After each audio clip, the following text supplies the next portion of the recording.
Zimbabwe has introduced a new currency. It is called ZiG. It stands for Zimbabwe Gold. It is the latest effort to stabilize the country's currency, which has gone from one crisis to another in the last 25 years. ZiG is a gold-backed currency. It replaces the Zimbabwean dollar, which has lost 3/4 of its value this year alone. Whether it will help stabilize the battered economy of Zimbabwe is something time will tell. In March, the annual inflation in Zimbabwe rose to 55%. It was a 7-month high. In 2008, inflation rose so high that the Central Bank of Zimbabwe printed $10 trillion Zimbabwean dollars notes. Zimbabweans have 25 days to exchange the old notes for the new ZiG. Despite the introduction of the new currency, the US dollar, which accounts for 85% of transactions in Zimbabwe, will remain a legal tender. Meanwhile, in Nigeria, a popular influencer, a transgender woman known as Bobrisky, has pleaded guilty to 4 counts of abusing the currency. Authorities accuse her of spraying Naira notes at social events. Nigerians commonly spread Naira notes at weddings and other celebrations. It is unusual for authorities in Nigeria to prosecute people for abuse of the Naira. If found guilty, the maximum punishment for the crime is 6 months in jail. Human rights activists have tackled the EFCC for wasting resources, arresting and prosecuting Bobrisky when serious crimes are left unaddressed in Nigeria. It is 5:30 p.m. in Lagos, Nigeria, 12:30 p.m. in New York City, 4:30 p.m. in Dakar, Senegal, and 7:30 p.m. in Nairobi, Kenya. Wherever in the world you're joining us, welcome to another episode of 90 Minutes Africa. My name is Rudolph Okonkwo. My co-host, Chido Anoma, is on assignment. Our guest today is Nollywood legend, Stella Damasus. She will join us to discuss the plight of girl child in Africa. It is a subject of her book, Mama, It Is a Girl. Here is an introduction. Many, she's the darling of the golden days of Nollywood. Her smiles and emotionally charged movie performances have earned her recognition at home and abroad.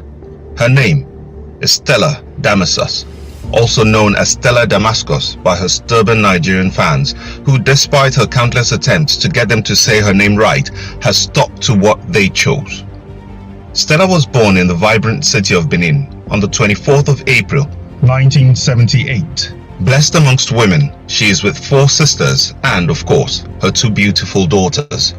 Originally from Asaba Delta State, she explains the origin of her surname, which her family adopted during the Nigerian Civil War.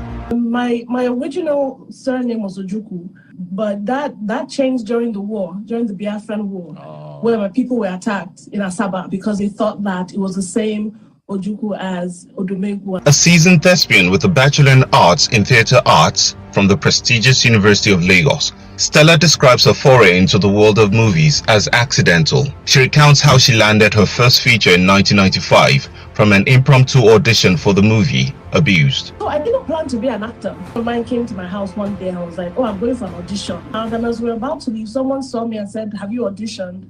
I said, no, I haven't. I didn't come here for that. And he said, oh, well, I like the way you sound and I like your look. Come in and read. And I read what?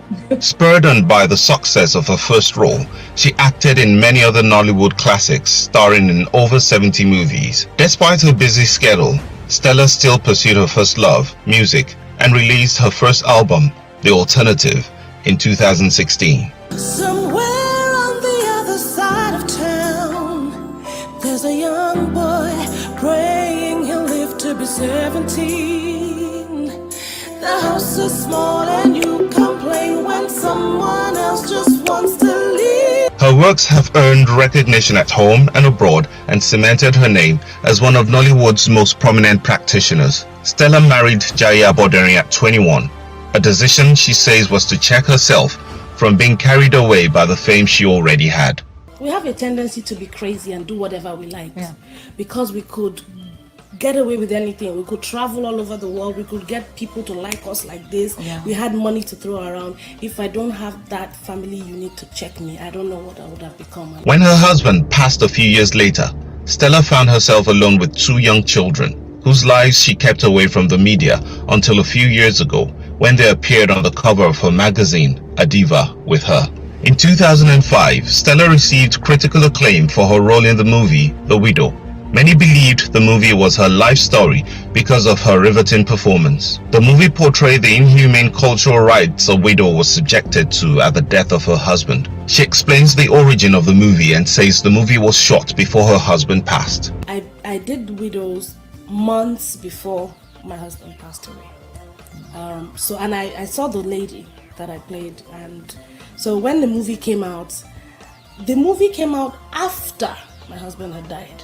Stella remarried in 2007 to Emeka Nzeribe, 3 years after losing her husband, but the marriage ended 8 months later on a mutual agreement by both parties. In recognition of her works, the Screen Diva was nominated for Best Actress in a Leading Role at the African Movie Academy Awards in 2009. She won the award for Best Actress at the Nigeria Entertainment Awards in 2007. She won another award for Best Actress for the movie Two Brides and a Baby at the Golden Icons Academy Awards in Houston, Texas in 2012. As an advocate for social justice and a philanthropist, Stella has worked with several organizations including Globally Igniting Africa, GIA, a non-profit organization, as their women's ambassador, Project Alert to fight against domestic violence, Women for Africa as an ambassador. She has also worked with WFP, World Food Programme, to help the people of Liberia and supports Lamborghini Say No to Crime.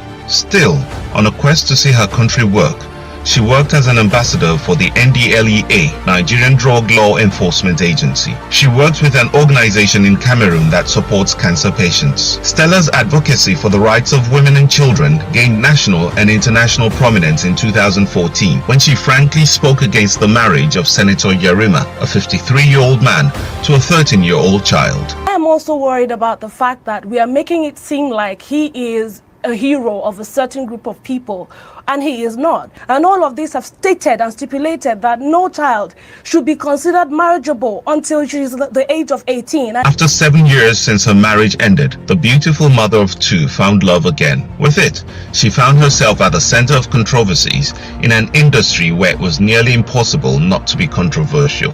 Between 2013 and 2014, she was embroiled in a controversial love triangle with her now ex-husband Daniel and his former wife Doris Simeon. Stella maintained a tight lip throughout the controversies but later spoke on the issue in an interview. She maintained that she only got into a relationship with Daniel after his marriage had ended with his ex-wife and debunked rumors that she snatched him and his son from her. If I marry 10, it concerns you. That's what I used to say. If I have 50 husbands, how does that affect you? 2 people come together, is not working, they go their separate ways. This one meets somebody, all of a sudden, it is that somebody that is the problem. Did anybody ever ask, what went wrong? Why would a man pick up his son and walk away from a marriage? A published author's book, Mama It's a Girl, tells the story of a young girl whose determination changed the course of history for her people. She is a big supporter of women and recently dedicated the whole of March to promoting women-owned businesses on her social media handles. Never one not to have a say, Stella expresses her opinions and thoughts and interacts with her fans through her blogs, social media pages, and her 2 very popular podcasts, Excuse My African, a weekly podcast about life through the eyes of a misrepresented and misunderstood African girl abroad, and Daily Dose. All right, let's welcome to the show, Stella. Stella, welcome to the show. Thank you. Thank you for having me. It's very nice to have you, and we've been going after the legends of Nollywood, and we're happy to have you today. Thank you for joining us. Let me start by asking of your opinion on something in the news that we saw a few minutes ago, and that is the arrest of Bobrisky. What do you make of that? It's funny to me how that even became news in the first place, because I heard about it, and when I asked, they told me this person was arrested because he was spraying money on the floor. I'm like, this is what we do. This is a normal Nigerian thing. Now, whether it is wrong or right is a different matter altogether, but the fact is everybody does it. Weddings, parties, birthdays, even graduation. Nigerians have this thing of spraying money. So when you leave out all the issues that the country is facing, all the corruption that's happening in different parastatals, different structures of the economy, you leave all of that and focus your attention on arresting someone who was spraying money. I was really shocked. I'm like, there must be something else behind this. This is probably a cover-up story that, they want people to just have at the back of their minds. But the real reason is different from just spraying money. It cannot be. We can't waste Nigeria's resources on that. There has to be something else that they're covering up, honestly. Exactly. And looking at the news today, I was surprised. The former governor of Kano State, Ganduje, the one that we knew, we had the video of him collecting bribe, was saying that the state government was trying to prosecute him. He was saying that they don't have the rights, that it's only the Attorney General and the EFCC, that they are the only two agencies that could really take him to court. But here is Bobrisky. The EFCC is going after Bobrisky, but not the person that we saw on video collecting bribe. It's a shame that of everything that we could misconstrue in the constitution of our great nation, it's that some people are above the law. Because in our constitution, nobody should be above the law, but a lot of people have immunity for some weird reason, which is very convenient to people in high places, people in power, that they can do the unthinkable and get away with it. But when you are a normal citizen, you're a civilian, the little thing, you can get arrested without a word, without anything, without any concrete reason, So this immunity that they give themselves is very crazy, but we know that nobody should be above the law. So how we allow these things to happen and we just look over it like it's nothing, that's why it continues. Nobody says anything, nobody does anything. I'm glad that there are some groups that are fighting this back, but I hear a lot of comments and people saying, hey, they should leave them, Joe, they should arrest her, Joe. I'm like, are you guys serious right now? Let me find out from you. Do you think there's this divide between Nigerians at home and how they look at someone like Bobrisky and Nigerians abroad? Is there? Yeah. Why is that? Because I live in Atlanta, for instance, and you walk around the streets. Sometimes it takes you 3 minutes to identify a man from a woman or a woman from a man. So these are things that we see. We see all sorts in the streets, and we're so used to this that in our heads, it's kind of like, it's your choice. It's between you and your God, because nobody puts a knife to your throat because of your decisions about your personal life. They are more concerned with the crimes that you commit against other people, against the state, and against the nation. But they just see it as, this is your life. Whatever choices you decide to make, you deal with it on your own. Consequences, you deal with it on your own. So when it comes to morals, they leave the morals for your upbringing, for your parents, for your religious sector, wherever you are. If you're a Christian, they leave it to you and your pastor, you and your God. But when it comes to the crime that you commit, then the law takes a stand. But it's different back home in Nigeria, because the law will take over both your state life, your personal life, your religious life, your moral life, everything. The country believes that they have the right or the power to check everything. And they say, if we don't do it, our children will spoil. But at the end of the day, the devices that your kids have in their hands, the content that they see on TV and the things they read, they are even worse than these things you're talking about, and you let them. So why don't you focus on raising your children right? I've raised 2 daughters in this country, and they know the difference between right and wrong. They know that if I use I and talk to you and you don't answer me, you know what follows you. So it should be left to the individual to deal with their moral issues, and it's between them and God. So I think us who are here, we have seen so much that we look at life differently. One of the headlines I found today was about another pastor who was arrested by the EFCC for defrauding a member of the church for 3.6 million naira. And I want to ask you, because it appears as if pastors have come to become the receiving end of criticism in different ways, including now that the EFCC is arresting them for something. I'm not saying if you do anything wrong, you shouldn't be arrested. but it's not something that we used to see before, So maybe we'll get to a point where politicians will also be arrested. What do you think about pastors actually in Nigeria and their role in terms of how the society is structured and who is held accountable to things? I always say that pastors are human beings first. They are men before you add the of God at the back.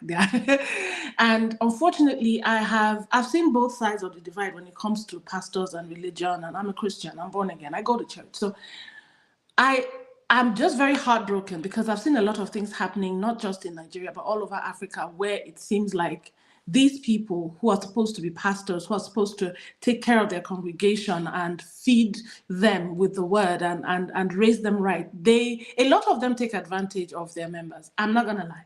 I've seen crazy things. I've seen countries where women and children have died because their pastors have told them, don't eat so that you can see God. And I've seen cases where they tell them to eat grass or lick their pastor's feet. A lot of crazy things. And then you see churches where the pastor is extremely wealthy, driving in big cars, but saying, God told me to tell you that you should bring all your life savings to me and he will bless you. The more you bring, the more blessings you get. I've heard of that. It doesn't mean that they're all like that, because I have pastors that I have worked with, I have prayed with, I have attended their churches, and they're amazing. However, I think that the church too should be looked at, because people are now taking it for granted. Because when you have a church, it's tax exempt. So there are so many things that have to do with money laundering and fraud going on through a lot of churches. So I'm not surprised, and I don't have any issues with them looking into some churches, because there are people who use it as business now. We call it church business, where I can talk. I can collect sermon notes from anybody. All we need to do is position this church. It's a business. People come together, put money together and register this church. And they use it to collect money and deprive poor people of the little that they have, which is wrong. So if there has come a time where they are looking into their finances now and looking into all of this scam and this fraud, they should do it. And hopefully, like you said, it graduates and it gets into the politicians as well. And we start looking into those who have been stealing our money. Yeah. But we still have a lot of Nigerians who will say to you, don't criticize the pastors, don't look into what they're doing. It's not your church. They're not forcing you to come to church. But what do you say to that? So like I said earlier, that when it comes to the morals of it, that's not the business of the state or the federation. But if it comes to crimes against someone else or crimes against the state, meaning money, things like money laundering, if your church is laundering money, it's a crime. If you're defrauding people, it's a crime. But if the person willingly gave that money to the church, saying, okay, I was asked to pay tithe and offering, and they didn't scam you in any way, they just said, pay your tithe or give pastor this, and you openly did it, with your heart, then that's fine. What if you give your brother's car? There are some instances where people will give something that someone gave them to keep. They give it to the church as tithe. What happens in that situation? That's on them. That's not on the church, because the church didn't tell you, go and that car that I'm seeing that is your brother's car, bring it. No, you decided to give whatever you wanted to give to the church. So when you wake up tomorrow and say, hey, I shouldn't have done that, this is a problem, don't blame the church. But if the church is really, embezzling money and scamming people and doing money laundering, then they should be looked at. Now, another headline talking about churches in today's news is from Pastor Adeboye. He's been under attack recently for certain things he said. One of them was that he had tea with Jesus, that there was one that he, miracles that he performed. Or even that Chris Oyekinlome last week, I think 2 weeks ago, talked about raising 50 people from the dead.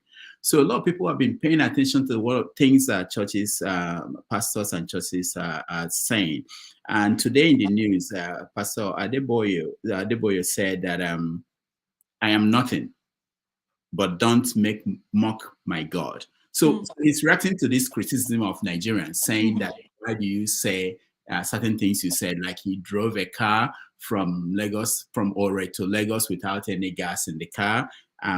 He talked about several things, and people are beginning to focus attention on the churches and what they are saying. So what do you think about that? Do you think that people have the right to criticize men of God and their vision?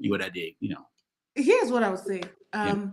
I know that a lot of things that some pastors say might sound bizarre to people, especially those who have not experienced certain things. Now, I'm not saying, oh, no matter what they do, don't criticize the man of God. That's not what I'm saying. What I'm saying is, before you criticize someone, make sure that you understand where the person is coming from, the context, and the Bible, because the Bible has spoken about so many of these things happening, that there will be signs and wonders in the last days, that people will dream dreams, people will have visions, things will happen. When I was not fully aware of what the Bible spoke about, when you tell me I met with God or I met with Satan and we had a fight, in my head, because I wasn't sure of what was going on, I was picturing real life demon standing in your room and you fighting the real life demon. But what I now realize is that it can come in any form. It can come in a familiar spirit form. You know, people have had extreme experiences that I cannot explain because I haven't had their experiences, but I've had mine. When someone says they drove from Ore to Lagos and there was no gas in their car, I can't tell you it's a lie, because there are things that have happened in my life that till today, I cannot explain it. I cannot explain to you how these things happened or why. I might not want to come outside and say it, but a lot of us have experiences that are very bizarre to others, because even us, we can't explain it, let alone tell you for you to believe. So there are things that people will say to me, and I'm like, anyway, the Bible has said it that these things will happen. But that does not take away the fact that there's so many people who are fake. Let's call it spade a spade. How do we know? How do we know who is fake and who is real? For me, the Spirit of the Lord leads me. If you really have the Spirit of God in you, when somebody is saying crap, the Spirit of the Lord will minister to you. And if you read the Bible as well, all these things that they claim, a lot of times I've seen people on TV, they say some things and they quote the verse, and I go and look at the verse and it has nothing to do with what they have said. So when the Bible says study to show yourself approved, it means you have to know so that nobody can come and lie to you or deceive you or tell you how this happened. If you really, really understand the word of God, I mean, I'm not an expert, I'm still learning, but from what I understand, there are some things I hear, they don't shock me anymore. Some people will tell you about NSPPD, what God cannot do does not exist. I watch NSPPD, I follow NSPPD. In the beginning, it was tiring for me. People were bombarding me, and I'm like, I beg. People that are praying and doing miracles, and people all over the world are getting healed, and that I don't want it. And then I had a horrible experience. And my sister said, just try it. It doesn't harm you. It's at night for you because you're in America. Don't just try it. And I followed it. And that thing that I was thinking about that was going to crush me, in less than 2 months, the thing changed. Now, I don't know if it's them, but the fact that I had the culture of praying every night, it's not because of the man. It's not because of their building. It's because of the fact that they encouraged everyone to pray every night and get into this fire prayer that we are probably not used to. And, you know, things can happen from there. So I don't say, oh, don't judge pastor, don't judge anybody. But when you smell a rat somewhere, no matter who, call it what it is. But if you don't understand the person's calling, the person's ministry, and exactly the way God speaks to them or appears to them, if you don't understand it, don't knock it down. Just move on. Because you are not there. You don't know what they know. So, yeah, you mentioned that you should be able to differentiate, you know, but sometimes we also know that there are a lot of our people who may not be able to read or be able to have the critical thinking to be able to differentiate. And they fall victims of these people. Who will protect them? How do we protect them? You know, there are some people we know what they do and how they operate their churches. Mm-hmm.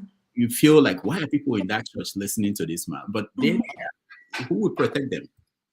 The thing is, it's only the Holy Spirit and God that can protect them. I can't go to somebody's church and tell their members, don't listen to your pastor, he's a madman. But one thing I do know is sometimes I go on YouTube and I see a lot of these sermons and I hear some people who say they're pastors, they say some things that are very crazy to me. I'm like, what's your business? This is what you're preaching in your church. But instead of me to go online to start bashing the man, instead I use my platform to say what I believe is right. For instance, somebody says, oh, there's a video from Beyonce. She's worshiping Yemoja. She's worshiping goddess of this. And that was the whole sermon for the whole day. And the congregation, yes, pastor, preach, pastor. And the man was singing the song. The man was telling you what was in the video. In my head, I'm like, but pastor, you've listened to this album to the point that you can sing all the songs. You've watched the videos so that you can describe all the costumes. I can't even remember everything. So how do you pay so much attention and focus on what you say is wrong, and then make your congregation focus on that for 2 whole hours. Instead, I went online and I said, look, if you are worried about devil worship, or you're worried about your children being addicted to things that are not good, can you stop your children from seeing certain things? Can you put parental control on YouTube or parental control on their phone? Can you put, so I'm not focused on another person or judging another person for creating her art. That's not what I'm focused on. I'm focused on telling you what I think is right, which is what the men of God are supposed to do.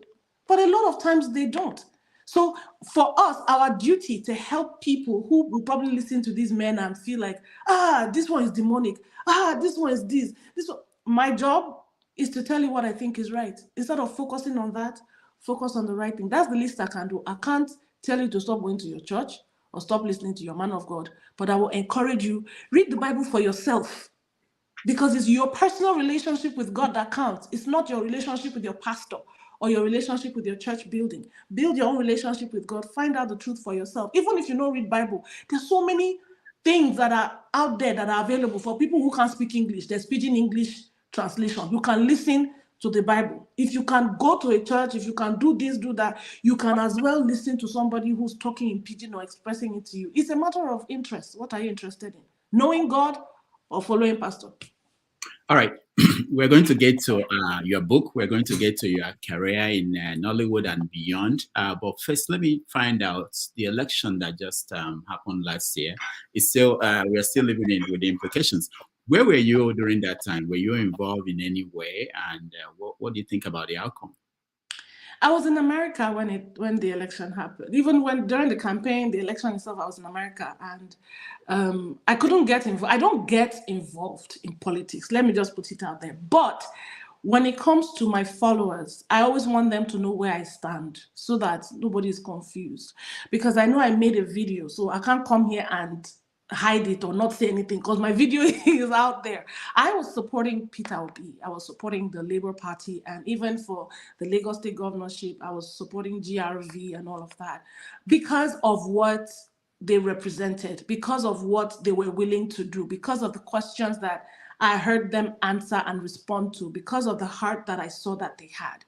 So I actually made videos that this is where I stand. You know, a person that you can verify, a person that tells you he can do this, a person that has a track record and can sit with young people and they bombard him with all sorts. And he's able to tell you, I'm not perfect. I cannot change. He's not the usual politician that will come and promise you heaven and earth. He's telling you, together we can do this. I need people to support me so we can do this together. So I supported him. And then when I started seeing all the things, all the craziness that was happening during the elections and the ballot boxes being moved and things, I posted a video or two of people changing, you know, things that were happening and restamping. I was like, our country has become like a jungle.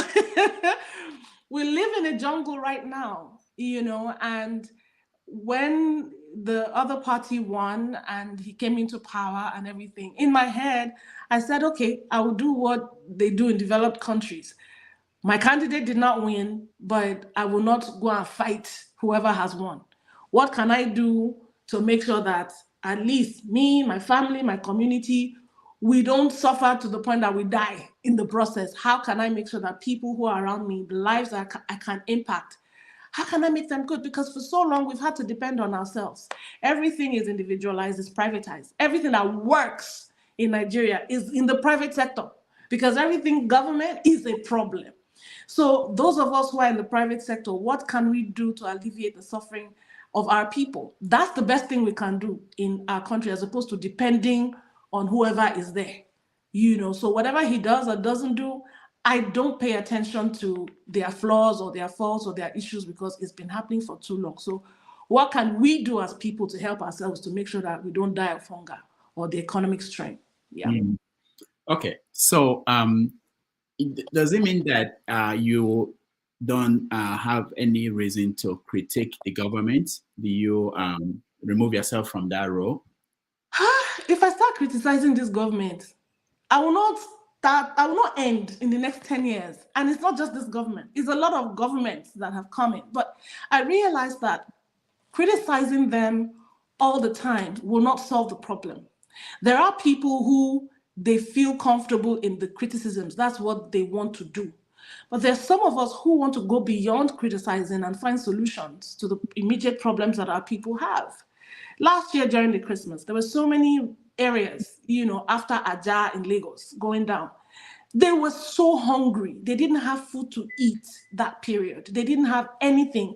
The market that was in their community that all of them have their businesses in was demolished by the government without warning. People were rolling on the floor. Old men were crying and fainting. And I'm like, this is too much for me to bear. So I had to send my people from my foundation to just buy food, go there and distribute. I didn't care who they were giving the food to, just send food to as many people as we can feed, that we can afford to feed. Just go there and just do it, And for me, that is my own little way of saying, yes, the country is this, the government is doing this, they're doing that, whatever it is. The time that I will use to be shouting, government don't do this, government do this. Let me focus my energy on doing the least that I can do to make sure at least we survive this period until we know exactly what's going on. Because right now, the economy is shaking. However, having said that, I don't expect someone to come into power and in less than a year or two, you perform magic. Nothing good comes easy. So I'm giving the government the benefit of the doubt that in the next 4 years, at least before the tenure is up, there has to be a reason for this immediate suffering. There has to be an end goal for all of this that's been done, So I believe in benefit of the doubt before I knock somebody down totally. Yeah. Yeah, during the campaign, there were so many of your colleagues in Nollywood who came out and took positions. Some of them took position in support of Tinubu, some in support of Obi. And a lot of people are still paying a price for their position. What do you think about that? Do people feel that you guys in Hollywood should not have political view? It's very sad because when things happen, when it's politics or NSAS or this, sometimes I intentionally don't say anything. I remove myself from it. It is still the same people that will come and bombard me. This thing is happening in your country. You are not talking. You have a voice. You have a platform. You are not talking. And then when we now still come and talk, they are still the same that will say, hey, how dare you? Why are you supporting this? So whatever you do, they will still come for you. They will drag you, they will blast you, whatever it is. But I always say that we all have our choices. We make our choices. We select our preferences based on what we want, what our beliefs are, what we see, the experiences we've had. My experiences is different from my colleague's experience. So if my colleague goes out to say, I support Tinubu, they must have a reason for it. Whatever the reason is, I can't knock it down because it's their life and their experience. I came out and I said, I support Peter Obi. A lot of people did not agree with that. They fought with me. And I'm like, I know why I'm saying it. I know my experience. I know what I've heard. And I know what I've seen from this man. So it's unfair when people say, these Nollywood people, they don't have sense. It's just to talk. They talk nonsense. But if we don't talk, they will come and say you're not supportive, So I've just learned to be myself and speak my mind when I have to. I don't believe in putting my mouth in every single issue, especially when I'm not sure of both sides or exactly what it is. If it's something I've heard or seen online or YouTube, I don't say it until I have confirmation, So whatever it is, people should do what is in their heart to do and just keep it moving. All right. So how is Nollywood? How are things in Nollywood? Are they going well? Where are we? Nollywood is doing good compared to a few years ago. Nollywood is doing much better. We have been exposed to more platforms that our movies are now received and hosted in, like Netflix and Amazon and stuff like that. There are other places like Tubi and the rest of them. So we have a wider range of places where our films can, be hosted in. And it goes to show that with good distribution, the industry gets better. However, it's not how I would have loved for it to be because there are too many gatekeepers. So the going to Netflix or Amazon or going to the big cinemas and all of that is still dependent on who you know and the connections you have and how you can do this and do that. It's not for everyone who's a filmmaker who has done great films. Not everyone has that opportunity or that connection or it belongs to a particular clique to be able to get through to most of these platforms. So it's still a problem. However, I feel like with what's happening on YouTube now, YouTube has opened up this whole portal for more filmmakers, especially those who have low budget films, and they create their low budget films, put it on YouTube, and YouTube pays them for it. So it now creates an opportunity for more work more people are getting work, more people are getting fed. And don't forget, it's not just about the directors or the producers and the actors. There's so many people, the location drivers, the equipment people, the PAs who carry the equipment, the woman who's cooking for them, the hotels that the artists have to stay. It is actually helping to build the economy, which is why I'm still shocked that the government has not seen the opportunities and the things that the industry can bring, so that there's full support the way they have in India.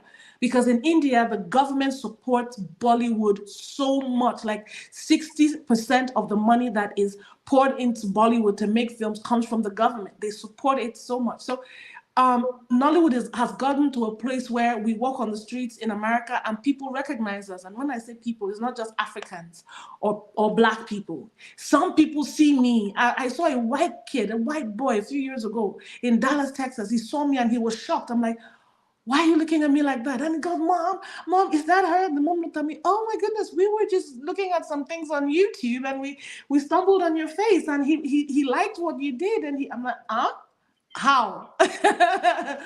You know, we go for festivals here in America and people, the kind of people who see us and go, Nollywood, right? Oh, I love your movies. You know, I saw this one and I'm like, oh, okay, we're traveling. You know, it's taking a while, but now we're creating more jobs. People are surviving. People are making money. We're getting into the minds of people.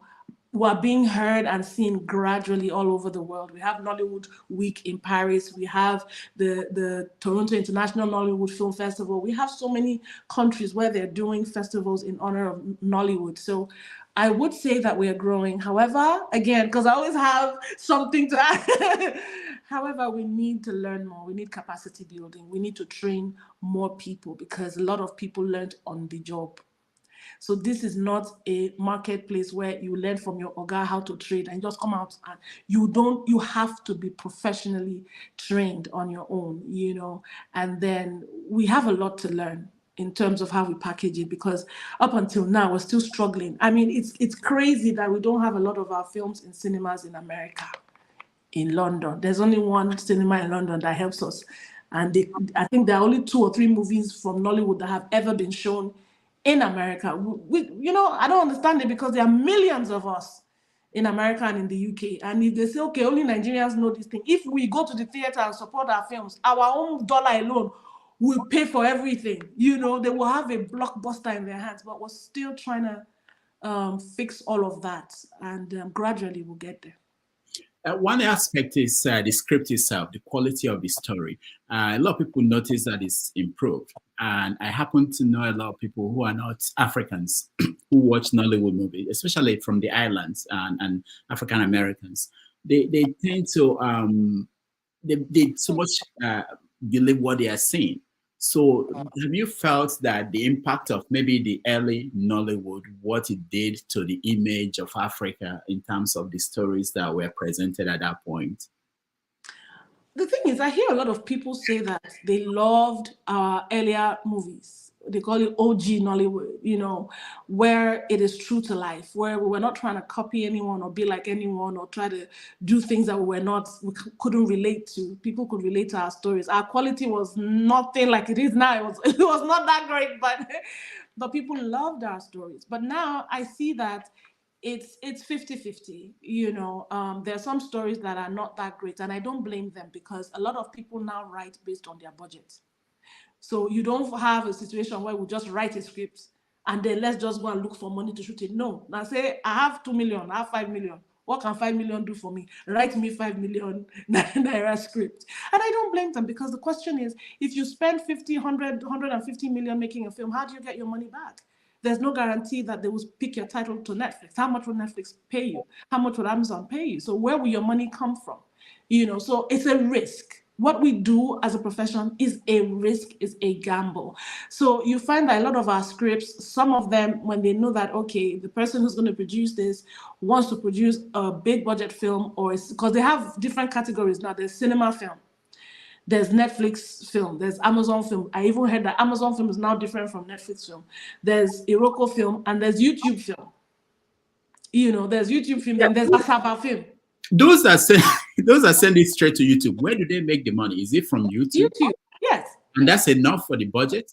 Well, they have been, for them to keep churning it out and keep doing it, it means that there's return on investment. Whether there's profit on it or not, I don't know, but there's return on investment, and it's enough for them to keep making it. And a lot of people are struggling, but I admire their courage and their tenacity, because it's not easy to put your film out there, because you don't know who's going to see it, who's going to stream it, who's going to watch it, and how YouTube will count the views, because it's getting worse. Now that more and more people are pouring their content on YouTube, YouTube has seen it and that, these Nigerians, we were not ready for you when we said, you are doing too much and we're spending too much. So now they will now keep increasing the number of views you have to get for $1. You know, so it's a struggle because they have no other place to put their content. They have to keep trying. So I'm just glad that at least people are still able to survive and feed themselves with this work of ours, because we don't have guarantees. You can be an actor, work this month, and in the next 4 to 5 months, you don't have a script. You've done auditions, you don't have. So, but your bills are the same. Your rent is the same. So what you going to do? So I just applaud everyone, whether the story is great, whether the story is not that great. I just applaud the fact that being in an industry in Nigeria like this is not easy. Now, do you think that the skit makers and the outbursts, these skits that are everywhere, they have impacts, negative impacts on people making movies in Nollywood? I don't think it has a negative impact. In fact, I feel like they've added color to entertainment, to filmmaking, because a lot of these skit makers, they have become actors. Some of them are even better than a lot of people in the industry. When you watch their skits, first of all, it's good content. It makes you laugh most of the time. You find new actors, you find new content creators. Some of these people write their skits, they produce and direct and do everything and act inside all by themselves. And you wonder, how are you able to do all of this? Because it's like some of these skits can pass for short films. And you know what it takes to create a film. So for people to use just their phone in their house with their clothes, with different wigs, and write something funny to make people laugh, and just film it and then edit it with their apps on their phone. It's so innovative that I'm like, people have become so creative. Like, okay, I'm not in the industry. A lot of these people are comedians. Not every comedian has enough money to stage their own stand-up comedy show.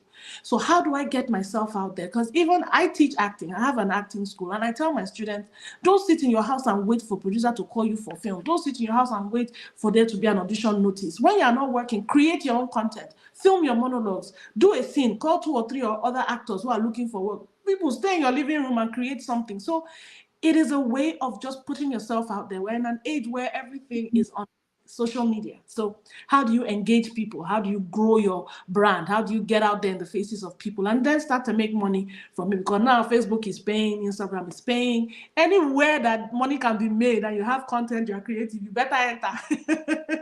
What about attention span? You know, because people are concerned that people who make movies, some of them are concerned that by watching all these small clips of 1 minute, 2 minutes, 3, you know, eventually people don't have the time and the energy to stay and watch their whole 3-hour movie. How is that going? The truth is, it's not the skit makers that have caused this issue with attention span. It's the world we live in. It's technology. It's the fact that I can post a picture and write a full-fledged caption for you to understand it. Nobody cares to read the caption. They just want to look at the picture and move on. Or they see your video, they don't understand the context, and they start raining hell on you. Attention span is something that scientists said it years ago, that over time, it would affect the whole world. We used to think that it's only children that have issues with attention span, but now even adults have issues with attention span. Now, instead of reading the Bible, a lot of people have apps that will just have a voice just telling you what you need to know. They will abbreviate it for you and tell you what the page is talking about, so you don't have to read it. There are 1,000,001 things that have started shrinking our attention span, and it's because we live in a world where it's called information overload. You are overloaded with so much information that people know that for their content to catch your attention, they have to keep it short and simple, because a lot of people are in a hurry. Workers are in a hurry. Everybody wants to make money. Everybody is on the move at every point in time because the world is moving. Technology is taking over. AI is taking over. How do I keep up? I don't have time to sit down but what I will say for a fact is that people who love movies They will sit down and watch your movies. That's why people will pay and go to the cinema and sit there and see a full movie. People sit in their houses, they do watch parties, invite their friends. If you create a good movie, people will sit down and watch it. There's a movie that's not out, Finding Messiah. It's already taken over the whole place by Oscar Herman Aka, Kemi Adetiba's husband. People are singing the song from the movie that has not come out. People are creating challenges because we saw a 5-minute trailer that blew our minds. And in that trailer, the song was there and we started learning the song. Meaning that as the theme is coming out, wherever it's coming out, everybody wants to sit down and see it because we feel like they've created something. Same thing happened with Black Book. We saw a small trailer of Black Book. Black Book blew up all over the world, not just Africa. So if you have good content, people will see it. The skit makers are not your problem. They're not your problem. Okay. Now, in looking at Nollywood, there are issues that people always bring up. I mean, one is the welfare of the actors and actresses, which what captures it mostly is typically most of the original actors are getting old, and almost every 6 months we see somebody who is sick and who is looking for help. To go to India for treatment or something like that. And you find different opinion. You find people who feel that why should we be the one contributing to help this person, even though this person entertained us in their peak? So what's your take on that? What is the industry doing? I'm going to talk now, and I know that they will blast me and fight me and drag me as usual. I'm used to it anyway. Let me start from what I'm doing now and why I'm doing it. I just registered something called Global African Filmmakers. And it's supposed to be a union that protects filmmakers, whether you're an actor, producer, director, gaffer, wardrobe, costume. And we're starting it here in America, which is the headquarters, but it's supposed to be global. The reason I'm doing this is because of the reasons that you have just stated and even more, because I've been talking about this even before I left Nigeria, and it felt like, Stella, you're doing ITK, I do know, like you know it all. This is not how it works here, because for a long time, I've been harping on, especially actors, signing contracts, and I've been begging that those contracts should have something that stipulates that we should at least receive royalties, even if it's 0.08% of royalties, because a lot of filmmakers make their films, they pay you and that's it. But they take these films all across the world. They take it to show it in different places. They sell it to different people who will dub it into French and different languages. They sell it to different platforms and they keep the money. We don't get royalties, but here is different.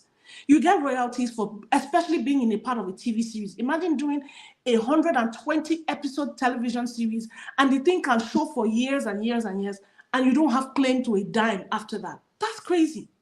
Secondly, I've complained about the structure, especially for our guild. And of course, they'll fight me because I will tell them like it is. There is no way you can have an industry as thriving as this and you have actors who they spend their lives, they go out in the sun, all kinds of weather. They stay up all day, all night. We don't even have proper working hours, which we're supposed to have in the contract. There's no human being that should work for more than 12 hours in a day. But we go to set by 7 and we don't leave till 5 a.m. and we have to report to work again at 9 a.m., which is crazy. It's telling on our bodies. But we don't feel it when we're in our 30s or 40s. But when you're getting to 70, then you now start having disease because what time do we have to go for tests? What time do we have to check on our health? And what money? Because you are paying me this money to do this thing on set. Before the film is even finished, that money is done. Why do we not have things like health insurance? Why can we as an industry not partner with different hospitals saying, can we pay something monthly so that at least, even if it's the initial consultation or the initial test, our health insurance can cover it if you're a card-carrying member of this guild? Why don't we have that? Why don't we have Actors Emergency Fund, where you can have a place where as an actor is receiving money from a producer, like they do in SAG-AFTRA here. If you're paying an actor, if you're paying me, for instance, to do a job, there's a tiny percentage of it that should be paid to SAG-AFTRA Actors Emergency Fund, or just paid to SAG-AFTRA. And every member of SAG-AFTRA has claims to something. Your retirement plan, your insurance, your emergency fund, and they have a foundation where it is that when you're homeless or when you have an issue, there's a department in SAG that actually sits down to say, okay, all the small money that we've been receiving from the work that you have done over time, this is what we can provide for you. Why don't we have all of that? This is the reason why somebody gets sick. And the problem is by the time the person realizes that they're really sick, it's already too late. because we don't have the culture of doing tests. We don't have the culture of making one film after all that stress, going to places or in the bush where different things are biting you. You don't know what's entering your body. You are eating different things. You don't know how sanitized it is. And then you don't have the time to take between one film and the other, because if you don't shoot another film, you won't feed your family. So we're doing it like this because they're paying us stipends. We don't have royalty. We're depending on what we get on set. We don't have the time to go and take care of our health or just debrief ourselves from that set. It's from set to set to set.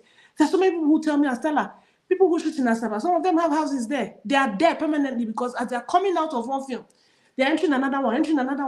You are dealing with your body in a way that you probably don't understand. And then when you are in your 50s, 60s, something is wrong. Okay, let me take Agbo. Let me take Panadol. Let me do over-the-counter medication because if I go to hospital now, they will charge me.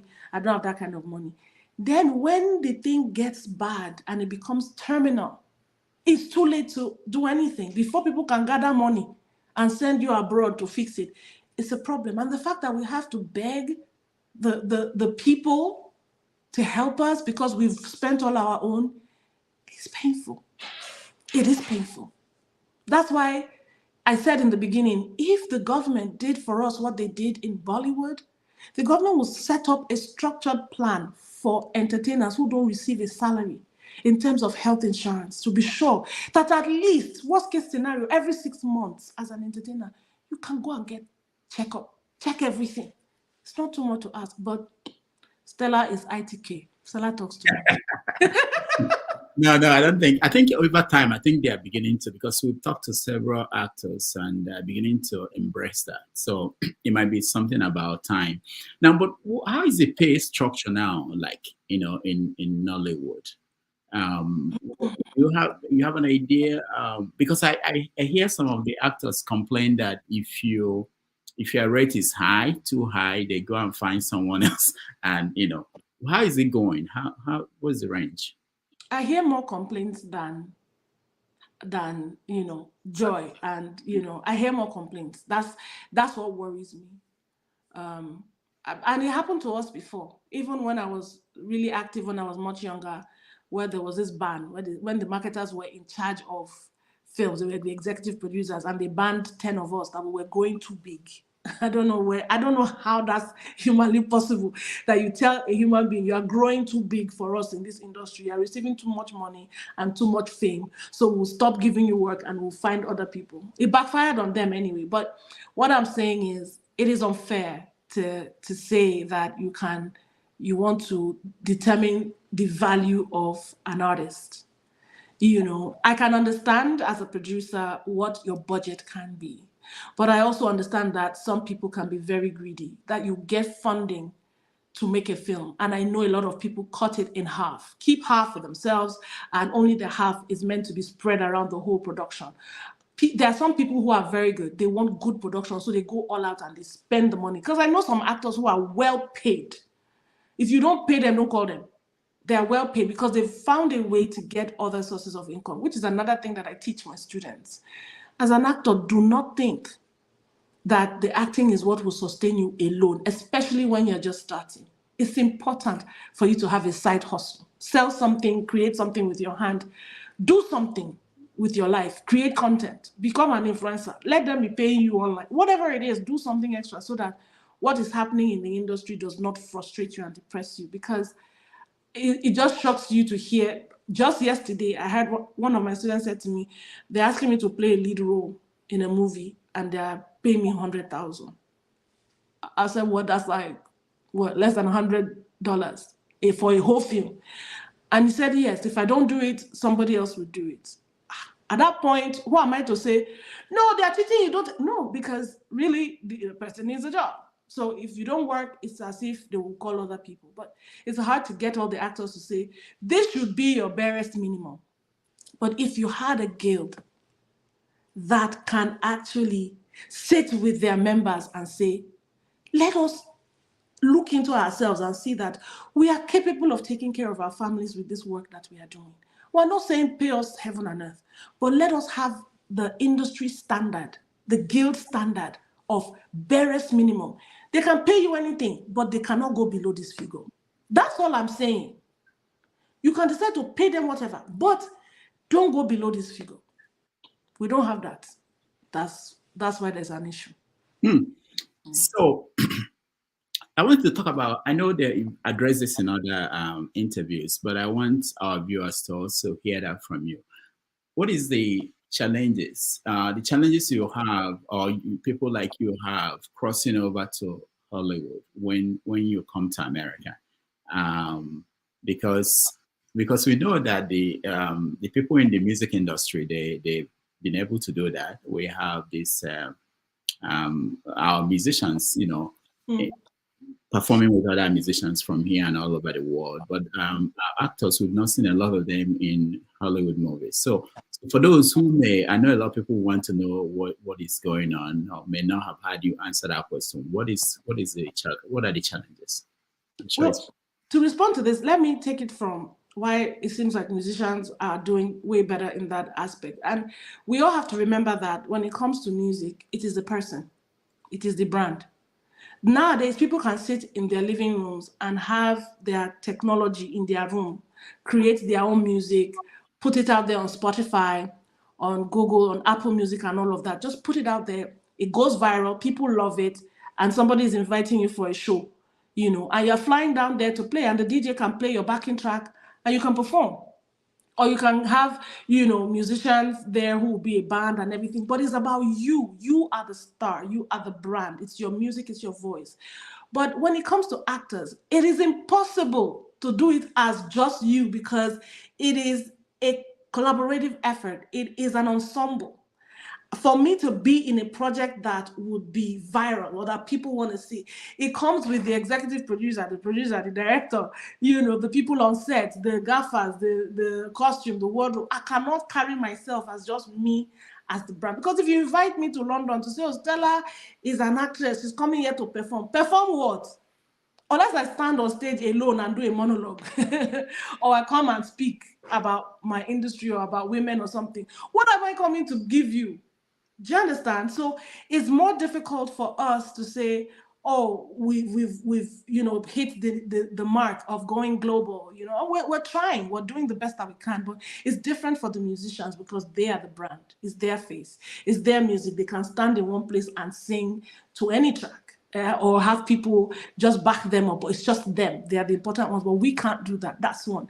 Two, the issue of coming to America as an actor and believing that, oh, I've done this thing for almost 28 years now. When I come here, it should be easy. I'm in America now. I should enter Hollywood. In fact, Tyler Perry should be calling me by morning. Lies. They don't prepare you for what you come and meet here. I can tell you for a fact that 95% of actors who have relocated to America are no longer actively in the movie industry. They do it for fun when they have time. 95% of them are in other jobs, IT, nursing, you name it, different things. When I came to America, I was in New York first. I met you in New York. So I attended a lot of, acting classes, met with a lot of people, auditioned, went for talent showcases. I was in front of a lot of casting directors. I went, even in Atlanta, did the same thing, met with agents and managers. And there was one thing that they kept telling me that I could not for the life of me understand. You have amazing talent. You're so good at what you do and we love you. However, we can't manage you, or we can't be your agent, or, we can't put you in a lot of things because we don't write scripts with people like you in mind. We don't have enough stories with people like you in it. So why keep you in our roster when we can have other people who can get frequent jobs? And I'm like, okay, make me understand. If I'm good, why don't I have opportunities? And they say, one, they use this phrase for me. They say, you're not Lupita dark.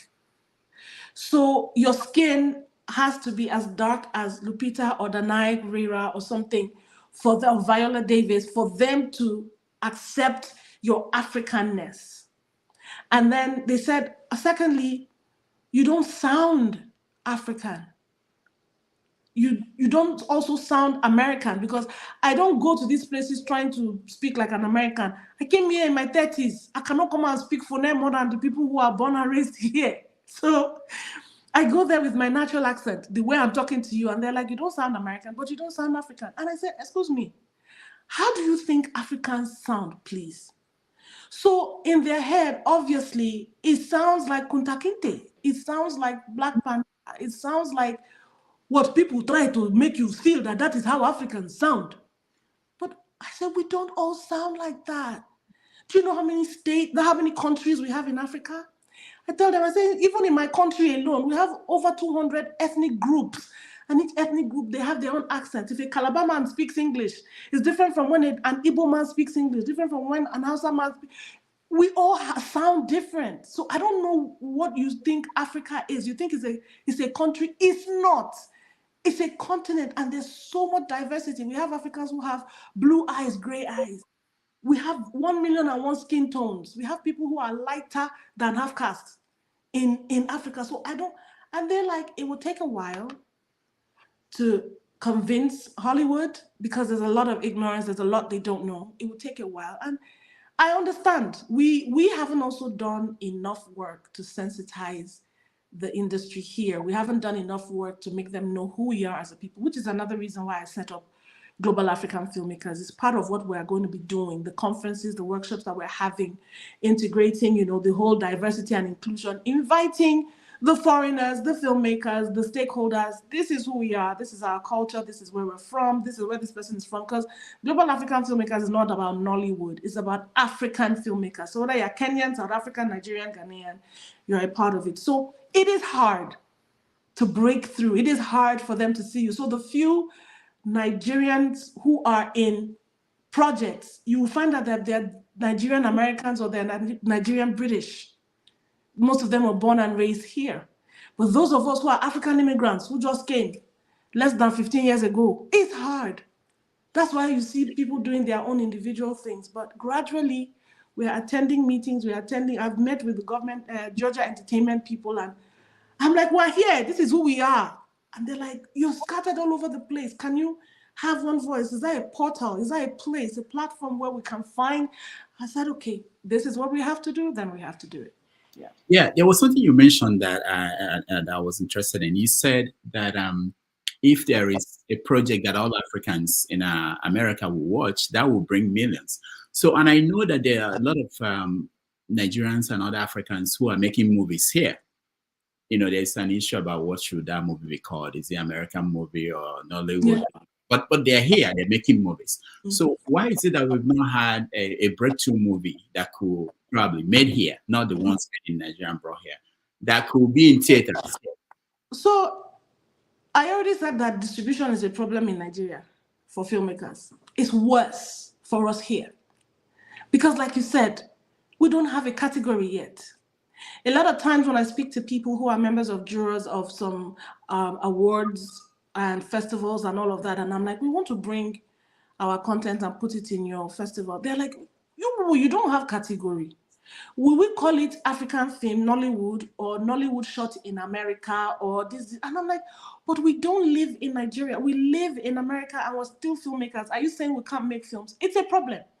I've had conversations where people I've even asked, why can't we have our own aggregator? Because people like Netflix, you can't just send your films to Netflix. They have aggregators. They have middlemen who you have to submit your titles to, and those ones will pick the titles that they decide will be good enough to go to Netflix. So we don't have that for us here. Even the proper indie filmmakers in America, they are having issues trying to get their projects out there. A lot of African-American movie makers who are indie producers, they are struggling. So most of their films, if you go to Tubi, is there, YouTube is there. But that's the problem we're having. We don't have a voice here. We don't have an aggregator here. We don't have a distribution channel here. So definitely, if we want to make films here, what kind of budget are we going to spend making the kind of movie that is cinema worthy? How will my money come back? Stella, you never do film since. You've moved to America. You haven't produced your own film. Okay, I produced my film here. Where will I put it? Because taking it to Nigeria to put in the cinema is hard. It's hard. Because they will ask you, how would people relate to it? Why would they want to come and see it? Because Nigerians will go to the cinema to either watch Nollywood films or American films. But to go and watch films made by Nigerians inside America, the cinema people will tell you, we can't guarantee you a slot. You can just do your premiere and keep it moving. But to guarantee that we'll put this in cinema, who will watch it? We can't guarantee it. There are festivals, even here in America, that we've tried to put our films in, and they will tell you, based on category, 30 or 40% of your content has to be shot in Africa because you're an African immigrant filmmaker. So I said, how do we figure out budget to now fly back home to shoot 40% there, 60% here, so I can have a category? We don't have that kind of budget. Where do we want to do? So the problems are a lot. That's why some people just throw in the towel and say, beg, let me go and do Scrum Master or Project Manager. Let me go and just do healthcare provider and be receiving my and then they save some money and say, oh, let me even do one film because I love it. Let me not forget my craft. Then they will do a small film, do premiere here, put it inside YouTube or put it. That's it. It's gone. It's gone. So people think I'm crazy because I refuse to do a 9 to 5. This is who I am. This is what I want to do. Tell her the grace, hunger will kill you. I said, by God's grace. God will not let that happen to me. That's interesting, because I know a lot of people who are dealing with that issue, and most people outside don't understand. They think that it's easy, and I wanted them to hear it from you so that they will be able to understand the difficulties. Guess what? We've done 1 hour. We've not talked about the book. But what we're going to do is we are going to take a quick break. I want to have a break, and then we will come back and talk about the book, because that's the main thing that we brought you here to talk about. So we take a break, and then we will come back, and then of course we'll talk about the book maybe about 15 minutes, and then we'll let our viewers join us, and then you can have opportunity to ask questions to our guests. All right, so let's take a break. Thank you so much, Stella, for doing this.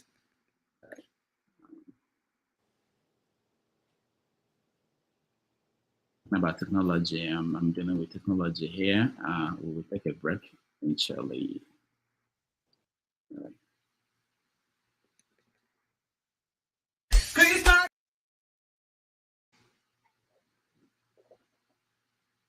Christmas is coming, baba, buy two for me. Oh la la, oh la la, oh la la, yeah, boom.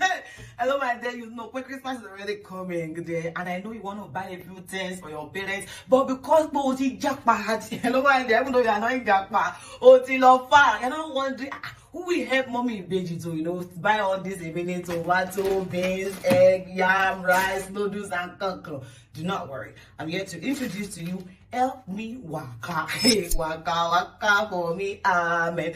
Now, what these guys are going to do for you is they will help you to deliver anything that you want to your parents, to your husband, to your wife that you have left in Nigeria.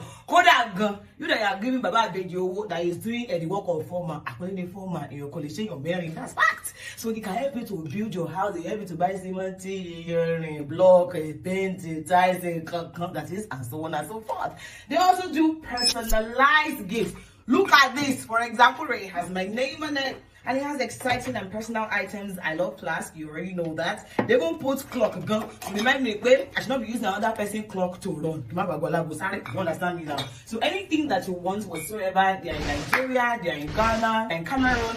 Don't worry. Just go to their website. I'm going to put a link in my bio. Follow them on Instagram. Gbogbo Ishoro, Gbogbo Aile, Gbogbo Lile, Gbogbo Riro, Gbogbo Bibo, Gbogbo Kiki, Gbogbo Shisha. Any problem or any ills that you are having and you want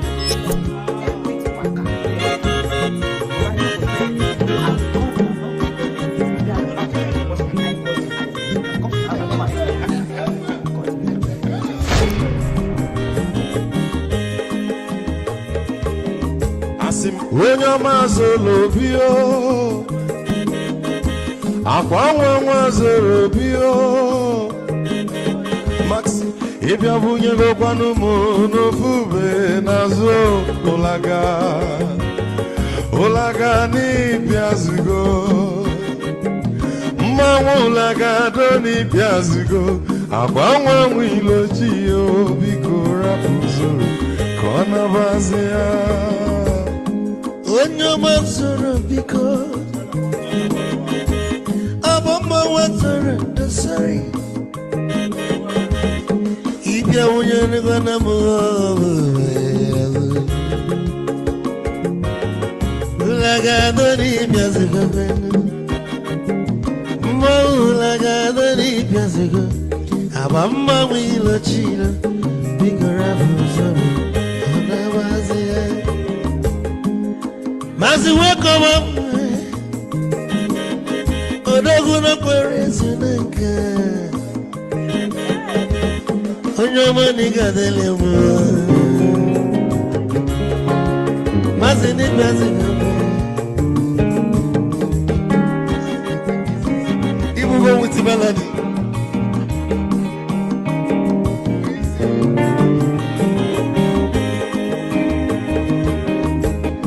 You got to go with your phone. Odogu Nachala Noka. Is it one name Liga de Lemo? Olagadoni is a good night. Lagadoni Pezigo, Amama Wilo Chilo, Bigarafu, Anabazi, say, Onyamazoro,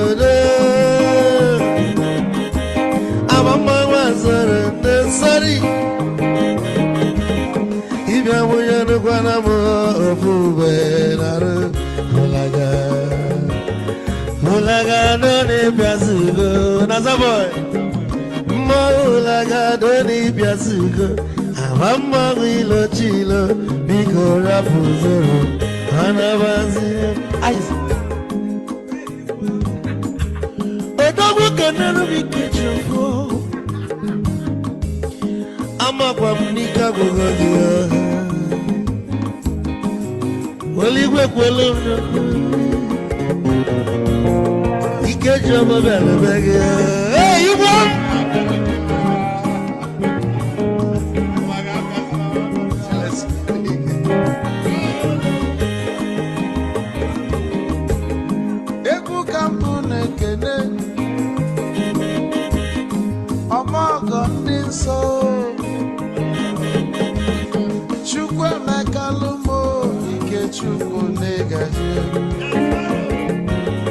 Esi nwanne m ekene ịla polife niile na-eme wee bịa ka gosili na anyị na gị bụ nwanne wisdom ga-adị ka nye gị maịkị ka ogobanya bụ egwu isili mmaksi ọ bụ na-etiri egwu a malụkwa malụ n'imego m ife ọjọọ wesi gị nwanne m ife ọkụ na-echọlụ na ngeme wisdom onume ekene gị gbamanwụ iyo iyo biko lapụ zoro zoro zoro zoro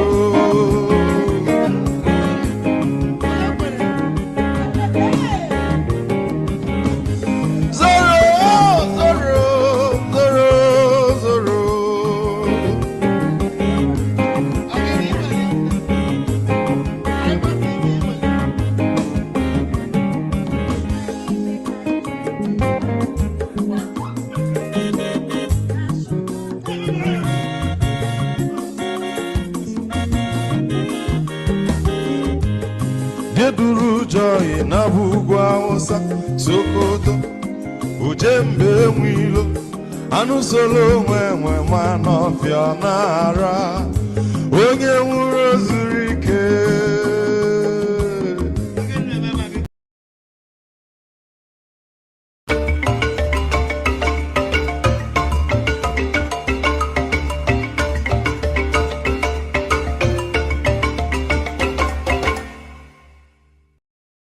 Life story, but not my story.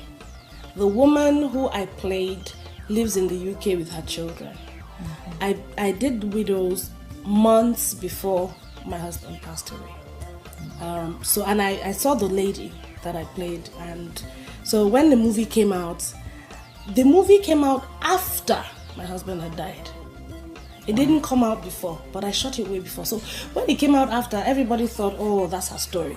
She was telling her story in a movie. It wasn't my story. I wasn't upset. I was actually grateful that I did such a great job that people believed that it was me, because as at the time I was doing it, my husband was out. In fact, he was one dropping me off on location. So it means that I must have done a very good job for people to actually feel it and say, oh, it must be her story. How do you feel at times when... All right.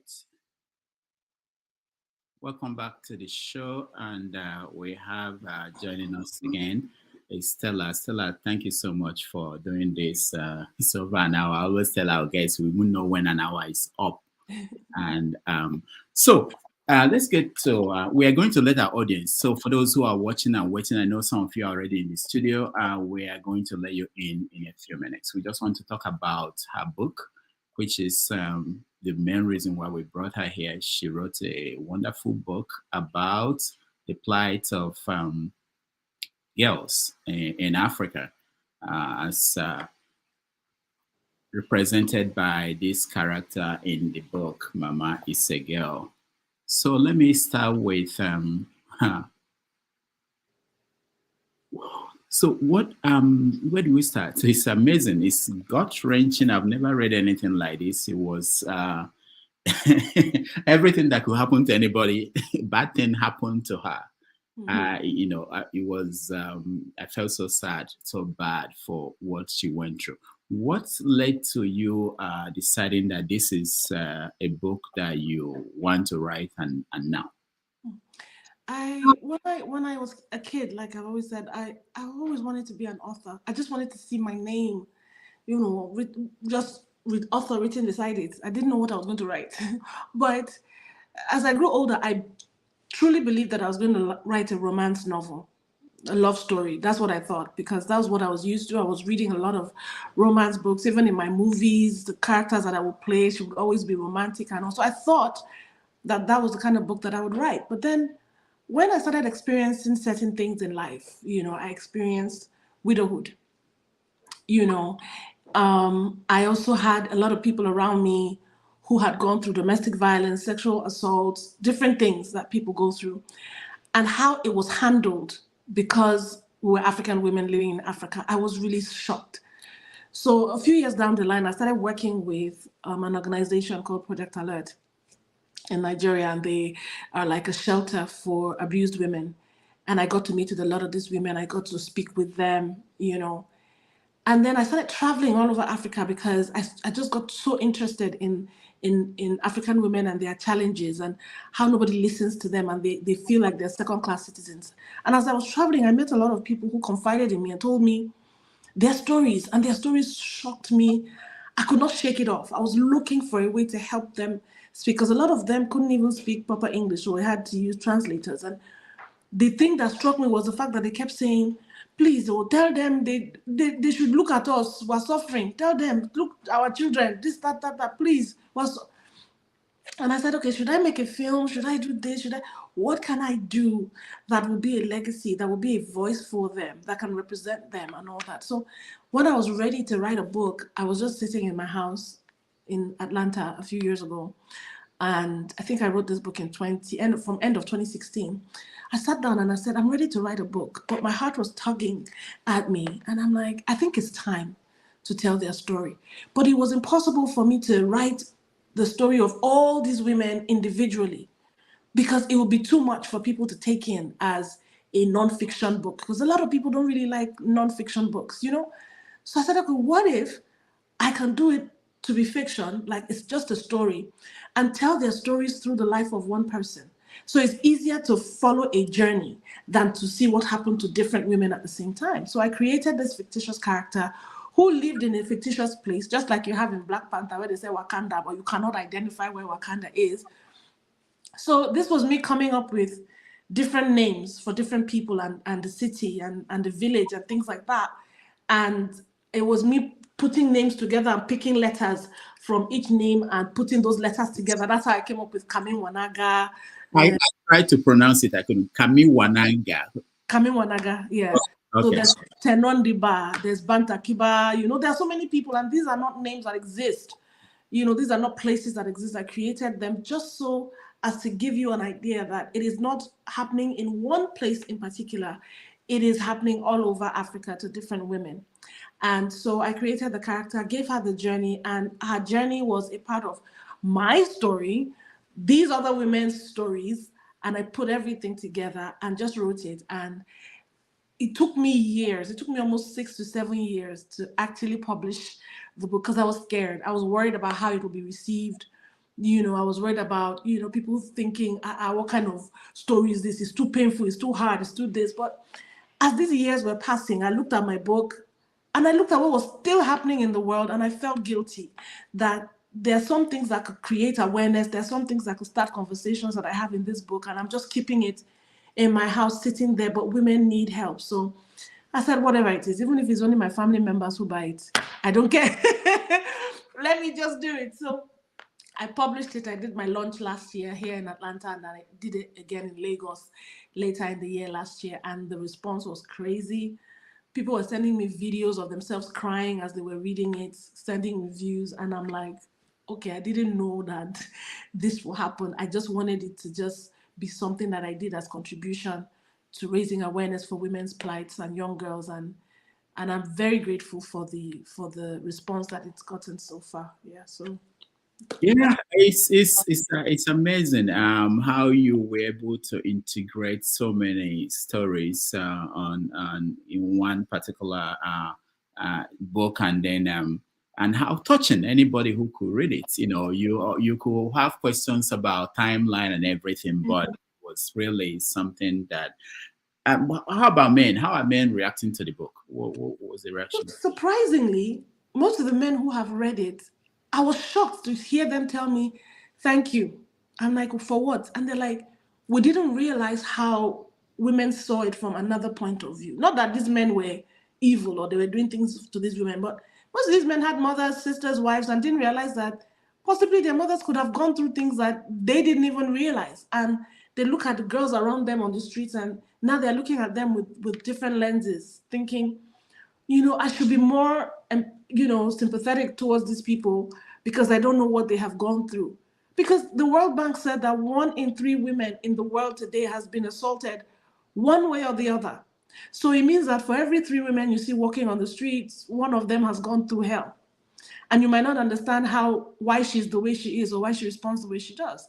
And the fact that it's always this marginalization of African women, from going through circumcision to early child marriage, to not being able to go to school because you're female, there's no point taking you to school, to depriving you and having you become a wife and a mother at 13 or at 12, and then your pelvis is not ready for children, but you have to push children out, and then you end up with VVF, an incurable disease, and then a lot of girls are dying every day. And it's just crazy how it's still happening, and women are being beaten in their homes, being victims of acid, because of a disgruntled boyfriend or something.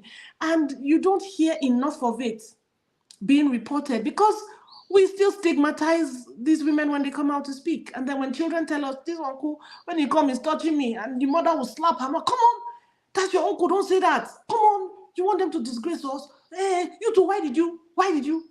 And then you ask yourself, what would an 8-year-old or a 9-year-old do to make a grown man want to touch her? What can she wear that will make your mind think that? How can you fathom this? When you hear these stories, you're like, how? And then you see people online bashing people who come out to speak. Yusef, why do you wear short skirt? Yusef, why do you smile at him?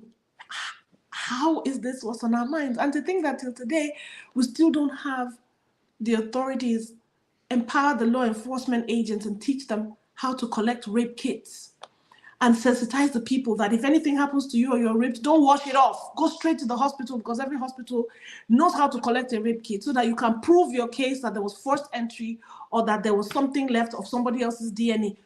When you talk DNA in Nigeria, they'll be looking at you. DNA what? Who has time for that? Who has the money for that? Who has the technology for that? But this is why these things go unpunished.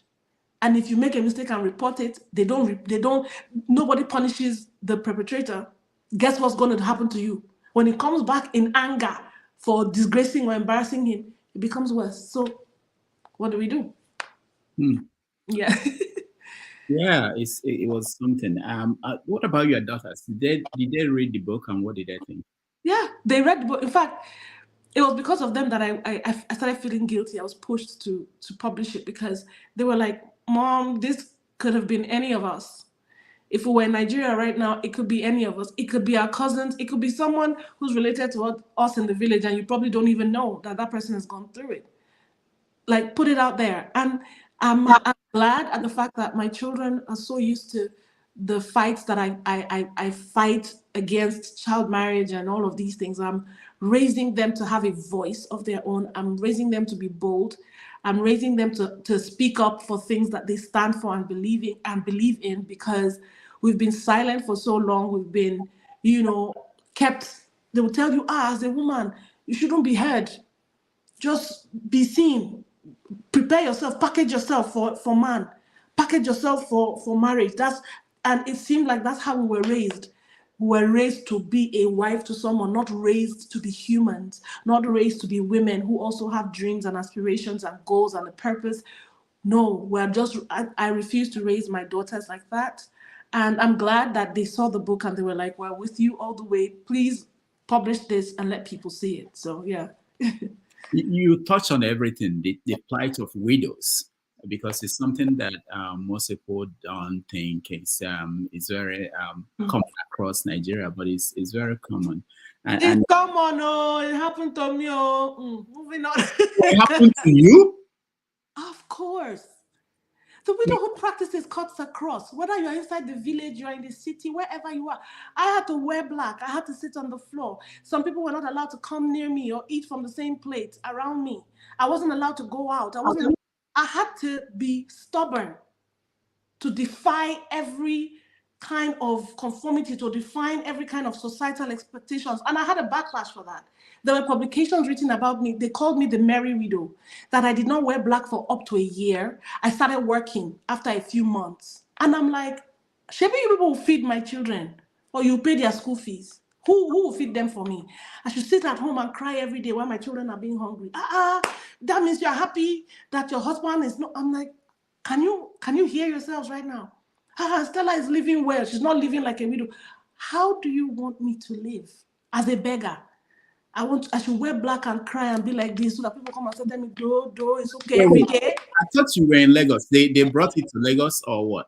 They didn't bring it to Lagos. It's inside Lagos. It's inside Lagos. It's inside everywhere. People will not speak up because it's not something that people want to talk about because they're afraid there'll be backlash. I've gone past fearing anything or anyone. I went through it, but I said, no, I'm going to go out there. I'm going to do my work. The first job I did as a widow was an event that was already paid for before my husband passed. It was by a bank. I had to do their end of year party for them. I had to do their end of year party for them. He was already paid for. Do I want to be sued? No. I know how much they paid me and the bank to do this thing. Am I going to tell them, oh, my husband dead, I can't do it? Do I have the money to refund them with? No. This was money that they paid months before. So I had to. I wore black to climb that stage to perform. In the middle of my performance, I was crying.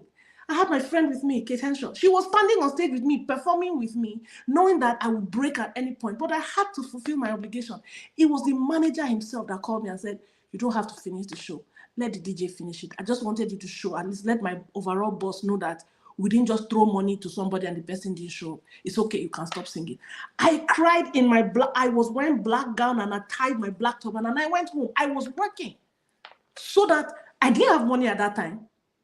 And then I will not be sued on top. Where do I want to start from? But of course, who will understand that? She's a woman that just lost her husband. She should be on the floor crying, not going to perform show.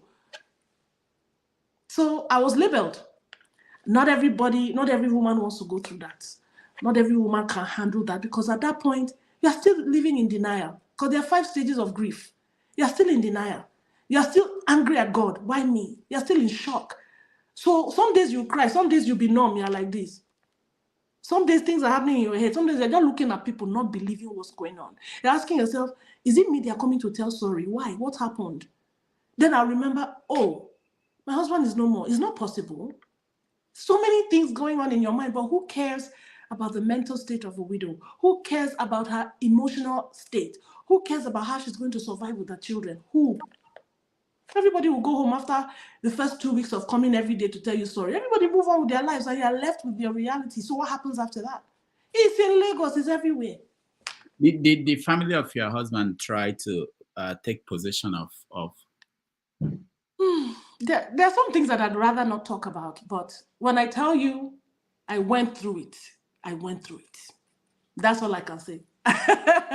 That's all I can say, but it is happening. That's why I said it's not just in the villages. It is happening everywhere. Yeah. So the book, she went through everything, and at the end, I can say that she triumphed. She was able to bring about, we hope, change to her own community. So, is there any connection to what you are trying to do now in terms? Yes. Yes, because the story is gut-wrenching, but I always want to give you a glimmer of hope because it is possible that there's light at the end of the tunnel. That's why I ended it with that. Because that's also my dream, to build my own school. That's also my dream. But because of, I look at my life now and where I used to be. I'm not where I want to be yet, but I'm not where I used to be. So for me, the life that I have now is the hope that my character is bringing, not just to herself, but to her family and to her community. The changes that I can make, the impact that I can have, the positive way I can transform people's lives is the hope. And that's my connection to the character in my book. That at the end of the day, she didn't give up. Even her own daughter was the one who gave her the idea of how to push this community forward for the women to fight for themselves, which is what my life has been about. My own daughter is encouraging me and pushing me. And I'm looking at their generation being bold and confident to say, we're not going to make the same mistakes you guys made. We're not going to cower down. But they needed to know the history, because without history, you don't know where you're coming from and where you should be heading, So I'm just glad that at least people can see that it is possible that no matter what you have gone through, that experience that you have had, you can transform people's lives and make sure that more people don't go through it. So what can you do to change your environment is what I'm always about, solution. I like that you touched on, I said everything. When I mean everything, I mean everything, including pastors who will pretend that they are going to help people, they end up taking advantage of people, which is very common in not just pastors, but at least you touched on that, because sometimes people will look and see this is a hope, this is someone I could run to, and then they are running to will become the one that will exploit them. So did you get any kind of feedback from people in that area? Were there church people that said, why did you throw us under the bus? Funny enough, no. Okay. Because the truth is, there are a lot of people who are in churches who know these things. They know this is happening. Some of them, it has happened to them. They might not come out and say it publicly, but they'll come and tell you, thank you for speaking up. This was my story. I experienced it before, where a trusted man of God looked at me in the eyes and told, I was much younger then, and I just became, I think my husband had passed. It was just 2 years after my husband had passed. And because he felt like I was a widow, I was single, he looked at me and he said to me, my dear, you look so beautiful. Let me give you Baileys to drink. Let me give you Baileys so that you can feel free. Loosen up and dance for me. And I told her, I said, Pastor, forget. Baileys now water. Where I did. If you think that this is what will make me high to dance for you, you are wasting your time. Because then my relationship with God was all over the place. I looked at him and said, so of all the things, it's Baileys that you think will make me get high and lose myself to dance for you. Are you paying me to be a dancer? And I walked out. I didn't go back there. I'm like, nah, this is not. Because at that point, he was standing for me, like, praying for me, making sure that I was okay. You call me, is everything fine? Your children, blah, blah, blah. And then all of a sudden, you want to give me alcohol to make me lose, to dance for you, so that what next? The Holy Spirit to hold your hand? No, I left. So it happens everywhere. But who can talk? Who will say it outside? Nobody. Yeah. No, it's wonderful what you did here. And I hope more people will get the opportunity to read the book. The book is on Amazon, and in Nigeria, I saw that it's on some websites in Nigeria. Where could people get it in Nigeria? There's a place called Purple Shelves. They can get it there. There's Roving Heights. There's Book Nook in Lagos. There's another Book Nook in Ghana. They can find it there as well. There's so many bookstores that they can find it. If they just Google the book, they will find the places where they can get it from. Yeah. All right. So we are going to bring in our audience. They've been waiting patiently. We don't normally do an hour and a half before we bring them in, but today was special. So let me bring in our people who are here. Welcome to the show. And when I call you, you please find your best question, and then you can ask. If we have to go second round, we will. But let's start first round. And let me start by welcoming the flagship. Flagship, welcome to the show. Thank you, Dr. Damasus. Good morning or good afternoon. Yeah, nice to have you. Thank you. So we have our guest, Stella, who is an actress, a writer now. She's an author, and also she has a podcast, 2 podcasts out of Atlanta. All right. So, any question for her? Comment? Yeah, I do have a question. Good afternoon, Stella. I see or heard that you're in Atlanta here. Yes. It's good to hear you speak about the whole life experience and try to wrap it up all in 90 minutes or an hour plus. That takes a lot. I have some questions, but I'll ask one, just as Rudolph has said. You've gone through a lot listening to your story, and I've watched a lot of movies about you from back in the day and did enjoy them.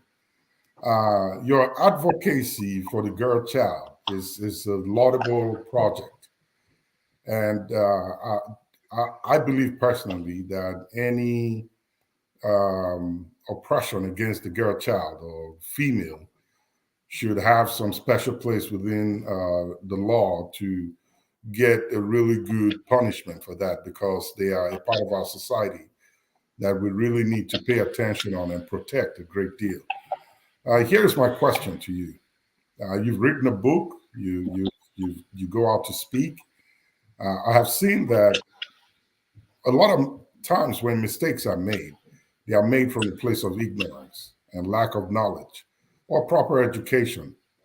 Have you considered putting up a program to properly educate people, most especially the male or general public, on what it means to be a female, the expectations, how they should be treated, put it properly in a formal way of education, and either speak about these publicly or go to forums to talk about the girl child and what we need to know, perhaps coming from a different perspective.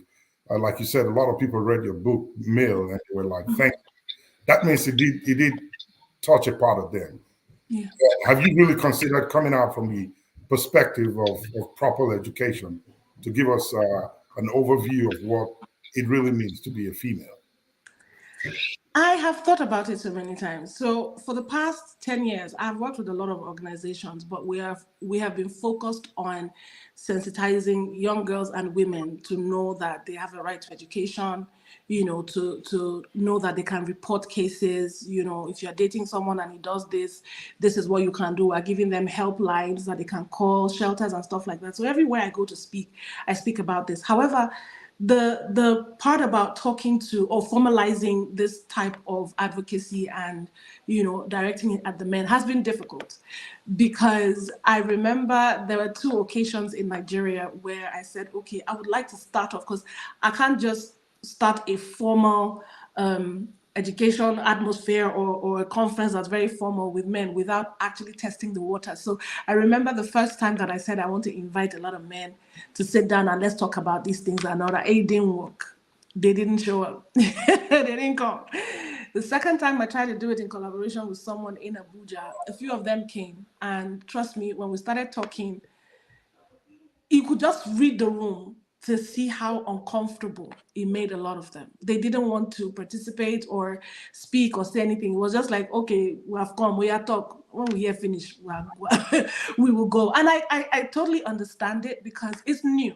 It's not something that a lot of men are used to. There's some men who have a different ideology when it comes to gender, because if you notice, I don't use the word gender equality. I just talk about rights. We're human. So a lot of people confuse it for feminism, especially men. I'm not gonna lie. When you want to talk about, okay, this is what we go through, this is how we feel like you should treat us and things like that, it is already branded feminism before they give you a chance to talk about it. So I feel like it's a gradual process that might take a while to start sensitizing people. That's why I said maybe this book will start opening their minds to what it is that women face, and then it might make them start to accept the fact that it's important to come together and have conversations like this. So there's an organization that I belong to. What we have done, it started off as a women's organization to talk about these things, but now we have included men as directors so that they can listen to us in the conferences and then go back and talk to their fellow men, because sometimes they say men will listen to other men first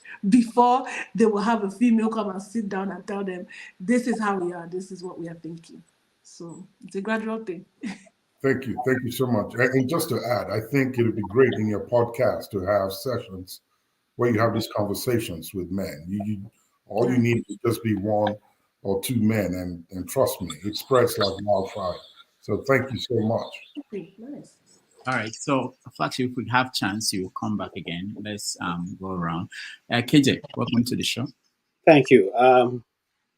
Thank you for inviting our dear, delightful Stella. I'm one of those few people who had a very slim opportunity to work with her many years ago with the Christian Broadcasting Network. Yeah. Good to see you again. Thank you. It still remains. Let it finish. Thank you. Thank God for you. I listened to you and I followed your discussion, and I think I love your approach to issues. And the question I would have asked is just what you answered last, which was how do you differentiate it from feminism, because that's the other extreme which we are trying to not let our children go into, but at the same time we want men to respect them and also listen to them and all that. And I think I enjoyed, you like an artist, you have been able to sell it. So there's very little conflicts on what you have said for anybody who is open-minded like myself. So I appreciate how you've been able to sell yourself this morning, and God be with you. Thank you. That's all. Let me first of all apologize for people who have made feminism seem like a bad word, like a negative word, like feminism is meant to fight men or fight the authority or the power that God has given men. Let me first apologize for that, because that is not the meaning of feminism. Feminism is not meant to be a gender war between men and women. It's not to defy gender roles. The men have their roles, the women have their roles, and I believe in that. But for me, I feel like when you think about your own gender and see that from time there have been some issues, and let's not even forget, most of the time, like widowhood practices, like I was talking about, you don't find that it's the men that sit in front of the women and tell them, drink the bath water of the dead body, or yeah, shave her head, or let her sit on the floor. Most of the time, it's the women who do it to other women because it was done to them. And sometimes when we see some men, because I always believe that men are different. You cannot generalize. Not every man is a man. But we also see that some men were raised by women to making them feel like, you have to treat a woman like this for you to exercise your power. So it goes both ways. But feminism in itself is just caring about the rights of women, their womanhood, protecting them, and knowing that there are challenges that they face that have to be corrected, So that is what it is to me. So when we mention the word feminism, I'm trying so hard to make sure that people don't see the original meaning as a fight between men and women. That's not what it was meant to be at all. So. All right. Thank you, KJ. Let's go to Mazi Prince, California. Well, it's good morning out here, and good afternoon, Dr. Rudolph. Good afternoon, Stella. You will definitely not know who is talking, but just like KJ, mine is not with Christian Broadcasting. Mine was you growing up in AGGS, then. So we go way back then. As a matter of fact, I would attribute you to be a sister of mine because you were my sister's friend, in the person of Angela Anyafulo, Aha, aha. That's what it is. You know, my simple question to you is, do you have it in Kindle? I think it's in Kindle. Yes, I have it in Kindle. I have it in Kindle. The only thing I don't have right now is the audiobook because I'm still Okay, recording that. But it's in Kindle, yes. Yes. sure. Good to know. I'll check it out. All right. Thank you, Master Prince. Local P, you're next. Hello, how you doing? Can you hear me? Yes. Yeah. Doctor, how long do I have? You have one question. Because sorry, my question is deep. Is channeled towards the girl child, which is, for me is very important. All right, and I'm talking about the girl child in Nigeria. All right, so there will be the question will have some like kind of backup. There's a question, but backup. I just want to ask her what she's doing about that. First thing first, I'll come from this angle. Like growing up watching, Nollywood then or before Nollywood or whatever, where you have the likes of Franca Brown, what's it called, Liz Benson, Obot Etuk, and you know what I'm talking about. Will you say the kind of good moral values of bad thing that they pass to your generation of actress? I'm talking about female actress, right? Since you're a woman, will you say it's the same good moral values of bad thing you pass to your next female actress generation, the one we see these days, that if they don't have, breast augmentation or butt lift or trying to kind of exposure, they will not be able to act. Because I'm asking this question because this generation of female actors we have in Nigeria right now, the bad thing that they were going to pass on this female gender you are protecting right now, don't you think it's going to be worse than the bad thing that of good mothers that the likes of Franca Brown is best gave to you guys? Because like the more we are going to better so-called better Nollywood films, right? The more we are seeing too many exposures, cleavages, butt lifts and whatever. You understand? And I can tell you this that happened. You remember the story of a girl child who they took for excursion to Dubai and they were unattended to. And what did we see? We saw videos of her doing what adults does to her classmates while the rest were cheering up. So you can imagine at that age, who is protecting that girl child, the one you're fighting for, who's protecting her? And whatever she did, she got it from skit making Nollywood, where if they don't expose themselves, I believe 100% you understand what I'm talking about. Yeah. If they don't expose themselves on TV, I don't think they're going to make sale or whatever. So what are you or your firm or your movement, what are they doing to make sure that these current actresses we have in Nigeria right now, both in music and movie, that they stop these shenanigans that they are doing? That if they think they want to copy these white people or foreigners that they did exposure, like they want to be Nicki Minaj, Cardi B or whatever, that this is not the Nigeria that we men are craving for. Just this will not help our girl child. This girl child that you are protecting, what they are doing will not help them. So what are you doing to make sure that your female girls or female colleagues stop this kind of stuff they are doing on our TV, Okay. especially in Big Brother Nigeria? Thank you.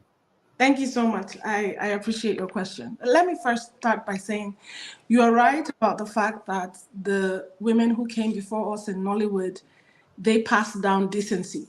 And let me also say that somehow it would be unfair to feel like we are the ones who passed down this mentality that they have, because I cannot attribute what young girls are doing today to our industry or us. Like I told Dr. Damages earlier, a lot of parents have allowed their children to have free reign, free access to devices, to their phones, and you cannot limit what they are exposed to, because the BBLs, the Brazilian butt lifts, and the augmentation didn't start with us. They didn't see it in us. They saw it from abroad. Even a lot of Nollywood actresses who are doing it now, it didn't come from my generation of actors or my brand of films. The films that we made in those days, I'm sure a lot of you saw it and loved it because we were at least decent. Even me, till today, I still try to make sure that when I step out of my home, I look decent enough that if anyone looks at me or my daughters look at me, I'm not an embarrassment to them, or I'm not showing parts of my body that I shouldn't be showing.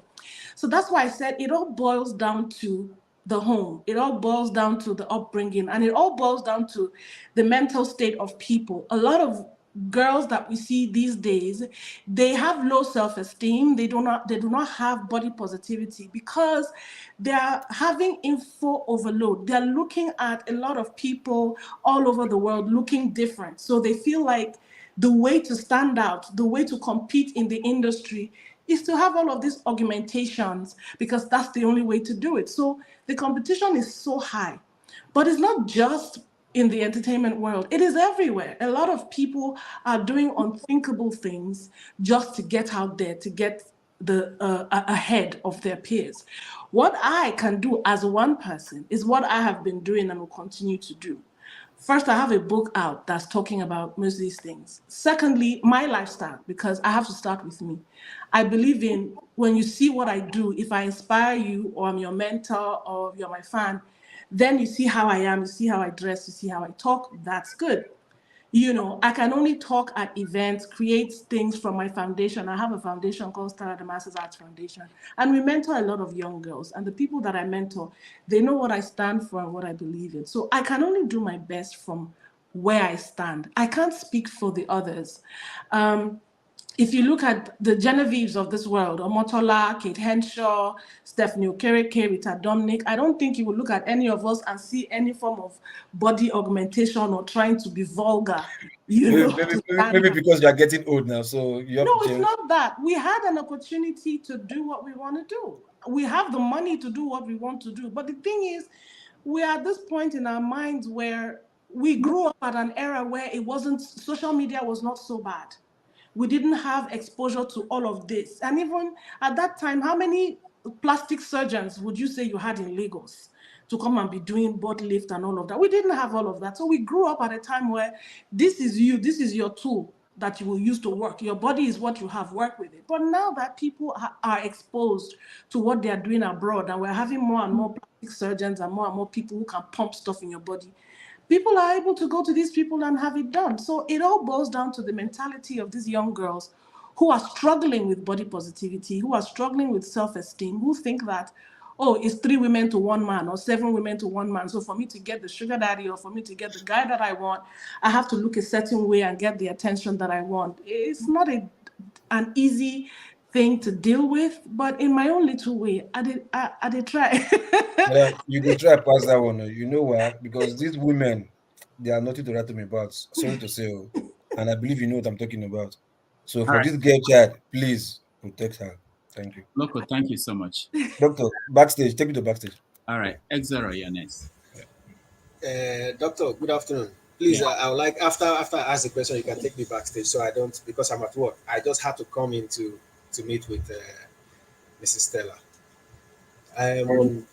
Good evening, Mrs. Stella, and it's an honor to be here with you.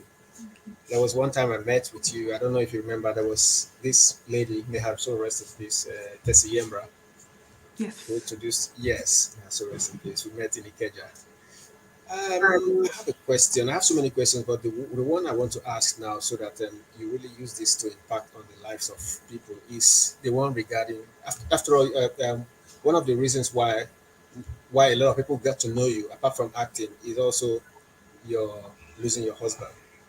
And I know that must be, like you explained here, it was a tough period. A lot of people go through a lot. And you just explained to us that it's not just the women in the village, but also people like you. I'm shocked, And I don't know if Dr. Rudolph can remember, I sent you a picture of a very, the wife of a governor who passed. And we saw the news that she was being bequeathed to the governor's younger brother. It was unbelievable.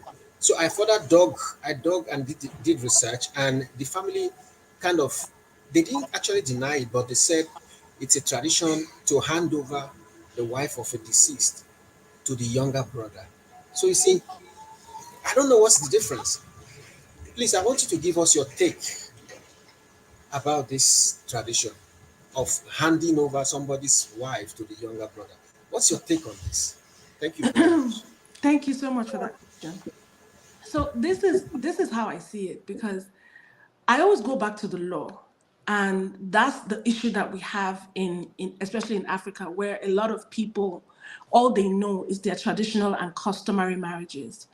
Now, they make sure that these traditional and customary marriages are not governed by our constitution. They're not governed by the law. A lot of them don't have the mental capacity to say, oh, we're going to marry in court. They don't even have court weddings in most villages. So they go based on the tradition. Now, that is one of the most difficult things to even begin to understand or talk about, because based on their tradition, they almost did it to my mother, which is crazy because my mother she was 77 or 78 when, no, she was about 60 when my dad passed away. And at that age, the next person in line after my father was supposed to be a 13-year-old boy.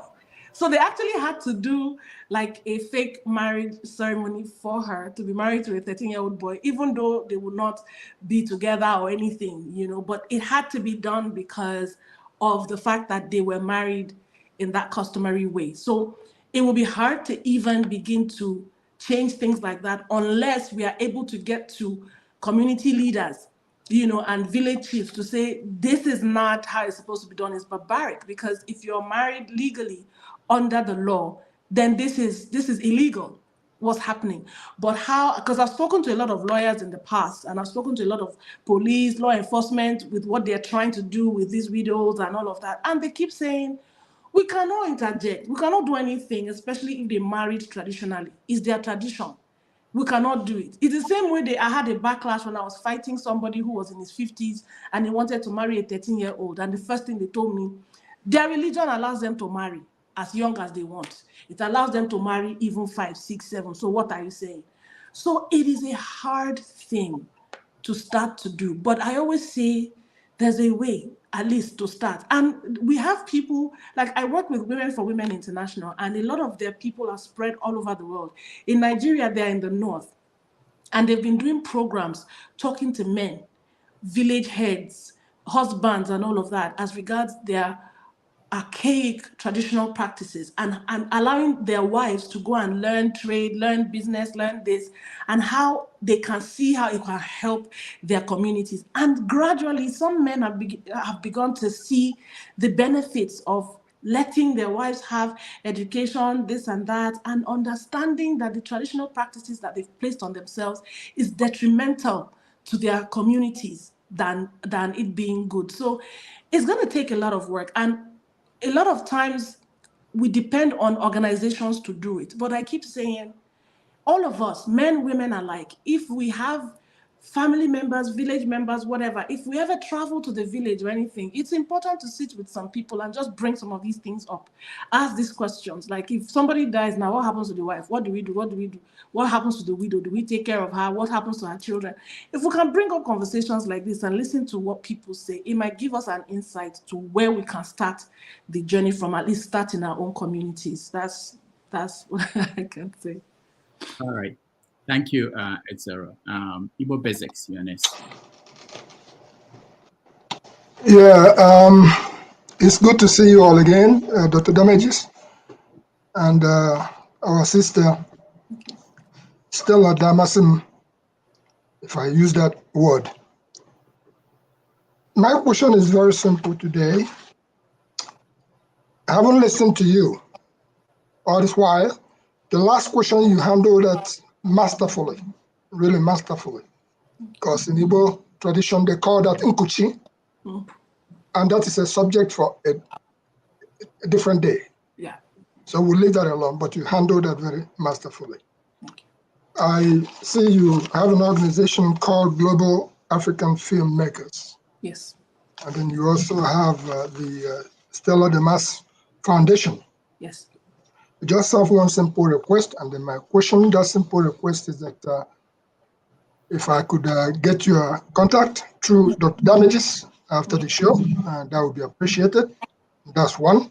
I also wonder why all this while I've been on a Ajala travel all over the world, and maybe I've run into you, but I'm not sure that I've seen you or met you or anything like that, but it's all well and good.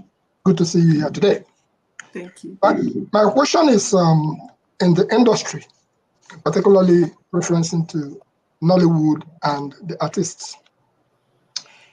If you were asked to nominate a female to a board referencing the well-being of artists, preferably of the northern or western Nigerian stock? Who would that be? I would nominate Kate Henshaw. Kate Henshaw? Yeah. All right. So that's just a starting point, because what will happen then is that through Dr. Damages, actually something that we have set up, looking out for the old artists. We are more interested in the older ones. Perhaps when we talk off stage, we'll be able to get, because we wanted to broaden, particularly a female, if we can. Yeah. Because we already had male here and there. I'm sure you know people like Zaki and stuff like that. Yes. With everything else that you have presented here, it shows me that you are not only deep in what you're doing, your book, which is already out. They already asked, how do we get it? There's some way some of us do act, is that as we're speaking, after this conversation, we probably want to order one and get it going. So in referencing to the young child, animation, I have kids that I could like to refer to you to maybe function with. Kids who have met almost all the artists in things like what you call it, General Hospital. Yeah. These kids have met all of them. They know these kids. But some of them come with autism. And autism is a specific issue that you all may know about. Yes. Is there something that you can do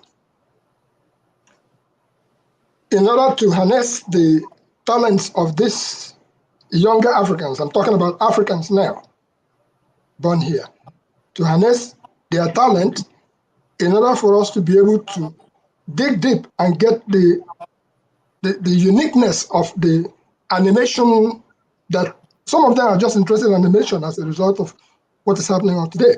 Is there something you can do in that direction to help out so that the younger ones, because long after we are gone, yes, the younger ones will be in place? All right, thank you. Thank you so much. So 2 things. Let me first just briefly tell you why I chose Kate Henshaw. First of all, she is someone that has been politically inspired before. She's done politics before, so she understands a lot of red tape, a lot of things that can happen with things like this. She's also a women's advocate, and she's on ground. She's hands-on. She works hard. She's one of the few people that I can tell you for sure that when you put her on a board like this, she will give it her all. She always does. That's one. And then secondly, as regards harnessing talents for young people, especially in the areas of animation and the rest of them, again, there's so many things that I want to do, but like I always say, I'm one person and I'm praying to God to provide resources to do it. I've also set up something called GAF Academy, GAF Academy, Global African Film Academy. So it will teach people how to make film, not just ordinary film of analog, but digital filmmaking, which will also include animation, because it's the way the world is going right now. A lot of people are making use of AI technology and all of that, and animated films are they're growing by the day, and this is what children enjoy with their video games, with everything that they do. And a lot of them know how to, they're interested in coding. So for African kids to be able to code, for them to be able to do animation and use them to create content and all of that, these are all the dreams that we have, dreams and plans that we have. My prayer is that, I'm able to find people who would work with me, partner with me, and support the dream and the vision, because no matter where I live in the world, my first goal is what can I do for my people? I had a conference where they invited me as a guest speaker. And I said, look, I live in America now. I know the American dream. For everyone who lives in America, you will know the American dream. Buy your own house, pay your mortgage, that's a dream. Pay your student loan or pay off your children's student loan, that's a dream. Be able to have a 401k, your retirement plan, and be able to travel twice a year at least, that's a dream. Have enough money, pay your debts. That's the American dream. Then I asked them a question. I said, what's the African dream? And there were a lot of African professors there looking at me, and they're like, this is the first time anybody had asked them about the African dream. And I said, we don't think about the African dream because as Africans, we are not even having the capacity to think about our dreams. about the future of our people, the future of our children, where we're going, how we see ourselves. We are all focused on how to survive now because of what life has thrown at us. So I struggle every day to try and think about the African dream. So everything that you have said, sir, these are things that I've been thinking about, I've been faced with. I'm setting up structures in different places. I'm starting small because it's me and my finances. I don't have a financier, I don't have investors yet, because a lot of people will tell you the economy is bad, I can't just invest money. Start first. When you start and see how it's going, I will enter. So what I'm doing is start first. So I've started it, and by God's grace, in the next 5 to 10 years, we will have a thriving industry where young Africans are able to come in there, learn the things that they really, really want to do, and use that to take care of themselves, their families, and their communities. So just to close out, did you, in your heydays, have the opportunity of meeting people like Valeria, Zebediah, and people like Laurus Mbojigwe?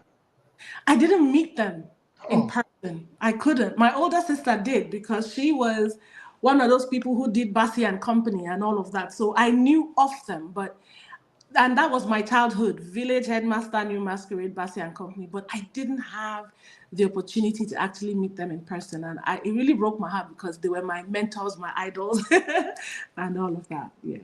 Thank you so much, Stella. And we'll talk backstage. Okay, thank you. All right. Thank you, Bobrisky. Chimiones. Good day to everybody, and pleased to make your acquaintance, Stella. It's a pleasure. So I wasn't here at the beginning when you started. So in fairness, it would be very odd to just throw a major question, because I only caught up towards the ending when you were talking about shortly after your husband died and a bit of your experiences. So, but the question, I guess and then thank you also for clarifying your stand on issues of feminism. Because it has become one of the most hydra-headed issues in our generation. And prior to today, Rudolph and I had a conversation on this, and he knows where I was coming from when he told me what the topic of the day was going to be. But what I wanted to ask is, so on the issue of feminism and the book, is it as a result of your widowhood, or is it as a result of general life experiences you had gone through? And then I've had the benefit of working with women, and in the industry where you have been reported to lots of women. I've had good female bosses, but I've also had some very not pleasant bosses, and it has nothing to do with male aggression towards them. It's just something totally different, and they just want to crush a man. Sometimes even when you're trying to be as supportive as possible, you just find this person who's dark-hearted and wants to prove a point. I'm a lady, and I'm saying you don't need to prove any point. You're the boss already, So listening to you, where you were talking about having to, change the mindset of men when it comes to the kind of things you're trying to push. Now, my own question is, don't you think we need to start even changing the mind of some of our women to begin to understand that there's a role for you, there's a role for the man. In some instances, you will be on top. I'm going to see the day we will have a Nigerian female president or female governors. I want to see those kinds of things happen. Not everybody wants it. I don't feel happy when I go into a board meeting and it's all men. Like today here, it's only Mbori, and Mbori is only showing up because of here. So it's largely a male-dominated panel, and I don't know why the ladies don't want to come. So my point is, what can we do to begin to change the minds of the women? Like you rightly said, when a woman becomes widowed, the people on the forefront of trying to push some of those cultural things are not even men, they are the women. And some of them are not even doing it, like you rightly said, just because it's been done to them. Some actually believe that this is the way it should be, and that it's this way or nothing, not because they've necessarily gone through it. Wow. Okay. Thank you so much. When you started talking, I knew that your question will not be easy at all.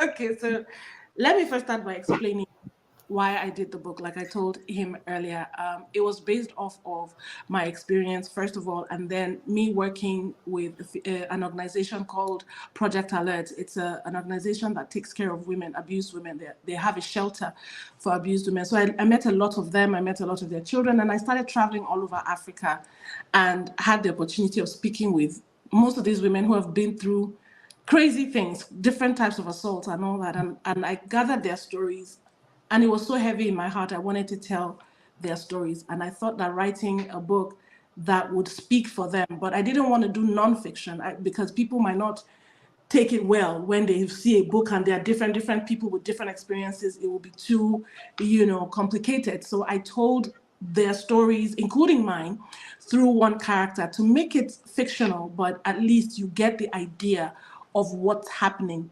But as painful and as gut-wrenching as the book was, at the end of the day, my take on it and how I ended the book was I gave it a form of hope that no matter what it is that you've been through, if you stick to what it is that you believe in and the changes you want to make, there is hope at the end of the day, because that's my story right now. I'm not who I was. I'm not the label that they gave me, or I'm not when they label me widow and all of that. That's not what my life is about. It's an experience that I went through, so it shouldn't define who I am. So that's why I wrote the book. Now, going to the issues that you have seen some women have, and I'm glad that you did not generalize. I'm very grateful. Let me tell you this for a fact that I have said it in countless places that, unfortunately, for some reason, God has sent me to advocate for women and help women, but women have been the cause of my major issues in my life.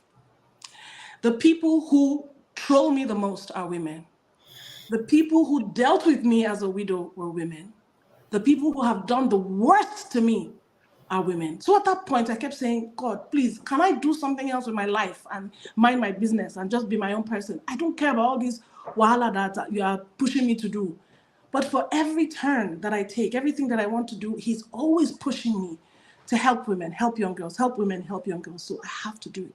It took me years of speaking to these women and understanding these women that most of the time that you find women who are arrogant or who are hard-headed or who are very, vile sometimes, that you wonder, what is wrong with you? Are we fighting? It's the fact that they cannot express their emotional baggage.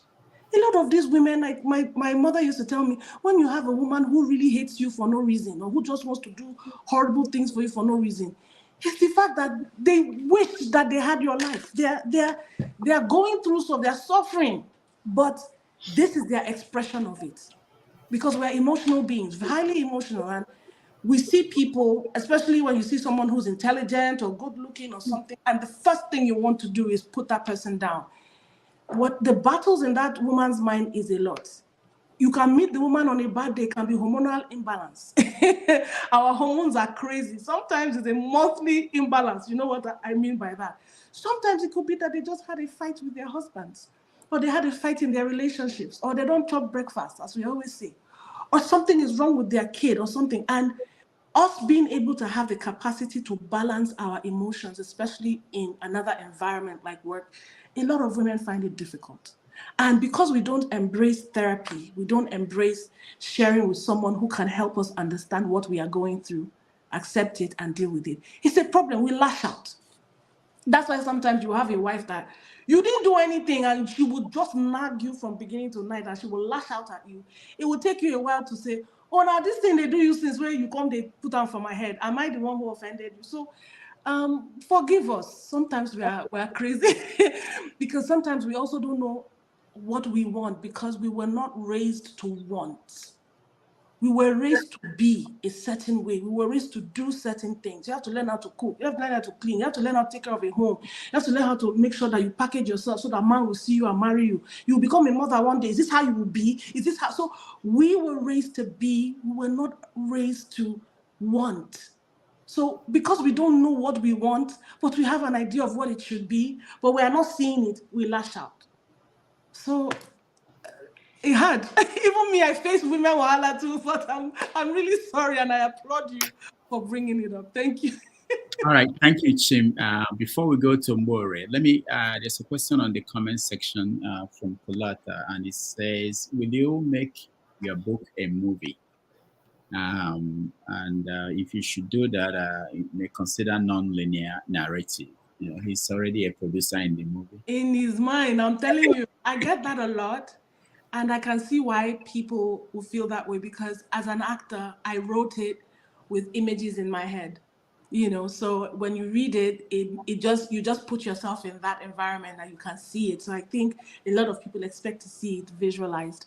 I wish to do it. I would love to do it. But again, it's another battle to find investors, because I have to film in Africa. I have to film it in Nigeria. So I have to come home, set up a production plan, get a production team, you know, and get it done. But I'm already thinking about that, but I have to adapt it into a screenplay from the book itself first before I do that. So yes, I am thinking about it. And you have to deal with the character growing from being a kid to... Yes, so that's casting. We have to cast people who look like almost the same in different age ranges. So it's a lot of work, but we'll get there someday. All right, thank you. Mbore in California, you're next. Hello, everybody.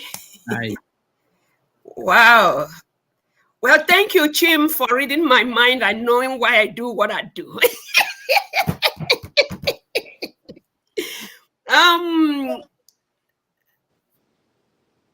Stella, I salute you. Thank you. I do. I know Dr. Damasus had said it's one question. In that case, I'll have a sub question before the question. Okay. Please, do you, if you don't mind,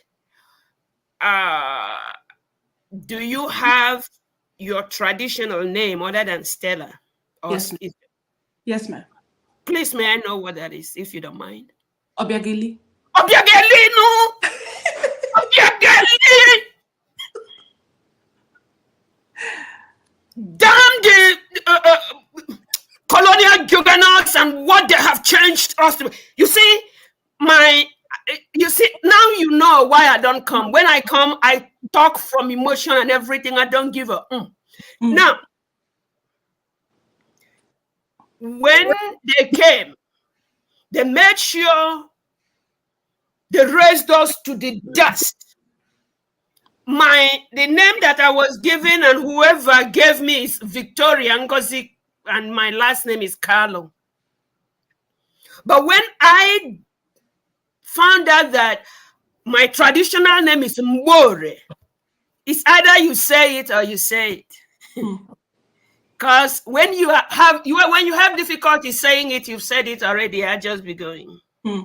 So our language, our names, our everything, which is a big blessing to us anytime, any day. I don't care what part of the world you come from. If you have your traditional name, it's a big crown of glory. Right. I am so proud of you, girl. Igbo nasi idimuko. I am extra proud of you. Thank you. Yes, I call that which befell women worldwide. It's not only in Africa, it's not only in Nigeria or Igbo, it's worldwide. I call it acting from the fright. That's what I call it. Anxiety, acting from the fright. Because women are remotely controlled. And that control makes a fellow woman tell you, you just scraped your hair because your husband died. You should also rub charcoal. You should also, because they are remotely controlled by men. If they don't do that, they are in big trouble. The same man that has asked that you hand down to women what will make them not dress the way they are, will go after those women who have pumped their breast, pumped their butt, do everything, and coming to blame you. I mean, you're like, so who am I dealing with? So, my dear, I thank you so very much for doing what you have done. Thank you. Thank you. With Thank that you. book and everything. Thank you. Thank you. Thank you. All Thank right. you. Thank you, Bori, from California. Eagles Air, you're next.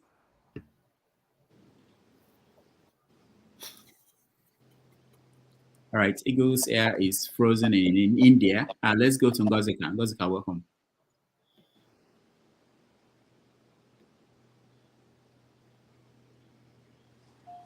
Why is there nobody can hear me? Ngozika. Good evening, gentlemen. Yeah, Good go ahead. evening to our special guest, Miss Stella. Can you hear me? Yeah, we can hear you. Go ahead. Can you hear me now? Yeah, we can hear you. Go ahead.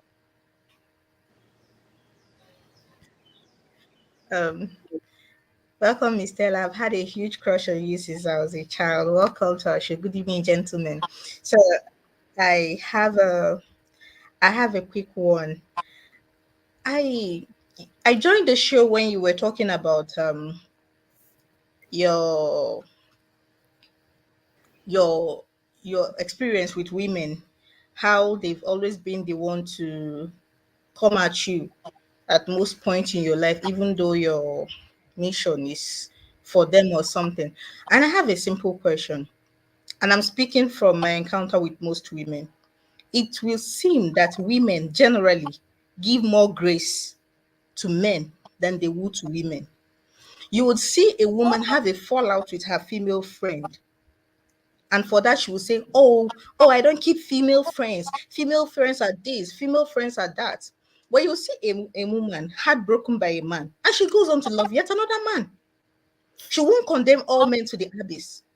Why is it that women do not give their fellow women the same grace they give to men? That is just my simple question. Now, have you had any personal encounter where you can, if you did an introspection, you can say, oh, yeah, it seems I give more grace to women. Of course, I do not expect you to be 100% on that, because that would be like shooting yourself in the foot. But I just want to know, do you see it as a problem? Do you have any encounters like that? Thank you. Thank you. I'm not going to sit here and act all sanctimonious and tell you it hasn't happened to me. Of course, I've experienced it. As a woman, you give men more grace than women. And that's one of the major issues, one of the major reasons why we are a certain way to ourselves. But like I said, for me personally, it goes back to how we have become, how we were raised to be. We're raised to reverence the men more than ourselves. We're raised to put them above ourselves. And it's not like it's the fault of the man himself. It's the fact that we were raised that way.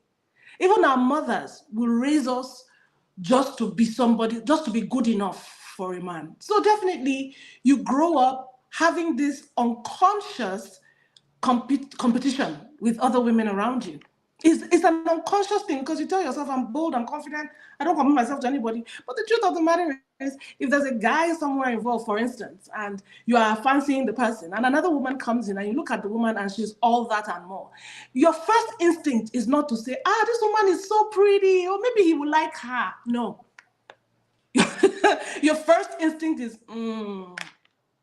problem if you do, well, kind of things like that, even in the place of work.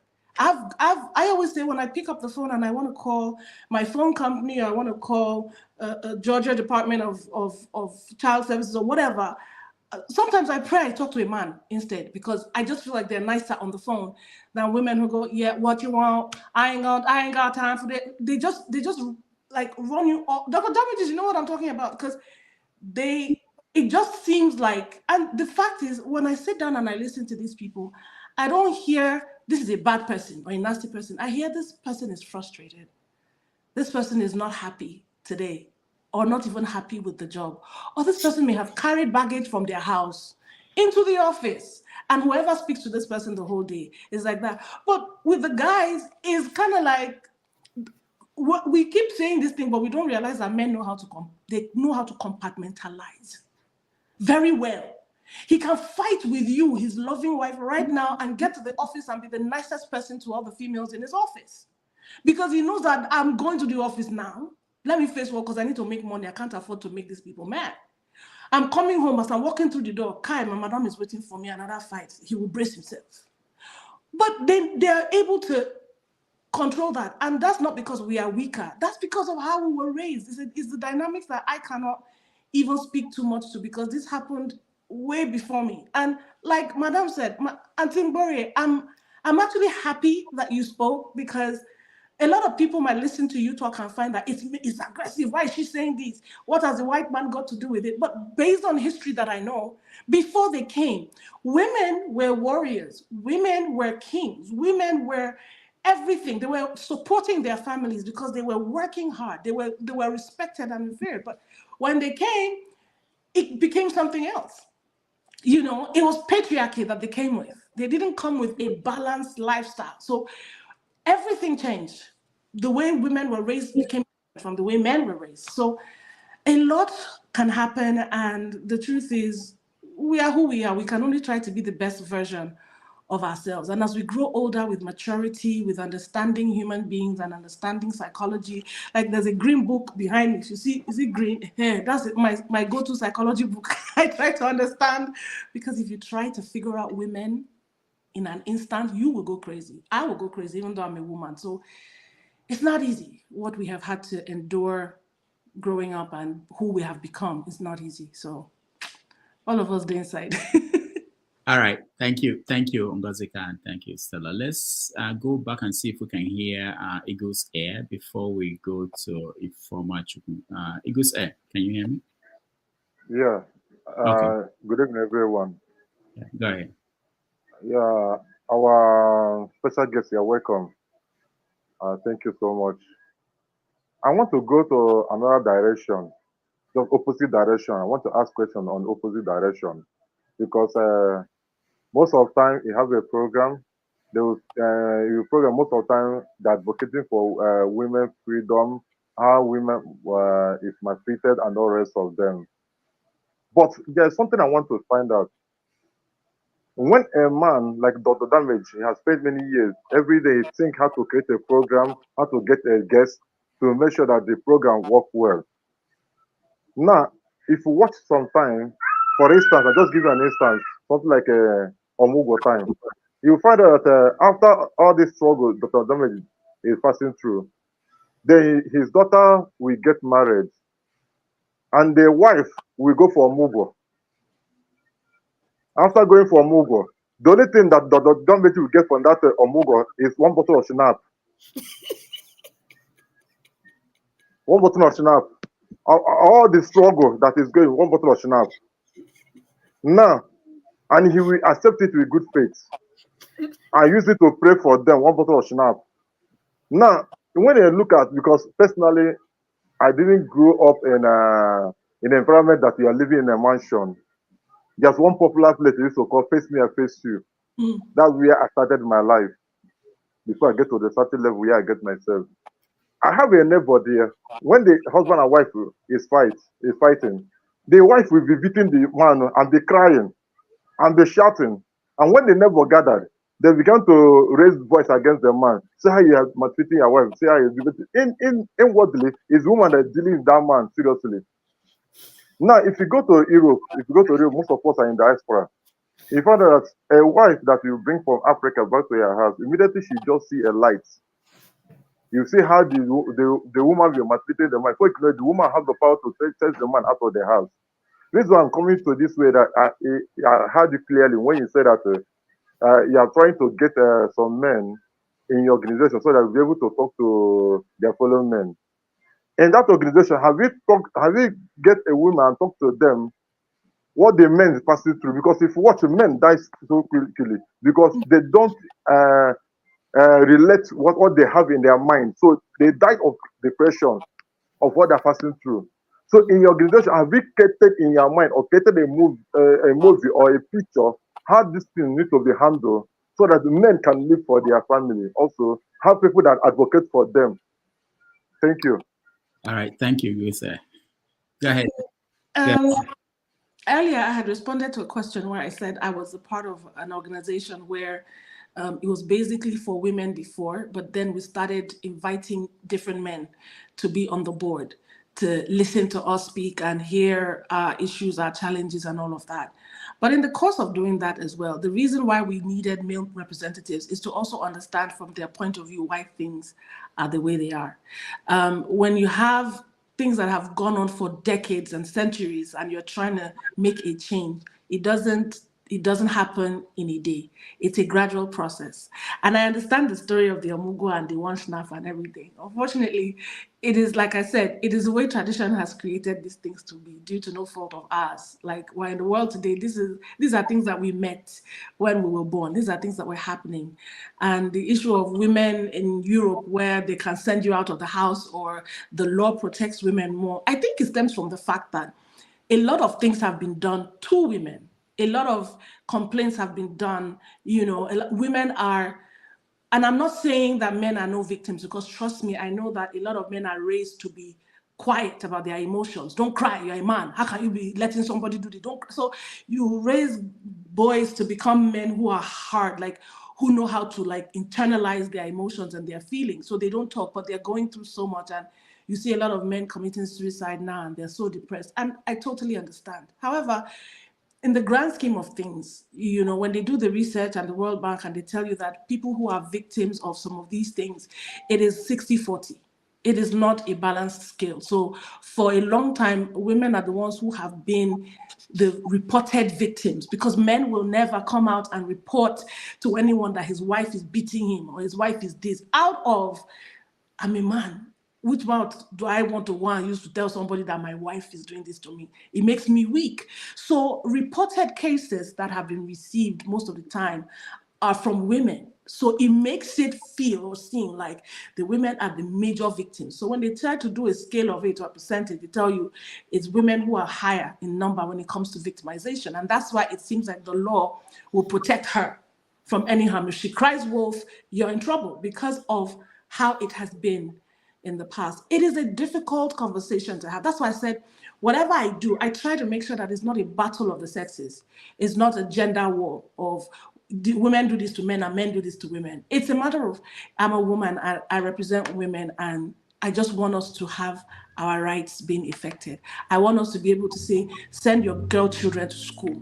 Let them go to school. Let them learn something that will help them in the future. I'm trying to say, don't marry off your children at the age of 9 or 13. They don't even know themselves yet. Don't throw them in the house of an old man and make them mothers before they even realize what life is about. That's what this whole advocacy for me is about. It has never been about a gender war, because when I talk about widowhood practices, it is performed by women. And it's the mentality of, it was done to me, it was done to my mother, it was done to my grandmother, you will go through it, you're not an exception.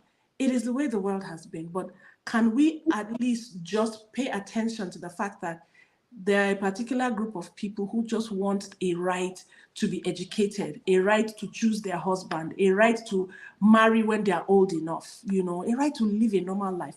That's all we're saying. So it's a long journey, but yeah. All right, thank you.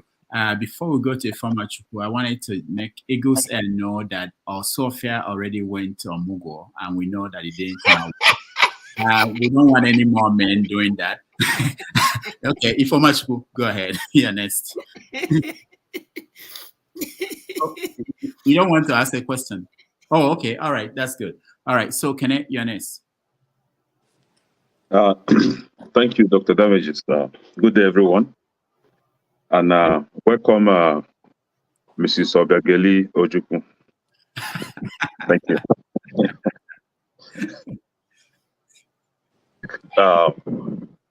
Is it from my own end?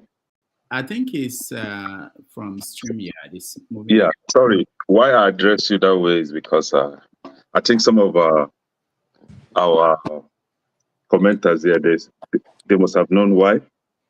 You are one among few Nollywood actors or actresses that I have a tremendous respect for.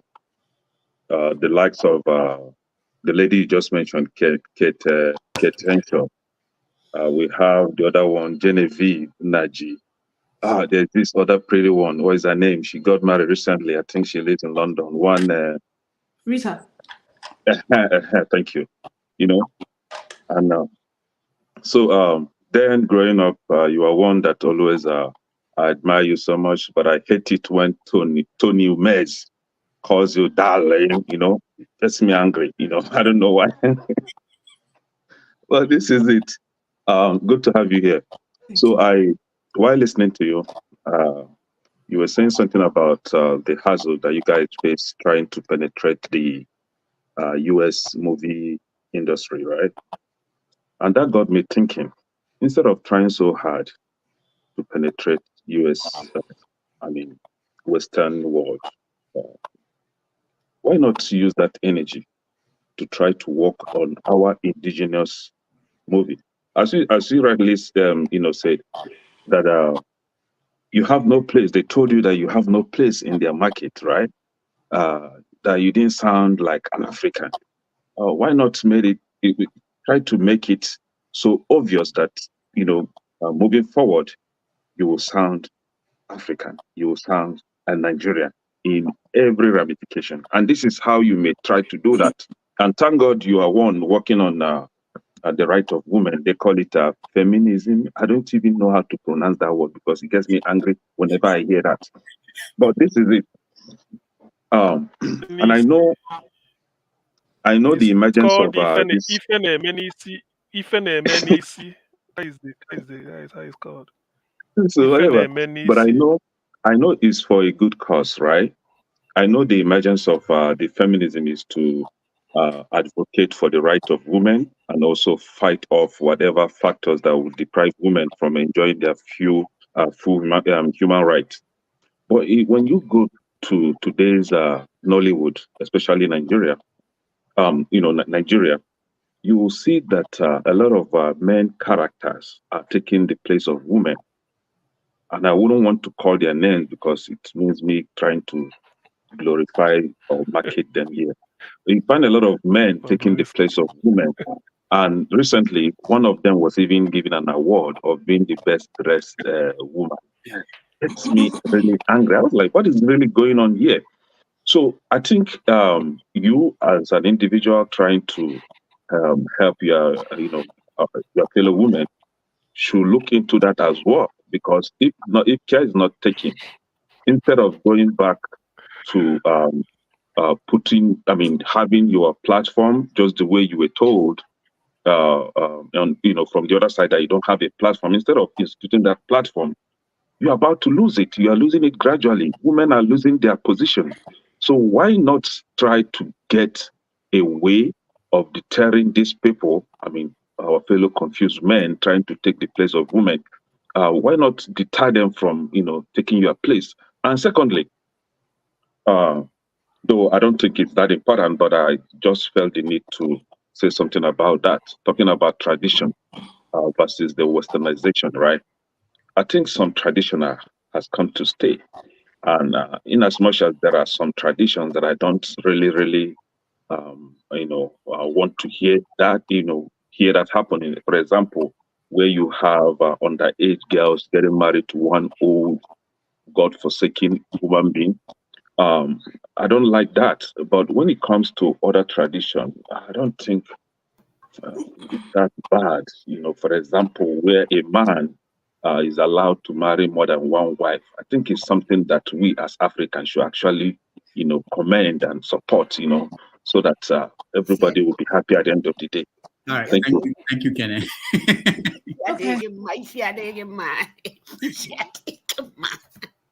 So Stella, just so you know, there are our conquests from Things Fall Apart who reincarnated and they are here. Yeah. I get it. But let me just touch on a few things that he spoke about. First of all, he addressed me as Yagili Ojuku. I will remind you that even though Ojuku was our name, but from the time after the war, my family formally changed the name to Damasus, and that's before I was born. So I was born into the name Damasus. And the reason why my name is Stella Damasus, not Obiageli Damasus, is because of the brand.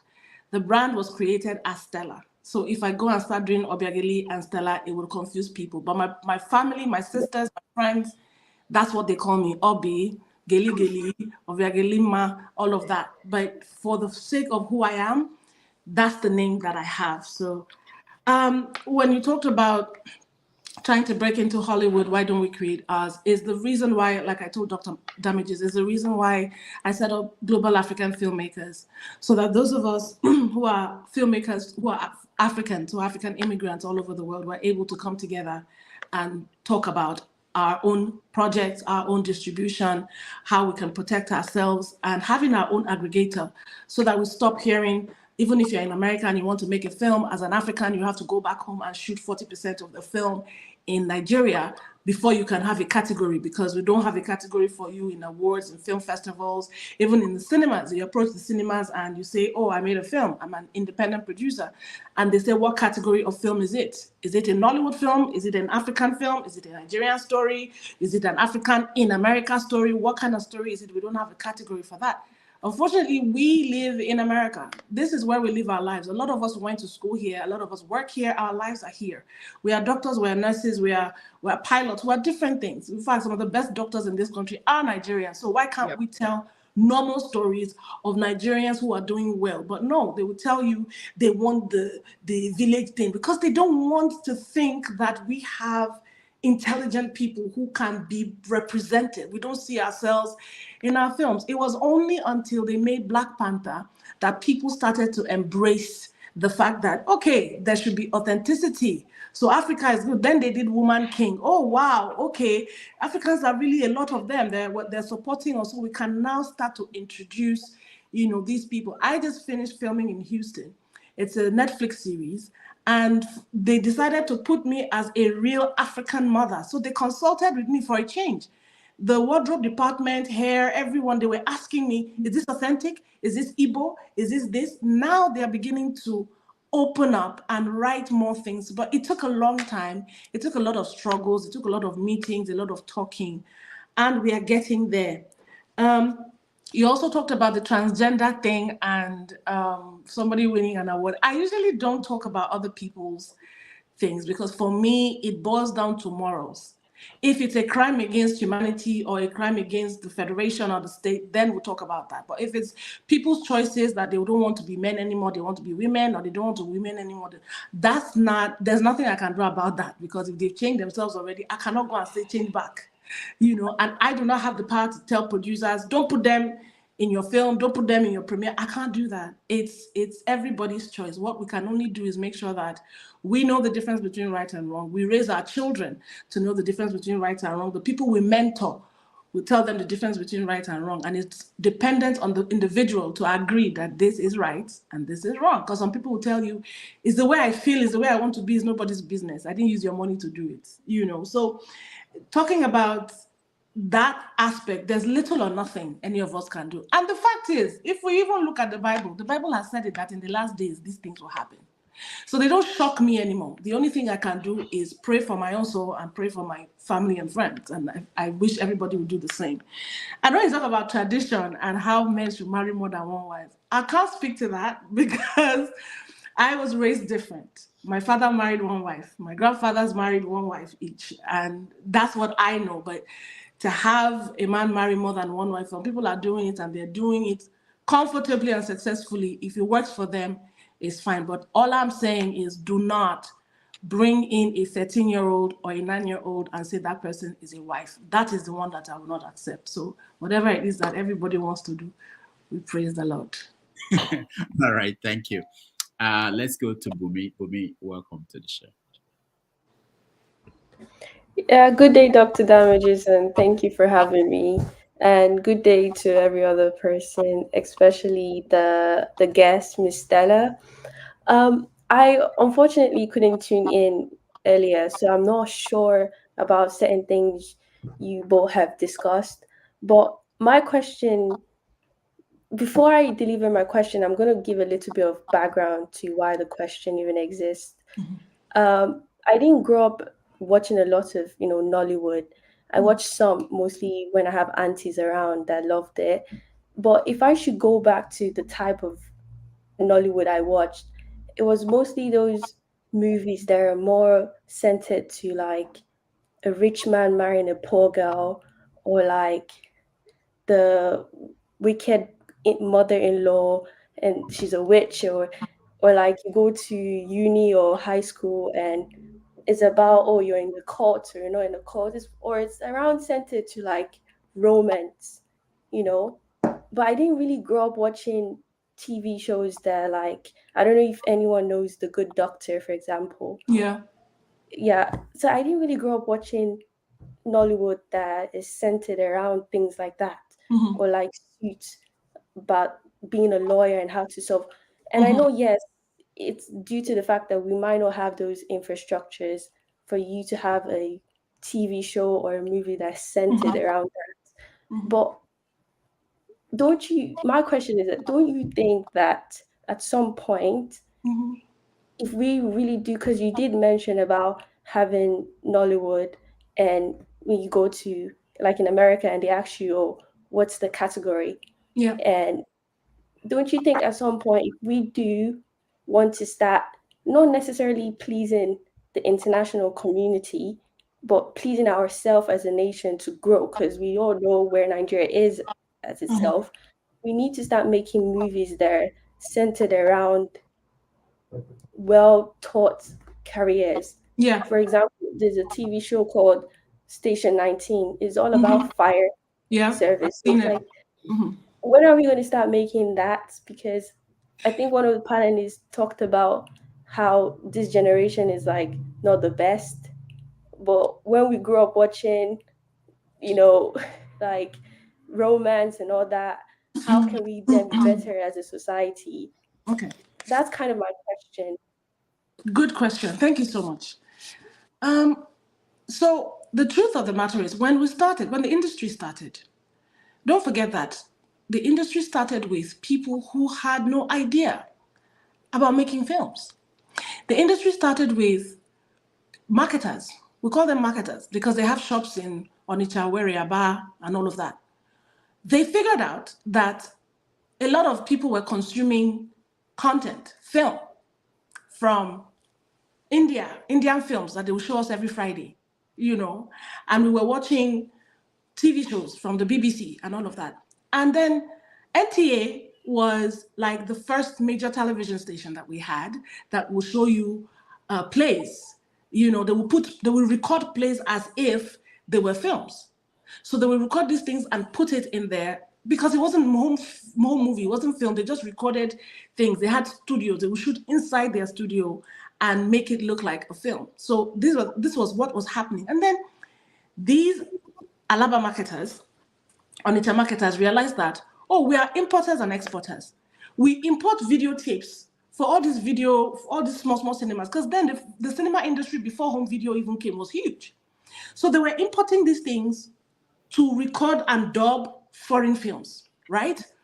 So then they realized that if we can import tape, NTA is doing this thing on TV.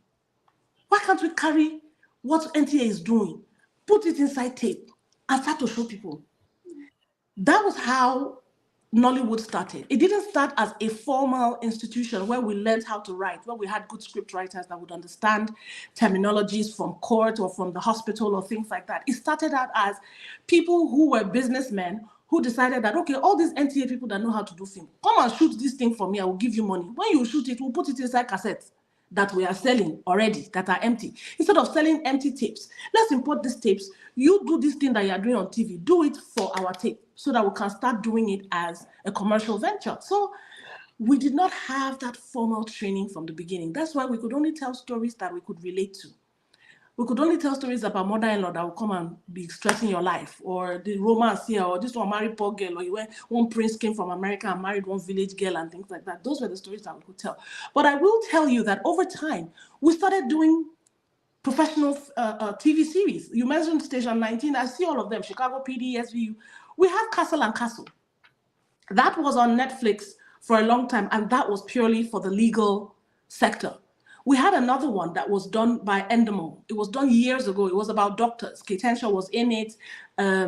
This Raka girl was in it. There were so many people that were in it. And we've had a lot of TV shows that center around the medical field, law, even people who do farming. We've had a lot of different things like that. It may not be as big because, again, our platform might not reach you. You sound like someone who was raised in the UK, darling. So maybe you didn't get a chance to see these things, but trust and believe that we are pushing, we are doing it now that the market is opening, now that we're open to traveling and learning and doing online courses. Our writers are beginning to write these things more and more to create who we are. The problem is not our writing or our storyline right now when it comes to the divide with us and the international market.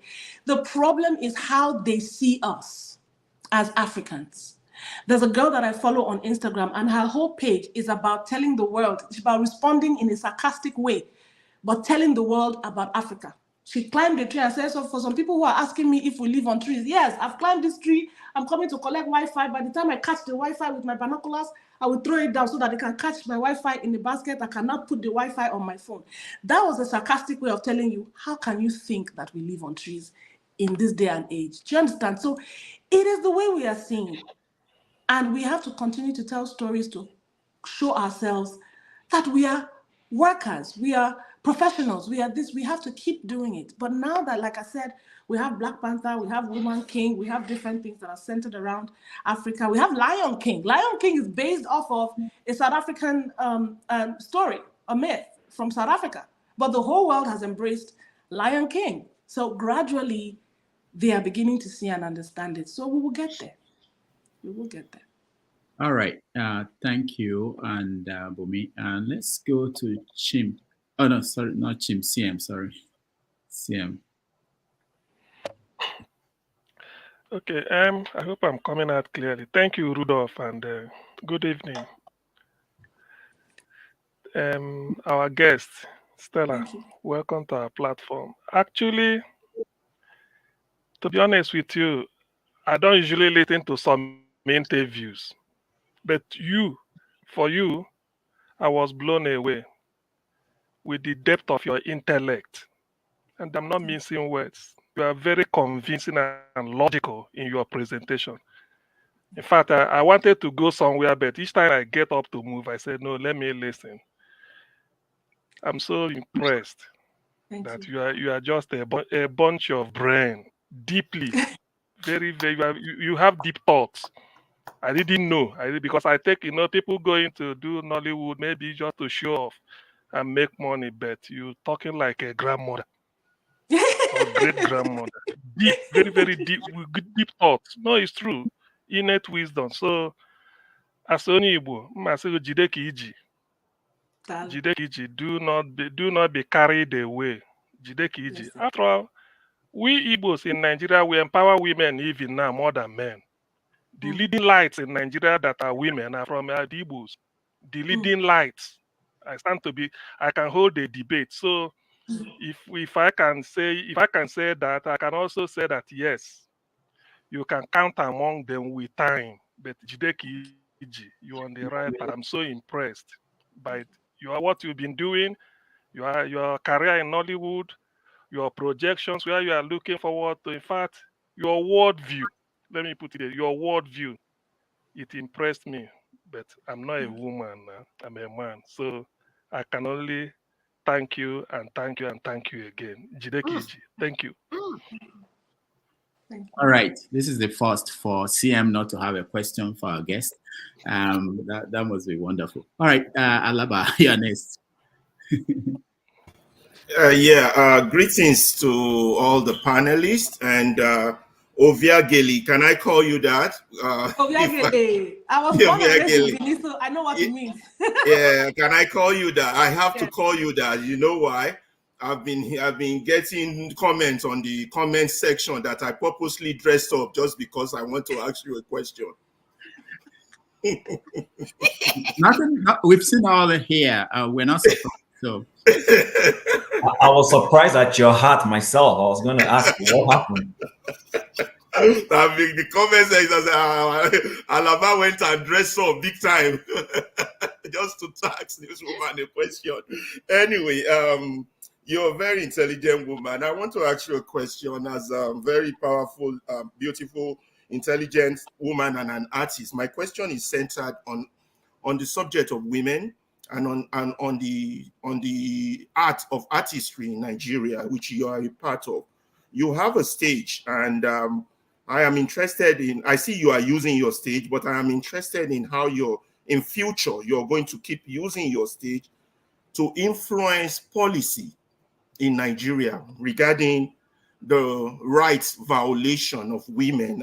Is it in the offspring somewhere where, as notable women, you want to have an association of women that will push for powerful policy, influence policy makers in Nigeria to continue to strengthen the rights of women? And also the movie business. You just mentioned about how Hollywood tends to mistreat Africans. We, as Africans, Nigerians in particular, we are 200 million strong. That population in itself, its market, its money. But the first thing that has to happen is that we have to make our people wealthy for them to be able to afford the joy of art. You know, that we are not there yet. We are working towards it. The movie business, how is the association of actors or actresses, how are they influencing regulation to reflect, influence our lives, particularly our politics? Also, when I was growing up, I used to read a lot of Nigerian or African authors, like pace setters. I remember one particularly, Too Cold for Comfort. A lot of pace setters, Too Cold for, and pace setters move. Why are all these beautiful things not turned into movies? Is there work in the progress to do that? You know, even if it has to be expanded. We can't wait for Hollywood to tell our story. They cannot do us justice. We have to tell our own story. We have to make them come to us and beg. We don't have to go to them. We shouldn't go to them because we're population strong, 200 million. We just have to give wealth to our people to enjoy what God has given us. So just as a woman and as an artist, what's your position and influence on this? And they are right. I did dress up just for you. Thank you. Thank you. I appreciate your effort. Thank you so much. Let me start with the first question in terms of effecting policy changes and all of that. The reason why I am here doing what I'm doing is because of the policy changes, same things you're talking about. I'm a part of Women for Women International, and they have branches all over the world. Like I told Dr. Damasus in the beginning, that most of their volunteers are in the North. They've started to sensitize the women there, even their husbands, to talk to them about the rights of their wives. Let their wives learn, let them, understand business, how to calculate their money. The women there are now putting their money in a bank to save. Their lives have changed. There are so many documentaries that are available for people to see how transformative these things have become. So we're beginning to talk to the community leaders to let them know that there are some traditional things that will have to change to favor all of these things so that things can change. They can allow the law to handle the rights issues as opposed to the archaic tradition. So I'm doing the little that I can now. I'm not based in Nigeria right now, but I am a part of organizations that have hands and boots on ground who are doing the major work, and we talk about these things and the changes that we want to see. But like with every political arena, there's red tape everywhere. You will meet a lot of roadblocks. You talk to some people in government, and the way they will push you, talk to this person, send this document here, send this letter here, and you have to grease the palm for people to even read a document that you have put together talking about a policy that you want to change, for people to read it. The amount of people that you have to bribe and talk to and beg and cajole is crazy. But like I said, everything starts with a gradual process. And that's why I joined some of these associations, because they were already pre-existing and they already have a strong hold in different places. You also talked about the Guild and what they're doing to regulate some of these things. In our earlier conversation with Dr. Damasus on the show, I talked about a lot of things that I knew would get me into trouble and my disagreement with a lot of things that they are doing, in terms of taking care of the actors, the regulations that other people have, the number of hours we should work, the barest minimum that we should accept, the fact that we don't have health insurance, as actors, putting our lives at risk, going into the forest and everything. The fact that we don't earn royalty.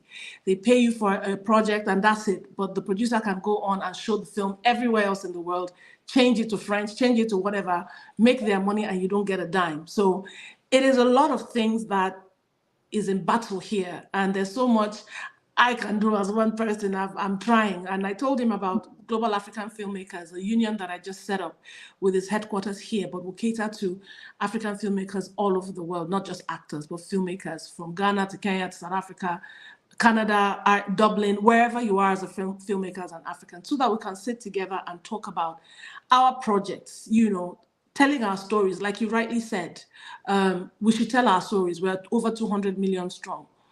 The problem with that, like you said about the books, why don't we turn some of these books into films? We, in the industry, we say you option a book.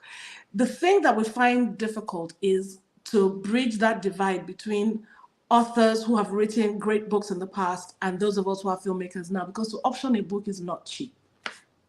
It's like trying to talk to the Kuti family that you want to have rights to do Fela on stage. That is why Fela on stage was not even done by Nigerians. The first time that they did Fela on stage, it was done by Jay-Z and Will Smith and some of their investors, and they did it in New York and then brought it to us in Nigeria, and we paid money to go watch Fela on Broadway, done by Americans. The truth is, it is not as if people haven't asked or we haven't, but the fact is, we still have a long way to go to understand the meaning of taking someone's intellectual property to turn it into a project that will belong to both parties, or that you are given an exclusive right to tell the story. The problem we have is to be able to construct proper agreements, you know, proper documents as a contract to say, okay, if I'm optioning your book, this is what it is. A lot of people want to pay off these authors. Let me pay you 20 million for your book and do the film, and the film belongs to me. And the author will say, this is my life's work. This is my intellectual property. It can't happen. Unfortunately, we don't have proper structures on ground to create proper contracts that will protect the author and also protect the producer. When you bring up these things, they'll tell you, we have contracts, we sign contracts. I look at a lot of our contracts and I shake my head and I'm like, I'm not a lawyer. All I did was, before doing my degree in theater arts, I did business and industrial law as a diploma course in Unilag. And even as small as my knowledge is in the legal department, I look at some of our contracts and I shake my head and I'm like, this is not happening. When are we going to have more entertainment lawyers that will sit down with everybody and do what we're supposed to do? The structuring of the industry needs work. But if I say it, they always come for me and call me all sorts of names. And I say, no problem, but we lack structure, proper structure in every department, whether it is legal, whether it's financing, how we can finance, even the medical aspect of it, why some actors get to the age of 60, 70, immediately 0 to 100, there's a terminal disease and we're begging for money to be flown abroad for surgery, when we could have sorted these things out if we had health insurance that can help people even do medical checkups every 6 months. We have consultation fee and tests sorted by our medical insurance. We have the small money that we're paying, our royalties, let it go towards our retirement plan. The way people have 401k, let's have a retirement plan. A lot of us don't have. A lot of people haven't saved enough money. So if I start this conversation now, we will not finish till next year. There's a lot. All right. Thank you so much. We have done 3 hours. We initially planned 2 hours. So what I'm going to do, there's a question, a comment I got. I will tell you about that and then ask the flagship to ask the last question, and then you can give us your final words. A friend of ours on this show, Dr. Alexander Gomez, said I should thank you for helping Enabella Elebuwa. For helping him in his last days, that you were very helpful to him. He's a friend of Dr. Gomez, so he said I should send thank you to you. All right, the flagship. Now unmute yourself, flagship. Can you hear me? Okay. Yeah. Thank you. Again, Ms. Stella, it's really awesome. I just sit down here listening to your responses. It's beautiful. And this is surprising to me. Almost all the questions that I have, it's either one person asking it, and in your attempt to answering it, you throw light on my next question. So I'm not going to go back to those. But let me ask this. Your last answer now, you talked about many ideas, and you seem to be on the right track. You have a clue of what needs to be done. But just like every other aspect of Nigeria, and as Nigerians, we always like to wait for someone to start the process for us before we're jumping into it. You have the ideas to begin the preliminary work on putting all of these bulk projects together. And I'm sure that there must be one or two that think like you in the industry in Nigeria or maybe here. Mm-hmm. Why have you not thought about working with this one or two and putting this idea, start the preliminary work together, and maybe somewhere down the line, others might buy into it and expand on it? Yeah, that's what Global African Filmmakers is about. I've already started the process. I've said it from the beginning of this interview that I just registered a union that will protect the rights of filmmakers, whether you're an actor, producer, director, your wardrobe, gaffer, light, whatever. And that's what we're doing. We're putting things together that will serve as things to protect us, protect our rights, things that we're supposed to do on time. You know, we're getting entertainment lawyers to look at what our constitution will be, to know that we have a barest minimum for what people should earn as, you know, their work for the projects that they do.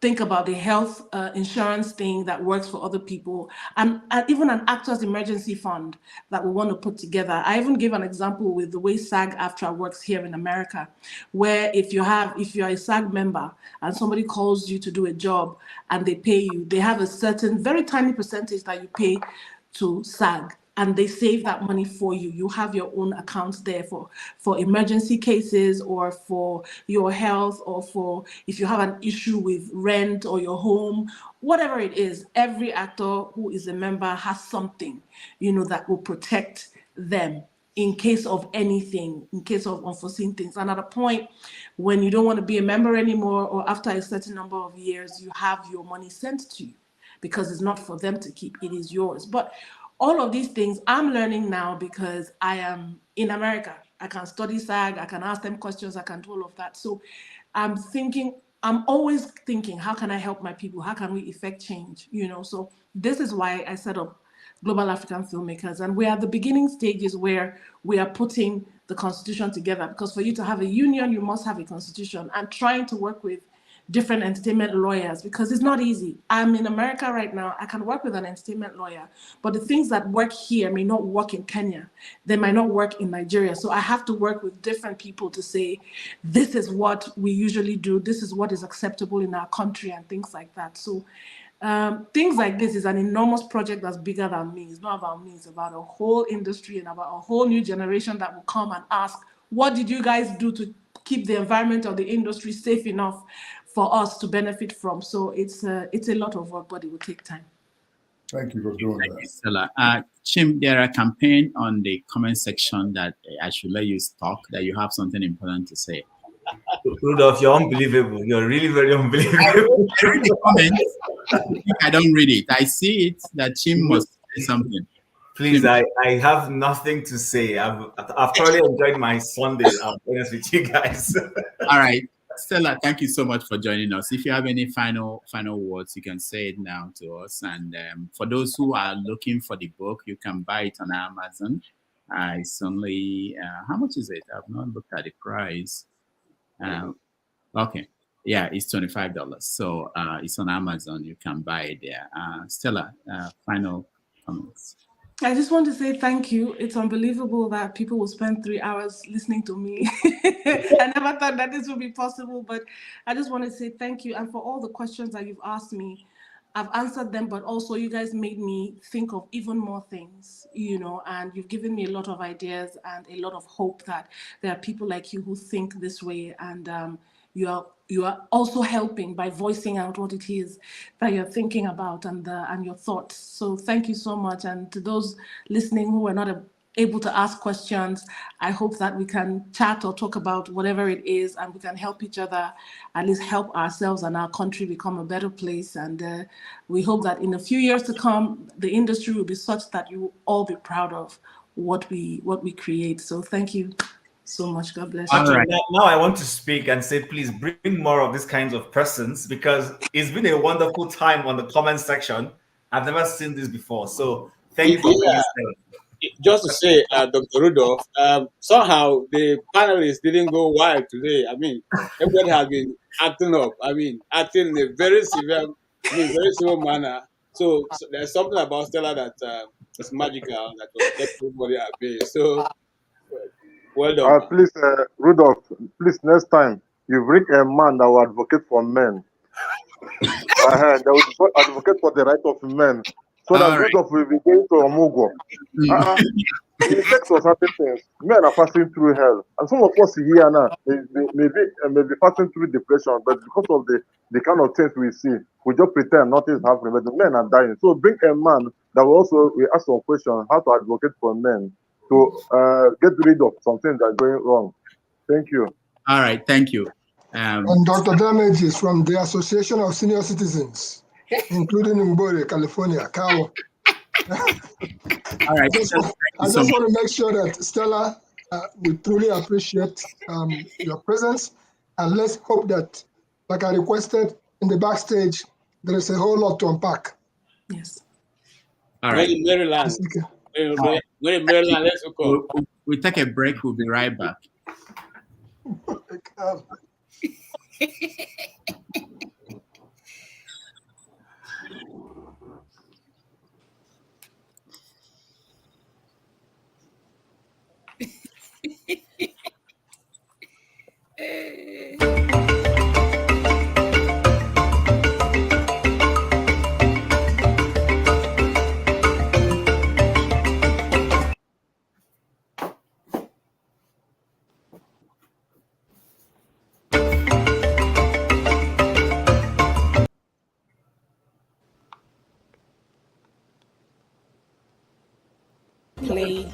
Lives in the UK with her children.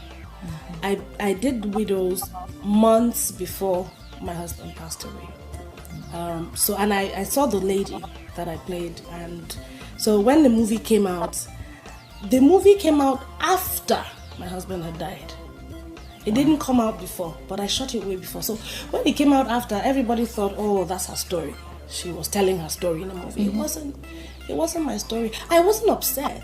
I was actually grateful that I did such a great job that people believed that it was me, because as at the time I was doing it, my husband was out. In fact, he was the one dropping me off on location. So it means that I must have done a very good job for people to actually feel it and say, oh, it must be her story. How do you feel at times when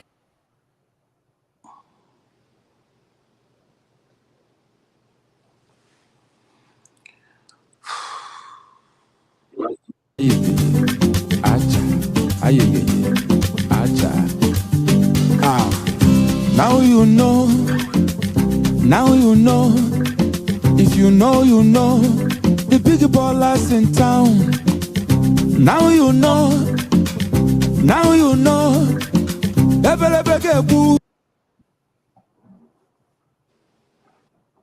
television debut. This is his most recent album right here. It's called Spirit of Love. We're very pleased to welcome Majek Feshek.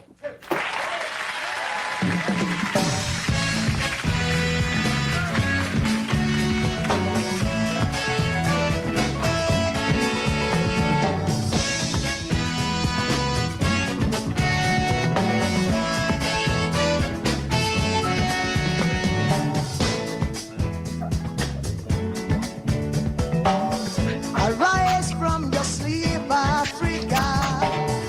Rise from your sleep, America.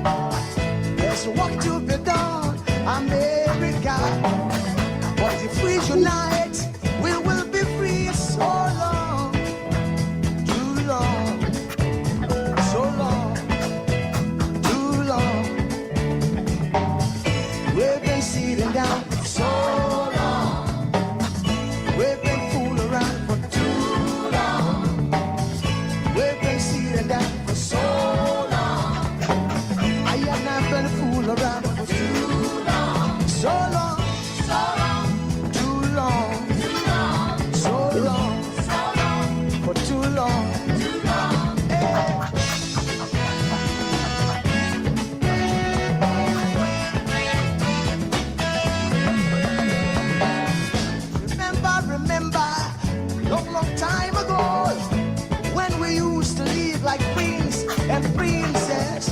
Remember the pyramid of Egypt, when we used to live like prince and princess. Remember Marcus Garvey, who are the dream for New America. Oh, remember Martin Luther King, who are the dream for New America. They say you are black, they say you are brown, they say you are black, they say you are brown. Only the angels of Jah is white now. Only the angels of God is white. So long, too long, so long, too long. We've been sitting down so long. We've been a fool around for too long.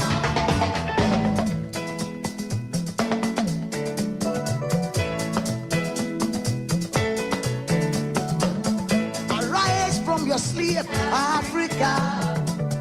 Arise from your sleep, America. There's work to be done, Africa. So much work to be done, America. But if we unite, hey, we will be free. So long, too long, so long, too long. Pressing down for so long.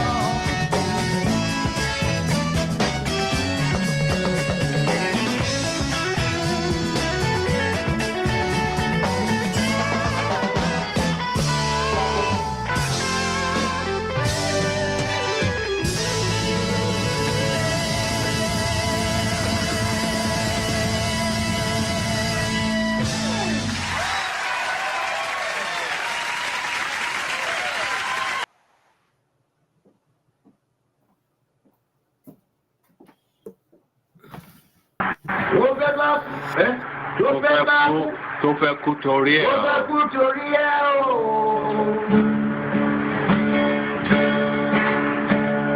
Ọwọ́ ẹni ló ti ṣàánú kọ́.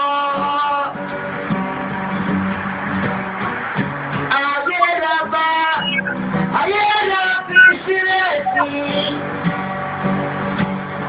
Lọ́nà èyí yóò. All right, welcome back, everybody. Thank you for staying and hanging in here. Let's do a recap or get a view of what people think about Stella's. That's the studio is full. Wow, what can I do? There's so many people. All right, from people who are yet to speak, and join us. So, forefathers, you're first. Thank you for having me, Dr. Damages. Greetings to you and to all the panelists, the chats, and especially to the viewers. Why is the laugh? Yeah, I deliberately stayed off now. I don't want any mob attacks today.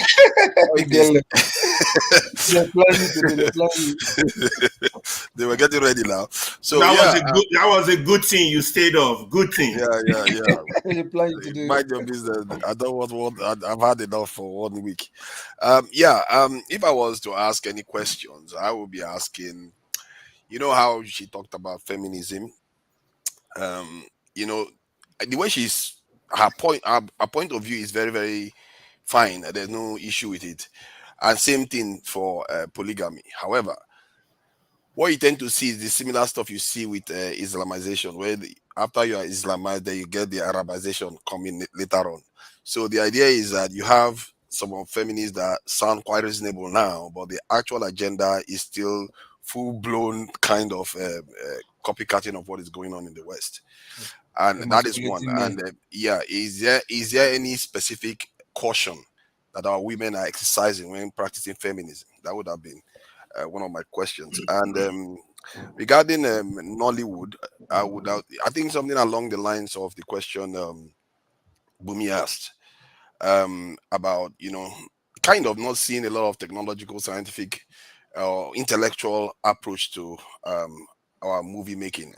And showing our people a different way to perceive the world other than a witch bewitched this one and mother-in-law did this and all that stuff. So, and I would have asked, but is there a kind of vision to look into maybe sci-fi, African sci-fi, and serious African historical dramas? Because we don't necessarily get a lot of them. I'm not sure we've ever covered the colonization wars in enslavement period enough. Some of the great events that has occurred on the continent, or the story of Haiti. Nobody has ever made it into a movie. But the one they made was the Woman King, where the woman turned into a king instead of queen, and ended up being slaughtered by the British. I don't know, or the French. So I'm not sure the kind of films they are making for us. So those are the kind of questions I would have asked. Are you sure me and you watch the same Woman King? Yeah, of course. You have your own lenses that you see it through now. But what I saw was, if you know the true story of the Woman King, you know that it wasn't a story that we should be glorifying. All right. I don't think that we meant to glorify a Woman King, but let's not detract. Rudolph, go ahead. Thank you, forefathers. Dr. Dominic, go ahead. You know, I was like, oh, let me jump on. And then she left as soon as I was about to jump on. But I didn't. Hello, everyone. I didn't have the opportunity because I was at work. I didn't have the opportunity of listening to her all through. But the one thing I wanted to ask her, she covered, which was the whole health insurance thing and how to make sure the welfare of actors are taken care of, and with the pay, salary and things like that. So I think she covered that beautifully. I'll probably go back and listen to it. Otherwise, I didn't have any other questions. I was going to come and, sort of, let me not say more than that. All right. I know where you were going, but I don't know where you're going. Let me ask you. How did you get her to come to this show? Oh, I read her book. I read her book. Wait. Dominic, what is wrong with you? Are you telling us they are women? Yeah, we're not capable of receiving that kind of woman. I don't understand. No. Do you know how hard it is to get some of these people to show up on the show? I know. I thought you were looking at like maybe the. I read her book, but also I know somebody who knows somebody. it requires. It's not that easy. You are right. Some of them they may not even know who you are.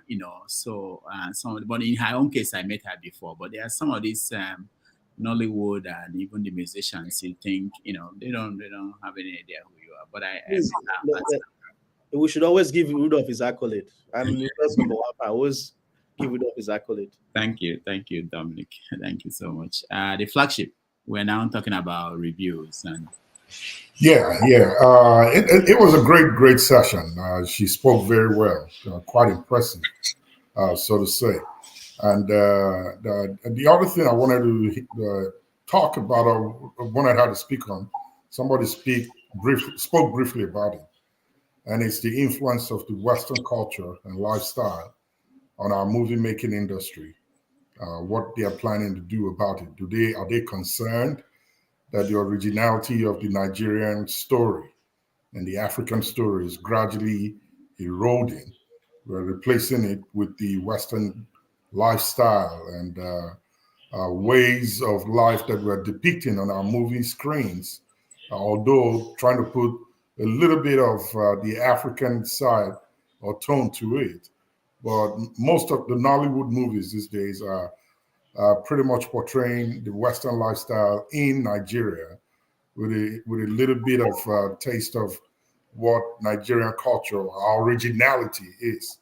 So I wanted to know if she could have spoken a little bit in detail about that, if they are concerned, and if she thinks that is the reason why she encountered producers and other folks here in the States who said, you are not original, you don't speak like African, you don't act that way.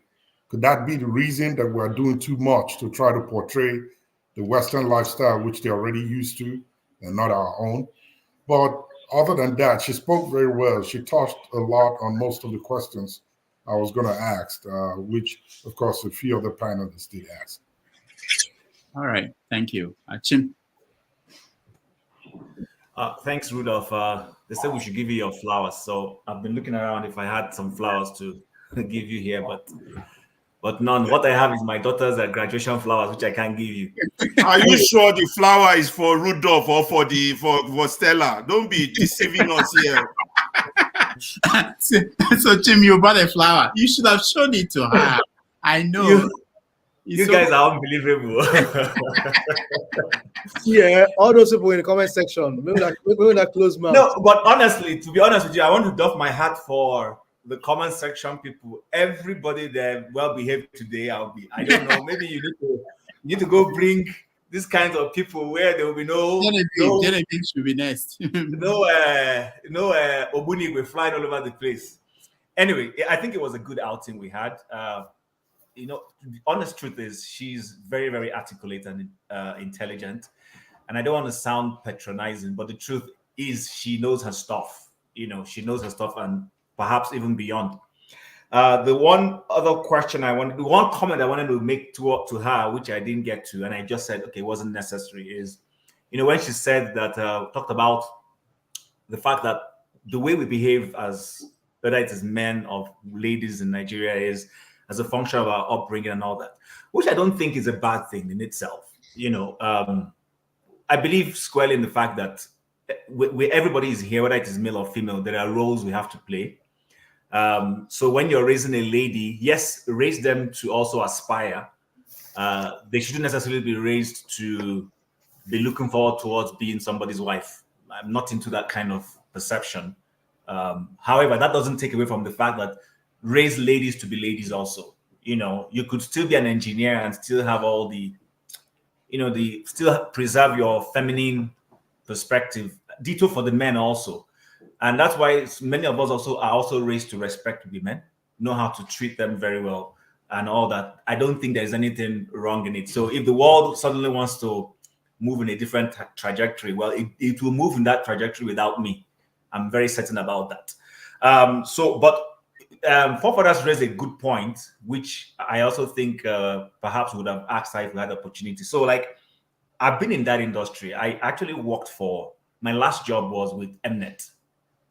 In making movies and all that. I wasn't in the movie section. My job was totally different, but I was in the heat of everything that was going on. Because I measured movies, and the work I did helped the organization know where to place its dollars. So I know there was a thinking towards making movies around our legends. People like Queen Amina, Jaja of Opobo. What's the guy in Ife? I'm trying to remember the guy who popular legend now that's the Fulanis of Iran. There's a popular name for him. Please, Ferrari, if you can remind me. Is it Moremi? No, not Moremi. Moremi is Edo. That's Bini. The guy in who is it that he sold out to the Fulanis? I'm trying to remember his name. Oh, Kwara. Yeah, we're still a Yoruba person. I'm trying to remember his name. Okay. Afonja, thank you. Afonja, somebody has just posted it. Afonja, even the king, the Aruchuku, we've had Judge of Opobo, like I mentioned, Kosoko and Akintola in Lagos, the Battle of the Kingships and all those things. We've had ideas about trying to make those kinds of movies, but I don't know if it is the funding and that's why someone like Kunle, what's his name? Is it Kunle? Who tries. I won't take away his efforts, but I don't think the quality of the things he comes out with exactly does justice to those personalities. He did Independence. He's done a few one. I know there's an effort to do something about Wole Soyinka, which I have already seen a snippet of and all that. But I think the challenge we have is with funding. And then the also thing is that our producers are not depth enough to stay the course and produce something that will, it might not be exactly it, but we will say, wow. So sometimes we see rushed work. It doesn't exactly speak to this thing. So I think that's one of the things. I'm one of those who believe we shouldn't go. Bollywood didn't go running after Hollywood. Bollywood is busy doing their own thing, and Hollywood is busy running after them. I'm of the view that Nollywood should stay its own course, be depth enough, do quality product, that will make, just the same way these American musicians are now coming to our musicians, not the other way around. We need to stay the course and do, you know, our own thing. Those are, otherwise, I think it was a wonderful outing we had with her. She was quite intelligent. I'm looking forward to similar kinds of depthful guests that you will bring on the show. Yeah, talking about guests, we know that P2P is coming this week. I haven't narrowed it down to what day. It might be Sunday, but he has an event on Sunday. So unless we want to agree to a short time. Let him come on a Saturday. Yeah, it might be Saturday, but he's coming from Boston to New York. So we are working on the time, but it's happening this week. We'll let you know by. Wait, Rudolph, you want to have him in person or? Well, I don't know. No, those are the kind of details we don't know yet. Okay. He might be at his hotel, but he will be here live wherever I am, wherever it is. After we've all gone around, there's a comment I want to raise over what somebody posted, but I'll leave that till everybody has gone. Okay. So that I will let everybody know. Those who are on my mailing list, we get it and we will put it out there as soon as we confirm the dates and the time. Also, should we also be restricted to? Sorry, I wanted to ask a question to Jim. Should we also be restricted to making programs only within that happen in Nigeria? Because nothing stops them from making programs about Egypt and about they made the one about Benin Republic to the Human King. I agree with you, but let's tell our own story first. Let's tell our own story project. Let them see that we have, even the fella we're talking about. If we can do a fantastic movie around fella, that will really capture Fela's essence, from how he moved from being Fela, what is Ransom to becoming Anikula or Kuti. What led to that and all those things. Let's tell our story. We have beautiful stories before we talk about the Japanese or the Egyptians. But all the ones you mentioned are the ones where we are in trouble. All the ones I just mentioned a few. It doesn't limit it to that. It's still a story. But let the story be told. I agree with that to an extent, but I just feel that nobody has told the story of the Haitian Revolution or the story of Queen Amerinus. These are great stories of Black people doing great things. But the ones we are going to be telling are colonization ones. We are telling some of it already. No, we haven't done enough. So we'll tell all of them first before we tell any other story. I don't mind. Why do we always do that? Anytime we want to do something, we'll say, let's do this one first. We can do all of them at the same time. No. Okay, hold on, forefathers. It's not about we. I want you to say most movie makers are not really professional. Anybody can be a movie maker. You can be a producer. You can actually decide what you want to do, what you want to see, and do it. All right, let's go on. More in California. Go ahead.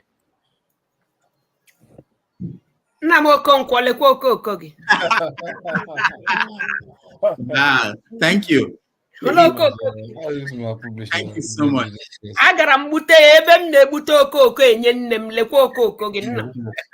you. Is that a hibiscus flower? No, I have rose. In Holland, rose. But to be original, in Igbo land, we say Jitankiji. Thank you. We don't give. We don't give roses to men. We give them verbal encouragement, and it means a whole lot. Yeah. I am so thankful that the entire panel has tolerated me this long. I don't know, and I'm not working hard to paint things up. I don't do it.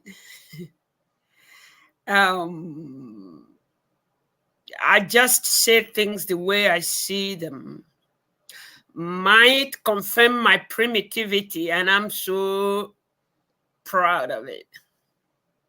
Yeah. I am thankful to you, Chim. I really am.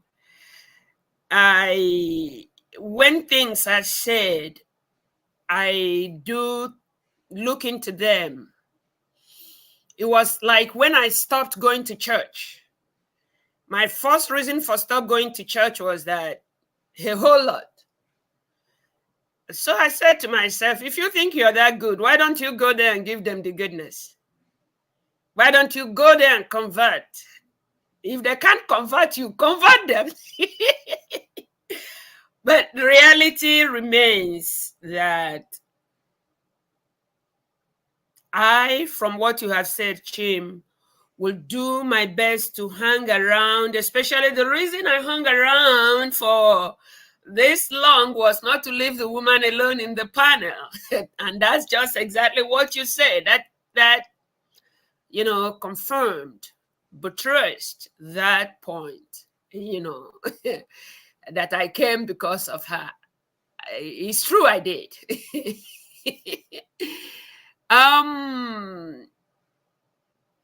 Originality. What I get from everything is to remain and encourage the authenticity of wherever.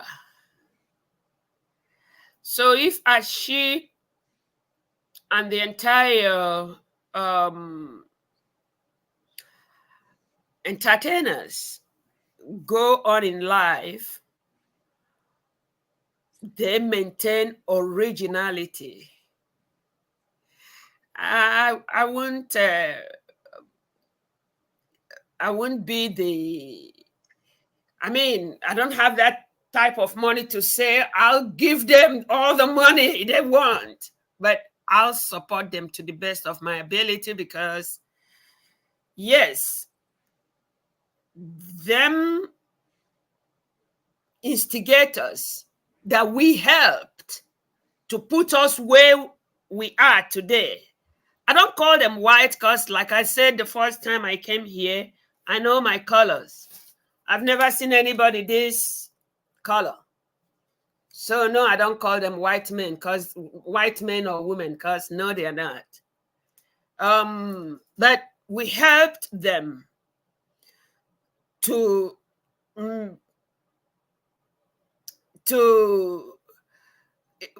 totally incline and hold on to what they hold to be good and condemning us. That's one of the reasons I like listening to Chimbori, Arikana Chimbori, the Honorable Arikana Chimbori.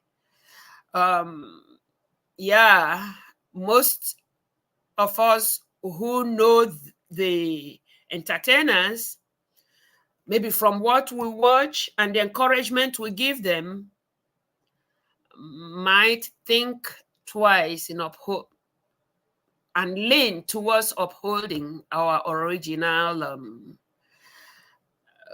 values. Otherwise, Agamasiya Jidankoji, I will always tell her, girl, you know what you do. Girl, you go on ahead and do what you do. Okay. Come on, Agamasiya Nibo. I submit. Thank you so much. We appreciate you. Alaba, you're next. Yeah, two things. One, use of power. Yesterday, I went back to watch yesterday's show. Alaba, sorry, somebody said you will be a finer boy if you remove the toothpick. Okay. Exactly. I wanted to tell you, I'll give him signal, remove your toothpick. Okay. Two things. Use of power. I reviewed yesterday's show, Dr. Rudolph, and I have two issues with your moderators, Forefather and Show. Show was a pacifist, did not help matters. Forefather was a dictator. You need rules for your moderators. For the panelists, let me say this to you all. When you see injustice, please react. This is how Nigeria became what it became today, because those who know never react. When you see injustice and authoritarianism or abuse of power during moderation, react by either vocalizing it like Tone did. I want to thank Tone and I want to thank Loco P yesterday for a great job. By turning off your camera as an indication that this moderator needs to learn. If he can learn, let's leave that. Now, let's go back to beautiful Stella Damasus.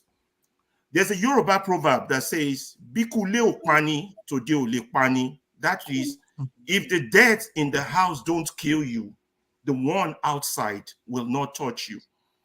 According to Stella, when I asked her that question and she listed the laundry list of issues they face as artists regarding regulation, welfare issues, legislation, legal issues, the problems were so huge, it points only to one direction: the failure of government, of our government. If our government had not failed, they will be there for these artists. They will be there for these talents. And our artists, talent, and skills can be global competitors, not running to Hollywood to beg, but Hollywood running to us to beg us. That is the summary of this interview with this beautiful woman we had today. Now, we have so many stories to tell, untold, from all our traditional leaders to our political leaders. We have their stories that Nollywood could tell, to the issue I raised about pace setters we read when we were young. But they can't do this. They can tell stories of our political leaders without embellishing it. They can be truthful. On how our politicals live, how they love, how they die, how they relate with society, who they are as a person. This is the story movies tell. Now, like I said, back to the issue, if the deaths in the house don't kill you, the one outside cannot touch you. All these failures of our artists, not that they failed, the artists have not failed, but the fact that we cannot be global competitors points only to one fact: the failure of our system of government. Thank you all. All right, thank you, Alaba. Igbo Basics. Yeah, I just wanted to thank everybody who's been here. I know I've been at AWO for quite some time. You guys have done a great job. And I will always encourage you, Chim, KJ, Flagship, you've been doing a wonderful job. I mean, what else can I say? For me, since I went on and did my traditional retirement, age grade retirement, everything else that I do is voluntary. Everything I do now is voluntary, including contributions or whatever. But to be here and see people like Tone, Dominic, I haven't seen you for quite some time. But Mbori, California, is doing a little kind of bomb which brought out Obiageri, which is by that name, you know, it was really good by Mbori, California. So I would have asked Mbori, California if she was still here, because when she said she's Carlo at the end, and I know that the people from my area, Bende, answer Carlo. I don't think that people from Anambra answer Carlo or any other thing like that. So anyway, she can answer that later on. One of the things I picked up in this whole process, she talked about agreement. Stella is very well versed. Thank God for who she is. We have some more of those kind of human beings around who speak from their heart and from their life experience. She talked about agreements, making agreements. Some of us who grew up from the school of hard knock come to that agreement issue by an agreement we entered into with Nigerian Television Authority in 1984, NTA, ABA. That agreement was for us to produce Zebrodaya in pictures, the new masquerade. But the Nigerian system has a way of killing its own institutions. We signed the agreement with Mazi Okonu, who was then the general manager, the founding general manager of NTA. They were supposed to relinquish their VHS tapes to us so that we can get from there, convert them into pictures, and preserve. And whatever else they were producing, they were supposed to do that. But within a month, they retired Mazi Okonu. You know how our government do. You come today, they take you out tomorrow. When they retired him, that story is told in Zebedaya's book. When they retired him, the result was that Mr. Okere, who came next as general manager, either craziness or whatever happened to him. They go into the library where they have the VHS tapes. Instead of buying new VHS tapes to do their job, they just go in there and they just take, and they wipe out the whole series. You go, you can still find what you call it, village headmaster, or you go in the north, you can find the other one. You can find those, but in this particular case in Aba, they wiped out that. So it became a situation where people have asked me, why is it that we don't have this series running? That is your answer right there, because they wiped them all out. And it's a tragedy in the system. But the only people who can have it, probably BBC. I will not be surprised if they have it. And for us to lay hands on any of those things, it's going to be something else. So what am I trying to say? Agreements, agreements, agreements, but on top of agreement, our Nigerian system ought to take care of its institutions. The people like Stella Damasus that just came on, and I threw in a question here about autism, and I talked about animation, and I'm quite sure that some of us know that we have wonderful children who are first-rate intelligence around here, and by virtue of what we are growing up with. But one issue I have here is this.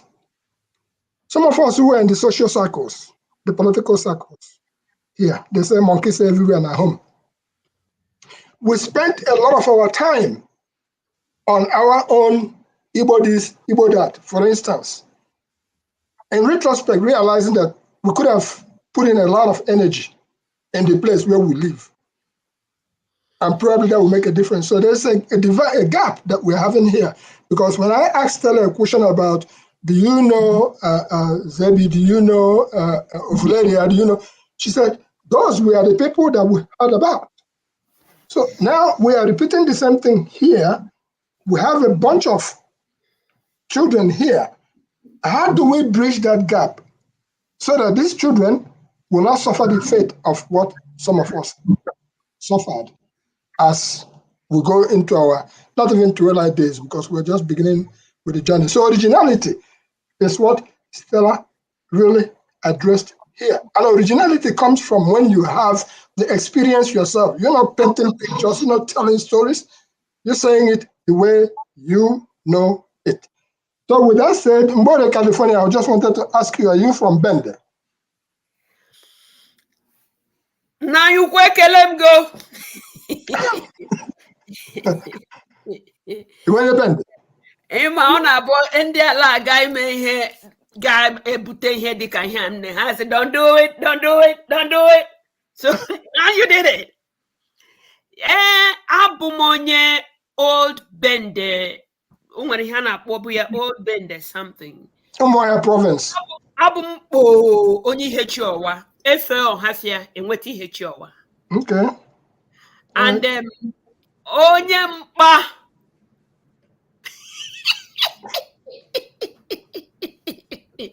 Onyempa.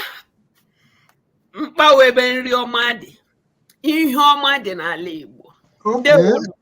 Okay, so you definitely know Inyangologo, or you definitely know Akumakalo, the founder of Igbo Village in Virginia.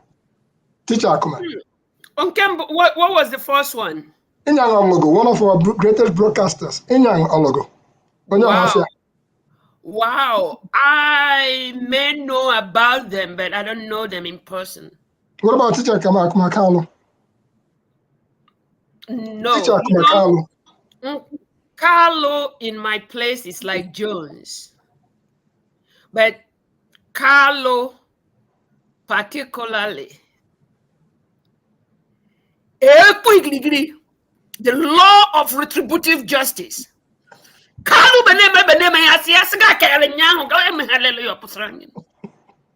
So that is it. Thank you. It's well. If you don't know Teacher Carlo, Teacher Akuma, he is the founder of Igbo Village, which is in Virginia. Wow. Thank you, sir. And you see why I say I come here to learn. Thank you. All right. Thank you, Bobrisky. Thank you, Bore. And let's, I think I skipped some, Loco, I think you were removed. You were next online. So go ahead, Loco. Okay, because I know this session was always was supposed to be about review of what happened, but it's like, yeah, because some people just took us to one zanga that we don't understand. So let me bring us back to the review that we're supposed to talk about. You understand? Okay. Well, anyway, another question I wanted to, I'd love to ask anyway is just that being, yeah, complaining about the stuff that we put out there about ourselves, which in talking about Nollywood movies there, because there was a point where the content we were creating was interesting and it was selling to all of us until it got to a point whereby we cannot predict what they were acting, and it was like it was too much. Like when you look at the poster of the actors, you can tell the storyline and how it will end, and believe you me, that's how the story will go.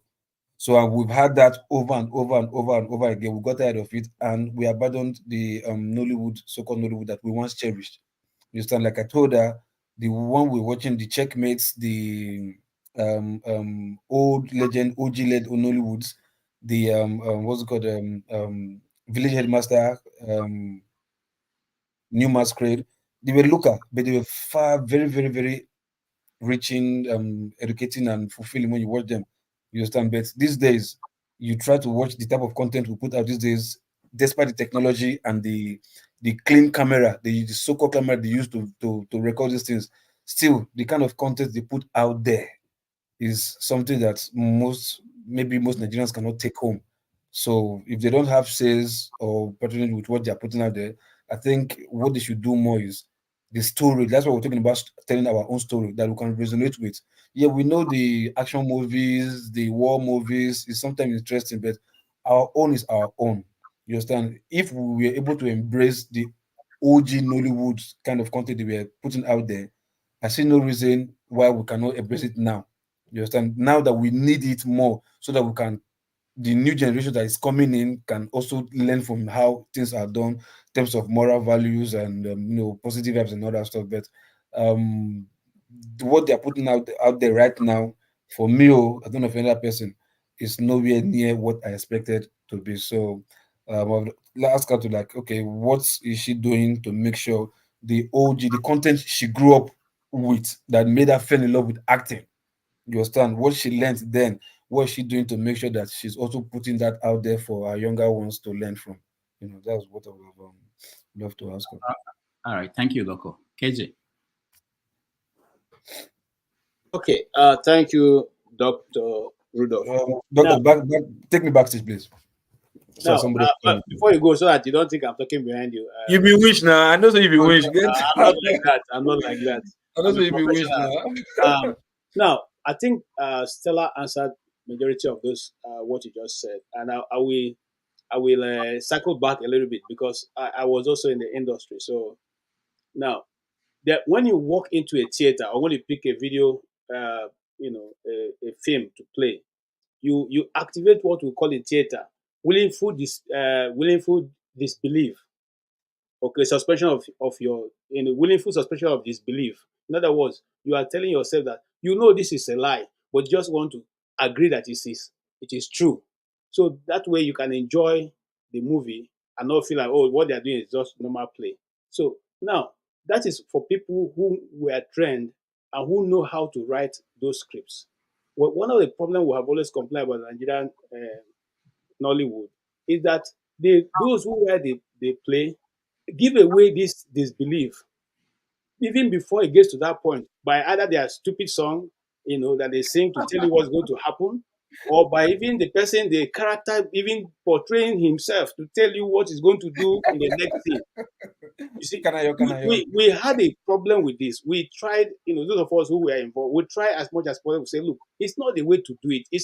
Look, in my community, for instance, every December, every December when you go, they have a theater that they do at night during the moonlight. It starts at about 20th of December to 25th or 26th.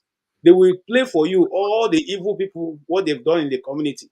So if you wanted to know what anybody have done in the community, just wait for those nights. You go out there and they have their own local theater troops that come out and perform everybody's, whatever evil they've done. Those, especially the people who have done evil. Okay, you will see it there and you see how it ended up. Now, some of those things were also moved into the film industry, because remember what Stella said. These were local businessmen, and I had the opportunity of working with one of them. I told his name is Chief Eze. Okay, Chief Eze is an nature guy. They don't know anything about the movie. Is what you tell them, but they want you to write the story and shoot it the way they want, because they tell you that they are the executive producer. If you don't want, they'll take their money and go. And if you want to make money, you have to shoot it the way they want and give them their movie. Okay, that is one. Two, I also said on this platform, the Nigerian government regulated the Nollywood industry because they didn't want the people to play evil, corrupt government officials. They didn't want you to go into the military and portray some of the things going on. So there was a it was narrowed down to a particular kind of stories you could tell, particular things you can say, and the particular, So even at that, even to make for further, checkmate you, when you finish your movie in Nigeria, you take it to the movie censors board. They will now watch it, and they may even tell you, go and remove this scene, go and remove this scene, go and remove this scene before you release it. For people who see it, sometimes they say, oh, these people don't know what they're doing. Is this only the story they can write? That's only the story they are allowed to go into, at least for now, until that space is expanded. Again, but what I wanted to say to, and I think Stella did a good job by explaining exactly how it works there.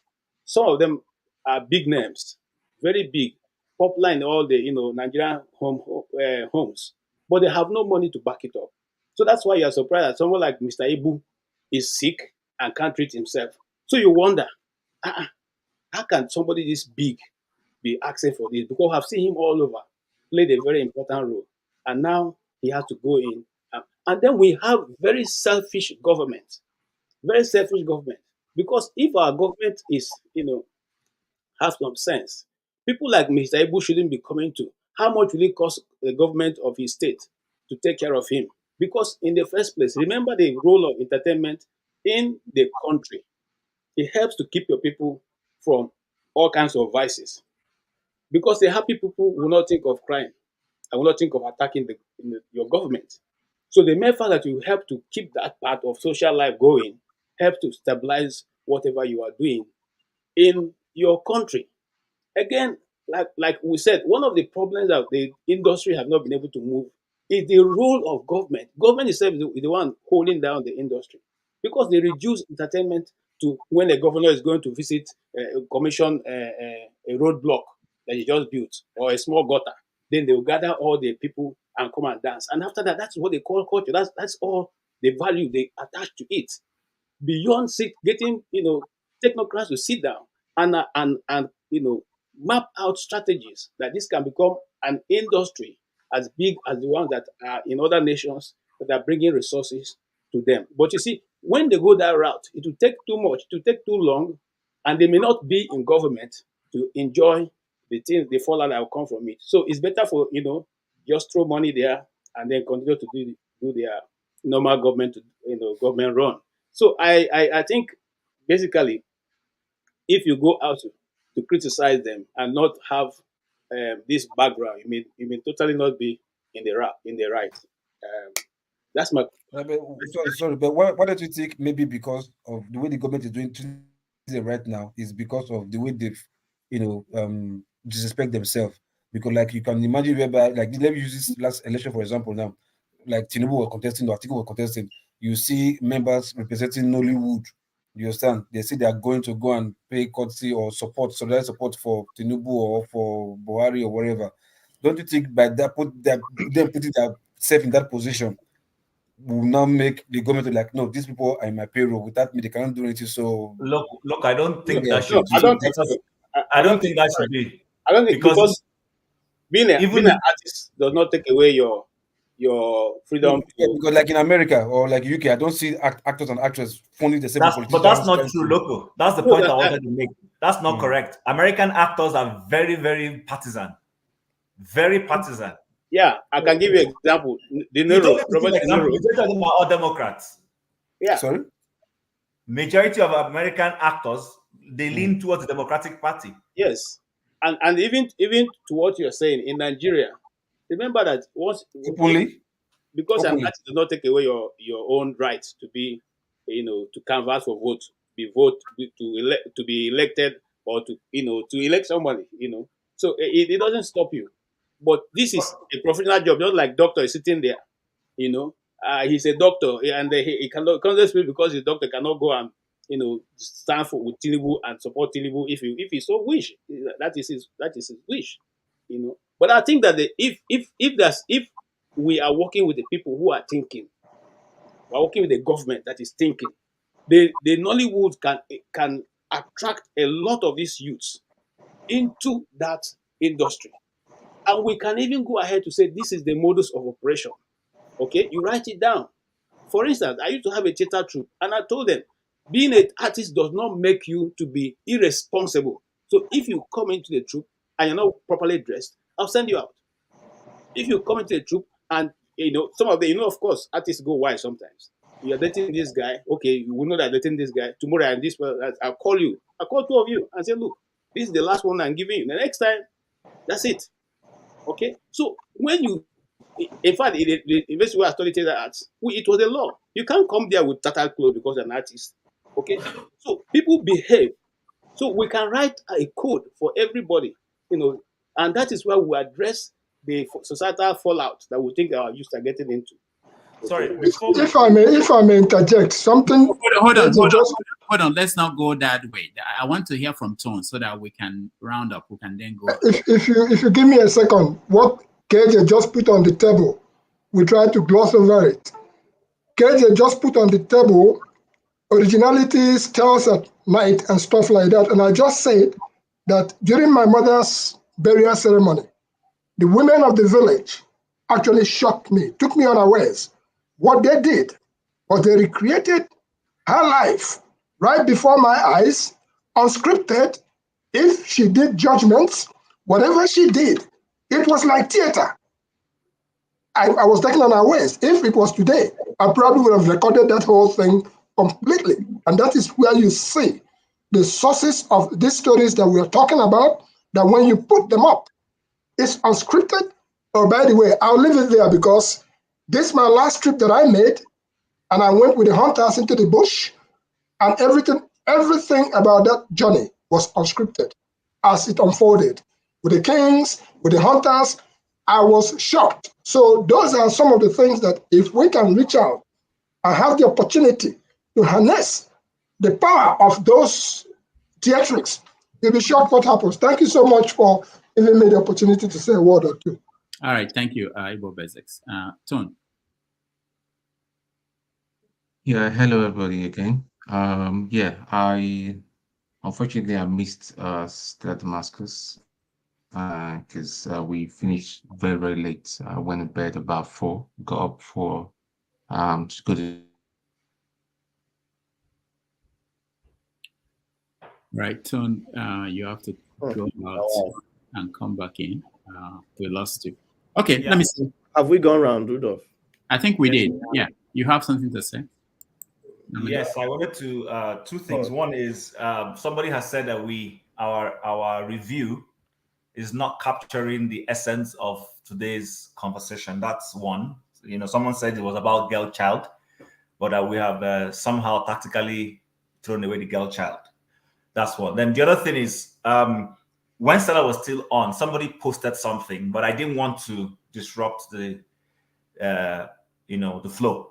The person said that you should try and get panelists who are intelligent and know about Nigeria so that they can help influence the mindset back home. I took it serious, but not to heart. So my question is back to you. Do you think the panelists are very unintelligent and that you need to go sourcing some new? No, you see, sometimes, listen, we need to be very honest and authentic and candid with ourselves. This is a comment by somebody who's not coming on air, may not come on air, even if the opportunity is given to her. And that, by the way, I want to give thumbs up to what's her name? Forefathers, the lady you brought on yesterday, at A Black Beauty. She said something yesterday, people countered it, and she came on air to clarify herself. That was courageous, and I have respect for that. So somebody's on the panel on the sides and says the people who are on the panel are not intelligent enough to be able to help influence the minds back home. So you're the one who brought us here, Rudolph. So I don't know if you want to reconsider some of us. And, I saw that just like you. And what I see a lot of things that people write. If you need my help, you can always okay, Dominic, help me. Yeah. I know, see, when you guys put Rudolph on the hot seats and he starts talking around in circles. No, I have an answer, easy answer, but okay, go ahead. No, my answer was simple. Oh. Calm down. My answer was simple. I saw that and I thought the same thing Chim was thinking about, which was, this is an open for. I just shared the link again, just in case that guy the person wants to come in and give us what we don't have. We don't react to these things, people. I'm not reacting, but I needed to bring it to the fore. Very easy to stay out there and think it's like watching football. People stay out and tell the players, you're not doing, you don't know what you're doing. But Rudolph, I have a different view. So, sorry, Alaba, sorry, my brother, please. We all play draft. I don't know if anybody here hasn't played draft. I'm good. I will beat you. I play draft very well. I don't play chess, J-Bo one, but I play draft very well. Play all of them. I also know that when you're playing draft, sometimes the person standing outside of the game sees the moves. And he's right. He sees he knows the move that this person makes. He will kill everything. But he's outside of the. So that's what I'm saying. I'm actually deferring to that person. You are seeing the moves that can make this program beautiful. Please come on. And I would quietly take a back seat, so that you can bring that intelligence that will help us change our mindset back home. That's my perspective. The fact that he thought that anything could change the mindset of people at home tells me that he is here to understand the people at home. It's not easy. There's something you can say here that will transform that the way people think, there are many platforms out there. You can have your own YouTube channel and say that thing and the world will transform. But I don't think it's true. So anyway, Alaba, go ahead. I have Wait, Alaba, Tone just came back. I don't know if his internet is going to drop in a few seconds. Can Tone go on? Okay. Yeah, on that issue that Chim raised, the person might not be relevant, but it's important we pay attention to comments. I believe we have intelligent people as panelists and moderators also, but there are times we take the discussion to a very childish level. And I think that responsibility is on the panelists. You understand? Sometimes the panelists can control a moderator by just I just outline it. You think somebody is doing too much or doing too little, verbalize it. Tone did yesterday. Loco P did yesterday. Turn off your camera as a protest. Hold your panelists or moderators accountable. The moderator has a tool to hold panelists accountable. You mute them or you take them off.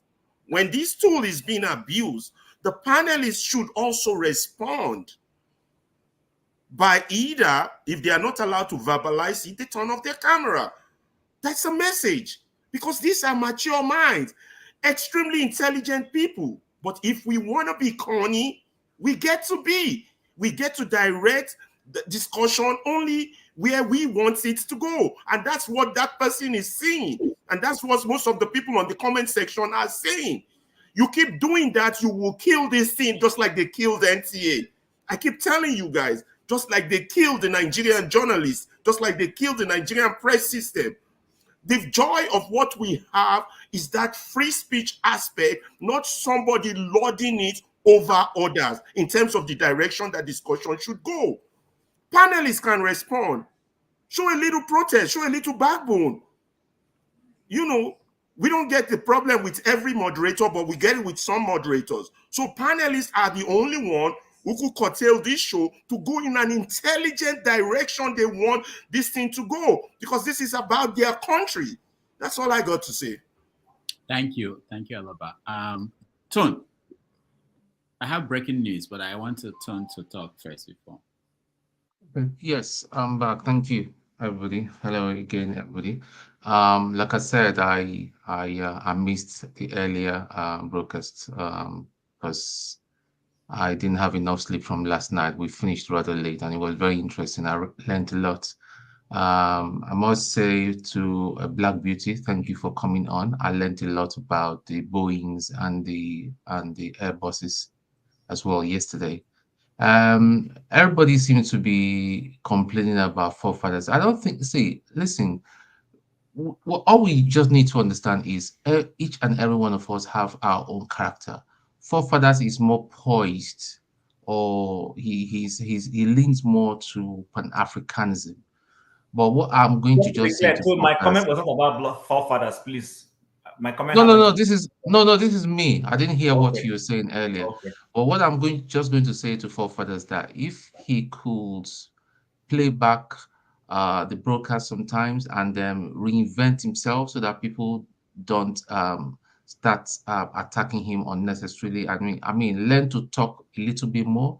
So if you say, for instance, if you're talking 30%, maybe you need to drop down 10% and allow free flow and all that. Alaba is not a troublemaker. He owns his opinion, and he says it. Even when he tells you you're being silly, or it doesn't mean he's not a disrespect. You know what he's talking about. He's a social critic to the core, you know. So the way I will I'll tell people don't be silly. It doesn't mean that I'm telling you that you're silly and all that, you know. But we just need to respect each other's personality. My brother Flagship is a very good listener, a very keen listener. He listens. He scans the room, listens to everybody, and when he speaks, I know that he delivers very professionally and with a good voice that God has given him. You know, KJ is the media man. So let's just appreciate everybody's unique personality. Olumide will come with his moves and all, you know, and just say it as it is. But let's just learn how to appreciate each other. But we shouldn't lose the fact that the purpose of this unique opportunity that Dr. Rudolph has given us is to project our opinion out there so that the people in government will hopefully see it, or people that are related to them will hopefully see it and think and say, hey, I think this is what the people are thinking about, and it may help to get them to do some sort of a rethink. What else? Yeah, the entertainment industry. I don't know any. I'm not involved, but I over the years, many years ago, I used to remember Kokura Dawn. Why? How come we don't have it? It was a brilliant. But because we don't realize one thing.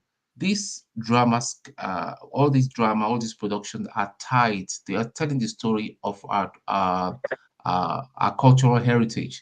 There are a lot of things I regret I did not ask my dad or discuss with my dad before he passed away, but it's gone. They don't document things. Even we have a group for my clan and all that WhatsApp group. We're trying to document stuff and all that, you know, and what our forefathers, because it used to be this thing we with the Yoruba people and all that we had a fake ogmo. I mean Yoruba, but right now look at the kind of thing that they're producing and all that with the Yoruba movies. It's like it's so westernized. It's lost that spice, you know. The Yoruba movies used to capture the very essence, the rich culture, the rich cultural heritage of the Yoruba people. How many of them do we have these days? It has been um, it's I don't know what's happened. So it's I hope people that are movie makers and all that are hearing this, we should all go back to our roots. We have the technology to preserve these things for the next 100 years or 200 years, so that the generation unborn might come up and watch these things. So yeah, that's all. That's all I've got to say for now. Thank you. All right, thank you, Ton. Olumide. Thank you, Rudolph. I watched your guest from the beginning till the end at the background, and Stella was fantastic. I enjoyed every bit of it, and I hope she keeps up a good work. The reason why I came in was because of yesterday's incidents from the beginning. So the program took a turn when Black Beauty dropped a bombshell on the comment section, and then that comment, the forefathers was about to take anchorage of the program, and that comment was like, we were talking about Alex Onyema, the Air Nigeria, the the issue about the Isiagu and how it will benefit or not benefit the system, and I mean we were talking a lot about it, and then when she dropped that comment, you know, that, see, the free speech, I do agree that free speech should be allowed, but it also has, you know, sometimes it can have unintended consequences. I do agree, you know, because whether we like it or not, we can say that people watch. A lot of important people watch. We don't know who is watching at the background, Nigerians back at home or in various parts of the world who are influential. You understand? And if she had, if most of us had run with that comment, I'm telling you that would bring the guy's business down. You know, that message that his planes were going to be a catastrophe. You understand? And then when one or two of us saw the comments, we pointed it out because she was pointing to a reference, an important reference at that. Maybe forefathers should realize the importance of what it does, being the anchor of the program. Oh, forefathers knows what I'm talking about. Forefathers, ask him. And then some of us saw it and we said, oh, forefathers, she's saying that you do have information, and then he kind of wanted to. He didn't see anything. I noticed his quietness when we were all talking about Onyema and giving praises, and you understand. And but he preferred that Black Beauty come in to speak for herself and raise the issue. So what I'm trying to say is that sometimes, as an anchor, the way you see, when you have an opinion, I don't know how to. I mean, we can't. I can't. Like I said, I can't control what people think or what opinion people hold. We might be adversaries. We might not agree, but it shouldn't be a do or die affair. And then maybe, I mean, at some point there will be a meeting. We may not even have a meeting point, but when your views become extreme, for me, it's really bothersome, especially when those views are not helpful. You understand? When this lady dropped this thing, she dropped it with a bit of a half truth and half untruth. Until Paul came, we started talking about it and our fears, our concerns. You understand? I'm not saying don't raise issues, don't raise concerns. Until somebody who had a bit more information, Flagship added a bit of information based on his own experience, and then Paul, working in the industry, came and added more information to the context, and that kind of disabused our mind, and we all got a picture, and we all agreed that okay, maybe safety, it's done a good thing, but safety. But if we had run with what she dropped, without necessarily, I mean, if she hadn't pointed to the fact that, oh, forefather explained to us, oh, you know about it, you have information, we would have run with what she, and some of us would have gone maybe on a Nigerian platform to say, you know what, this guy you are running, this information and it can bring that business down to Locopi's own point, I would say, so this free speech should come with a bit of responsibility.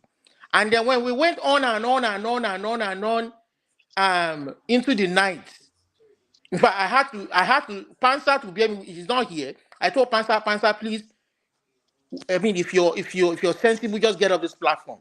When they were talking about Israel and the Gaza issue, they were just talking nonsense that had nothing, that has no corroboration. And that same Black Beauty that I commended earlier on was coming and throwing nonsense into the air. Oh, I met somebody in the coffee shop. They're going to take over the sub-Saharan Africa. They want our resources. They want this. They want this. And some of us were trying to ask questions, and it was putting us backstage. Who are those people that want to take over the Sahel, Saharan, the West African region because of the resources? Tell us those people. We know the Fulanis and some people are killing people in their villages and in their farms. We know about that. Give us any other one you know. Oh, it's the white. It's the things that don't make sense. It was really shameful. It was shameful. All in the name of Israel-Gaza war. Throwing up things in the air without evidence on this platform. And Jago, you too, I'm disappointed in you that you were part of that discourse. Oh, thank you, Bob. You know? Thank you for your disappointment. So disappointed. Yeah, I thank you. I thank you for that. Because I don't like to be on the same side as you, generally. You don't have to be, but speak truth. That's what matters. Speak truth. Okay, Olumide, thank you. Jagan. Hey, guys, thank you very much. I'm happy to be with you guys today. Yesterday, I thought was fantastic. I thought it was overly, what's it called? Imprisoned. A discussion was happening yesterday, and there was a free flow. But when certain things, I stayed quiet for a lot of the time, but when certain things were said that people just aren't used to hearing or just can't grapple with, then everybody came to the point of editing and reconstructing how the conversation, all this is very poor. And then using really weak arguments. And then when they stopped me from saying what I was saying, they still continue with the argument. So a lot of the hypocrisy that goes on in managing the discussion here is awful. People don't see it, that they would happily say everything that they want to say, but soon they will start editing what people should say. Very poor in my estimation. In any case, because we can't take Olumide and co, because you can't take a difference of opinion, you just blemish it rubbish. And I think that's awful. Speak truth. I'm not saying don't speak Let me just land. your mind. Speak truth. I didn't interrupt you once, Olumide, please. Yeah? I didn't interrupt you. You spoke freely. And I should be allowed to say, I'm saying that your comments are comments biased on just the way you think. But because somebody else doesn't think like you just can't handle it. And you not being able to handle a different thought shows the weakness of your intellect. So let me just leave that there. Jagun, let's be a little bit careful with that, because with what, sir? Please don't do any more editing. We have Rudolph there, who I believe has the most balanced mind of any of the moderators. Balanced. He doesn't get hyped up unnecessarily. He doesn't overshout.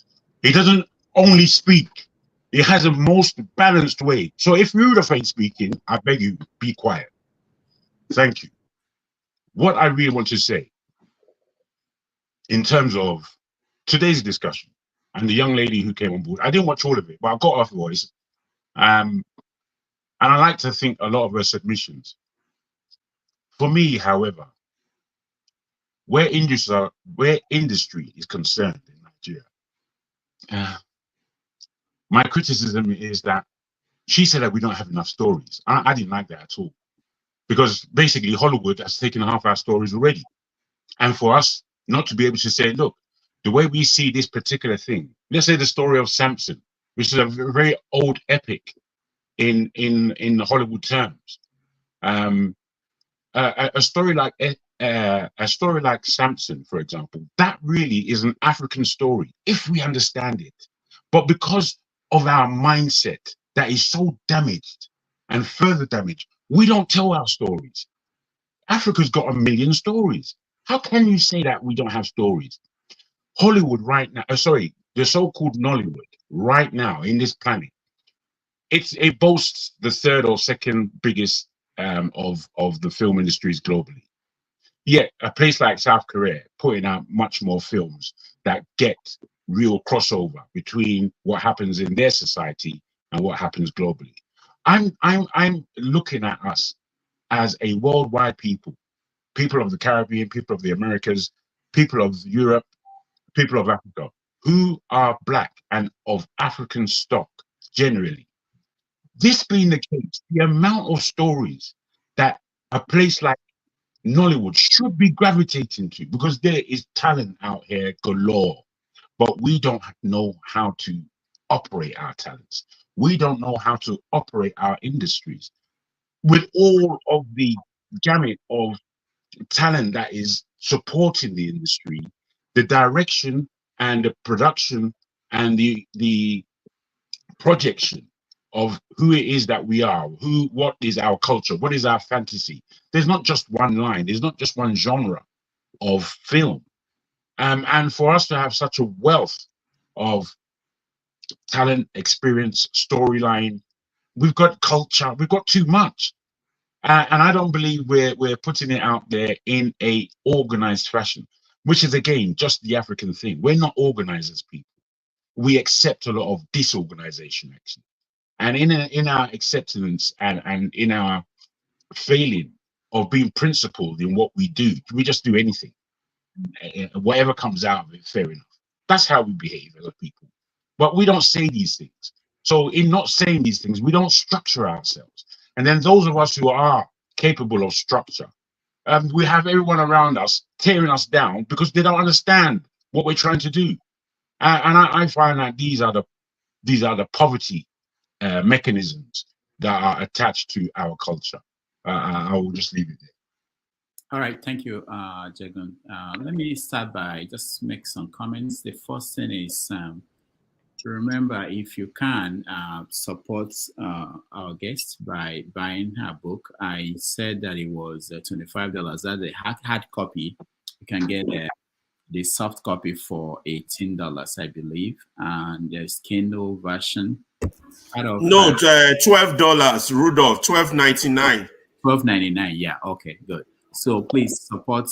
Is some of these things they do or we do. It's not easy, and people expect a lot from people like her. But she needs resources, and this one way you can support. So please, if you can, that would be good. And read it and maybe write a review. It's always important to writers. After spending a lot of time writing this, they want to hear from readers, and that will help. Then the other thing I wanted to say is about contracts. I actually, she said something about the reason why pesetas. Somebody asked why pesetas are not part of, are not being converted into movies.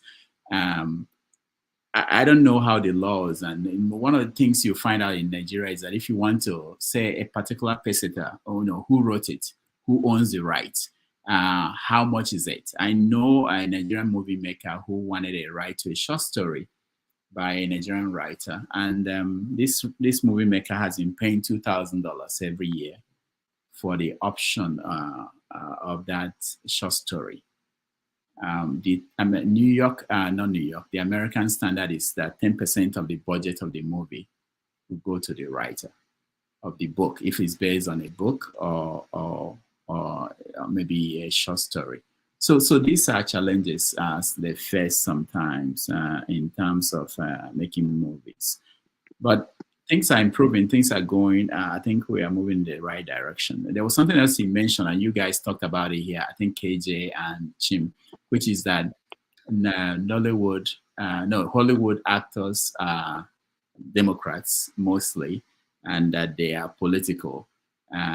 You remember the one in Nigeria is such that, Sheyi Law, he came out in support of Tinubu, and the backlash was quite a lot. Edochie's son also, I think he came out in support of Tinubu. So it's something that you see across the board. It's not just in America, in Nigeria. Before you speak, Chim, I know you are eager to say something. I have a breaking news, just to calm things down. How many of you know Portable? Portable went to London recently. Who are you laughing now? Now I hear, I don't know whether this is a real story or April Fool, but it says that he's going to make a song with Cardi B. Did you guys read the story? Portable with Cardi B. You people are laughing at people like that. So in the news I have as breaking news, Bobrisky finally made it to London. So let's watch. Oh yeah, I saw that. 1996, I have never been defeated. I have been performing incredible. I have never done anything fake. Prove it to me or ask me, and I will show you more. I am fully loaded. I am fully prepared. And I have so many parts. And many I have never touched. Many I have never used. And I am in London for actions, for activities, for demonstration of power. And don't forget, I'm still the lion himself. I'm still the liquid metal. I'm still the war himself. I'm still the fight. And I'm still in the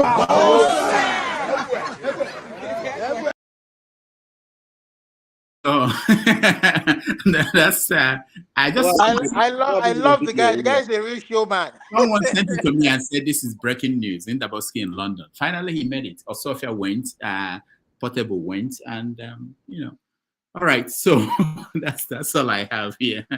Unbelievable. Oh, one more thing. Yesterday I was not here because I went to a funeral.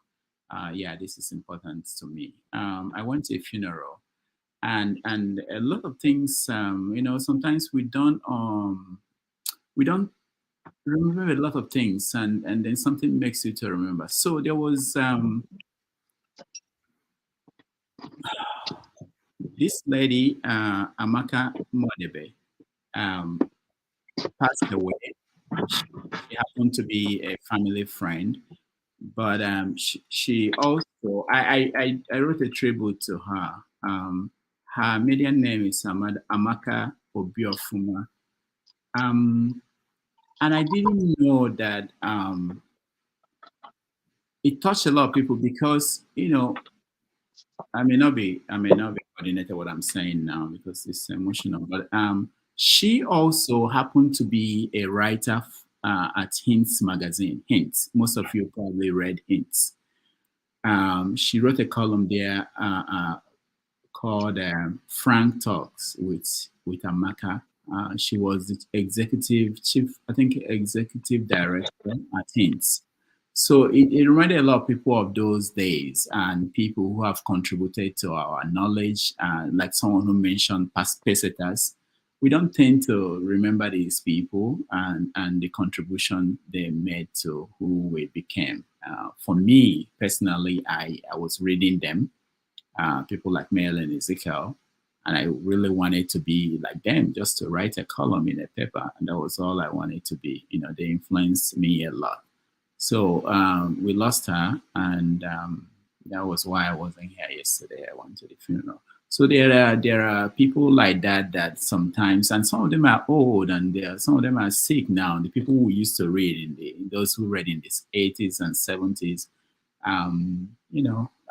It's not just the actors that sometimes we see and we hear about them being sick and people needing help. But in general, I think that as consumers of information, news, whatever we consume, there's that part that we should always think about. So if you have an opportunity and you have the means, like supporting someone like Stella and her book, or any of these people who write the book, it's a way to say, we appreciate, especially if you're in a position to do that. That's it. That's it from me. Thank you, guys. Thank you, Rudolph. Yeah. Yeah. Okay. So thank you, Rudolph. A couple of things I just wanted to raise. Number one is when I made the comment earlier, I think it's good if we can stay on topic. We can occasionally digress, but our digression shouldn't take away from the core of what we're talking about. Today's topic was supposed to be about the girl child and what the girl child goes through. I do appreciate that. And of course, womanhood and, when you become a widow and all those customary things we have back home. We dovetailed into Stella's profession, which is acting, which is not wrong because even the book she has written, lays credence towards that direction. However, our review has not particularly, I think I've touched a little bit on the girl issue, but lots of our reviews have centered more on her profession and the Nollywood part of things. And somebody raised it, which is why I brought that up, so that we could also, but I'm not sure how we got into, and I'm not trying to say the other things anybody has said is not important, but I think sometimes we need to stay on topic. That being said, the one question I was going to ask her is, why is it that if Americans do come into America, Nollywood will want to do a version of that kind of thing back home. It always annoys me when I see those readaptations we do in Nollywood following after American movies. So that was one question I wanted to ask her. Then the other thing I wanted to say is, KJ mentioned something about regulation, because I just recently saw a poorly done movie, and I keep repeating it because somebody said I said Kunle Afolayan's movies are poorly done. No, I'm not saying they are poorly done. I'm saying sometimes there's no depth into his movies. I give Kunle Afolayan a thumbs up. I give him his flowers. He tries. He's one person who tries to do movies around our independence, around our, our legends, as it were. But I always think his movies don't go deep enough. And I'm not talking about deep enough in a controversial way, the kind of things that KJ said that maybe based off regulation, the regulator will say, take this off, take that off. No, I know what I'm saying when I say his movies don't go deep enough. And my excuse for him is perhaps in the area of funding. Maybe he doesn't get enough funding. So whatever funds he has, he manages it within what he's doing. I'm saying our directors should begin to, if the day somebody wants to do a movie on Fela, please go deep enough. Absolutely. Go deep enough so that we will get context. I know we will not cover everything, but there is deep enough that is deep enough. The day we choose to do the story of the Lagos, because I mean, that's one I read. Social studies in primary school was one of my most interesting classes, and the fight between Kosoko and Akintola used to be an interesting topic for me whenever the teacher comes to talk about it.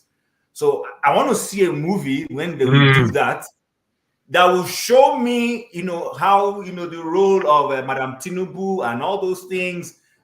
Do that kind of thing. Go deep enough. That's said. Exactly. Those are the kinds of things I'm talking about. So, and then can I just add to that? I beg your pardon too. I thank you for what you said, because when we say there are no stories, what you just underlined there in terms of a storyline and how interesting that is and how pertinent that is to our understanding of how we go forward from what we've already passed. It's intrinsic, and I fear that all entertainment industries, including our music industry, which is performing extremely well across the board right over the world, there is a lack of depth in our music as well. What do we talk about? It's all a welcoming sound. It's a great beat, but there is no depth to it. And that is my worry about this Afrobeat thing, sensation. It could die and there's nothing to come on top of it. It's about depth. I beg your pardon, Jim. I just wanted to. So just before I run off, thank you to Alexander Gomez. I mean, Akintoye, yes, but it's Kosoko and Akintoye I meant.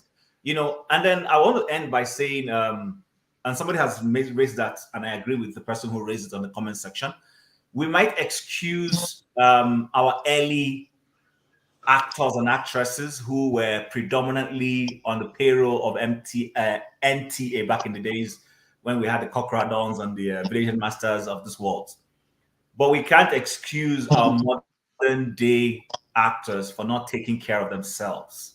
So it is not the responsibility of government if a certain actor with all the money he's earning doesn't make appropriate plans for himself and he falls ill and can't pay his bills. I agree. Let me just conclude and then you guys can come in. Why I'm saying this is this. I once flew and was at the lounge at the airport. To God be the glory, my being at the lounge, not that I can't pay for myself, but I mean, since I was on a corporate ticket, my organization had paid for me, so I was flying enough to be in the lounge. And then a certain old actor who has been mentioned somewhere here today, so I will not make sense to say his name, walked into that lounge but couldn't pay. So when he was told that it wasn't free, and of course his celebrity status couldn't get him in, he left. I was curious, so I approached the desk and asked the lady, why did this person walk away? He said, oh, he doesn't have the money to pay. So I said, so how much exactly are we talking about? And she told me, and I said, okay, if I paid the money, anonymous, you don't tell him, can you go back and bring him in? Because I was like, how how can this person I grew up watching not be able to pay for a lounge? Because he wanted to come to the lounge, So I said, let him in, and this is money for his drink and food in case he wants. If he doesn't want the food, give me back my money. But if he says he will do all that, collect it, give him the money. But don't tell him, I'm just going to sit where I am. Don't tell him, don't point me out. And she did that and brought him back in. Yes. We got to our destination. I had a vehicle to come pick me up, and I could notice he was going to go, bike out of the airport or, hop into a public. At that point, of course, there was nothing I could do. So I could have gone to give him, but I didn't want to embarrass him. So I just let it be. So my point is, those kinds of people, I can excuse it because they come from a civil service angle. They were the responsibility of the state. The state didn't take care of them. But the latter day ones we have, honestly, I will empathize, but the person has no reason not to be able to take care of themselves. And at least, I know we may not have a fantastic medical insurance system back home in Nigeria. I agree. But people still save money for themselves, put away some amount of money, even if the money might not be able to go far in taking care of yourself. So coming from that angle, I will not bash the government when it comes to that. The only thing I will say, and I end here, is when you're a journalist and you get to public service level, you have been a journalist on the field, and suddenly you become minister. Use your power to change the policies to make life better for the next set of journalists coming. If you're an actor and you get into the role of Minister of Communication, where you can change the regulatory laws so that those coming, because you've seen it, you've been there, you've seen the constraints, do that. That is what I see happening in the Western world. You see people who have been on the field. The day they get into policy making, they know the constraints. They go there with the knowledge of those constraints and push for policies and laws that make life better for the people coming underneath. What I don't see is I see an Abike Dabiri, and I'm sorry I have to mention the name here, who has been a newscaster, who now appears in government and can't do anything and just blends in with the people there. I have no respect for those kinds of people because the days of your field work was all a waste. That's just my submission. All right, Rodolphe, I just want to make a point add to what Chima said. With respect to the entertainment industry, I want to say that two things I want to talk about. I want to say that industry, regardless of the challenges they're facing now, things could be better. The production could be better. Use of technology could be better. Their storylines could be better. This is an industry that before I even left the country in 2010, we know where they came from. This is an industry where they've been able to self-regulate and they've been able to improve themselves. It is that industry that has flourished, that is trying to compare and measure themselves with world standards. You see our artists going abroad. I'm not saying things can be better. These guys have been able to make so much for themselves without relying on government support. Unlike all our other, I think our other institutions should take a cue from these guys. We should see how they've evolved over time. If our other institutions that should serve the people work the way they should work, and not kowtow to the executive, and not kowtow to the powers that be, maybe the system will be the better for it. And with regards to that, it's true. Whatever money they make, they should try to take care of their health. But I think they are a victim themselves, like the rest of us, of the order of the healthcare system, failure of the healthcare system, failure of our other sectors, our institutions in the country. You understand? Dr. Dominic is here. Some of these people die. If you look at all of them, all of these artists that have been dying over the years, they die from chronic medical conditions. These conditions are conditions that need to be managed over time. There's no cure. You understand? But perhaps if they understand this, because I've seen I'm coming. So perhaps if there's a better education, better understanding, this is the job of the healthcare system. The money they make, they will realize that, you understand, they will realize that this is a long life management, and they will But the way the system is structured, it's a rent-seeking system. Everybody just want to grab from each other, make profit from each other. You understand? Without really understanding the basics of it, people not understanding where they should go, their rights, how they should allocate resources. Even the rich men back home, you will find a supposedly rich person, senator, House of Rep member, who is supposed to be well-to-do and know better, dying from a medical condition that can be properly managed, and you find a person, an average citizen, living to a good lifelong age. You understand? So it's all about the feel of our system. But I think they've done well. I think it's all about our system as a whole. It's all broken. But these guys, I'll give them kudos. The entertainment industry, the actors, some of them, they do a film, they gross 150 million. Like that girl who did what's her name? That young lady that contested under PDP, the deputy governor. I've forgotten her name now. Okay. Yeah, some they're doing very well, but but like I said, self-regulating. They've been able to independently with their own talents, and the sky's the limit for them. All right. Thank you, Olumide. I'm happy that Olumide is having the kind of problem he's giving us. So we're happy that it's not just coming here to bother us, that he has people who are giving him enough. Thank you, Olumide. KJ, then Dominic. Yes, thank you. Thank you also, Chima and Olumide. I just want to, put certain things in place. From what Chim said, why I make that comment that government should do much more than they're doing, because in the government circle, there's what they call the social security, which is money for you to intervene. I know that NNPC used to have a fund stashed out for such interventions, but you need to know it to be able to get it. Now, like in when I say that again, for instance, let's say somebody is from Abia State, and chief of that, for instance, of Lara Urejangobo, okay, who is from that side. It will not cost the government anything to be able to give her a package, knowing that she has worked, even though the system was not set up at that time. It will cost us nothing. It will not even be up to the money they take for extra code when they go for their foreign trips, to be able to maintain and keep such person in health. It's a social function of a government, And just like I said earlier, you mentioned also, majority of the people who have hold positions of ministers of information and even beyond have come from journalists. Most of them are journalists. Okay. But unfortunately, when people like us get in such position, that's when we see and to even do worse to our colleagues. Take for instance, look at the university system. Do the professors come from outside of the system? No.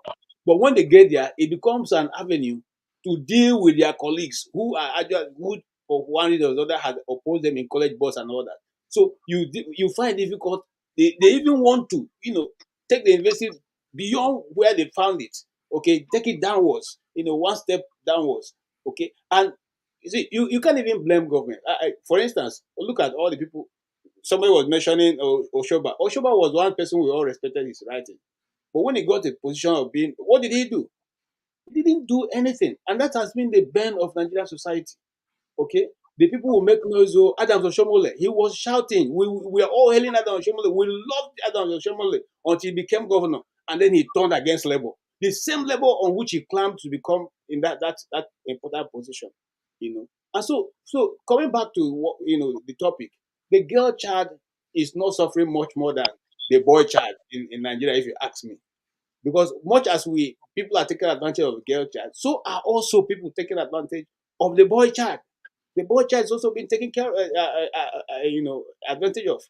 Before now, you don't see much of it, but now it's everywhere. In fact, I was looking for one video to send to Rudolph some minutes ago. A friend of mine sent it. The woman was seriously beating the husband, beating the daylight out of the husband.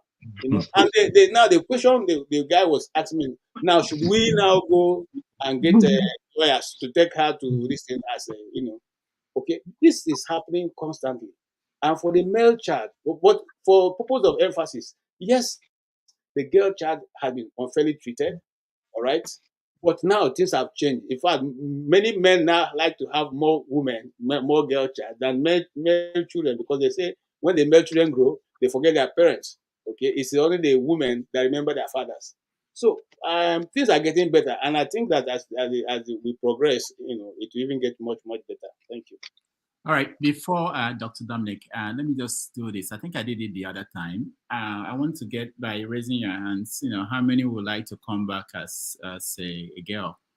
How many people here? They're all men. How many of you will want to come back as a girl? Great question. Not me. So why do you say that? What do you mean? So that would mean I'm not happy being a man?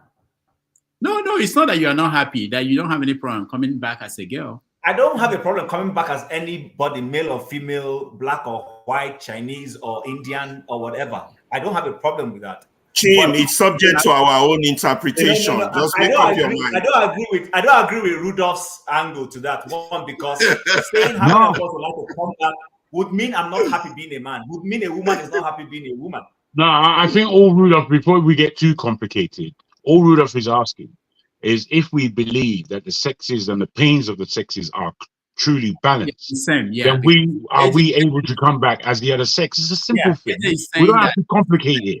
It's a simple thing, man. It's not, Jagun. I'm not complicating any matter. I'm also being rational and thinking. See, it's fair. Your point of view is fair, but I think we must take it from the essence of what was meant. Not what if I was born a woman, I will be happy coming back as a woman. Okay, Chim, let me rephrase this. If you are given the option, choose. If I was given the option to choose, I would want to come back as General George Washington. It's a man. How about that? All right, so that's what I'm getting at. Go ahead, Dr. Dominic. I feel this question was very simple. All you just had to say, all you just have to do is raise your hand or keep your hand down. You didn't have to make it. You didn't have to give us a treatise on the question. I always try to address the topic, whatever topic is being discussed, but I always find myself getting sucked back into the whole moderation. I don't know, hula baloo. I don't even know what to call it.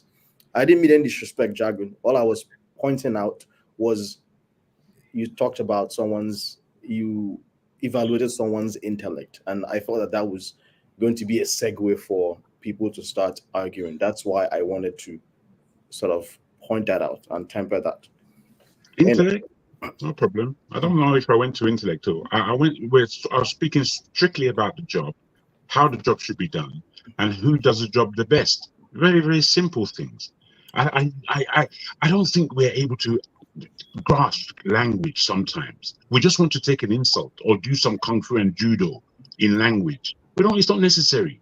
Take it from what's meant. Take it from what's been said, not from what the aspect that you are frustrated with. So you can't take a different objection.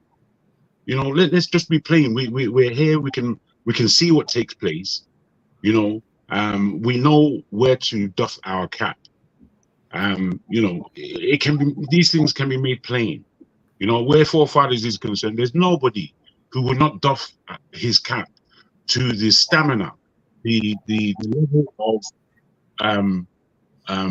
the level of interchange that he has in discussion. I can't sit here and discuss all the things that we discuss as though I'm interested. Somehow, forefathers seems interested in anything. That's a skill in itself, but it doesn't take away from how I see everybody's performance as a moderator.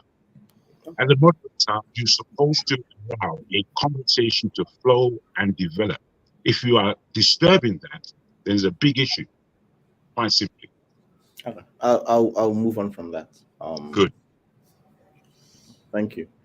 So, Rudolph, the thing about the movie industry, I feel like I've talked about the girl child, every once in a while, even in other topics. I've always mentioned the VVF issue in the North, and quite interesting. I've never seen a movie, but I don't watch Kannywood, so maybe Kannywood may do those type of movies, but I haven't seen those type of movies being made. But I'm gonna pivot a little bit to talk about the movie industry. I think the biggest mistake the movie industry will do, or maybe is doing, is trying to have the government dictate things.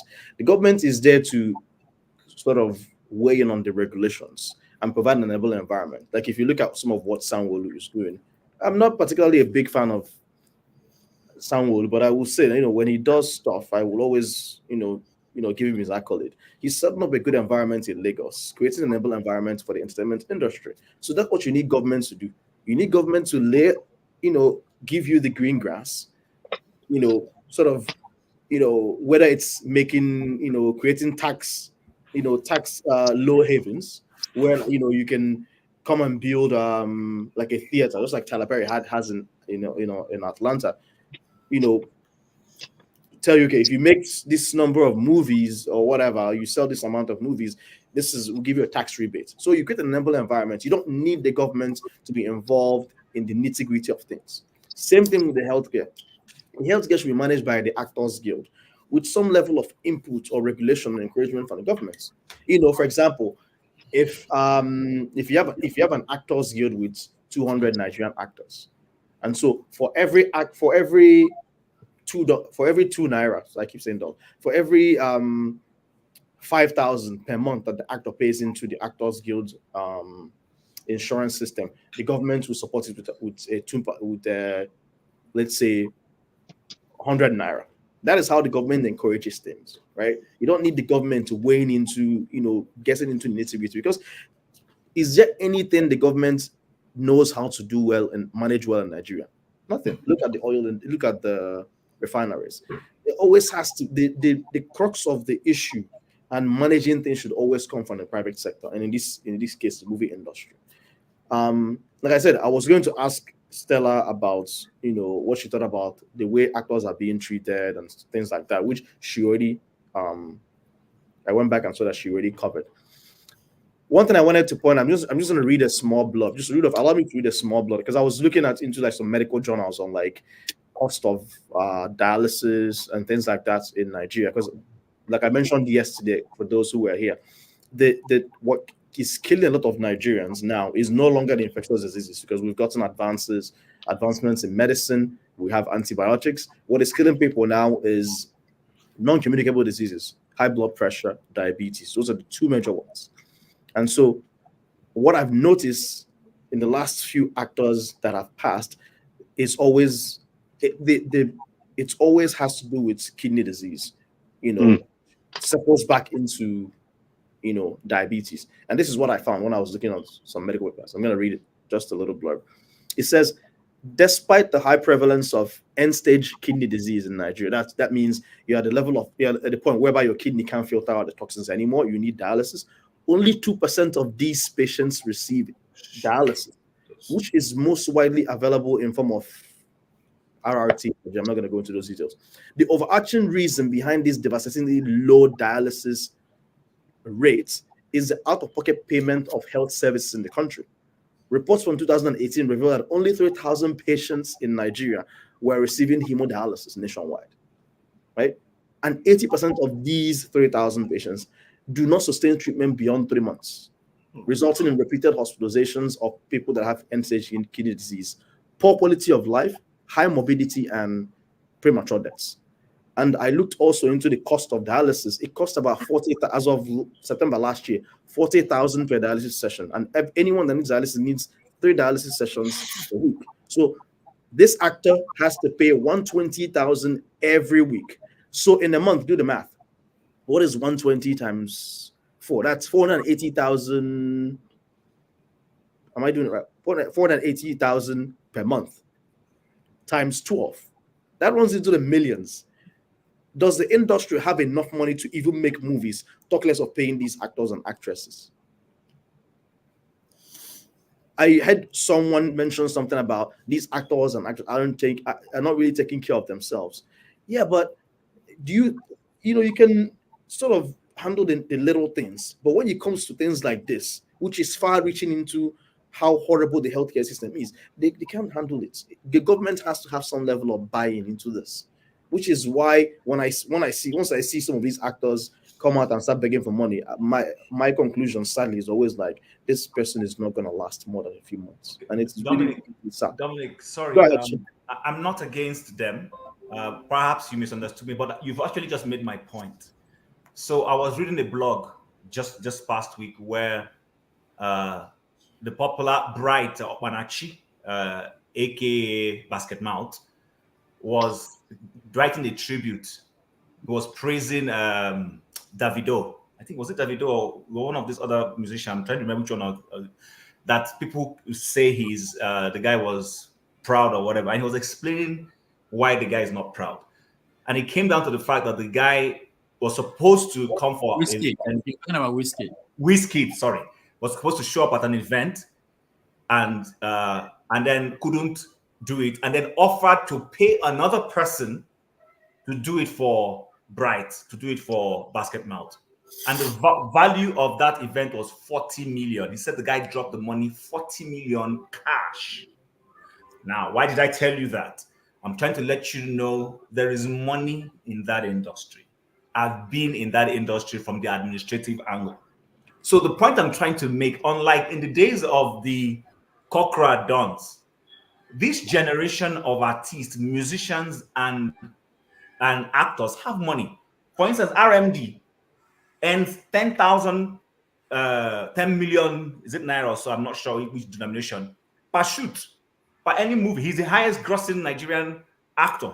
And they showed it. I saw it recently. So what I'm trying to say is this. While I hear you on the government side, and your points are valid, I'm saying in the same way we all live in the same country. I mean, Nigerians generally, the same country where there is no health system, the government hasn't involved themselves in infrastructure. So everybody is suffering it.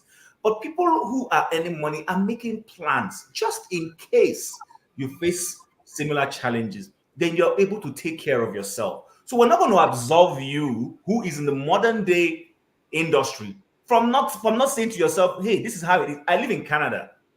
There is free healthcare, but to a limit.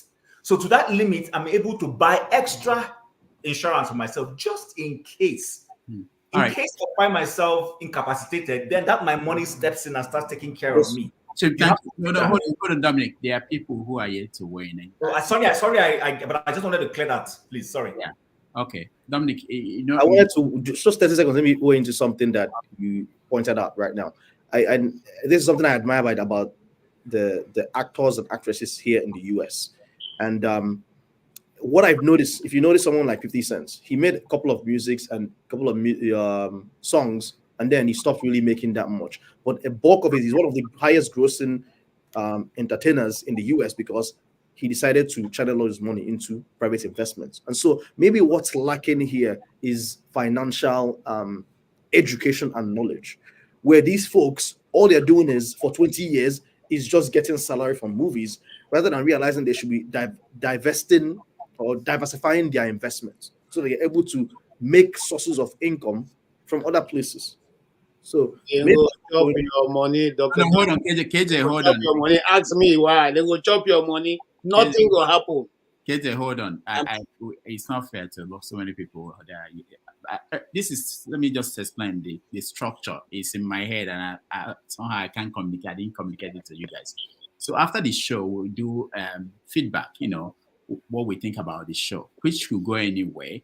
In the case of our guest today, it could be about her career as an actress or a girl child. But then after we've gone round, the expectation is that if there are additional inputs, people will raise their hand and say something. So it looks as if there are people who are talking, some people are not talking, but I know that everybody will probably have something to say. I didn't think that we should go to two rounds and we should move on to other discussions. So, but I want to give chance to flagship forefathers while they've not said anything. Before I come back to you, Alaba, I know you want to say something. That they are quiet doesn't mean that they don't have anything to say. So, and then I see you, Pansat. I can see you. We'll get to you. Forefathers. People are just saying some weird stuff in the chat. Yeah, thank you thank you for your time. See, I think there's something I wanted to address. Jaguar, I heard what you said. I think, like I said last week, that you do have your moments when you have some, the way you put your words are quite good. I think there is a kind of poll of censorship that I tend to hear to an extent. And I'm sorry to say, Dr. Damasus, you do that, and I think Show did that sometime last week too, where if somebody tries to suggest a solution to something, then you say, go and do it yourself. One could say what Dr. Dr. Dominic, said just now, that he should go and do it himself too. So in other words, what that means is that the person should not talk about it. You see what I mean? I think there's something to be said about that, because I noticed that you say that quite often, especially when I say something, you say, oh, there's a way to do it, go and do it yourself. And Show came the other day and said, if I say something, if I want to say something and I have a solution, I'll go and do it myself. I'm not going to be here talking about it. There is that element of saying people should not talk about something except they want to do something about it. I thought that was the point of feedback. When people give feedback, the people that are experts in those areas take those feedback on and maybe discard it or use it to better whatever they are doing. So I think we should see it from that point of view instead of just telling people to go and do it themselves. Because in a way, you're telling them, when you're not ready to do it, don't say anything. So that's my take on that one. I just thought I should give that friendly thought on that issue. And I also think that when I said something about us branching out, I don't understand why. I can't for the life of me see why we have issues with that. We have stories, true, but if there are stories within the world, we shouldn't limit ourselves. Why should we limit ourselves? There's no reason why. And for me, one of the reasons why I'm here is to say some of the things some people don't want to say. We are the most restricted people in terms of movement. We don't move freely like the other parts of the world. That's a massive disadvantage from the point of view of evolution, even, because our people don't have as much freedom to do stuff, and somehow we've gotten used to it and accepted it as a way of life. And hence, when I say there are stories out there that people tell that it's not even theirs at all, they even use their own actors to act something that is not even theirs. They will go into the Middle East and pretend as if they are Middle Eastern people and put blonde hair, blue eye. Jesus Christ is added by people in Europe. So they do this all the time. And for some reason, we feel like we have to limit ourselves to our own. Why? I don't see any reason why we should respect any boundaries at all. So that is all I'm saying. And I really wish that we are more open-minded instead of just pushing back. I know I'm not a very likable individual. So that too makes my opinions very, very problematic to get across. But I really beg that people actually take the opinion, not the person, into account, because that's what I do to everyone here. Hence why I don't go about attacking people individually, because the opinions and the quality of the opinion is what I'm after. And if we talk to each other honestly, we will be enriching the viewers better. The viewers will be living here enriched with better information every day, and the audience will grow. I think that's the best way to for us to do things, and we will not be fighting each other all the time. We are all on the same side, aren't we? Some people think some people are moles, some people are all kinds of stuff, but we are all on the same side, we like it or not. And we have to find a way to communicate our thoughts honestly, instead of blocking opinion and attacking each other constantly. Thank you. All right, thank you. By the way, you're likable, forefathers. You are very likable. You just don't know it. Yeah, but let me just forefathers. I'm not defending myself. I don't do that. I don't really do that. But I think it's important to know that apart from what we do here, which is important, which is talking about this, I always channel people, not just you, to think about, can I do that? Can I contribute in that industry? Can I be involved in that industry? In different ways. I've talked about production. Anybody can be a producer in a movie. You don't have to write a script. You don't have to be an actor. You don't have to be there. But sometimes you'll be surprised what you can bring in. In any problem we have, someone can decide, no, let me be someone that will invest in this. And you never can tell. It might become a passion, something you don't know that you have. I think thinking in that way will make us, it's more or less trying to get us out of the box. It's easy for me to say, politicians should do this. And I've organized a demonstration. You know, I kept writing articles about what people should do, what should be done. Somebody said to me, why don't you do that? Why are you just complaining? And one day I said, okay, I will organize a demonstration across the world, Nigerians. And I learned a lot from that experience about how difficult it is. So sometimes when people say things, I think about it like, what can I do? Is this something I can do something about? If it's something I can do something about, you learn more when you try to do that. But it's always easy to end in this, let them do this, let them do this. You may have the secrets, the plan that other people do not have. So when I say do it, I don't mean you alone. It could be anybody here. It could be anybody watching at home. The person can see this is an opportunity here to do this, and they will do it. I don't know what people have in terms of resources. It may not even be the money. You may have an uncle who is rich, and he said, this is a movie that we should do. And I think this will sell. This will even sell in America. African Americans will watch it, people in the Caribbean. And that's it. That's how it starts. Absolutely. You can hire somebody that will go and write the script.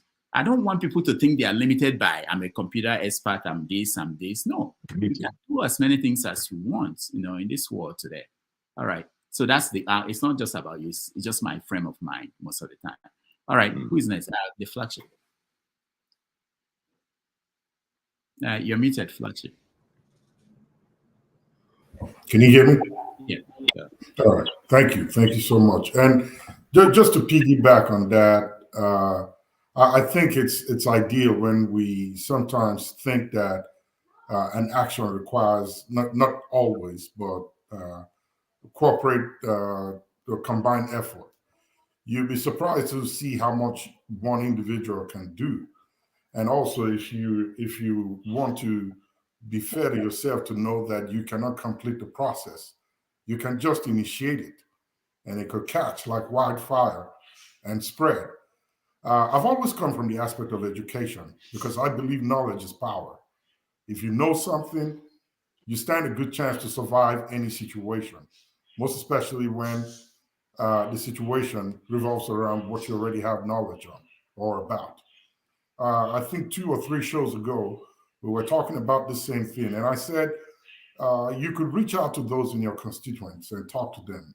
And I did myself. And as we speak, I've been able to meet someone who knows someone that is trying to schedule a call between me and the Commissioner of Education of my local government. So, and my joy is that I may not be the guy that will herald the project, handle the management, and onward to completion. I've just initiated a process, and he's willing to talk to me. And if I share my ideas and tell him the prospects and the possibilities and how it's going to benefit the people, perhaps maybe he could take it back to the cabinet and say, hey, this is an idea, let us work on it. So that's one step. I don't have to complete the whole thing. So when I come here and I share an idea, it is to say that, look, this is what can be done. I'm not waiting for everybody to do it. You can start it. You'll be surprised. It could be a little tweet on the guy's Twitter account, and you may be contacted. It could be a conversation with a friend who may know someone that can get you there. And believe you me, they don't have all the ideas. You have the solution a lot of times to the problems that they confront. And because they are at the forefront of the battle, they don't seem to think solutions all the time. What they do is management. How do we manage this? And I've come to find out that solution is not in their mind frame or thought process. That's why they have special advisors and personal assistants. But when you bring this in and it goes to them, they take action. I saw a video of Sheyi Law. I think it was Arise News, I believe, an interview that he had. And he mentioned that he's always on social media, and his closest access to the government is Sheyi, the son of Tinubu, the president. And whenever he sees a great idea, he takes a screenshot, sends it to him and say, hey, look, I think this would be something good to put in front of your father or whoever you can, and let's do something about it. This is what the people are saying. Here it is. That's how it works. So if I come here and I have this idea and I'm expecting forefathers or Rudolph or Chim or anybody here to listen to me and come to talk to me to implement it, it would die the natural death with me. So you need to go beyond. Look for how you can send it out, who it can be beneficial to. If someone has a listening ear that would be willing to take it and run with it, give it to them. Let them take it and run it with it. Even if your name is not on the list of those who implemented it, trust me, you know you are a part of the solution after it's been implemented. Having said that, Dr. Dominic said something that was in my mind and I was going to talk about briefly, and that's financial management within the Nigerian movie industry. The same thing, the entertainment industry, and nationwide in all sectors of government. We seem to have a very bad management ethics. We really don't know how to. When it comes, it goes. It comes, it goes. I'm talking of finances. You hardly find people who sit down and say, okay, I've got this. Let me form a strategy of how I'm going to manage and invest. I'll take 75% of these resources, use it to take care of everything that I need to take care of, and let me put 25% somewhere else. Lastly, I watched a documentary many years ago of Magic Johnson, and it was one of his teammates in the Lakers. I've forgotten his name now, but I wouldn't call it a sad story, but it looked a little bit sorry, in my opinion. While Magic Johnson was at the Lakers playing with this teammate of his, they were all making big money, but Magic was putting his money into an investment. Today, you and I know he owns movie theaters, Starbucks, and all of that. And this guy that he played ball with is flipping burgers at McDonald's. You can find the interview and watch it. It was a little documentary. When they brought both of them together, at the end of the documentary, Magic was crying. And his tears was looking at the guy sitting in front of him, talking to him. If only I could have shared with you the education I had, all the knowledge that I had about financial management, perhaps you would not be in this position that you're in today. So that's one thing we lack in Nigeria. We need to begin to invest more on education, knowledge gaining. If you gain it, no knowledge gain is useless. It can never be lost. It may not be useful now, but there may be a time when it comes handy. So we need to get into that drive to get ourselves and our minds educated on anything and everything, most especially financial management, and in the case of Nigeria as it is, healthcare-wise, well-being. Our people, two things that is ravaging our people right now, which we're trying to figure a way out to get the people to turn their backs on, is the massive influx of alcohol in Nigeria and gambling, betting. Everybody's it's the in thing in Nigeria. There's one form of alcohol or the other that is being pumped into the society, and people are ending up with all these chronic diseases by overdose, and it's so crazy when I think about it. So education is a great tool. I always like talking about it. I will not stop talking about it from any aspect: education, finance, business, whatever it is. Education is key. We need to start telling our people, whatever information you find, consume it like food. Your brain needs it. It will help you in the long run. Never shy away from it. Go for it. Be aggressive. Get it. It will help you navigate your way through any circumstance or situation you find yourself. Thank you. Thank you so much, Flagship. Sorry, Flagship, there was something that you mentioned that I just thought it would be something key. And people don't talk about it a lot, but Rudolph knows me when it comes to like music, criticizing music, but I'm not going to go into that. But here's what I wanted to say. There's also something of intellectual property rights and entertainment law in Nigeria, because those are also important things. If you look at the recent, I don't know if any of you follow like pop news in the US when it comes to music, Taylor Swift. And when she realized she actually doesn't own intellectual property rights, the masterpiece, master record of exactly. So what did she do? She went back and remastered all of those songs in her own right, and those songs even had more popularity. Yep. And she made more money from it. Because those are important too. So because maybe we're not in the industry, we don't know to what extent any of these things affect the remuneration some of these actors get. Maybe there's, they help make the movie, they're supposed to get 50-60%, but they get it out of it. So I think that it's a little bit more nuanced. But the entertainment law, intellectual property, that is something that the West, has more when it comes to making the entertainment industry flourish. Because remember, when you have those things, people are encouraged to even do more. But when you don't have that, it's just like, things that still remain stagnant. And just to add to that, for those of our folks who have been privileged and opportune to come to the West and study these things, just like our guest a few moments ago said, that she's now in the West, she can read about these things and ask questions about them.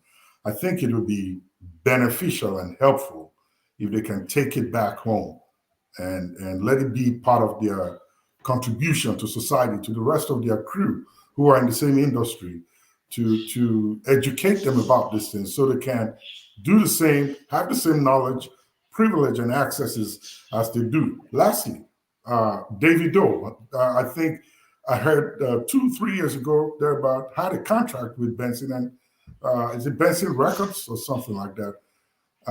And it was amazing to me to see how he was able to get, this is a record label here in the US, but was able to walk his way through rights and privileges of all his songs. That he's not just there dropping records that are global hits and staying on the charts for weeks and making a lot of money, and is not taking anything out of it, but was able to learn these laws, get all this information, implement them. There are also many great minds and musicians, actors, and so on that are back home who have these great talents, but it can easily, just like our resources are taken every day, natural resources, their talents are also sapped. So when they bring them over here to the West and they feature in an album or two with a popular artist here in the West, they're excited about it. Oh, I featured with Drake. But what happens to the returns that you get from that song, that track? If it sells for the next 30 years, how much of that is yours? The excitement of being on an album or a track with Drake, or Drake being on a track with you, is the exciting thing to them, that they don't really think about the business aspect. Are you alluding to Thames and that song? There are many of them. Thames, yeah, Thames was one. I think there's another one now that I heard about that just featured him not too long ago. It's big for them. Oh yeah, I did this song with this great artist in the US, but the benefits of it, I don't hear that part in the conversations or the interviews that they have. So more light need to be thrown to them that before you do these things and sign these deals, make sure you look at the contract. If you don't understand it, get a lawyer to review it for you before you pen that, put that ink on the paper and get into any formal agreement with them. All right, thank you, Flagship. I will hear from Alaba, and then Pansat, and I will have to take my leave. Alaba, go ahead. Okay. In my head, when we talk about problems, issues, and Nigerian situation, artists, and all these things we are talking about, the way things work in my head is like compartmentalization, and it forms brick, just like my glasses. Brick, and then you put them all together. You have glasses, boxes here, box there. That's how things work in my head. And as we are talking about these issues today, one Yoruba proverb again hits me like a rock. That is, "Ohun tá ó jẹ lágbà, òun làgbà kí la ó ṣe." What we will eat in old age is the elder of what we will do today. Ohun tá ó jẹ lágbà, òun làgbà kí la ó ṣe lónìí. What we will eat at old age is the elder of what we will do today. As Nigerians, whether we are artists, civil servants, soldiers, politicians, or whatever we are, sometimes we don't put ourselves we don't view ourselves in the holistic view and then say, what is the big picture? And that happens that, you know, we are a people whom God has blessed individually and also collectively, but yet we are struggling. Now, there are some people within the Nigerian context. Yes, Nigerian has not favored them, but yet they've been blessed in such a way that they've been hit with money, like the wave of Babbage, you know, like a wave of water. And over time, that same wave would wash away. So what has been missing in us is that there are roles for government, which is always failing. And then there are roles for individuals, and then there are roles for groups, association. Let's take the artist conversation that we are talking about today. The Nigerian Artists or Guild of Actors, or whatever name they call themselves, they have to be the ones. Rita did mention a few of their obstacles, but I'm not usually interested in obstacles, but more of solution. They are the ones who have to be at the forefront of their own struggles. First of all, the first thing they have to do is to form an organization. They have issues of contract, issues of copyright, issues of maintaining whatever artistic rights they have to their production. So they have to come up with this. And coming up with this because of the type of education we received from elementary to high school, they are not prepared for the world they find themselves. So in situation like that, when we find ourselves in a situation like that, we invest. You have to invest as a body. Let's say Nigerian Guild of Actors. They have to invest, put money aside, invest in research and say, what are the other parts of the world doing in terms of the internet laws, copyright laws, these, still get ideas. So they can come forward and say these ideas, they will use it to establish a goalpost for themselves and say, this is where we want to be, and then be able to mark their protest. Now, that's step one for them in that compartment as a group of Guild of Actors. Then the second step is that, okay, once they've established their goalposts, they now look at the whole holistic political scenario and say, which party, organization, or political movement is going to help us achieve this goal? That's second group. Okay, there's none that is viable of all this political lineup. What should be our influence to make sure our goals are established? Because whether they like it or not, without rules, laws, and order, no matter how much they make, none of them going to be able to keep it. No matter how much they put in, they would not be able to yield the return in retirement if they don't have a stable political order. So it is in their interest at the moment they are making that money to use either half or a quarter or 5% of that money they are making to invest in where they want to be down the line. If it means supporting an organization on the ground that will take them there, they need to do it. If it means hiring the best of lawyers, whatever they need to do. If they means canvassing vote for those who they think will take them there, they have to do it. This is what goes on in developed world. That's why you have lobby groups, lobby organizations. I'm not saying they're not doing it. I know they have obstacles, but there's that, where do I fit in the whole question that Nigerians don't ask? And Nigerians, especially those close to the corridors of power, are only focused on the now. There's no that 100 years plan, that 200 years plan, that plan down the line. You not only do it individually, you do it as a group, you do it collectively, then you do it as a unit, as a professional body.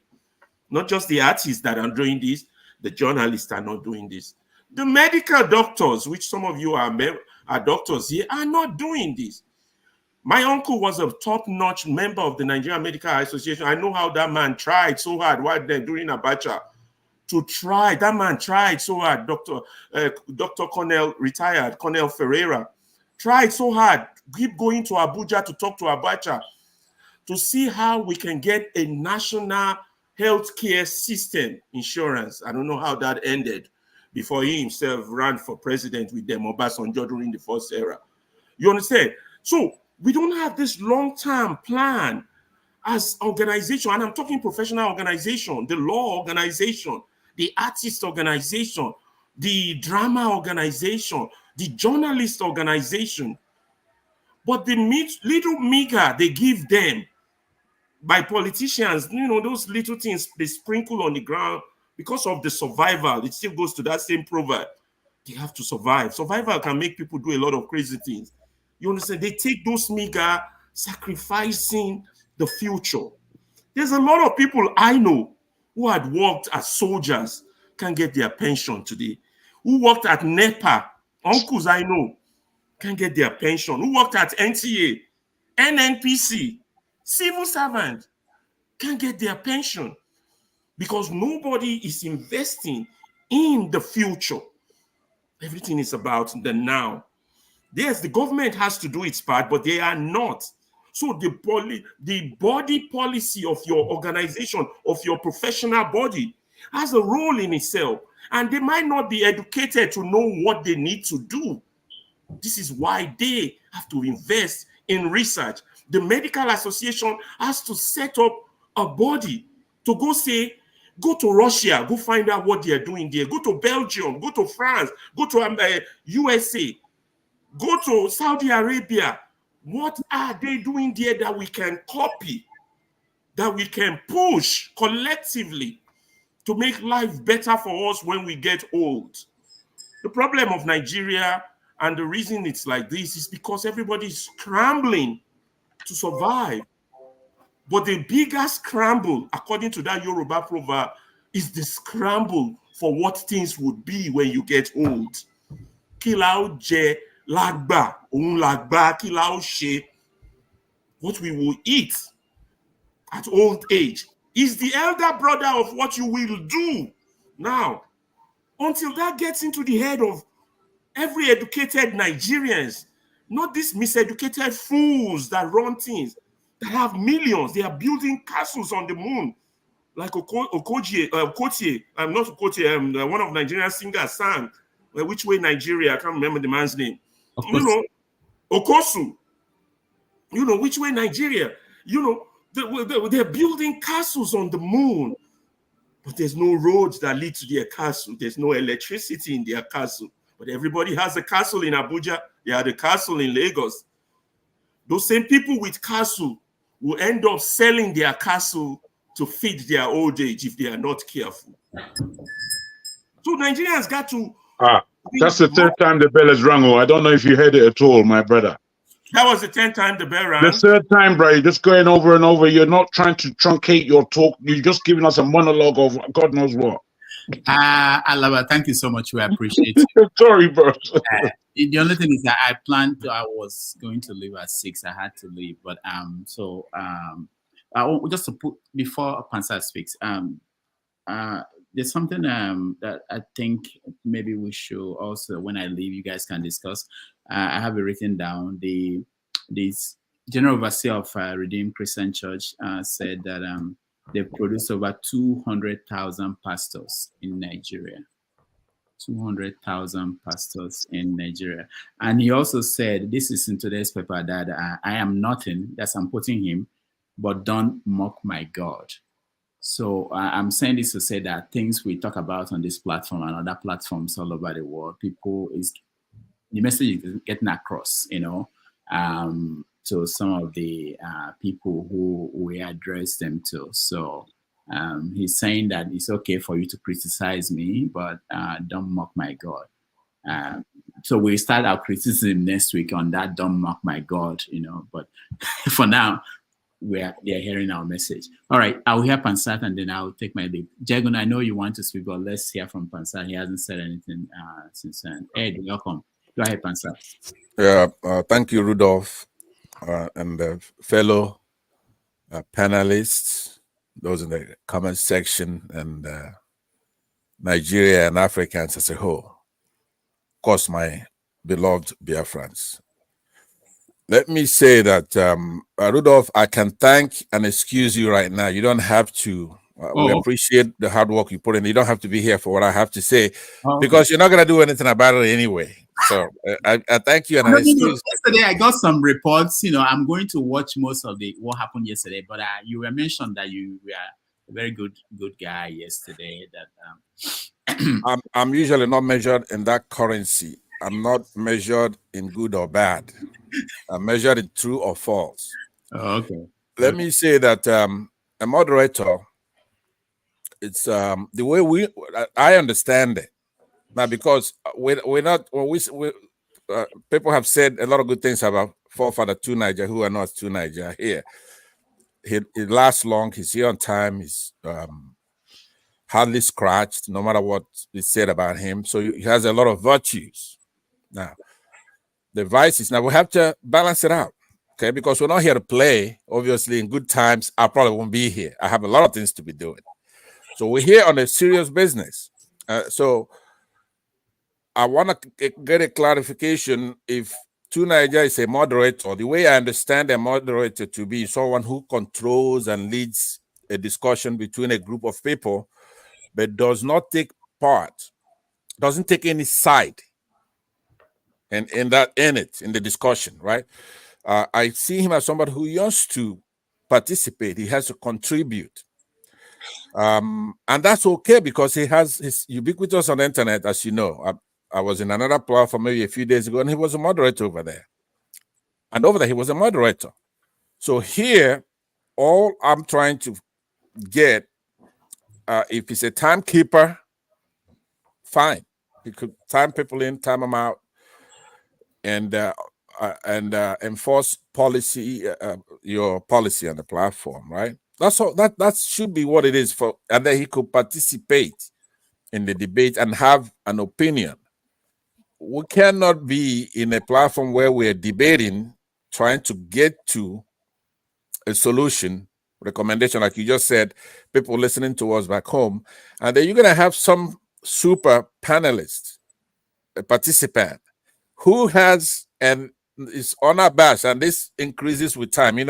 Second law of thermodynamics, entropy increases with time. Every day he gets more wing. He's even challenging you now. I believe you give him that admonishment that somebody in the comment section, Enely, hit him, jabbed him with it, and say, "Hey, look, what Rudolph is trying to tell you is right now. Go, be quiet or go open your own." And then he used it. He was irked by that, and he was complaining to you, right?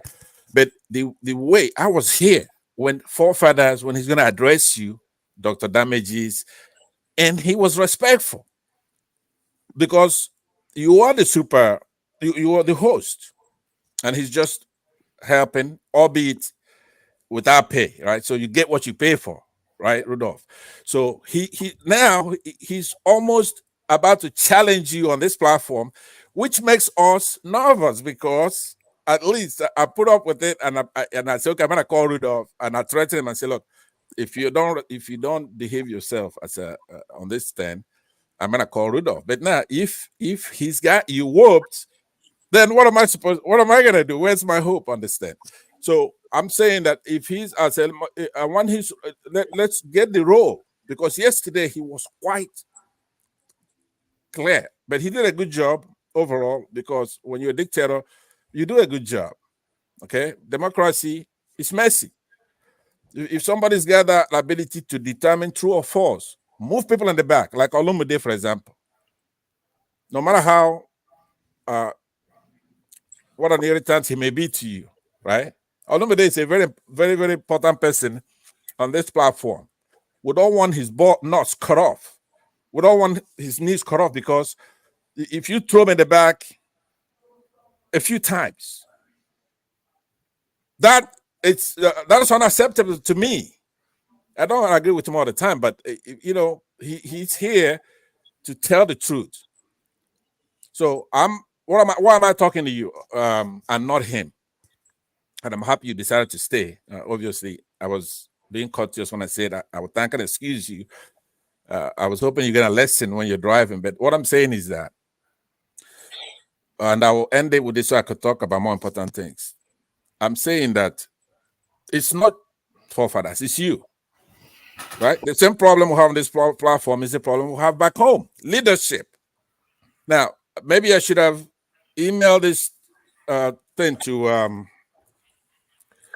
Flagship to say it, because there's a way Flagship talks, right? I don't talk that way. Therefore, I don't get the gravitas, the respect I'm supposed to get out of it, because he's going to take his time and talk about leadership. So the leadership, if you're going to make forefathers a leader here, he has to display those qualities of a leader. Just like we talk back home. Somebody's going to be agile. Obviously, he's agile and capable. And a lot of people have said that. But he has to have the communication skills that it takes to do this job here. Be able to resolve the conflicts that people look at conflict as a war. Conflict doesn't mean war. Conflict means I'm thinking this and you're thinking that. And then we have a conflict because we're not thinking about the same thing.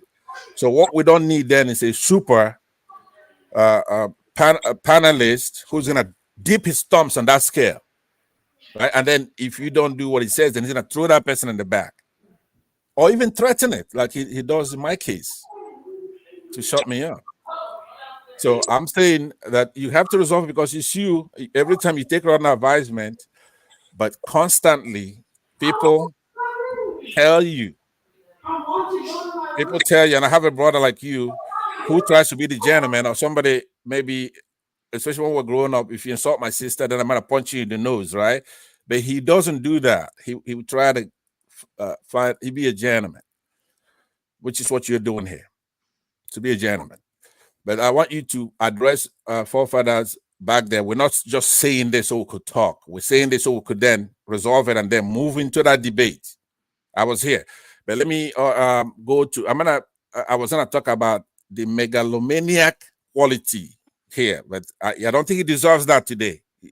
He's not all bad, right? I was going to talk about, even talking about him, he's so narcissistic, obviously, and pompous that you talk about him, even if you're insulting him, he doesn't care. And I gotta be honest with you, a case like that when I was growing up, I like to engage him because they will say, you're gonna kill me today, and then I'm gonna kill you today.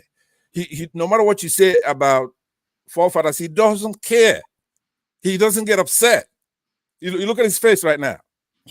So I'm saying that, but it's on you. It's not him. He wants us to talk about him, even if we're here abusing him or complaining about him. That makes him happy, and that I'm gonna leave that out. He doesn't deserve that today.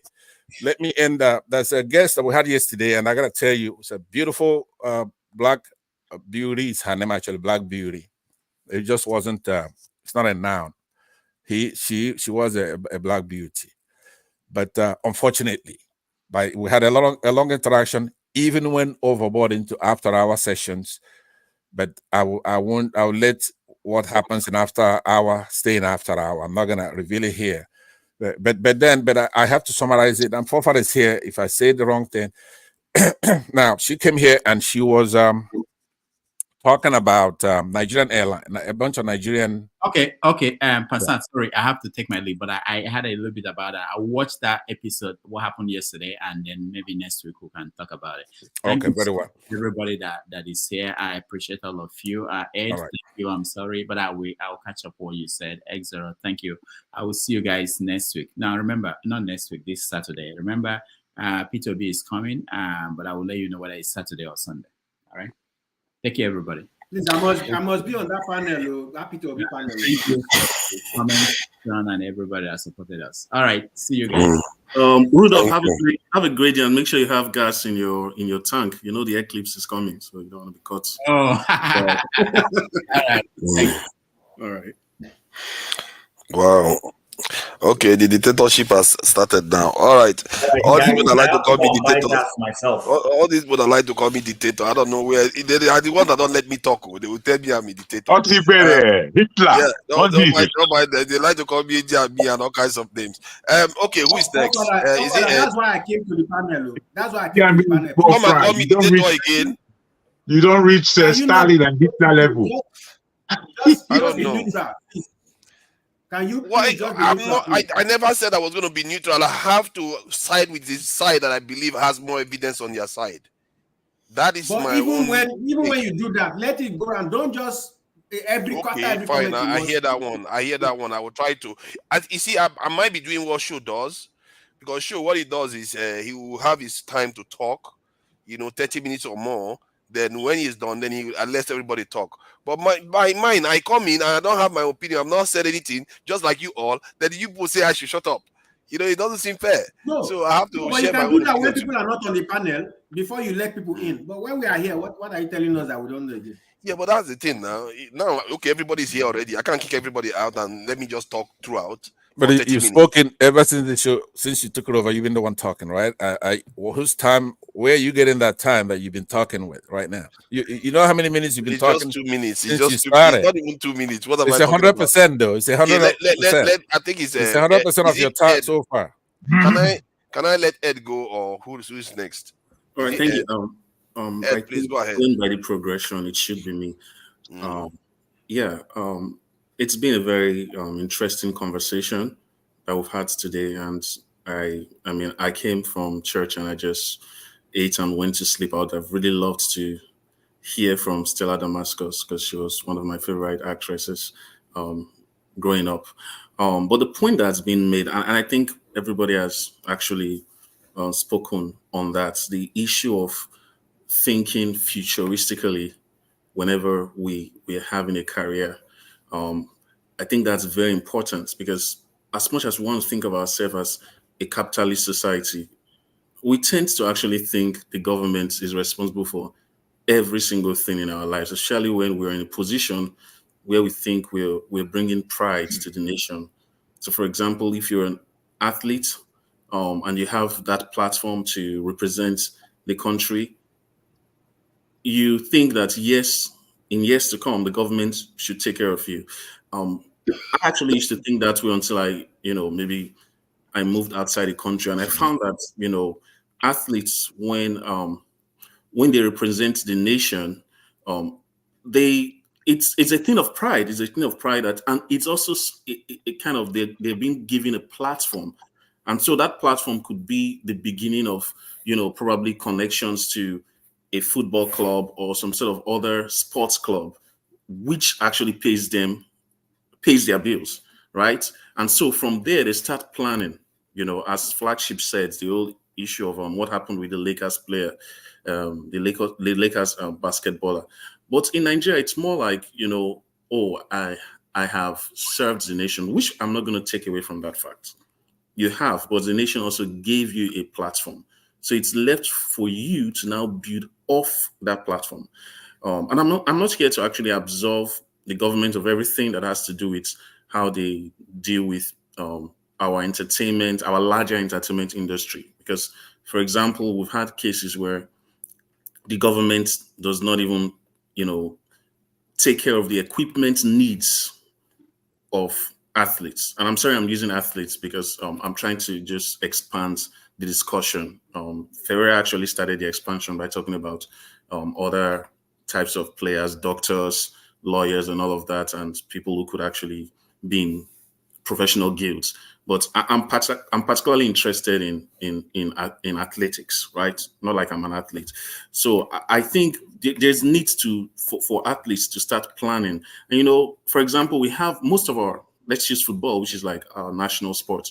Most of them actually start off in the lower ranks of our football. Maybe starts representing the under 15, and then they climb up the ladder. And so at the end of the day, they get into clubs, maybe in Europe or other parts of the world. Those people should not expect that in the next 20 years, if they do not take very good care of themselves and maybe take good care of their finances, they can just use the fact that they wore the green, white, green as a means to obtain help from the government. There's the need for personal agency in determining your future, is what I'm trying to say. And I'm not saying that the government should not help. We know the government does not. To be honest, anybody that depends on the government for anything in the country, you're really wasting your time. So when you say personal agency, do you say like in the case of Nollywood, that's within the Nollywood industry, they should support, think into the future for their actors or the individually. Yes, yes, and I think Ferrer has made that point very well. The need for them, the gigs, to actually educate them, because some of them actually do not. They actually think this stream of income is going to come for a lifetime, But in the real term, if you're not in the civil service, you have less than 35 years to really work. If you're a footballer, you peak at 40. If you're an actor or an actress, you're going to peak maybe, except if you're a footballer, you do what?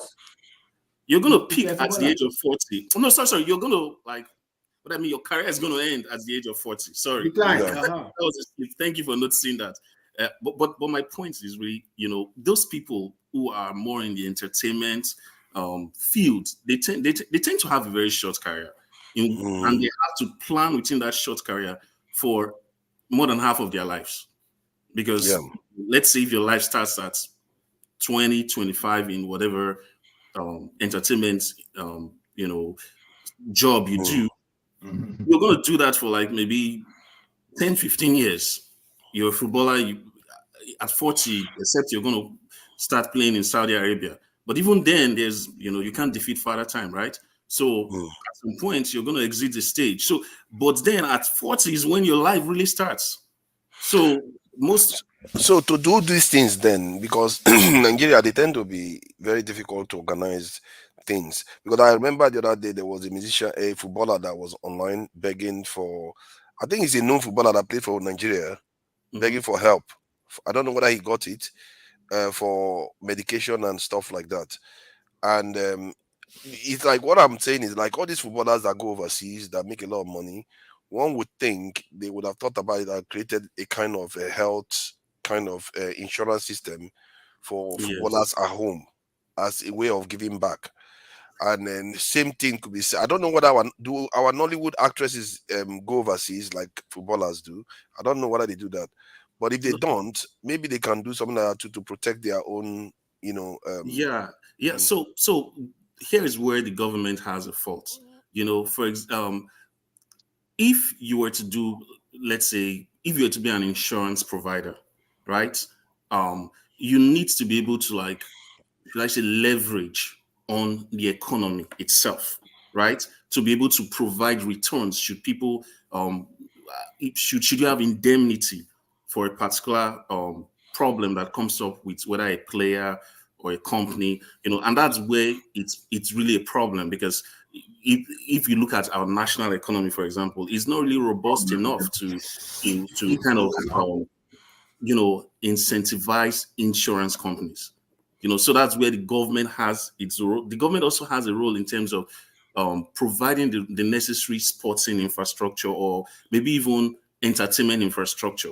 There are some things. You want to shoot a movie in Nigeria, of course, you want to have a very good location, right? So all those kind of things, those are some helps that the government might even the cost of actually producing, transportation, all of these things, they could be reduced if you just had good roads. For example, if you had electricity, you don't have to power your production using generator. So all those are more or less structural issues that the government should take care of. But when it comes to personal decisions of those involved, like you're an actor, you're a footballer, I think there is a need for personal agency in that case.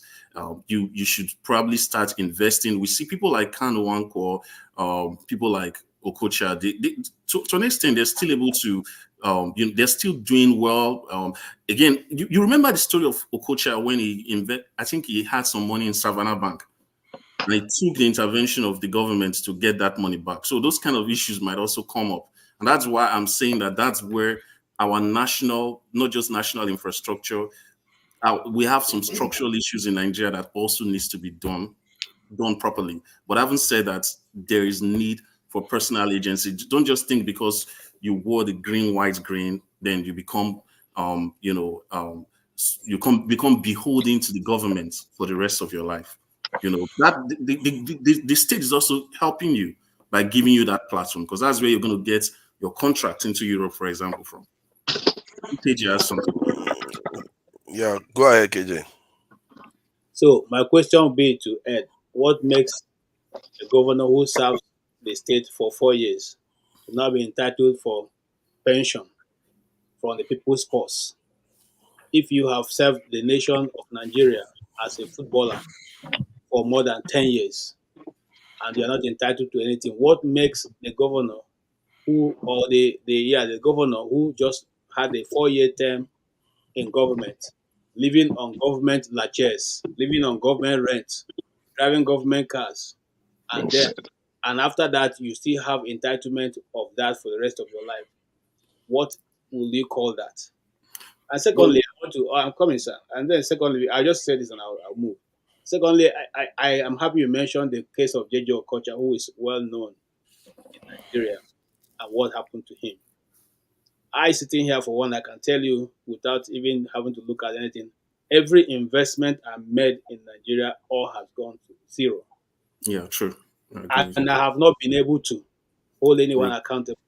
In fact, to even know the last one of them that is even more painful to me is a guy we all grew up with. We grew up together. Okay, who owned that pension scheme? I'm sorry, that financial, management scheme. Everything he used it to buy a Hummer for himself and driving around with mobile police, chasing him around in another Hummer. And so nobody could do anything. The police couldn't do anything. My friends who are even, army colonels couldn't do anything. They couldn't do anything. The guy told us to our face, we can't do nothing. Okay? Now, I'm just telling you my own personal experience. All of them, from ASO savings to whatever you call it, all of them is zero. Okay? And nobody comes to your help. Now, this is something that's happening to these artists. They have witnessed these things. Now, the ones I mentioned, I'm glad you mentioned the Kanu Wanko. They didn't invest in that geographical location we're talking about. Yes. All invested outside. If you invest outside, you have some confidence that even if something happens, you can recover something. But in our own, I'm telling you the truth, you don't even have anybody to run to. The court will not help you. The police will not help you. Nobody helps you. Well, what if you invest in a property? Yeah, please go ahead. Your points are very, very legit. And you know what I said was that where governments could play a role is in the structural issues. So those structural issues includes legal issues, right? Because we're looking at the system. So where the law does not protect the citizens, that's an issue. And that's where government comes into play. Also, the fact that the economy, you're talking about recouping your investment. If the economy is not robust, you're not going to recoup your investment. So, for me, I'm really, people, my friends, they always call me like, oh, we have this nice business idea in Nigeria. I have to really evaluate it. Am I going to get return on investments with even looking at the currency fluctuation? So those points you raised, they are legit. But I'm just trying to say that we should also think of the fact that when you're called to play, I'm using football. There are some sports where you can only probably represent your country. You don't have an opportunity to probably leverage your participation nationally in terms of maybe playing for a club or something like that. But for something like football, for example, if you play for your nation, that could give you an opportunity to also play, and you're going to even probably earn more money from some other clubs, some other private engagements. So I'm saying in that case, you should be able to think of your future and not just say yes, because I don't see someone like a LeBron James, even though he represents the United States, I don't see him, like holding on to the government of the United States years from now to say, you guys didn't take care of me, because people would even like you had the opportunity to take care of yourself. That's where I have a particular issue, where we're just making the governments the end all and be all. I do not necessarily agree with that. Thank you. Are you done? I wanted to add on the second question he asked about governance entitlement. I think that's just pure stealing. Sorry. It's a zero stone, please. I'm not just adding to what he has two questions. Let him answer that question, because let me answer that question, please. There's feedback. I believe there's a feedback from somewhere. I believe that the governors giving themselves pension for serving 4 years is nothing but stealing from the people's coffers.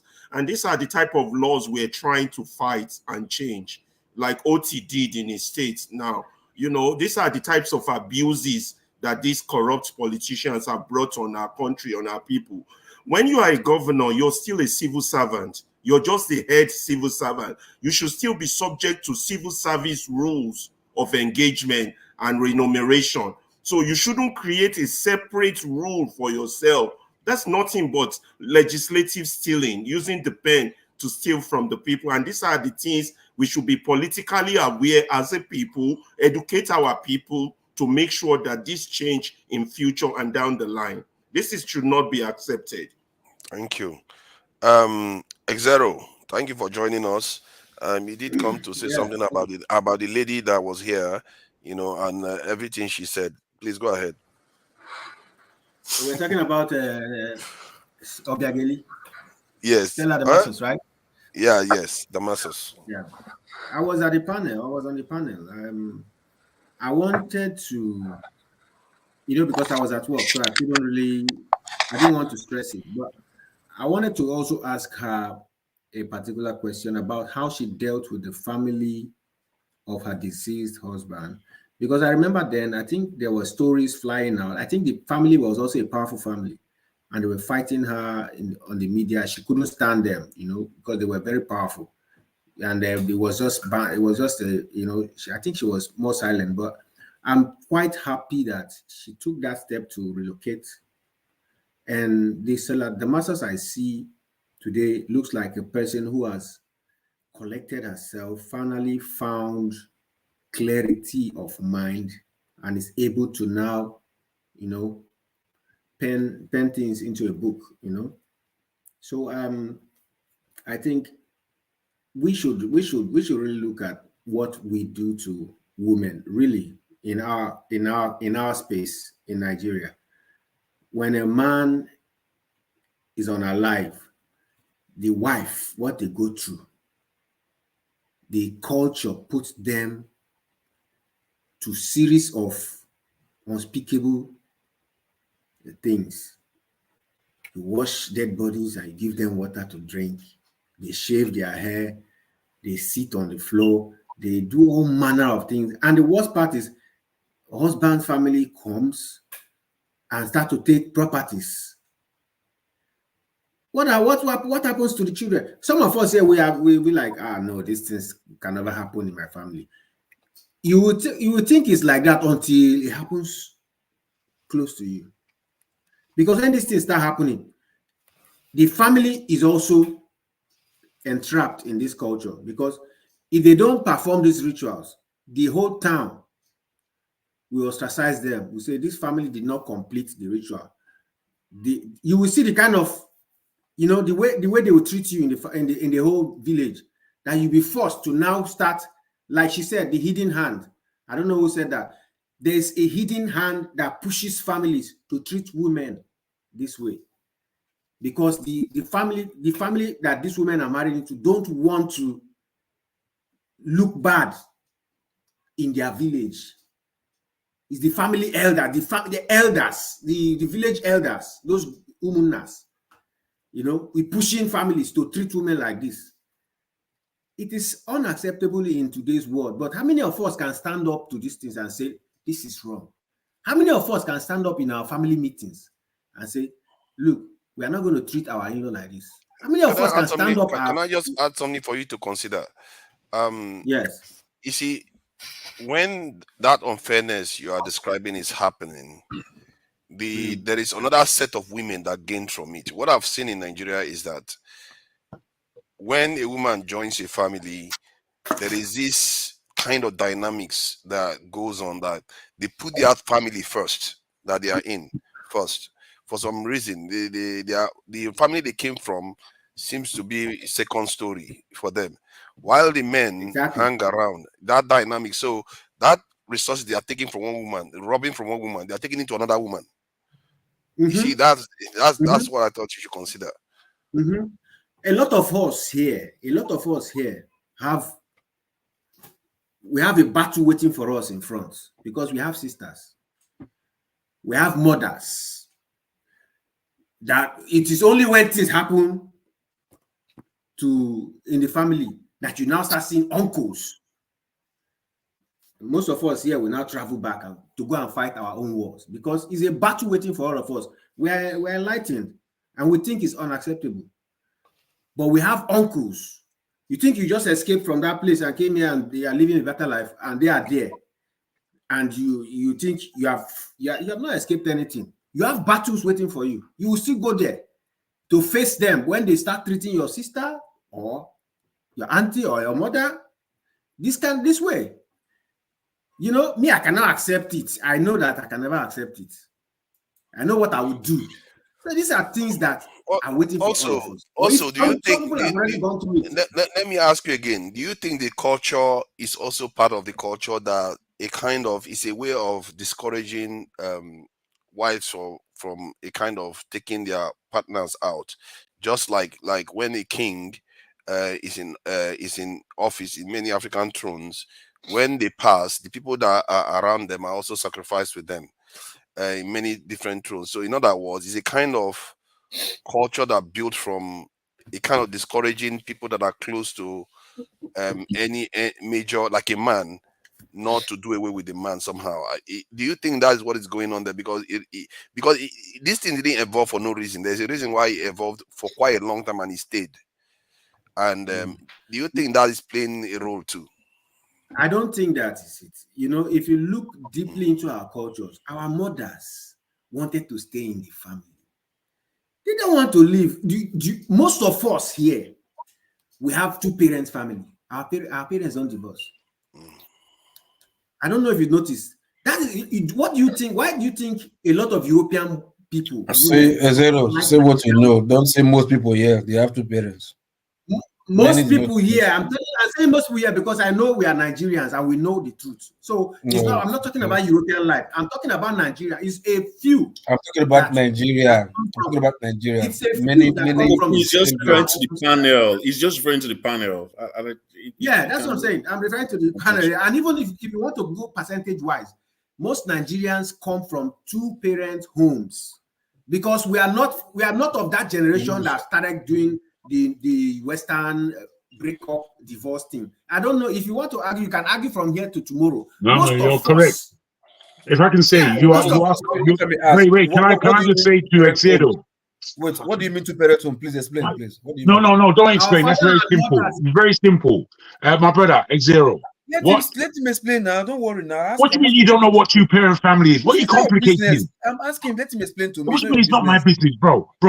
Honestly, you're coming at this from a point of view of pure argument, not knowledge seeking. If you don't understand what the brother is saying, that most Nigerians of our generation were born of two parents, and those parents didn't divorce. If you can't understand that, then it'd be like saying you know be Niger. Be like say you be outsider. So be quiet. Now, all I'm trying to say to my man is that Nigeria is full of different tribes. So what you speak about is not commonly in our tribe. Yorubas are not like that. Igbos are like that. But Yorubas are not like that. So I'll allow you to continue. And you know, most families, no matter what the women go through, they stay. And that is why we have two-parent homes. It is a taboo for women. It's still a taboo in that this is our own parents' generation for a woman to leave. And that is why we are from two-parent home, because our mothers, no matter how our fathers treat them, most fathers are very, they behave their characters. Some fathers are characters, not most, some. I know my father is a gentleman, but some fathers are characters. But the women fight from experience. Sorry, you're thinking from experience. Okay, you are not. Don't judge me. I come from a good. We have to choose our words a bit more carefully. So some characters. There are some characters. We come from. I'm from a middle class family, so I've seen people from different homes. I have friends. That's what I'm saying. I've seen people who have issues. Their fathers are problems, but their mothers still fight to control and maintain that family, and that is why a lot of us come from two-parent families. So you cannot tell. Let me ask you a question. Let me ask you a question. This what you are saying now, right? is this common within the, maybe the man is rich, or is this common with that when the man is poor? Is it common? Is it common all around? Because I feel that this also issue I was talking about always having an issue when a guy that comes from a very rich family, right? And poor. You see now the contradiction. But it generally, our culture, no matter what, even if you are rich or poor, the percentage wise, the generality of Nigerians come from two parents families, and it is just common knowledge. I'm talking about that two parents family. I'm talking about when a woman lost the husband. When a widow is being mistreated. Yeah, being mistreated. Yeah, okay. This happens mostly within the rich family. The family of the man is very rich. You understand me? And they're not accusing the woman most of the time that she's responsible, right? But within the low class family, it happens, Blackstone, for even the poor. I know of an instance. It happens both ways, because I don't know any of us here who doesn't have a land. I'm not asking a question. I know. That's what I'm coming to. I'm coming to you. I'm coming to answer you. You see, I'm coming to answer you. Let me answer you. I don't know if you guys understand that we are unique. We are a unique generation, and I don't know if the upcoming, our children's children, I don't know if they are going to have the kind of privileges we have. I don't know any of us here who doesn't have a family land in a village. And you see, so there's always something at stake. There's always something at stake. If you're not rich, you still have land in a village. That land is at stake when the woman is the only person surviving. And you start seeing family members stealing, taking from her. There's always something to take, you know? So, but what I'm trying to answer is Fofa's question, that is it because they are trying to prevent the women who unalive their men? I don't think it's so, because it is the women who sustain these homes. So a generality of women trying to sustain a home, trying to keep a family united, cannot be unaliving their men. Okay, but hold on. What you are seeing, could it be as a result of the tradition in the first place? Because if you look at the West, where women have the option of stepping out easily, they do step out quite easily. And so you can see a situation whereby in the context of Africa, where there's a lot of, difficulty, the resources are not that readily available, you can start seeing a situation whereby, even as it is right now, so women still do that to their husbands. So it's not, human beings have frailties, we have problems, men have their issues, women have their issues. So there's a reason why it existed for so long. That's what I'm getting at.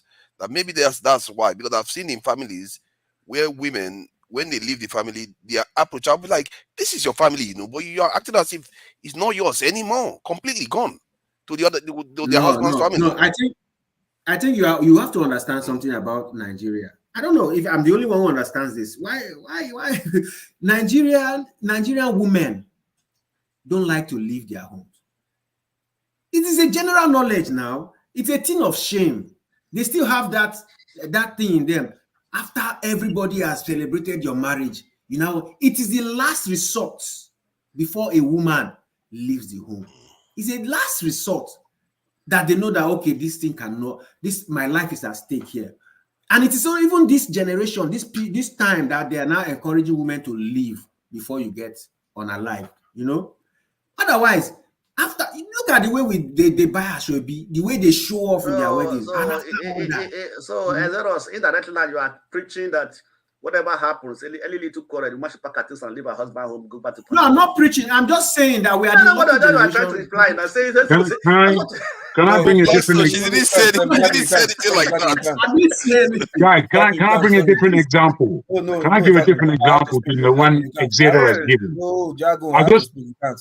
You can't. I have to speak. Sorry, you can't. Sorry. Okay, you want to say something local? Okay, after local, then maybe Xero, they will come back to you. If Xero is finished, let me know. You wanted to say something about Xero, or you want to have your turn? Yes, that's what I'm saying. Now, see, if he's finished, I want to come in there. But if he's finished, I want him to finish first. Okay, sorry, Xero. Sorry, hold on, Xero. It's because Jack wanted to add something to it. That's what I will. All I wanted to do is be very, very quick, which is to say that within the Yoruba culture, male and female inherit land and monies equally. And in this, my great uncle who brought us to this country, he suffered death by his second wife. His first wife could not give birth, and everybody was pushing him to make sure he leaves a legacy because of his wealth. So unfortunately, his first wife, which was a brilliant woman, could not give birth. He then divorced and married a very younger woman. She gave birth, and then the next minute he was dead, and she took all of the property that she could not run. It was my side of the family that were running the business. So these things happen in different ways. When we're talking about women in Nigeria, we have to understand that there are cultural aspects to women in Nigeria. You don't get too tired. Maybe I've got something to say, local. You know, you Thank you. You don't have to get too stressed. Yeah, I think there are exceptional cases, and of course, when you talk about relationships are different, you know. But the generality of the people of our parents' generation are together. My father and my mother are still together, and I know that a lot of us here we still have our parents together. Is it bad that they're together, No. or that these are going apart? No. I'm just highlighting the points. What is your problem? That's not what he's saying. What's wrong with you? What I'm saying in a nutshell is that, what I'm saying, bro, because you said from what you said, forefather, so you get the true picture. And then lastly, I'm happy that our guest today is now in a space where she can talk, and no family member of the late husband can just, because the noise from that family, her late husband's family, they are very powerful. They are very popular, big family. They were able to drown her voice, but now she can speak from a safe space, and she's able to write a book. I'm so happy for that woman, and she's still looking beautiful. I mean, Show was busy writing on the comment section, man, stay beautiful. I was like, hey, this woman, you know. I'm so happy for her because I know that this space is a space where she can thrive, you know. So I guess that is what I want to say, so everybody can just chip in their own. Thank you. I must say, Exero, you are more than you look like. I must say, sometimes some of the people you know, the things you know, surprise me. The local, please go ahead.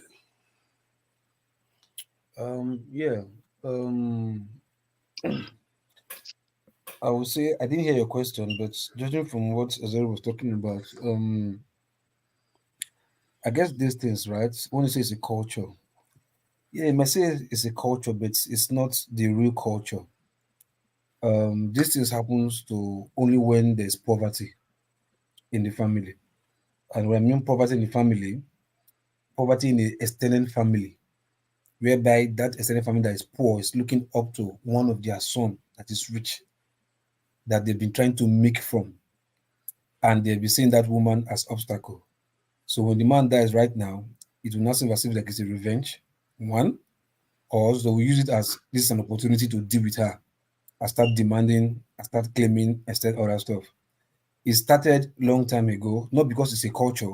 Some greedy and poor families some greedy and poor uncles started it because of the financial gains, and other women or other siblings of the deceased man saw opportunity to make money and they started it.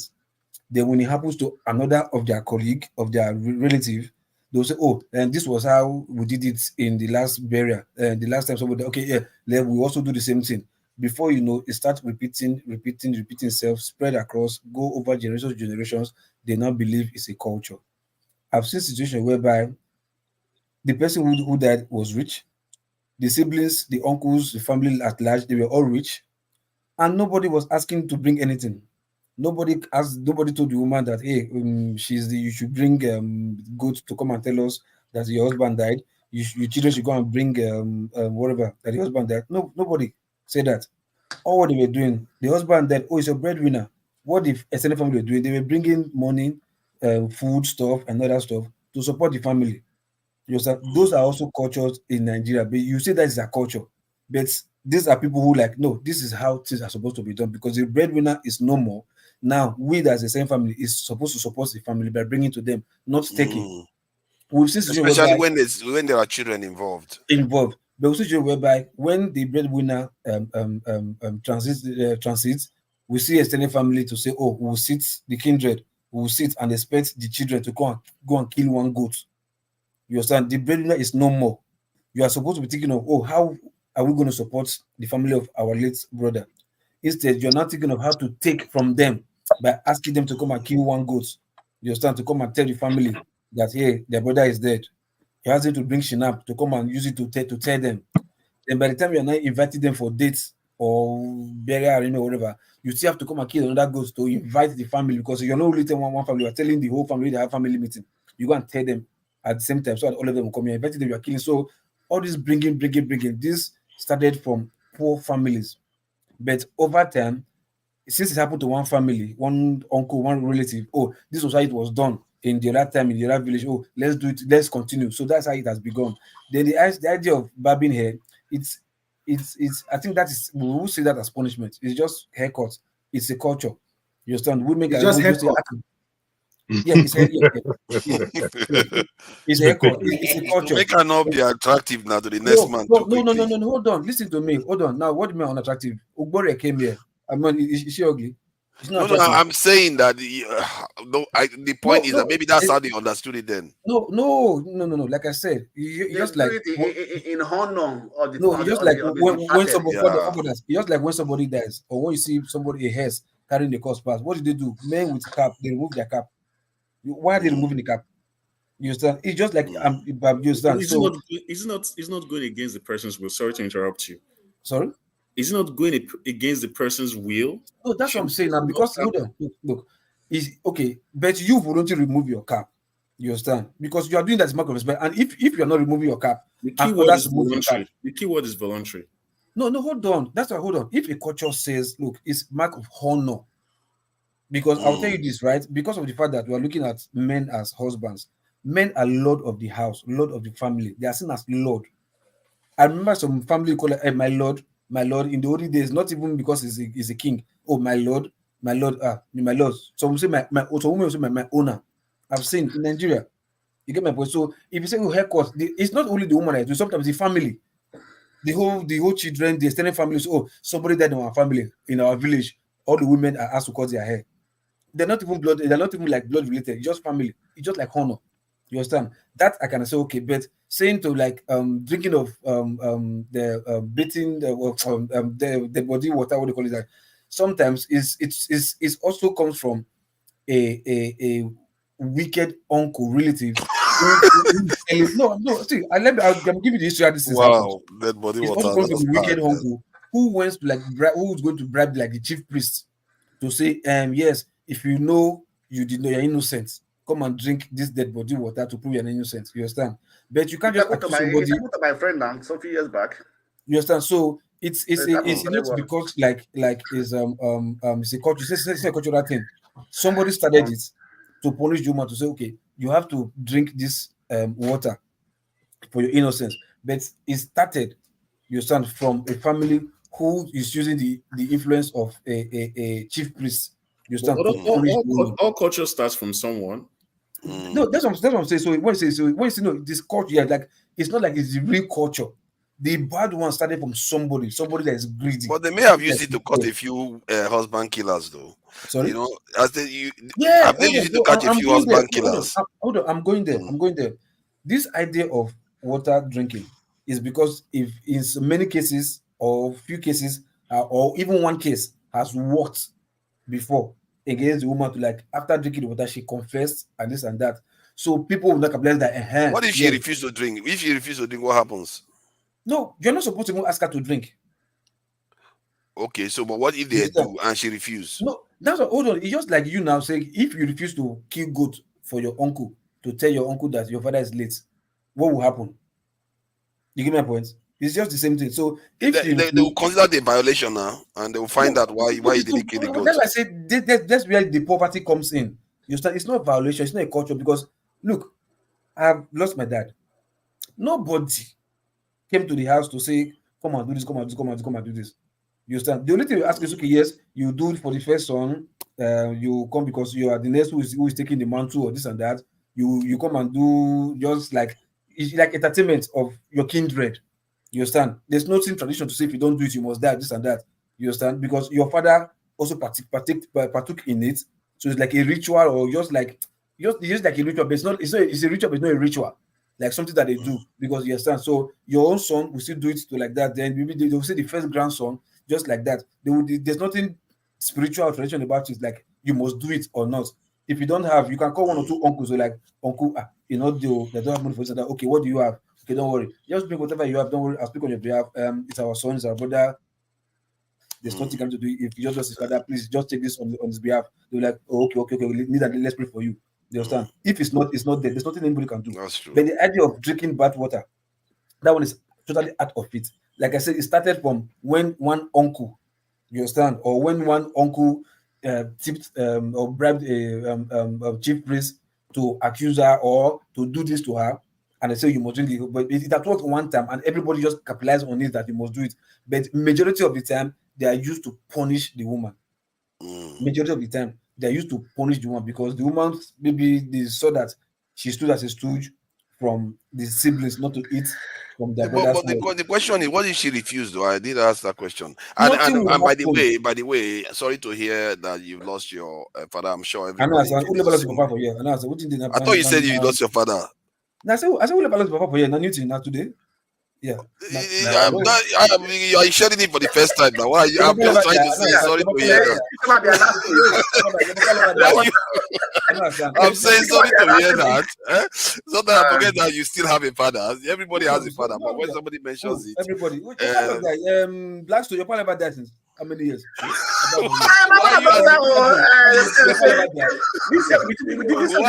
To 2 years. You can't assume that. You can't just assume that. No, I see some people face that face almost look like grandfather's face. So I mean like no, father, no matter. They find trouble. So like I said, so these are all this how all this nonsense culture started. Like I said, I've also seen a situation whereby a poor extended family. Let me say they are poor, right? Somebody died, and the family gathered to like extended family, which is the kindred, to like in the family house to say, you are coming here to come and tell us that your father died. Don't you know that you will have not been attending family meeting, this and that? Your father, when your father was even alive, he wasn't even attended. The way it was this, it was that. So they were trying to like, punish the children. Luckily for the children, one of them or two of them, or few of them are very rich. So as they were arguing this, the first son sat with them. Oh, please, okay. Then sent the immediate younger brother to go to the market and go and charter 20 tubers of yam and 20 goats. He goat for that matter, 20 matured one. Put it in a van, in a truck. As we were holding the meeting, they came and they were like, oh, sorry, I said them just come and greet you guys with this gift or whatever, just to tell you that my father died. Immediately the meeting scattered. These people that were gathering, thinking how they will punish this guy, you just have to take whatever they want to take from him. One just came back, sorry, okay. You say one goat and one yam is for me. Okay, yeah. Just sorry, I have another of our cousins. Their family died though. I'm coming. He just took his own share and left them there. This was the person that was saying, no, your father was this, your father was that, your father was whatever was that. When they saw it's not time for them to share whatever they brought for them as gift, all of them took their own one by one and left. That was how the meeting ended. Nobody asked them anything again. So you can see this most times are mostly about. Hold on, local. There's somebody on the backstage. George, can you turn your light on, please? I can't see it clearly, so that I can put you on stage. Sorry, please go ahead, local. Yeah. So like what I'm saying, trying to say in general is like most of these things come from poor family, poor mentality. You understand? The poor family, greedy uncles, greedy aunties, greedy aunties. To say, sorry. Someone also called out of wickedness. You see, look, if you are rich, you can't be wicked if you are rich. It's only when you're poor that's when you get wicked. You understand? Because on a very good day, if you are rich, before you became rich, your mentality is towards business, how to make money and whatever. So you can't have that space to be wicked to somebody else just because the person is not loyal or just because the person is a family person. There's no time for that. Wickedness are not rich and poor. If you are wicked, no. When it comes to family, when it comes to family.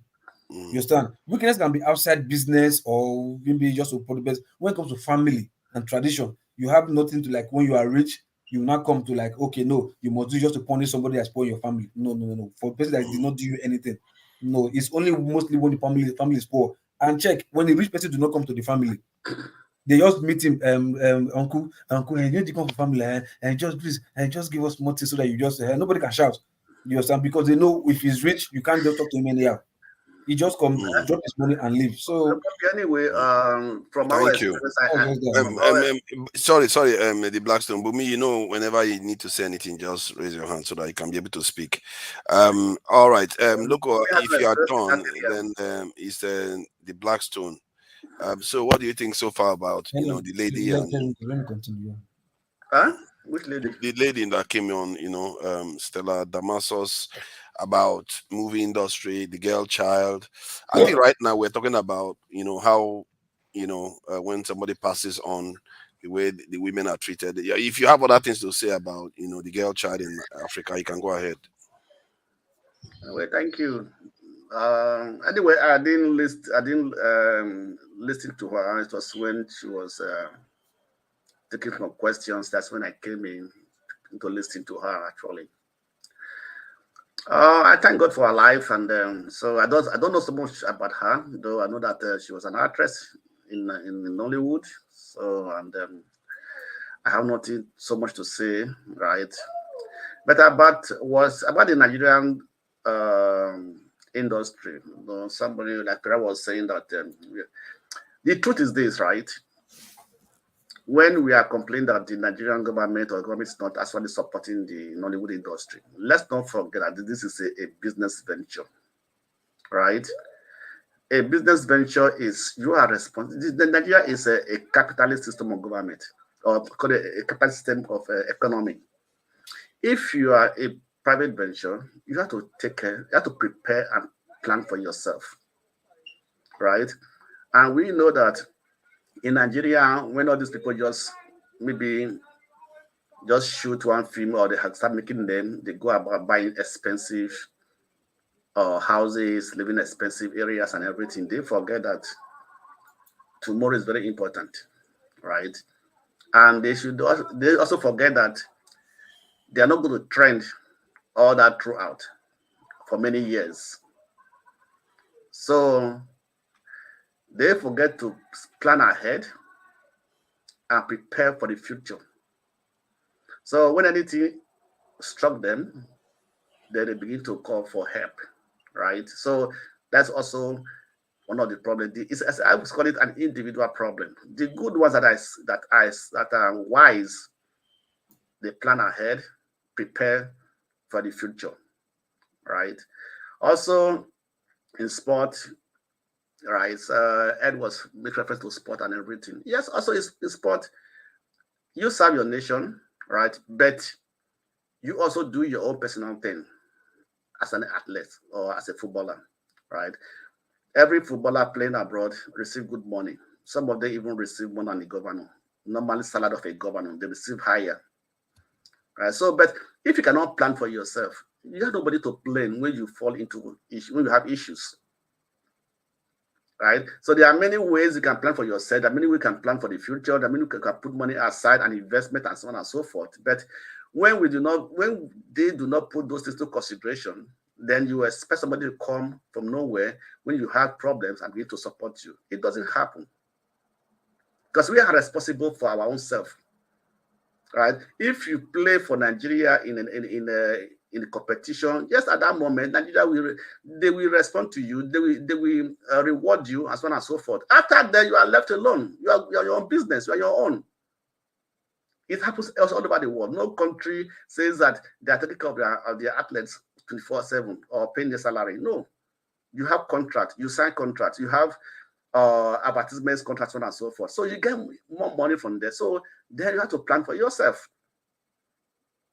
So that's that. So we should not always put the blame on the government. Not only blame, but one thing I so see that the laws that actually regulate these things are not being put in place or are not being implemented. So we have issues in implementing our laws. We have issues in putting our laws into work.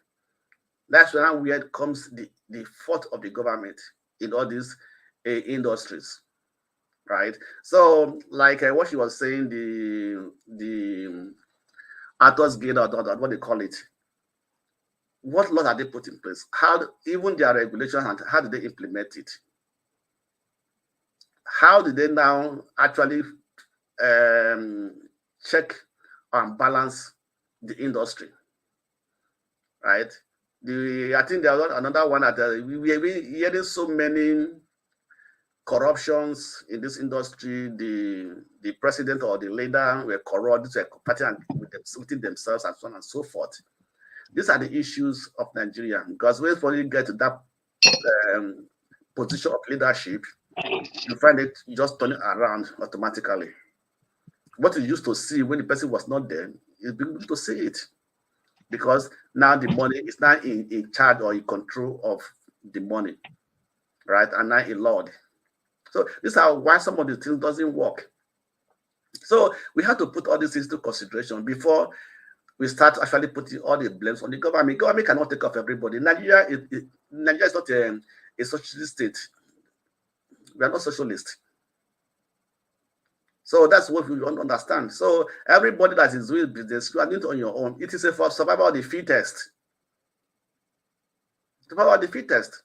So I think what the government can do, or not even the government, even the people in this industry, in sport, entertainment, and so on and so forth, they have to come up and have a very robust implementations of the laws that are guiding them, right? And she was saying that she has found an organization that try to bring all the actors together. They can be able to save. If you a member, you save, you keep money aside, so on and so forth, and something like that, you know. It is a good thing. But what I have issue with in Nigeria is the implementations of these things. Implementations of things are very, very important. And when we cannot implement very simple, easy things, so are we going to be able to implement a complex things? Generally, don't you think that generally private, when people do things privately in Nigeria, it tends to be more solid? Like instead of relying on government. How many private things have you seen is more solid in Nigeria? Dangote. Zenith Bank. Does Dangote deal with Dangote is not in the field of entertainment. It's a one-man business. It does its own thing, right? But when you are dealing with numbers of people coming together, it becomes more complicated, because like this platform, we hardly agree on anything. Agree? So sometimes we argue, and we sort ourselves and everything. We have agree on anything. That's the issue. So these are private business, understand me, right? And these are not actually dealing with what I saw like the okay. Let's for example the insurance companies in Nigeria. Are you sure that if you put your money or save money maybe in a life insurance in Nigeria, at the end you will get that money? That's a good question. You see, I think the insurance company is highly, highly underrated. The importance of insurance companies in Nigeria. Maybe instead of Nigerian government focusing too much on banks, they should look in that direction a bit more, because it affects so many things. The way we behave, it affects the way we behave even, because if you know you are covered, you are more likely to take risks. You are more likely to focus on your profession. Can you imagine a Nigerian footballer in Nigeria playing football? He doesn't want to break his leg. And it means the way he plays, he will be a little bit more careful, because he's not going to go out with all the flair. And if you don't go out with all your flair, how do you grow? I can also assure you that if he knows that he has an insurance, that if he breaks his leg, they will pay him more than the club is paying him. He might break his leg. But if he knows he's going to get treatment, proper treatment, maybe it will allow him to be more adventurous. Maybe just pay for retirement. Pay him off, go and stay at home. Cannot more play football. That man that took people's retirement money, minor or what? Have they caught him? Is he in prison yet? Which one? Is it Binance or which one? No, not Binance. There's a man that stole our retirement fund in Nigeria now. Was in charge of a Nigerian pension fund? Yes. Pension fund. The guy did I think a plea bargain, and he paid some money back, and they left him. So that's it. Wow. Good for him. Thank you, the Blackstone. Bumi, thank you for joining us. I'd like to also contribute to what the issue that Ezra brought up, right? That issue of the family issue when it comes to Okay, if you want to say something. From now, I think all this is about, first of all, it's not a culture, right? And I think that most of all these things from tribe to tribe, it differs, right? And it differs from tribe to tribe, from region to region in Nigeria. But I think one of the major things that is, so I would like to say, is wickedness and poverty, right? Because there are some family that once they lost their person, you never have it. You don't find any issue of argument, any issue of money, right? And also, how does the person treat the families when before the death of maybe the father or the mother or so on and so forth? That also plays a part. How do you coordinate? How do you relate with your family members? That's also is there, because when that anger is there, they are looking for the opportunity. They're looking for that time whereby they find a way to trap you down. You understand me? And when that happens, they come out. All those angers are brought in, right? Like what the that when the man went to brought the ghost as one as written, they all cooled down, because maybe that was what they were aiming for. You understand me? It's like we have got what we want. You understand me? You know, because maybe at that person, those families, the children of the man or the woman, were not actually in good communication with the extended family, right? And so when they are coming with, okay, it's time for us to get Sometimes it's not just about greed, whether they are in good communication or not. It's a part of about greed, it's a part of wickedness, you know. When you was saying that when somebody drink the water they use in washing the dead body or so on and so forth, right? This is pure wickedness.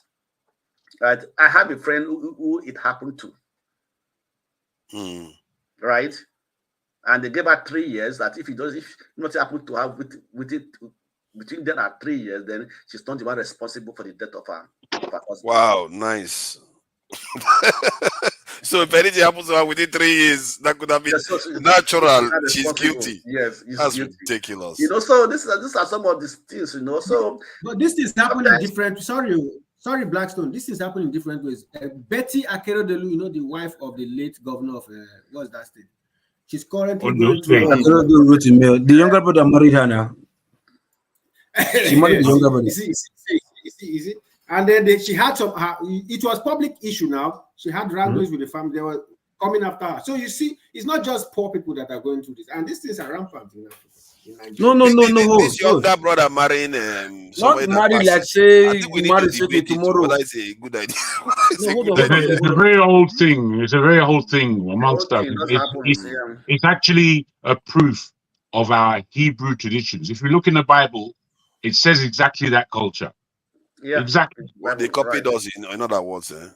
I'm not saying that. I'm saying that we are biblical people. That's what I'm saying. But you can say what you want.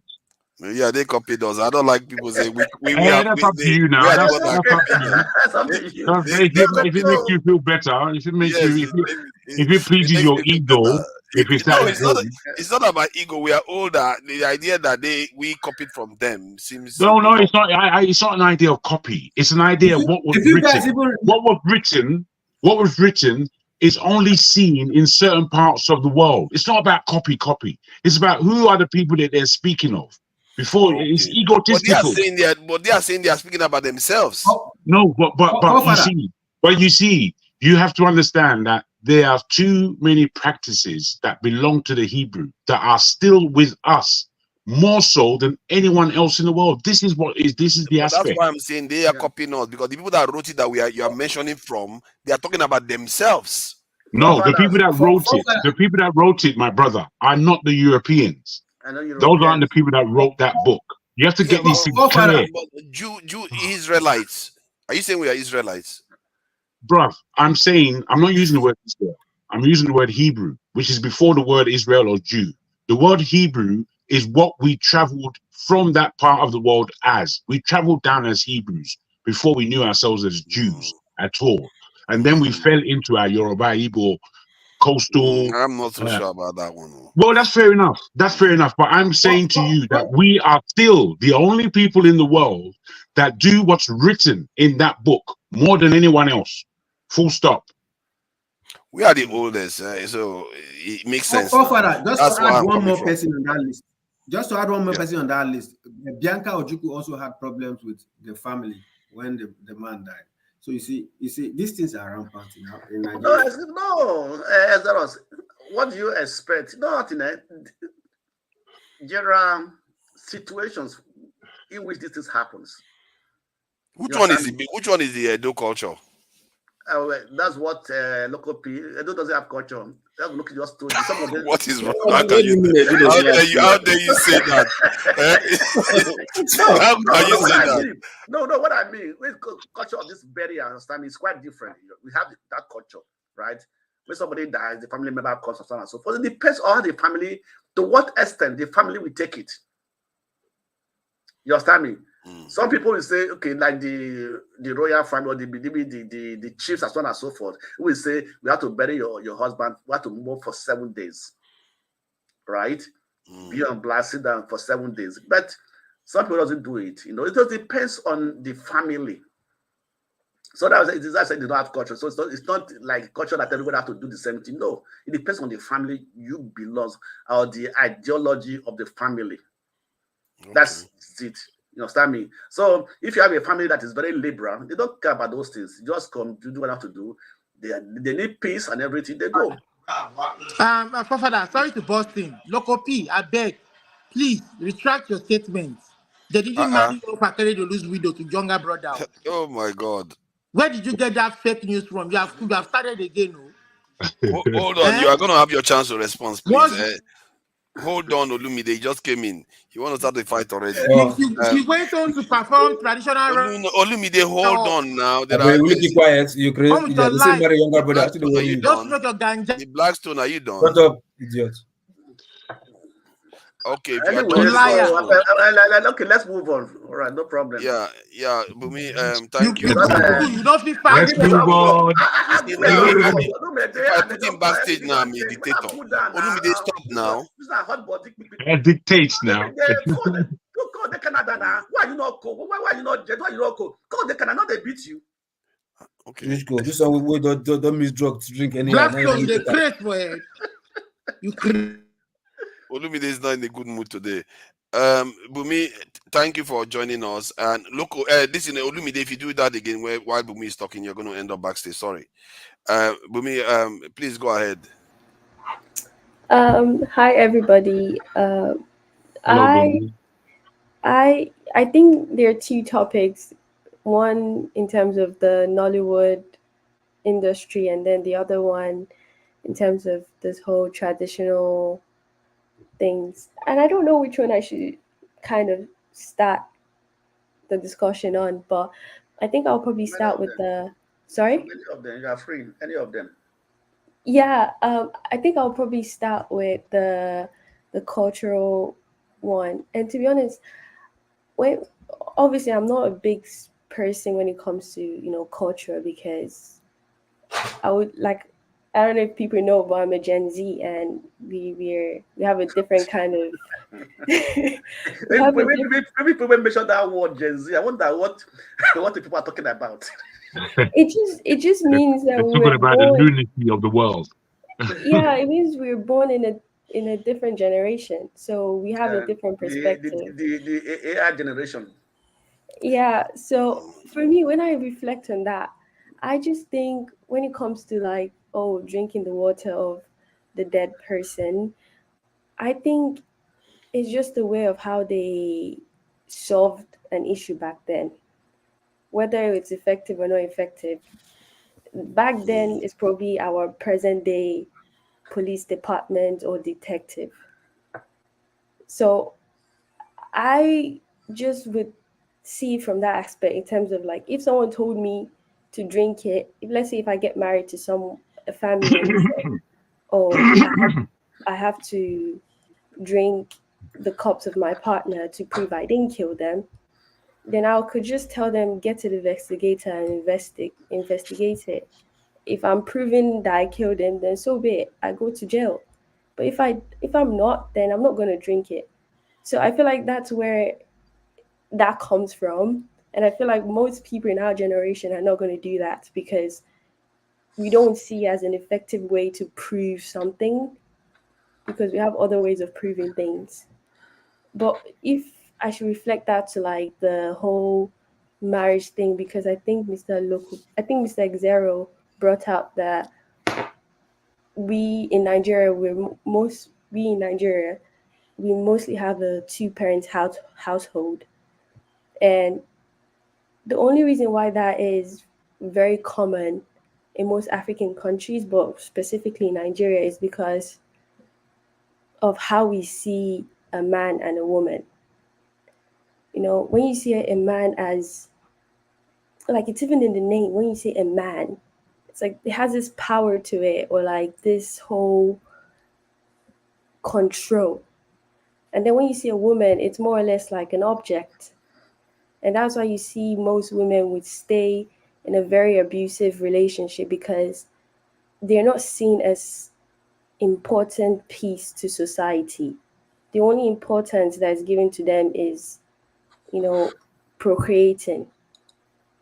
And that's why most women kind of limit their existence to just, I can't leave my husband.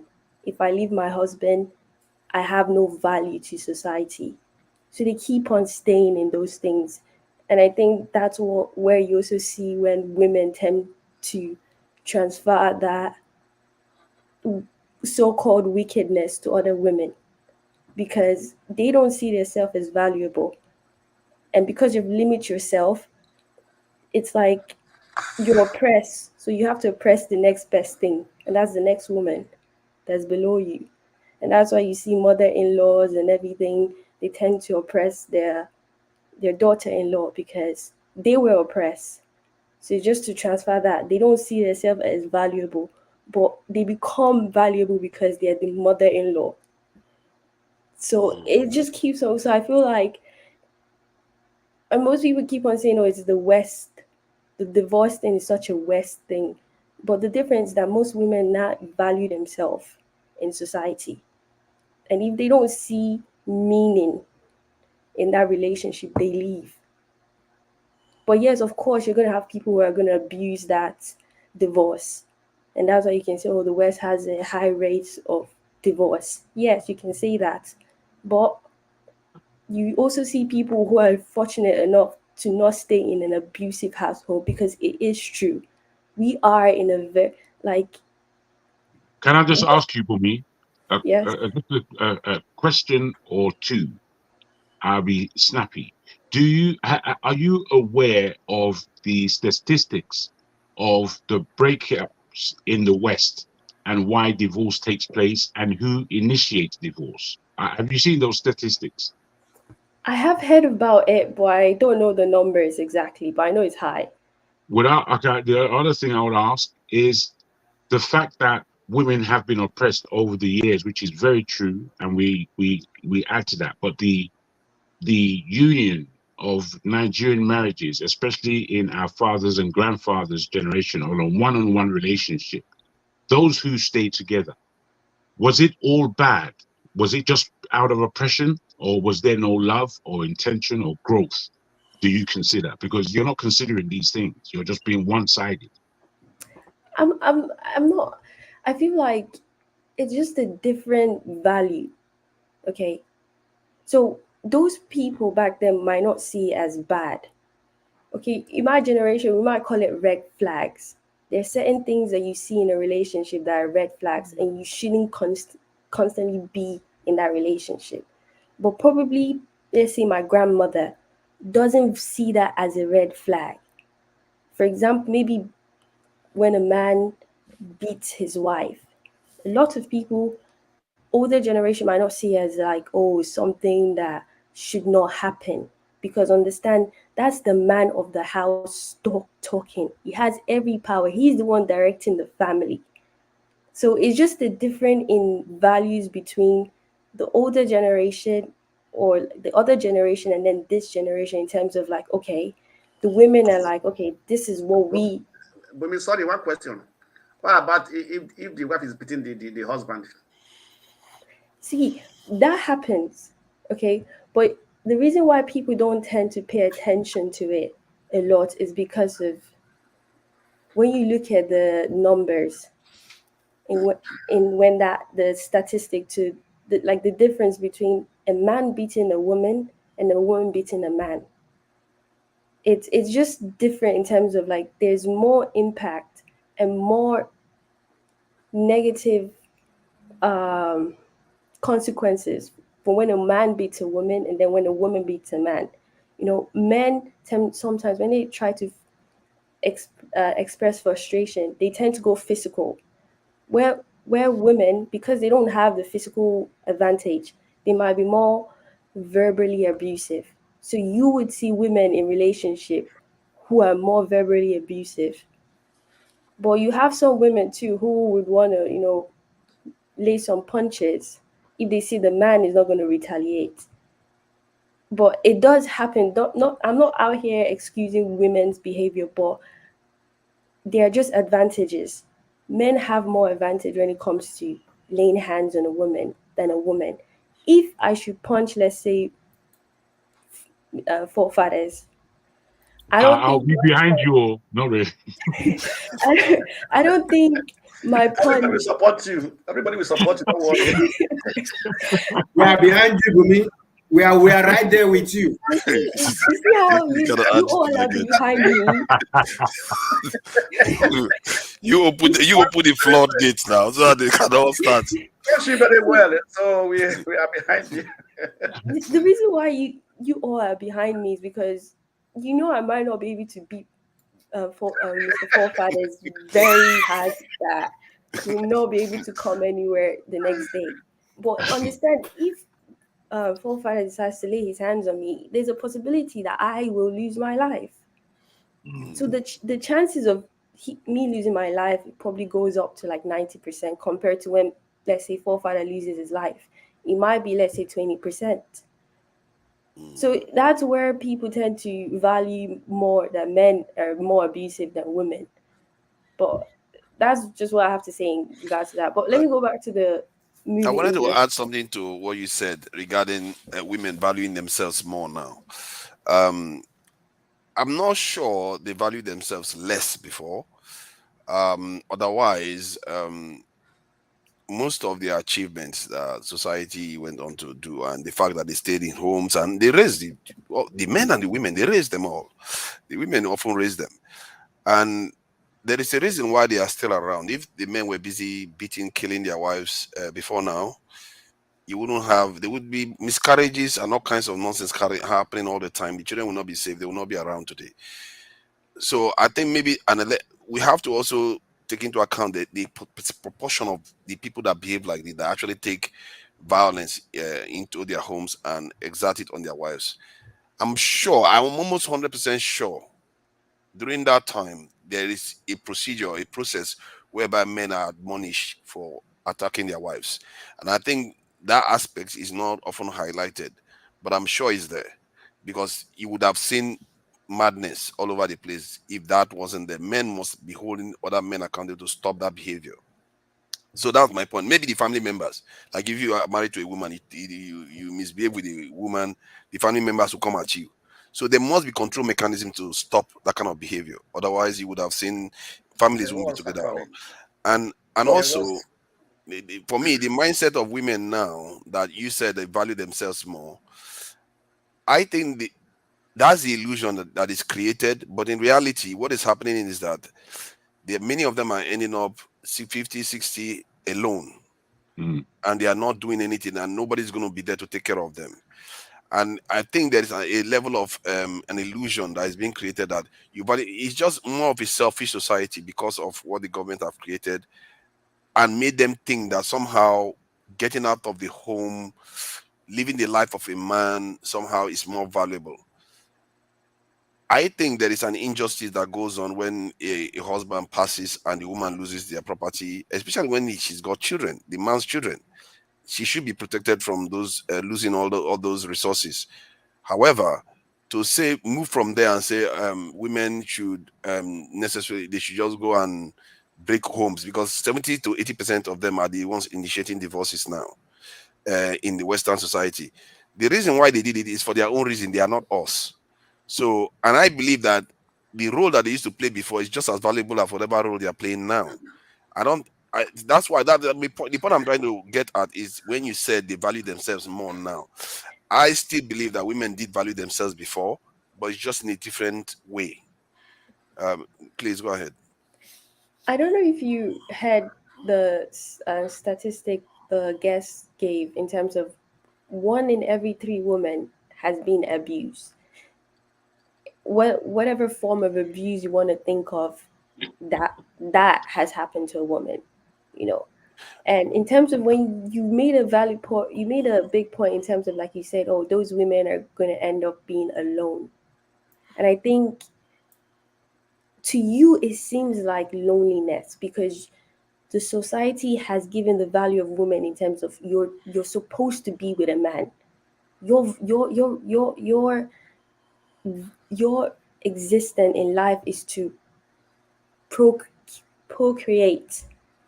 And that's why you say it's loneliness, because you're not doing those things. If I, as a woman, I'm not married and I don't have a child, then you're lonely based on your definition. But if I, as a woman, has said, "No, what? I don't want to fulfill that," that doesn't make me lonely because I have chosen that for myself. It's not loneliness, at least to my definition of things. True. But most women want to be with someone. If you go on dating apps right now, they are always saying, "I want relationship. I want." They always want to be with someone. They like vehemently want to be with someone because they understand that there is meaning to being with someone. It's not because they just want to, show they should be respected because they are with somebody. They see the value of being with somebody, especially at an old age, to spend time with that person. So that is one, and that part. If the point I was trying to make is that if they say they want it and they can't have it, that is the point I'm making. Not that if they choose it, then they should not have to choose it because it's a shameful way to be. If they want it but they are not getting it, and they also, most of the women, if you take the polls, at least before now anyway, you will see that the polls is showing that most of them prefer to be homemakers than running 9 to 5 and all the rest of it. The poll is shifting towards, like in recent, I think this year or last year, it's shifting towards some women preferring to work now. But before now, especially in the UK still, if you give them the poll, most of them will tell you they prefer to be homemakers than running around. So that is the point I'm making. It's not about them wanting to be alone, and I'm saying be ashamed that you want to be alone. They too want to be with somebody, but they can't find somebody. But yes, exactly. They do want to be with someone. But if the statistic says that 1 in 3 women has been abused, then that shows you. I think men too Can I quickly just jump in?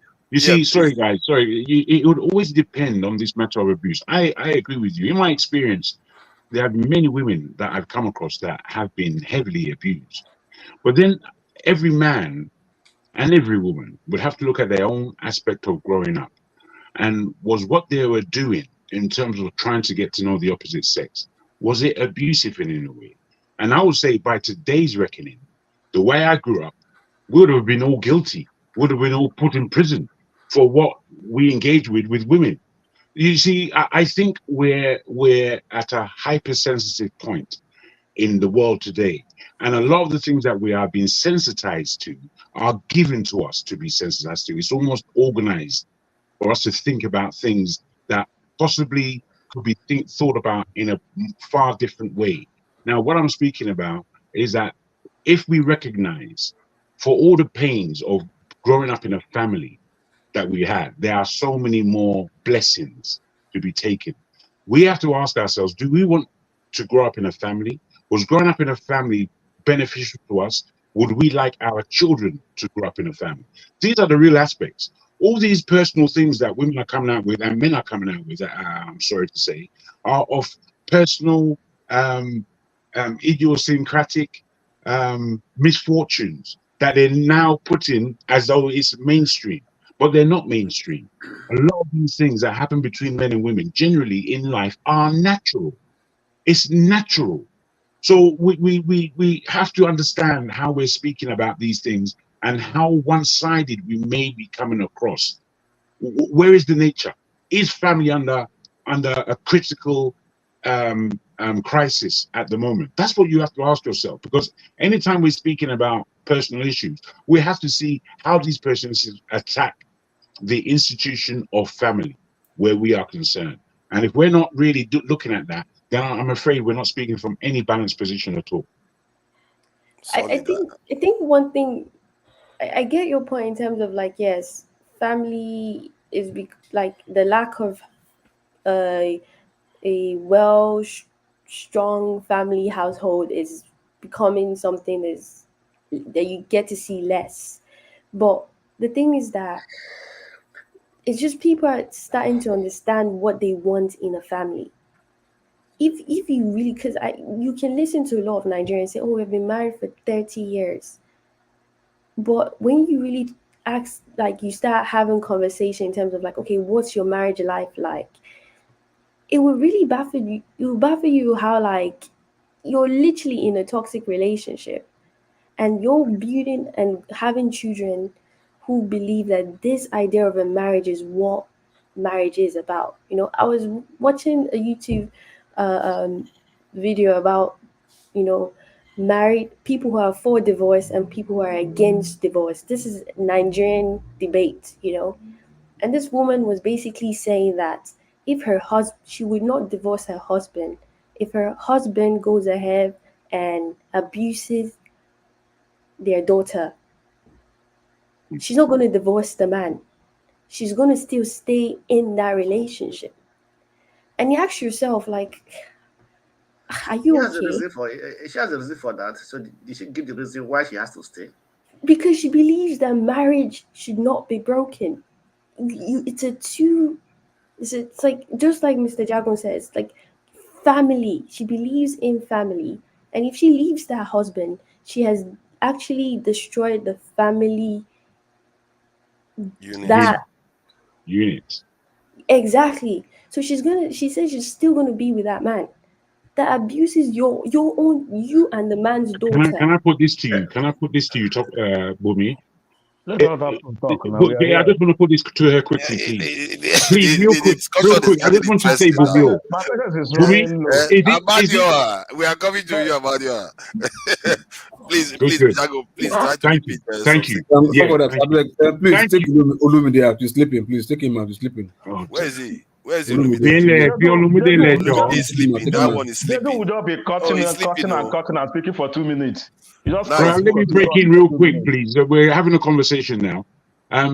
Bumi, I agree with you that for the woman who is saying that she is in a toxic relationship with her husband for possibly allowing what do you call it? Abuse. Sexual abuse on his daughter. However toxic that might be, would you agree that it can get toxically worse if the family broke up? Because I don't know the necessary family structure, but I do know that when families are either brought up by a one-parent family or the family is broken in some way, the needs of the societies to support these individual families is now adding to the costs. Now, apart from the cost matter, it goes into the society where we have damaged children coming through into society. Is that not more toxic? And is that not what we see in the world today? Absolutely not. I don't believe that we have a better and stronger society where you can say it's justified for a person who has been abused by the person. I'm not justifying all. I'm just giving you a balance.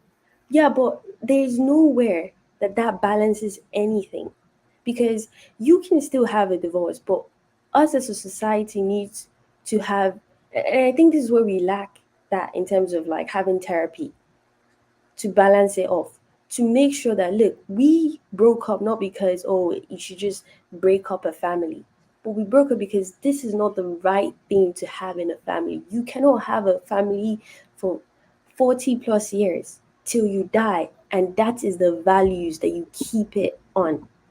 It I doesn't will put my last statement Hold like on, this. hold on, I'm so Jago. sorry, Paul. I'm so sorry. You had 2 goals. Let me have this one. This is getting interesting. About you can interject. It's getting interesting.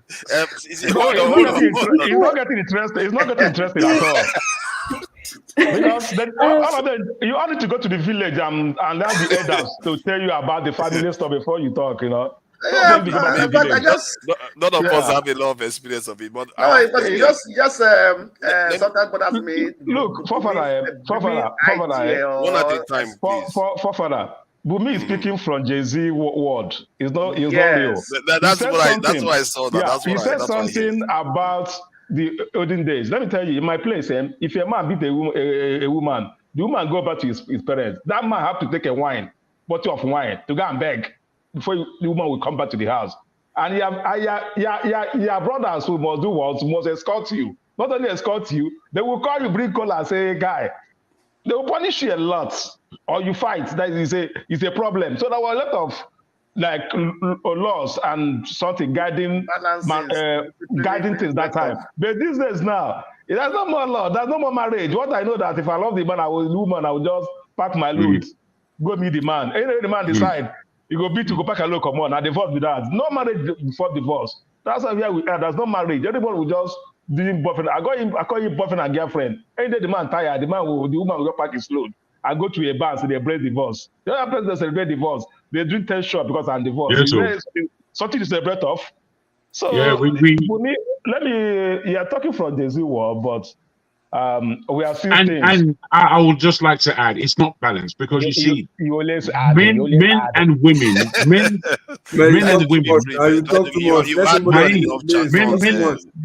and women have their own difficulties in this world to bear. Continue, please. Okay, let me ask all of us here, right? Stella, I listened to Stella Damasus. He said, men are also abused. All of us here are married. We have been abused one way to another here. But we can't say it. We will swallow it. Most of us are married here have first been abused 2-3 times in our marital time, in our marriage by our wives. But we can't come out and say we are abused. We take it as a bar and swallow it like a bar. We correct up with soup, like nothing they happen, and keep on dying. She said it right here. It's only woman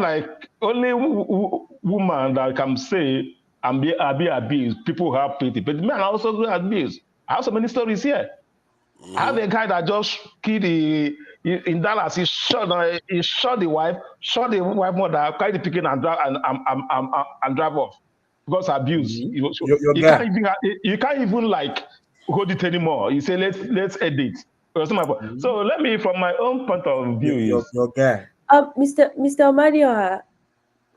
Wait, let me comment. No, I'm not trying to interject. I just want to ask you, can you please elaborate why exactly can't men express why they're being abused? Man is a nature. Man is built that way. It's a nature. You cannot cheat a nature in this life. You cannot cheat a nature. It's the nature of a man. If I come out to tell my focal man that I did on my wife, they will start laughing at you. They will be sorry for you. They will first of all start telling you a stupid guy. They will start making jokes of you. You'll be a you know my point. So it's a nature. Can I add to that? Man cannot open mouth. Man cannot open mouth to say what they are facing. They swallow it like a bar. We correct up soup. But I don't think that is nature. It's not nature. Sorry. Man's nature is to keep things, to die in silence. That's what I mean. I don't say the abuse. I think there's an element of nature in it. I think let me just explain. What he's trying to say is that men are socialized that way. Men are socialized. Yeah, that's part of it. Let me just add something quickly. Men generally experience their own kind of abuse from external factors. Don't go through that.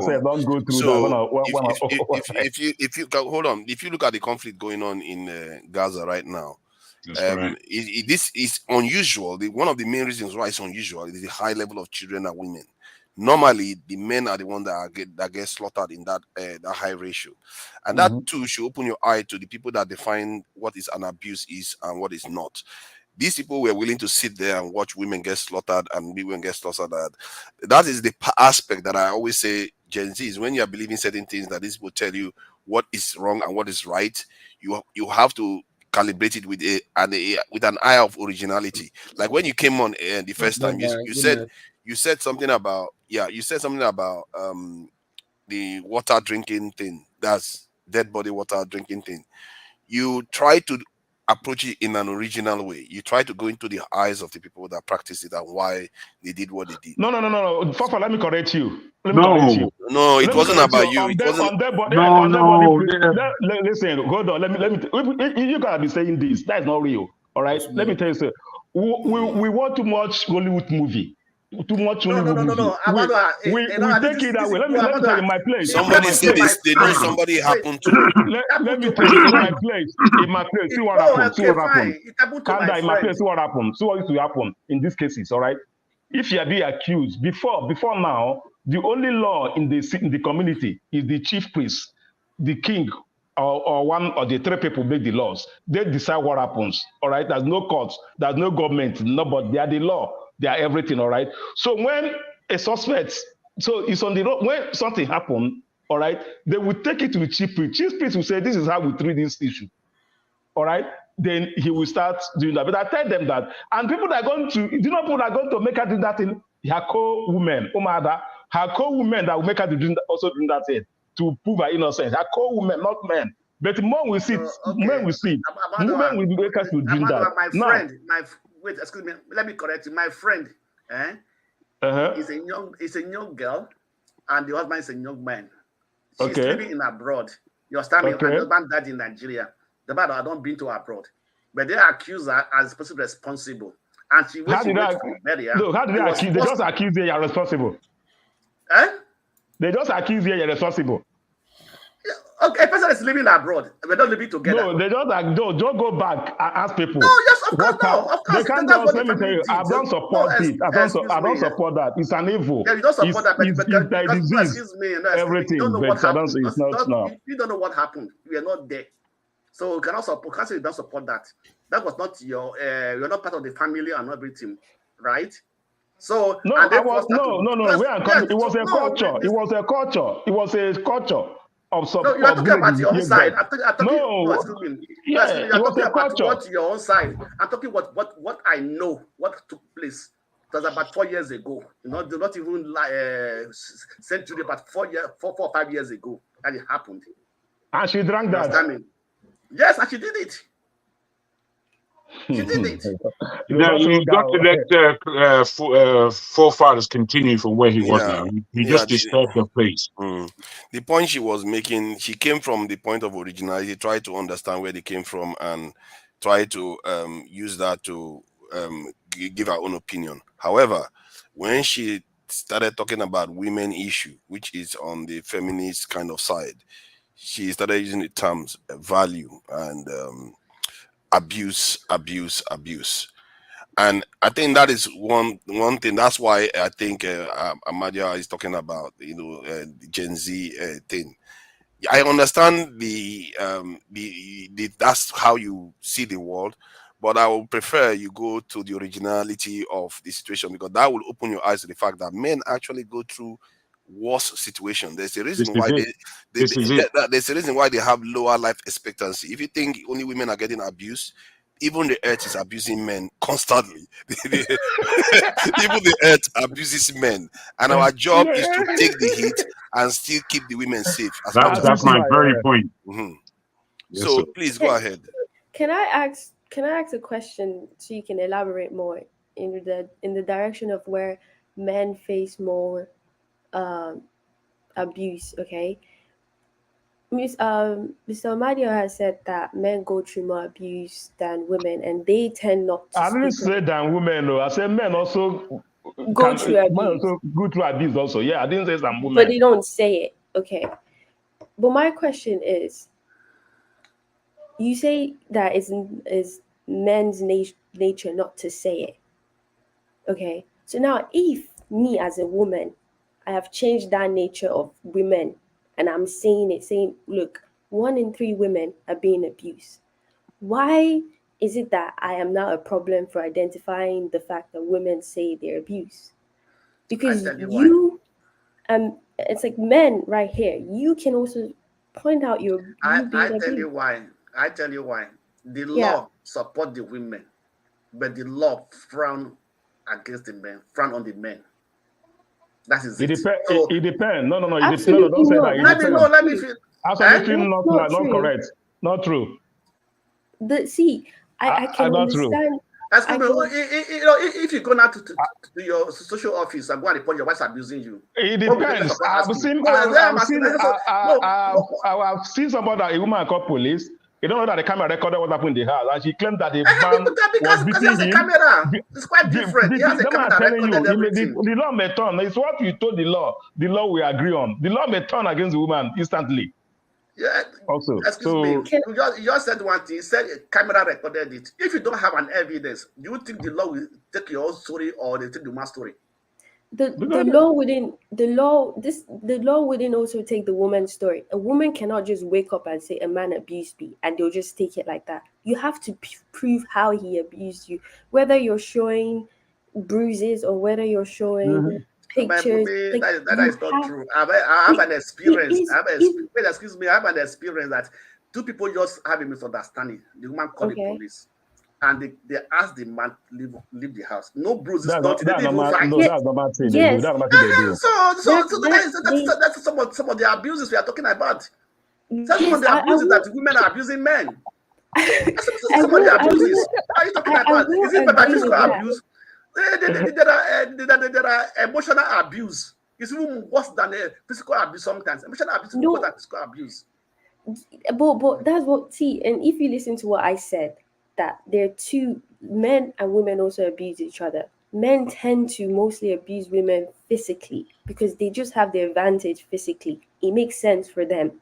Why women tend to abuse verbally? Because it doesn't mean that, like I said, I'm not stupid to come and lay my hands on, let's say, forefathers. It's just stupidity. So it's like women mostly go through other ways to abuse people in terms of abusing the law, whereby they might call the police and the police might favor them. But the man will not do that. Oh, stop using that. Stop using that to encourage them to think of a I don't know. She keeps trying to encourage them. Emotional abuse, verbal abuse. Understand me? You will agree some of this verbal abuse that leads to physical abuse.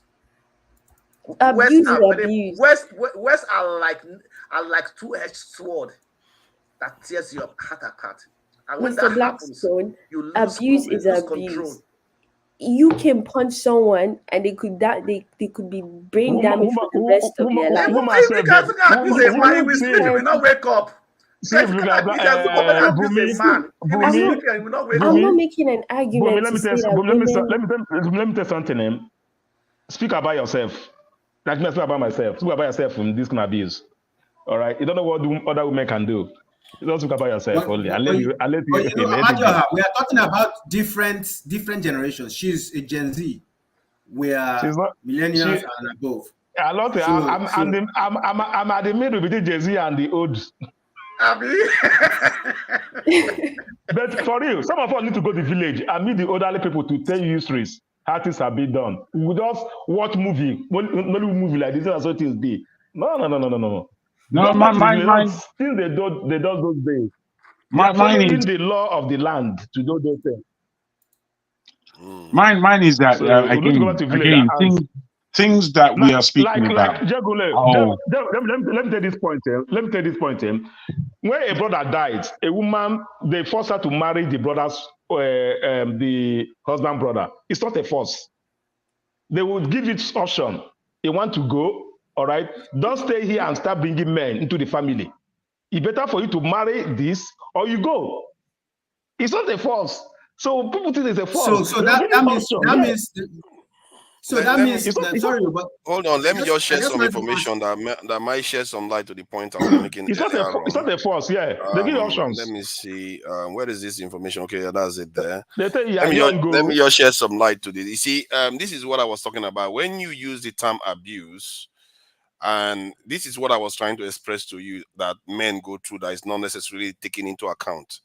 Look at deaths from gun violence in the US last year, or I don't know what year, maybe 2021.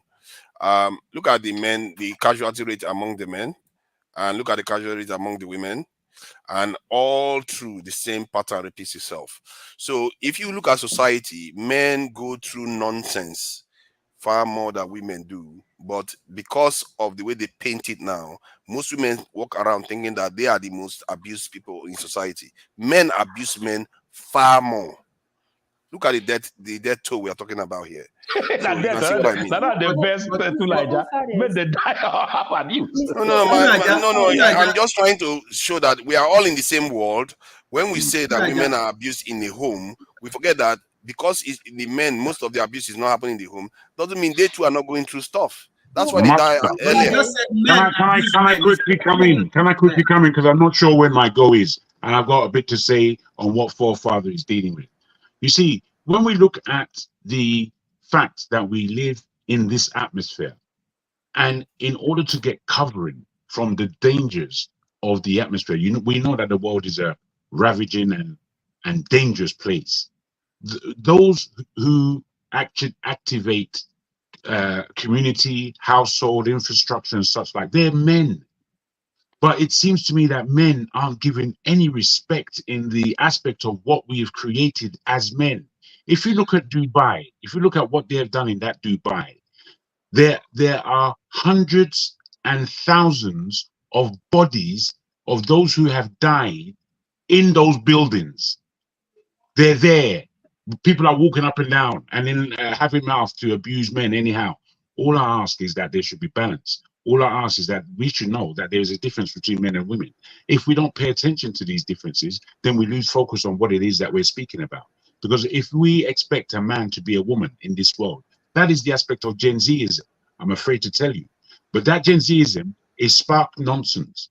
And I'm here to tell anybody that wants to give me the attitude of not being a masculine individual when I'm a man, I would have to try my best to educate, if not shut that thing down completely, because it's not accurate, it's not balanced, and it sends no love. Now, the position that most women are in today is that they just have to back women's issues, whether they agree with them or not. Largely, we just back women's issues without thinking that there is men's issues. You don't know half what men go through in this world. You don't know half of it. As any woman I don't care where this woman comes from, she doesn't know an inch of what it is to be a man. She doesn't know an inch of what it is to have a serious day's work. And the way we are, if we don't balance what's in our minds, which is why a lot of men sit down in silence. At the time of a man sitting down in silence, to hear a woman yapping, not knowing what he's going through, not caring about what he's going through, but yapping about our issues, just like you said, Bumi, my dear, you did say that women are more verbal and possibly verbally abusive than men are, and men possibly would be more physical abusive. That's accurate in many ways, but we have to wonder that, do we understand that a woman's abuse, a woman's tongue can be so sharp that it would react in violence? Because there is such a thing in this world. There is such a thing in this world called violence. We can pretend it's not there or it shouldn't be there, but it is there. And this reasoning has to be applied to women's minds to know that, look, we don't have to cross the line every time. We don't have to cross the line every time. Most men of the last 20 years would have adjusted their behavior, so much so that they are not their fathers or their grandfathers. We've adjusted our behavior to suit or to further soften the atmosphere within the society for women. But I don't even think women pay any regard to that at all. These are my pains when women speak on women's issues. I just need to end there. Thank you. Well, let me tell let's allow Bumi to talk now. Jesus Christ, will not let her talk again. I will tell Bumi something that's very funny. You're going to like this. It's very, very funny. She's supposed to have the mic whenever Brad, she raises her hand. You are pushing in a lot, though. You are pushing in a lot. Please, let her speak because it's our I'm topic. going All to right, finish. Take my turn. Paul Fede, you showed us a graph, and you showed us how in relation to men's death compared to women's death, but you mentioned gun violence, okay? And I would really like if you would point out who are the ones doing the gun, because when I hear about the things that happen in America in terms of like, oh, there's another shooting happening, I don't hear it's a woman doing it, it's a man. So you just mentioned how not my two Niger. But that is an abuse too. It's not about this But- against that. It's still an no, abuse. but forefathers. But why did you even show us an American statistics? We needed a Nigerian Because one. it's to show the same thing. If you check Nigeria, you're going to see the same pattern. No, but that's That not the graph, problem. that graph that you brought is very, very uncalled for. It doesn't go anywhere. Why? I'm telling you. Let me tell you, Fafada. Please, let her finish, please. Let her finish. Amadioha, let her finish, please. But my argument when it comes to abuse, okay, is not against whereby I'm saying, oh, a woman is abusing a woman. My argument is men abusing women.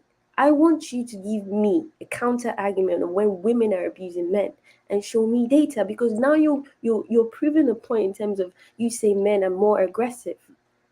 Yes. So that data just when you say you're going through abuse, trying to deny the fact that women abuse also in Nigeria. Please let her finish her point. Let me give you a statistics. Let her finish her point.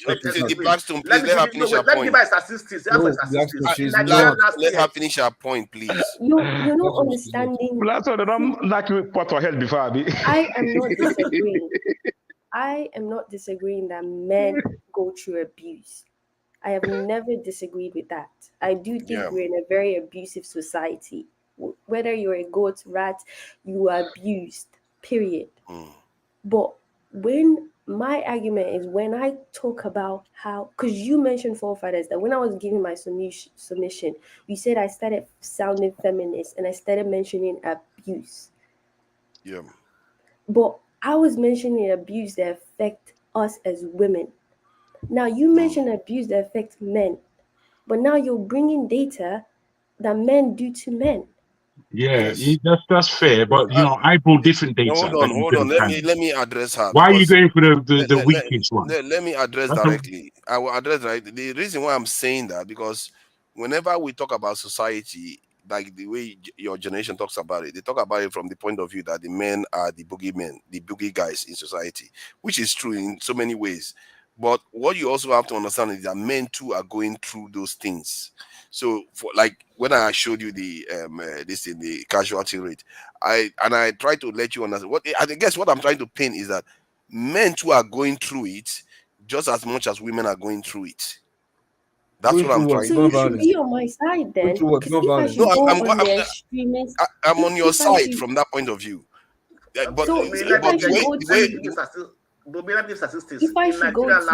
extreme, if I should go to the very extreme feminist in terms of saying men are the problem, I could bring up that graph and it will back my point. Let me give her a number. Hold on. We need to get somewhere. If you back that number in the sense that there is violence going on in society, and remember that men are created. Yes. Yeah, the same men, because of that violence, is the reason why you have the luxury to say men are violent. Yeah. Because that violence is why we have societies now. So the men have done their job. The spillover that you are seeing is what you are seeing, this aggression that you are seeing. If you say you want to turn the men now to become more feminist or kind of feminized. No, sorry. That's not feminine. But that is what is happening now.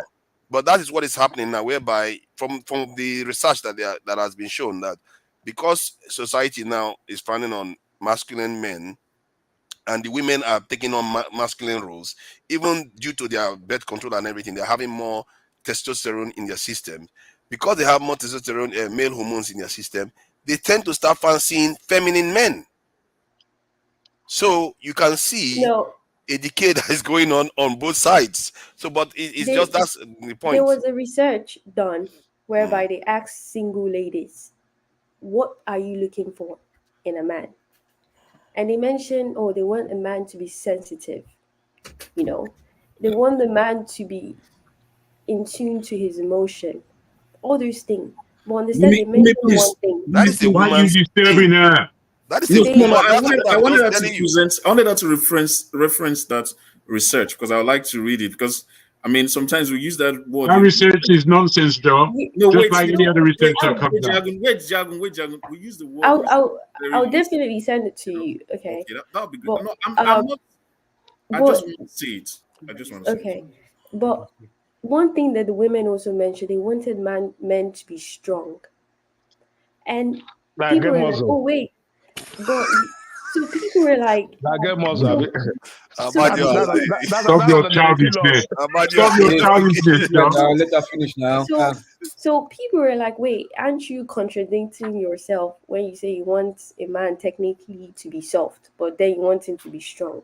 But it turns out what women are actually what they want from a man. They want a man to be able to protect them, because one of the things women what women tend to face in society, they just feel unsafe. So if I'm going to be with a man, butt in forefather? Forefather, can I go after her, please? Bumi, let me ask something. I Is it financially just want protect a man or to be able physical? to protect Oh, come on, my brother. Financially protect or to protect Both. financially or the other way around? Which one? Both. Sorry, what did you say? Is it financially to protect them financially, all right, or physical, I guess, of external aggression or what?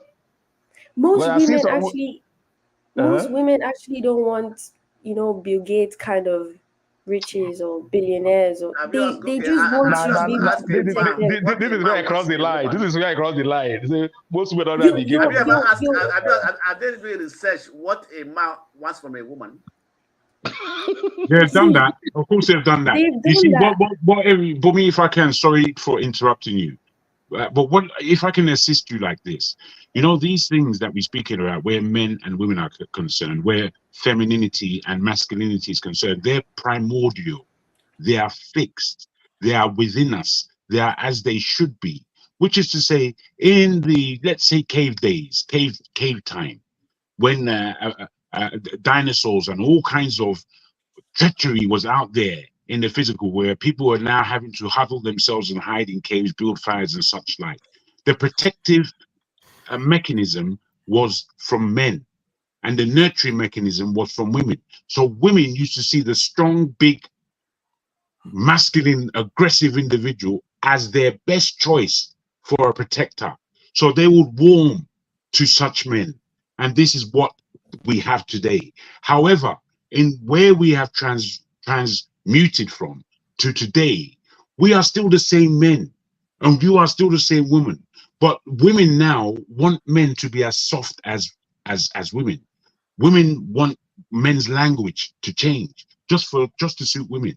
And these things have happened over the years.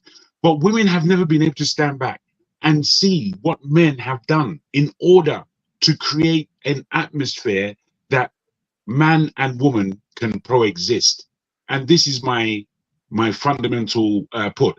Whilst you are coming from a point of view of where a woman is suffering, can you not balance that with where men suffer?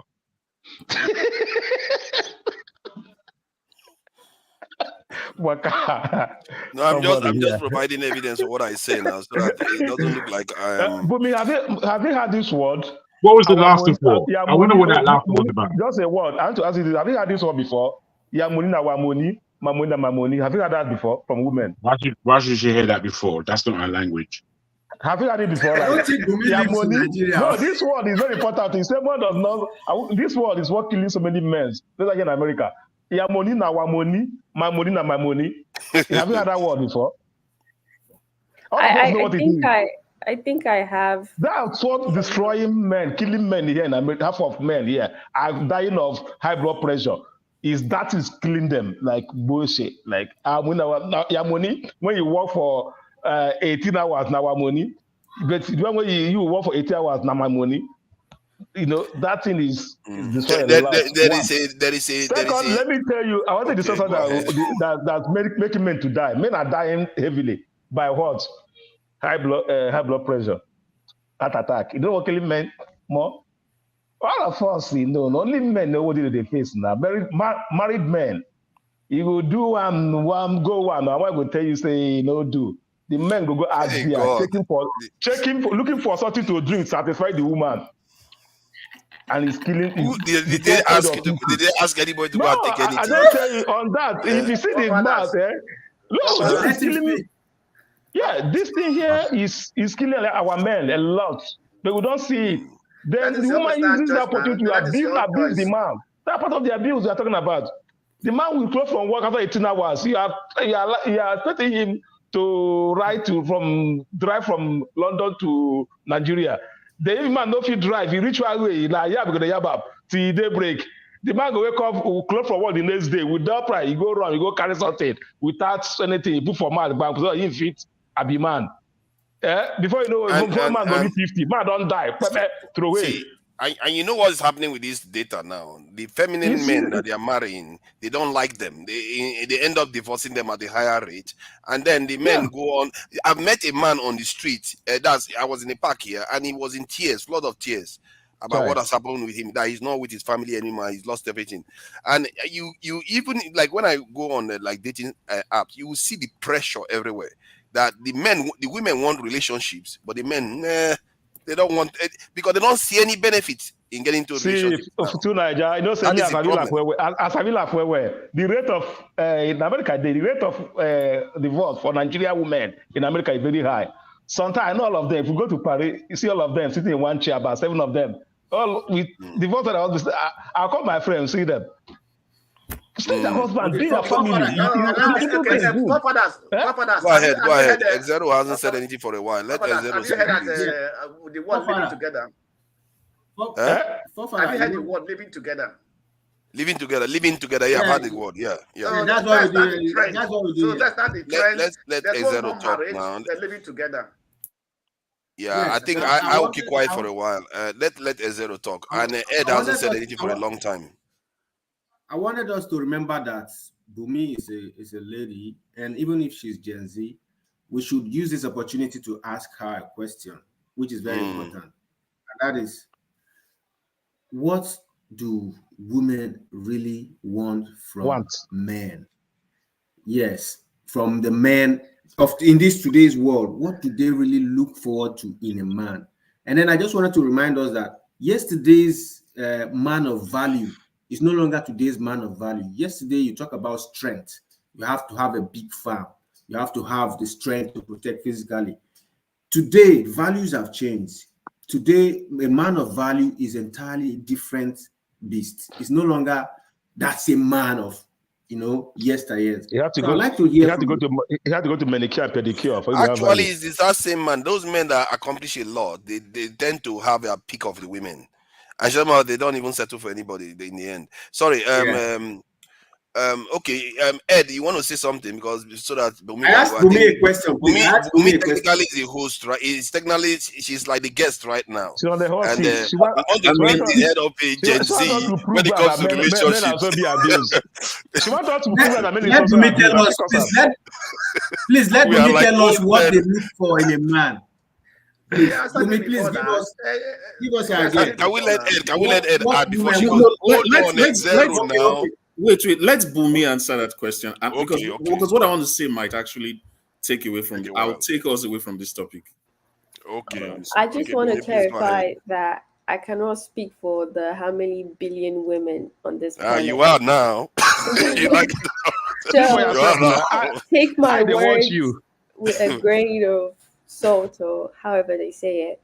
But I would say that based on like the research that's been done, I did send a link of a interview that was done on two I don't know if I should call them scientists or not scientists, but two dating experts and all that.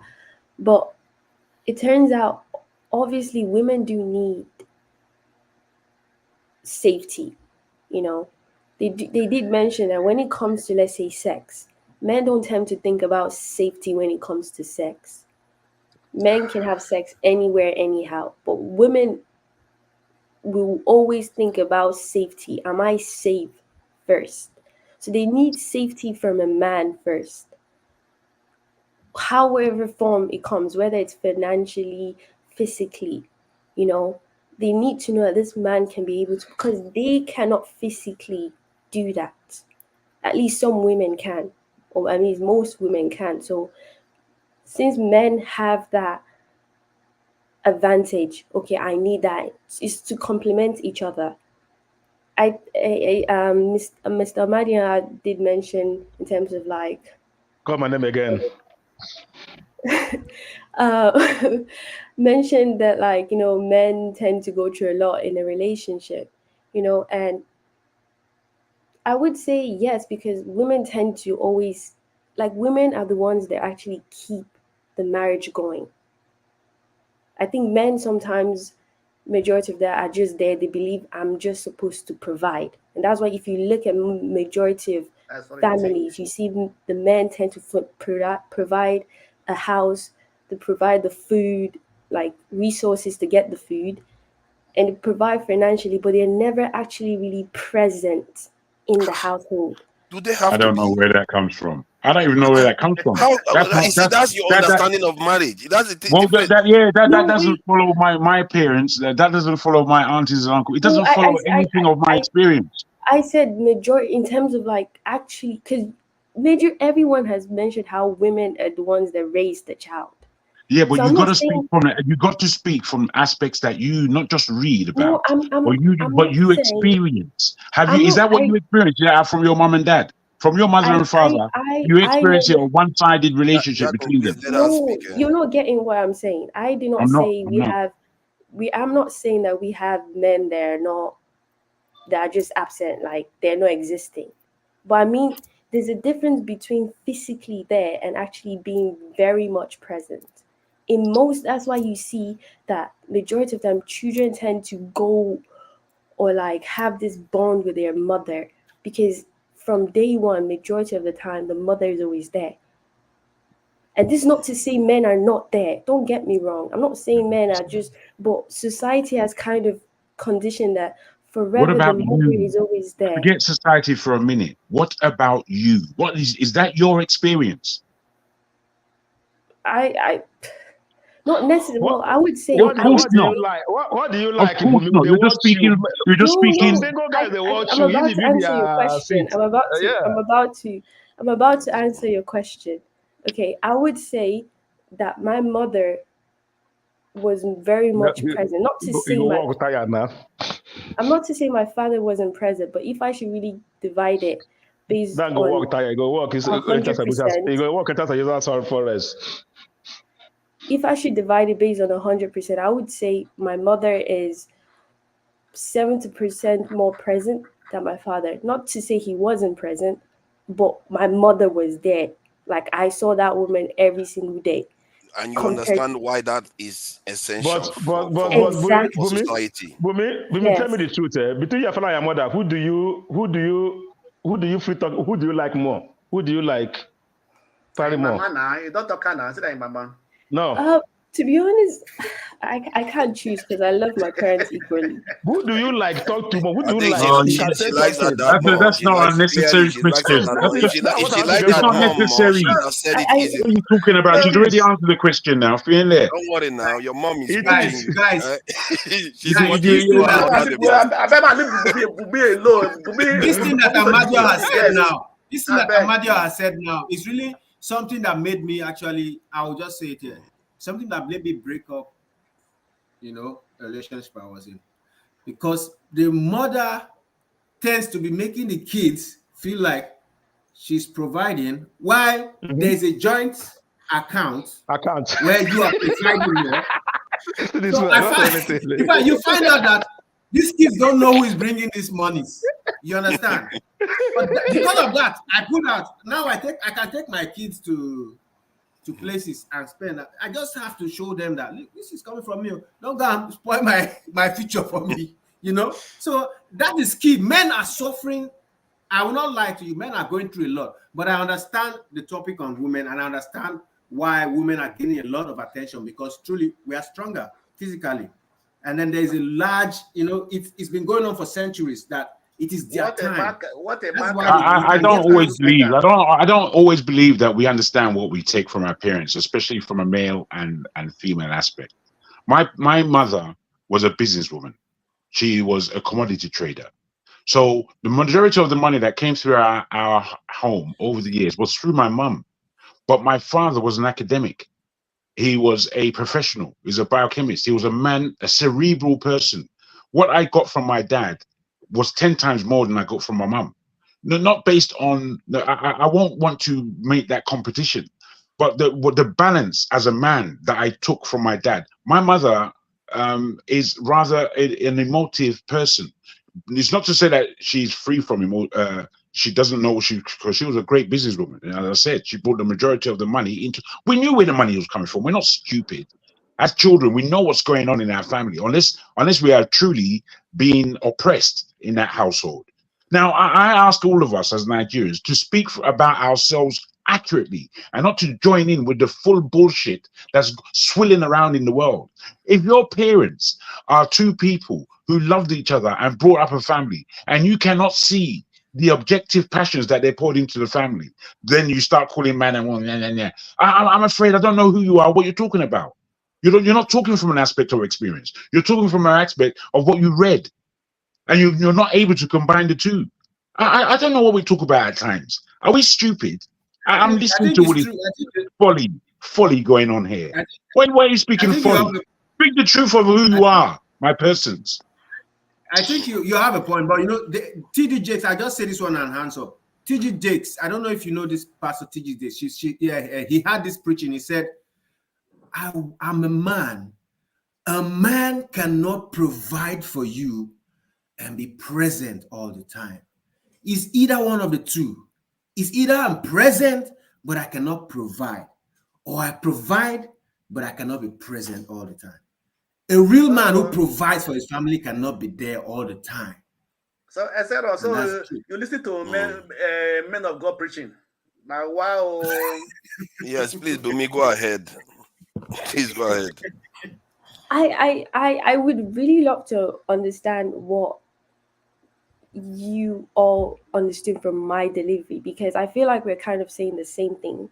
Because I'm not out here to shame men or to shame women or to uplift men or to uplift women. I'm just trying to state what I see, what I have seen too. Mr. Jaggi, you did say talk about experience. And I would say I have seen abuse from both men and women physically. Okay, and this is not me saying, it's there. I'm not out here just saying, oh, I watch Nollywood drama. It's there. Abuse is there. Okay, and there is no lie to say that the woman has more connection to the children. It's literally chemistry, and the breastfeeding of a child is literally there. There are hormones and all those things there. It's the science there, because I can tell you this, Romeo. I can tell you this. As a man, I learned obviously from both of my parents, and you don't even know what you're taking from them. But for my wait, can I just land this real quick, bro, please? Okay, try to keep it brief then. Sorry, I didn't hear you, bro.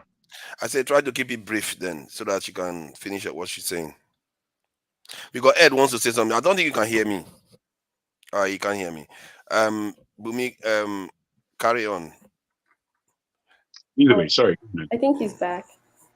Yeah, you couldn't hear me. I was saying that you should finish it quickly so that she can finish what she's saying. I see. Okay, thank you very much. But me, I'm not speaking to you downly. I understand that you're a young person and you're finding out a lot of things. But I would implore you to look at your parents and what they have actually done. And us as Nigerians, I feel strongly that I would know much of what your parents have given you as a Nigerian. And as such, sometimes we need to come from that aspect of understanding. We know where there are problems and issues. You see, as men, we lose as boys, the love for us is different from the love for girls in the family household. The love for us finishes by the time we're between 10 and 13. They don't love us the same way as children anymore. They leave us a lot to our own, and we have to figure out a lot as men emotionally. Whereas women in the family, they maintain their mollycoddling, if you like, throughout the ages. They maintain that. You understand? And these aspects, one has to really understand the differences between a male and a female, because these things don't happen by accident.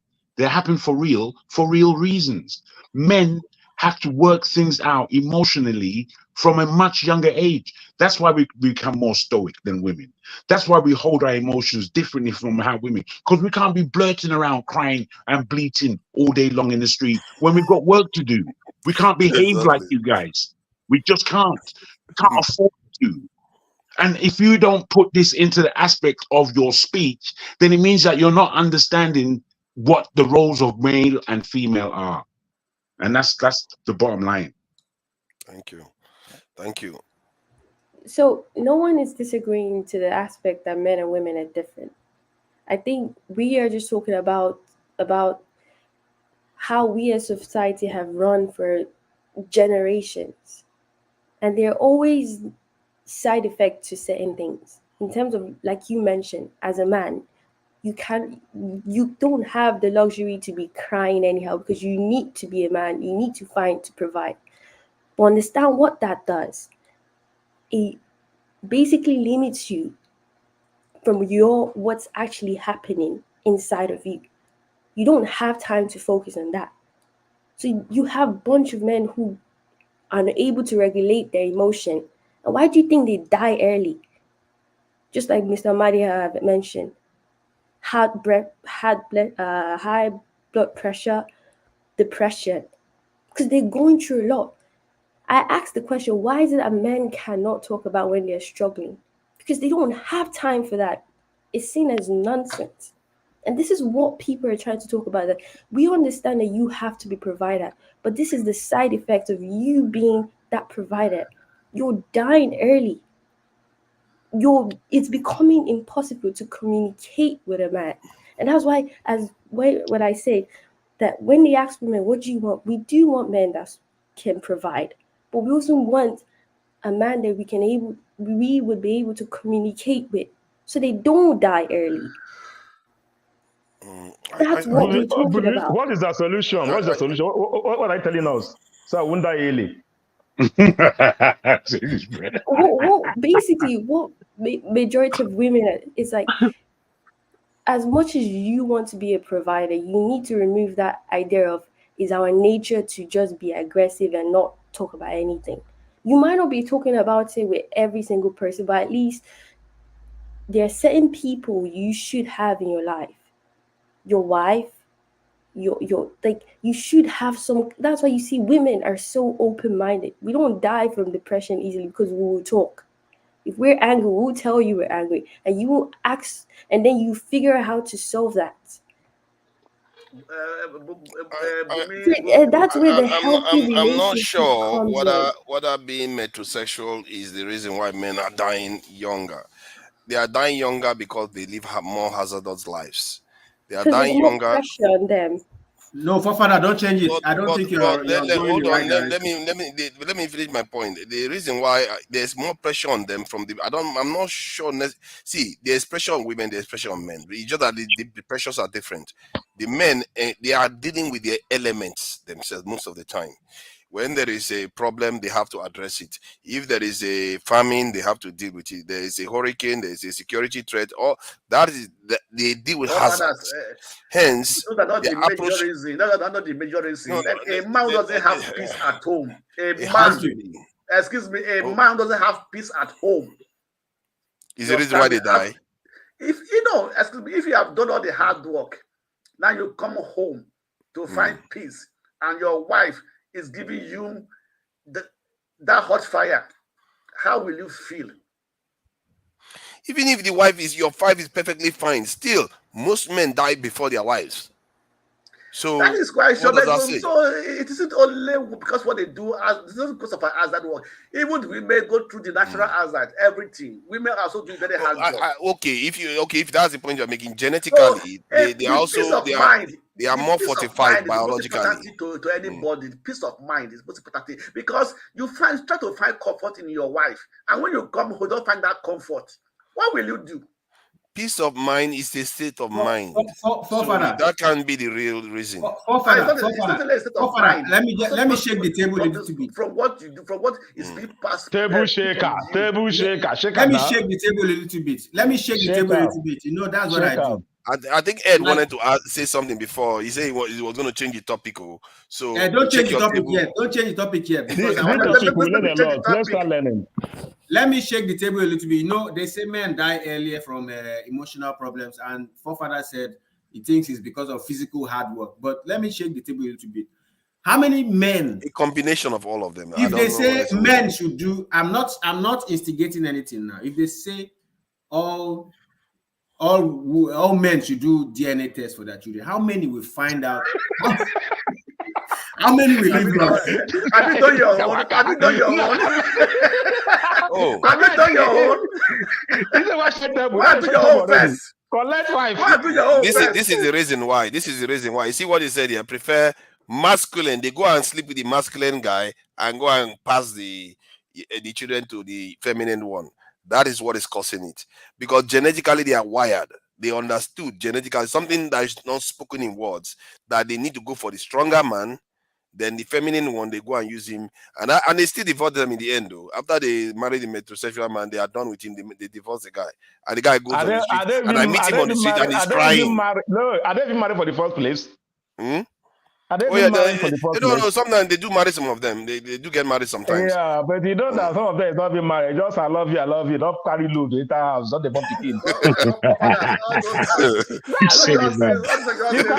You cannot compare. No, that's why. No, please, I have to tell you something. Listen, tell you something. Why marriage lasts those years back is different for her. For even to get married years back, it takes like a year for me to finish the process. All right. Process in a way that even the day you're going to do the marriage, you charter like two buses, carry the whole music, everybody will follow, escort you, go and come. After looking at all those, then someone going to tell you, say, divorce. You'll come and say, the process of getting married years back is like you're going to school. You're going from others, like say school, you're going to another land. You see, the people will call you in the morning, and mother will call you, father will call you, to tell you what my father called me, say, now woman is like this, treat her like this, do this, do that. All right. They will take it every day. Your mother, everybody will advise you so many things to do, but not when you don't wake up one morning because I love you, carry a bag, enter the house. He said, Mommy, I'm not married. I thought I'm expecting a baby. Before you know, two don't drop. So let me show me this. Bumi, you share this information. You said some women tend to be more unhappily married. 96% of non-cuddlers have an awful sex life, and why one night stands are dangerous. This is an audio listener. It's almost 2 hours something long, so we can't necessarily play it. But I thought I should share that since you shared it at the backstage. However, look at this information here. Okay. Hold on. Let me share this information. This information indicates that the reasons for divorce is what I searched for. And top of the list, lack of commitment, infidelity or extra. Look at where domestic violence comes in. Yeah. So, and when you talk about relationships these days, it's often abuse they talk about. But at the core of the problem that is going on, and most of those divorces, I think there's one poll that shows 70 to 80% of divorces, women are the ones that trigger it. And if most of them is due to lack of commitment, it shows that they are marrying the men they don't even like. These are the questions I put to you guys. Let me tell you, not like what Bumi is saying, all right? What a woman would do, a man will ignore it. If a man do it, a woman will divorce you for it. So that's why they say that women trigger it. All right? One thing again. Okay, let me ask you a question. Bumi is here. Bumi can help us out with some information. Bumi is not married now. Why should we help you for information? She's speaking on behalf of how many billion women today? I've told Black is coming. Let me ask you a question. What about in a country whereby divorce is not allowed? Which country is that? Which kind of country is that? I don't know. Which country is that one? I don't know. Which one? The country is your neighbor. Hurry up and pronounce it, my friend. Ireland. Divorce is not allowed in Ireland. I'm not sure, you know. I didn't But know that check it, though. because if I to divorce, I have to go to UK. They go and divorce in the UK. I didn't know that. I think I they know will that do they have that very, with. very I strong. think they will do that with abortion, not with Please. marriage. Please, Bumi, you are here. Please, there's also a thing No, that I want to abortion is not clarify. abortion. Also, divorce is not allowed. I think so. I want to clarify. I want to clarify. I'm not on, because you know, Ireland is a 100% Catholic country. Oh my God! Separation is allowed. Ireland was only They said they voted in 1995 to ban with a slim margin to end its ban on divorce. So I think you should be allowed to divorce now. Okay. Before it was not allowed before. Yeah, there was a time it was illegal. Let me ask this question before I leave the panel. In Catholic Church, divorce is not allowed, except it being ministered by a bishop. Please, let me ask this question before I leave the panel. I beg, Bumi, you are here. Is it true that women get together with a man, but the real person they want is not ready for a relationship? See, question or marriage. Not today. So they just get it away. Not today. Bumi doesn't know that yet. Now she has not made such decisions How yet. is her answer? We answer that one. How is her answer going to give you any credence? Ask your girlfriends. Ridiculous question. Don't answer that question, Bumi. They can give us to answer that rubbish. Okay, I think let's there's a second lady on the panel now. So Bumi, you have more representative sharing the load now. Absolutely. Welcome to the panel. Welcome, a Black Beauty. Hello, good evening. You don't run. Good evening. Good evening, my dear. No, I was trying to fix my microphone. I really was going to just relax today. I didn't, I think one thing about being a woman is you have to create a mind of scarcity. People can't always have your time and you can't always be available. I wasn't planning on joining this panel because I want to be missed and remissed. And I want men to love me when I come around. So I don't like to make myself too available. But that's probably why I turned off my camera yesterday, because I was fully prepared to not have my face on the panel for 10 hours, which is so much easier for a man than a woman because we got to refresh. We got, it's different for us. But I think a lot of things have been said and I'm still listening. I don't really have any input right now. But I will say that, to Dr. Damage's question earlier about would I choose to be reborn as a man, that is a hard pass. Life is wonderful as a woman. Beautiful. And that's all I have to say. Well said. Yeah, that is true. And the truth is, I can't say the same, because if I say the same, people are going to be thinking at me weirdly. But point is, life is easier. Oh yeah. Are you seeing the aggression out there? Blastone, you better go sit outside. How is life? That is wonderful. Now, think there's yours at the quarter final. Get out of here. Is life wonderful as a woman? It's a fair question, actually. Okay. Well, imagine you grow up and you have a big family, and then you have your mom. And see, my dad had many women, so my mother is like his third woman, right? So you grow up and you have your dad, and he dotes over you. And your grandma loves you, and your mommy loves you, and your half sisters and your cousins love you, and you grow up just being loved. And then you get into relationships where men love you, where they want you to create. This is what I've been saying. So what I'm saying is that depending on what your outlook is in the life that you have as a woman, is how you will perceive it. For me, there are tough spots as a woman.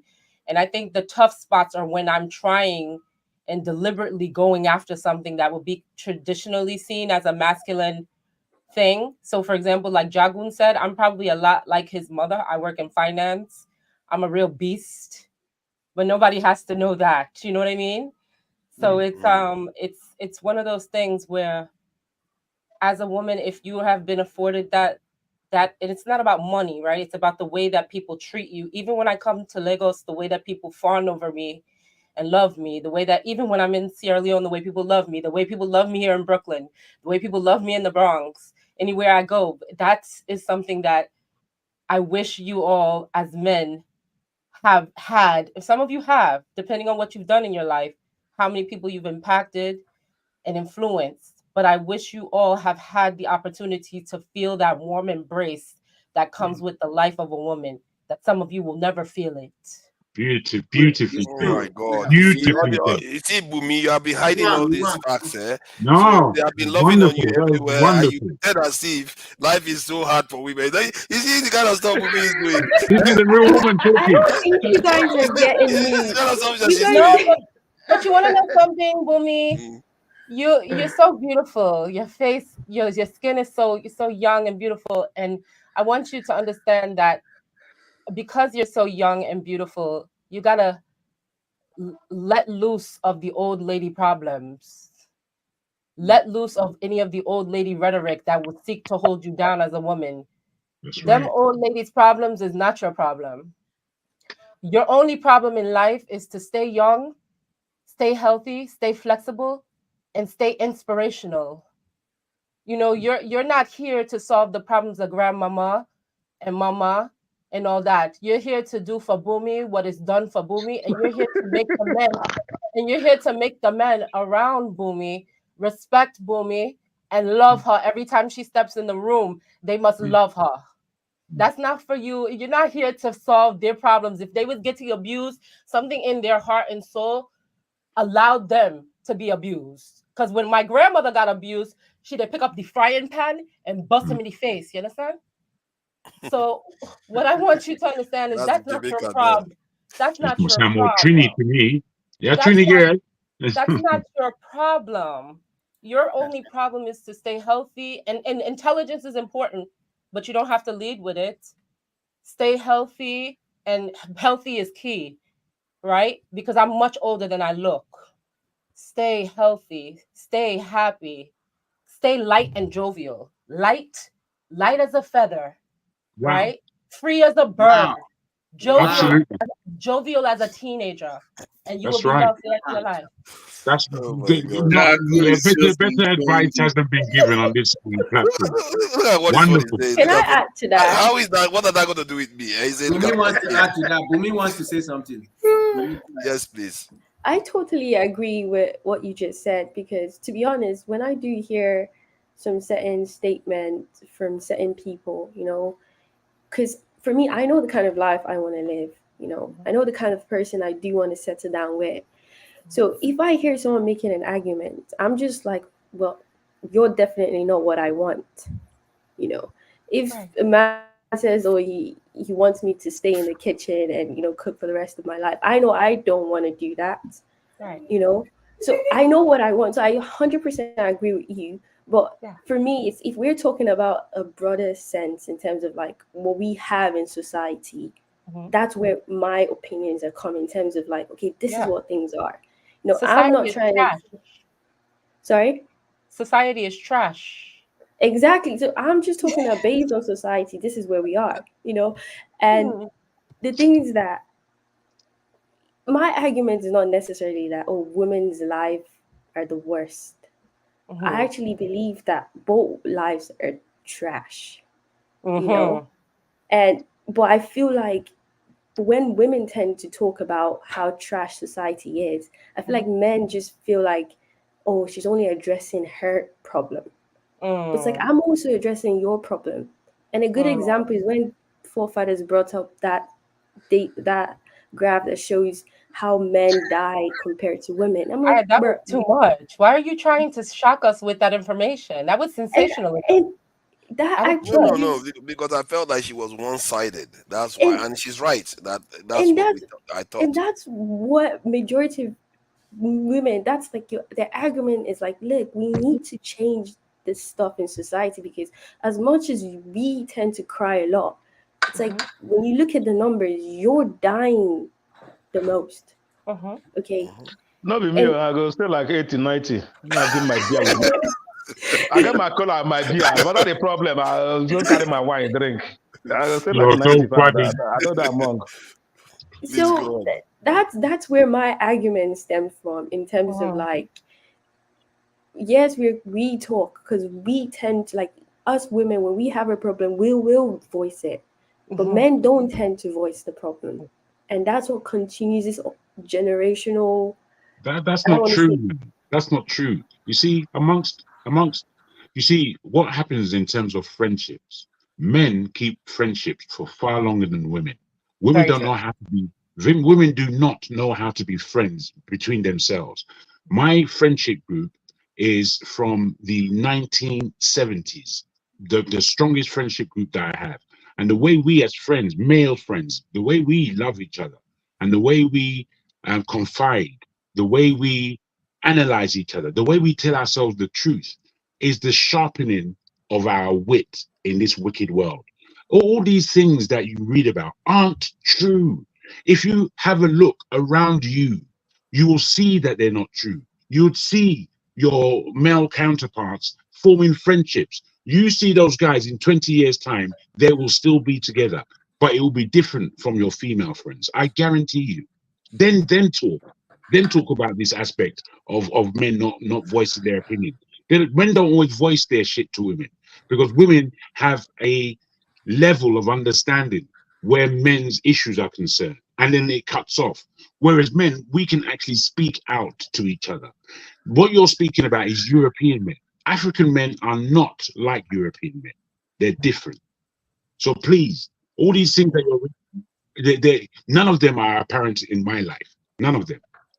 Thank you. You're getting me wrong. I'm not saying this is what happens in every society, like 100%. Obviously, there are outliers. I might be talking about this, but it's not something that I would say has directly affected me, but it doesn't mean it does not exist. You can't say this doesn't happen, but then we had a guest that literally wrote a book about what goes on in society too, about things like this. So it might not be present in your life because thank goodness it's not present in your life. It's not something I'm wishing to spread out or I'm spreading hate. You have to, you know how Nigerians always say, let Nigeria happen to you. I don't want Nigeria to happen to you before you believe it does exist. So I am very happy it's not present in your life. And I'm very happy that you had a healthy relationship when it comes to your father and your mother. But it does not change the fact that it does exist. It doesn't change the fact that you do have abusive women. You also do have abusive men. It doesn't change those arguments. For real. I and probably Can anybody. we allow Ed to speak, please? Because he's been waiting to speak for a very long time. Let's respect the time. Sorry, Ed. No problem. He's just been riveting some of the conversation. Why are you telling you sorry? Why are you telling you sorry? Because there's a lot of time we've taken from him. Make you speak. Allow him now. Yeah. Speak. It's been a beautiful conversation, and thank you, Black Beauty, for coming on. It's really good to hear, like, a very robust conversation from different perspectives, and that's what your coming in has really afforded us. Talking about, because our conversation now is about gender, I wanted to kind of pivot a little bit to the conversation yesterday about Bobrisky.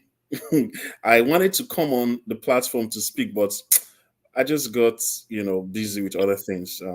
So why I really wanted to come on was, I think some of the panelists yesterday were making a point about how it was not well treated by the Nigerian police force, in the sense that it came to the courts, unlike the way it would normally appear in public, right?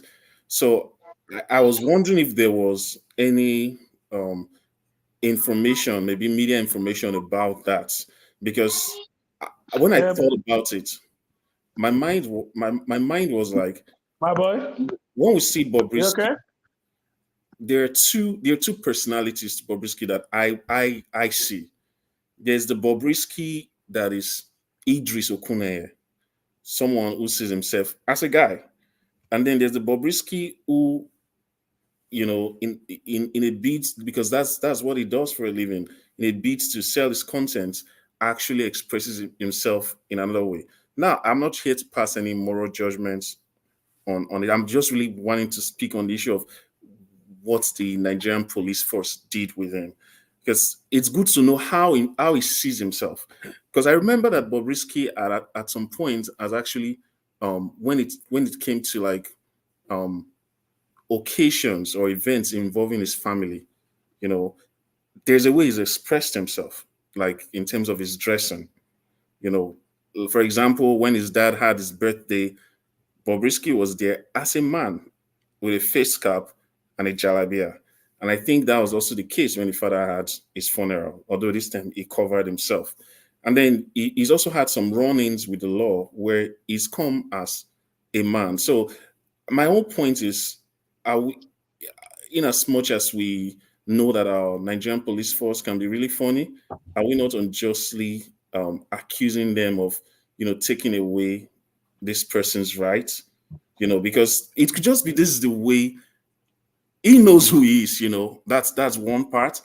You know, and then knowing that he's going into enemy territory, because most of us see a police station or a court of law as a very hostile territory. So you don't want to, you know, aggravate your situation by also like dressing in a way that is, you know, not in line with the laws of the land, right? So I just wanted to point that out, and also say that now, as much as I seemingly am absolving the Nigerian police force in this case, I also want to bring a case against them, because what we see here just really points out to.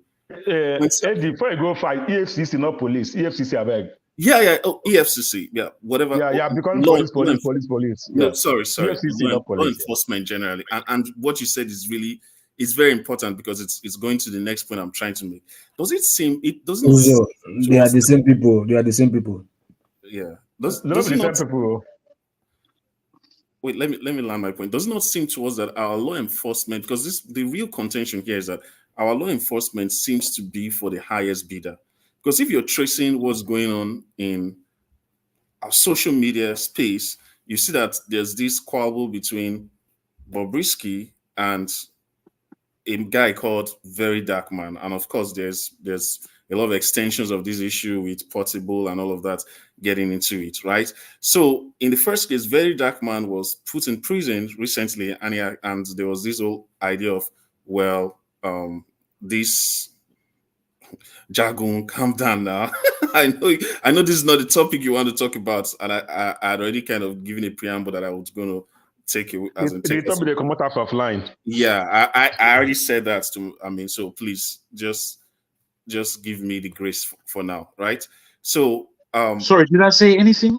I saw you say something in the comments. I know you. Jack, but calm down. I'm not. Meanwhile, Eddie, you say you didn't want to talk about it yesterday, and you're talking about it today. I don't think you understand. I don't think you've understood what I wrote in the comment. But anyway, continue, please. Yeah, I was not here, and it was a topic I really wanted to talk about. Right?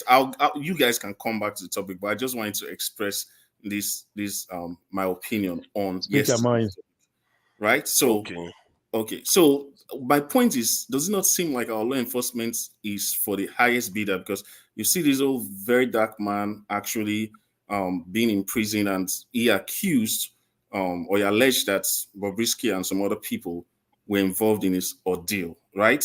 And then when he's released, he actually said something that suggested that he was going to go after Bobrisky. And then a few days later, we see another arm of our law enforcement, this time EFCC, accusing Bobrisky of a crime, right? And actually taking him to court. So it just seems to me like, you know, I know some people also said, the law is actually against the weak, but Bobrisky himself is not so weak as it was presented as. He's not so weak. He also has his own connections. So that's just the little thing I wanted to say. And I thought that it was a bit off the point of what we're discussing today, but we're still discussing gender roles. And I wanted to kind of bring everything together by asking. That's But if you say, but Who if you toilet speak, will Bobrisky use? But not male or female toilet. What I can try asking us here. but if okay. you No, I wanted to bring Ed, if you are yeah. speaking about strength in our society, anybody that identifies as a transgender or gay or lesbian is weak in our society because No, what the I mean is society frowns against you from every angle. So you can. you're right. I'm not talking of. Again, you remember that I distinguish between Bobrisky's personalities, right? And the point I'm making here is that we don't. Guys, Bobrisky let me himself cover is some not things. I'll see you totally guys later, weak though. person All in the All right. sense Thank you that for coming, Amadioha. Yeah, we're back Nice later, yeah. one. Nice all one. right, all right. Better. In the sense that he has a lot of connections in society too. So Yes, that's the right. point I'm trying. That's the point I'm trying to make. Yeah, But that's then, what I'm saying.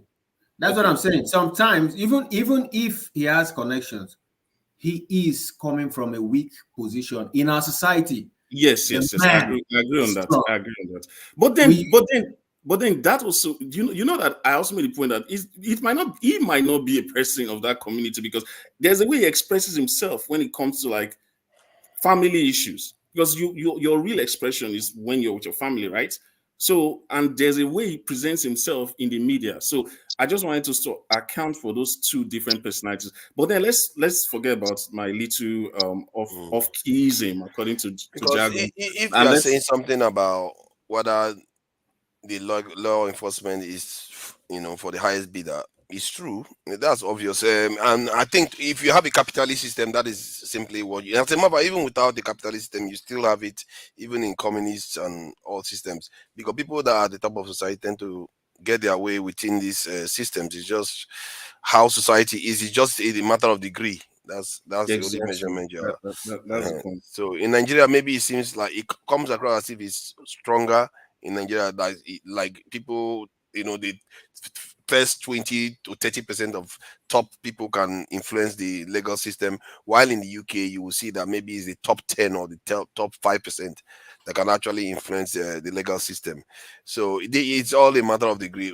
But personally, I'm not so fussed about whether they took him to court wearing a certain clothes. I don't know why people are, because in Yeah, America that's what I wanted people wear jumpsuit to court in America all the time, like those orange stuff that they wear.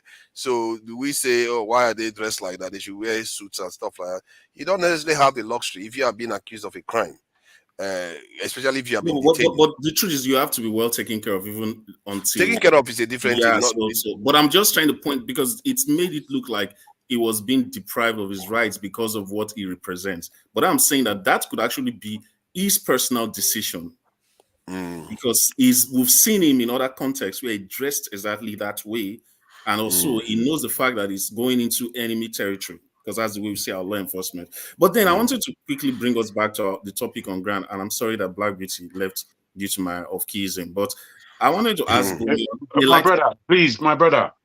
When I wrote off key, I wrote it in the public forum, not in the private. If I wanted to address you, I'd have done so in the back. No, I'm not even mad about it. No, that wasn't for you, is all I'm saying. No, it's not about offense. It simply wasn't for you. Okay. Thank you for clarifying that. So bringing it on a light note to Bumi, we've asked this question about I would like to come into the world if we are given a second chance. Do you think that it gives credence to the other arguments that someone like Bobrisky would like to be a woman in our Nigerian society? Do you think it's because there is some advantage that accrues to being a woman in our society? And I mean this lightheartedly. I can't really speak for Bobrisky because I do have some question when it comes to Bobrisky. So if you're talking about other, like in the Western society, probably, but in Nigeria, I can't really speak on that because I don't really know what Bobrisky stands for. I know Bobrisky tends to say, oh, they're trans, but I sometimes see Bobrisky being a hypocrite. Hi. That guy, man. Why are you showing us now? That woman confused me. That guy confused me. I actually thought it was a lady. I didn't know it was a guy. I didn't know. Especially in that police video, this thing. I thought it was a lady there. I didn't know it was a guy. It's crazy. Can we take it away? I feel like Bobrisky has seen a means to entertain or like find another source of income and is just rolling with it. Because that's how I see Bobrisky. Because I can't really say truly deep in Bobrisky's heart that they actually believe that this is this and this is that. I just don't. So you don't think it's actually LGBTQ plus? No, because Bobrisky made one statement in terms of, I think there was an arrest, I think it was last year, at the end of last year, whereby the police came into a gay wedding and they arrested them, and Bobrisky made like a comment saying that why would you be having a gay wedding in a country like Nigeria, whereby it's against the law. And I'm just like, what do you mean by that? When you're literally, your existence is basically against the law, but you're still existing in that country. So it's just like you're trying to have your cake and eat it. You're trying to be the only center of attention. You're not actually advocating for the whole LGBT community. You're advocating for yourself. So yeah. That reminds me of a program in the UK. I'm the only gay in the village. I don't know whether Jago knows about it. That's why you were like, I'm the only gay in the village. Maybe that's what Bobrisky is doing. Can I weigh in on the Bobrisky issue? Can I weigh in? And many who are fashionably gay or fashionably transsexual, as opposed to exactly. I wanted to say something. Really looking deeply. Let me just say, instead of looking deeply, that this is their aspect. I don't believe in all this transgenderism. I don't really follow LGBT. It's just magu magu in my eyes. However, when I do look at the aspect of somebody's psychology, I mean, the problems that we have already just being a human being. Imagine being a human being who had this aspect mentally that he or she is of the opposite sex. Do you know what kind of loneliness that must be? I mean, my God, I can't fathom it really. And I agree that Bobrisky is not going through this. I mean, if you're a transgender and you're not doing that therapy that changes your sexual actuality, then I think that there is no such thing as transgenderism, basically. Can I just weigh in on the Bobrisky issue? For me, I think you will be amazed at the kind of things a lot of people are exploring, especially when you come from the gutter.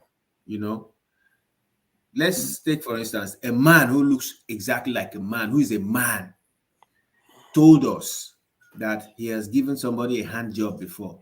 That's VDM. That guy is a guy. Oh my God. So you can Are we saying all this live now? No, hold on. He explored that when he was broke to the core. He wanted to, and then look at the Bobrisky. Now imagine how much more Bobrisky explored when he was broke, because he was broke. I saw a picture of this guy when he was actually beating Blue Black for stealing something. I don't know. And there was actually a short picture of that on the internet. That was where this guy is coming from.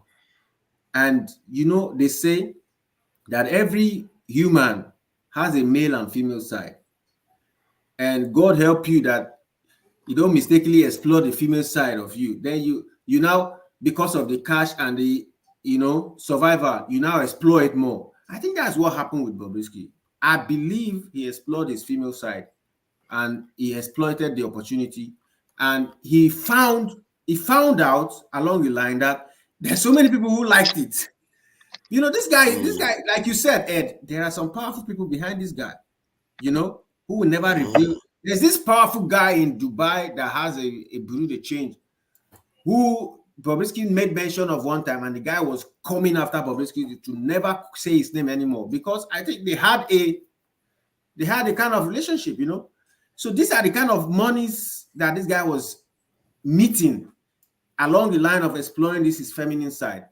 And somehow he decided to take it up a notch, since the social media influencing is what is the fad, and that is why we have a Bobrisky today, And I'm then you quite have surprised actually, given that Nigeria is very, by the law, they are very anti that, and yet Oh, you find a lot of openly people like that. exploring certain things. If you allow people, they will explore their feminine side. People are so broke in that country right now. They will explore. Oh my goodness! The You thing you about have a feminine side too. We all have it, but we all have it. yes. The point is how you express it, because society still needs to function. You see, because people have all kinds of weird things going on in their mind. You don't always express them. Like I mean, Dagu don't want to hear it. there are some there are some aspects of us. No, you can't do that. It's true. Jago may be coming across as being a kind of stiff on that side, but if you look at it from the other point of view, almost every aspect of society, there are some parts we decide that it's a crime. There are some areas that is unacceptable during certain periods of time, and being trans in the West is seen as okay now, but in the African society, it's not. And I think there's an element of you should respect the rules. It's just what it is. Some like like pedophiles now. Some of the way people think about pedophiles in Western societies, the way they treat it now is worse. I think it's probably worse than a terrorist right now, especially in the UK. But in some other societies, it's different. So societies have certain things that they find completely abhorrent. It doesn't necessarily mean that it's okay to just because it's okay somewhere else you should do that in that society. Like in Nigeria, they don't want it. Don't do it. You have to forget follow that what some of society these things wants. start with abuse from childhood, and then maybe Forefathers, I just put a link there. Sorry, Exer. I just put a link there of his picture during his father's birthday.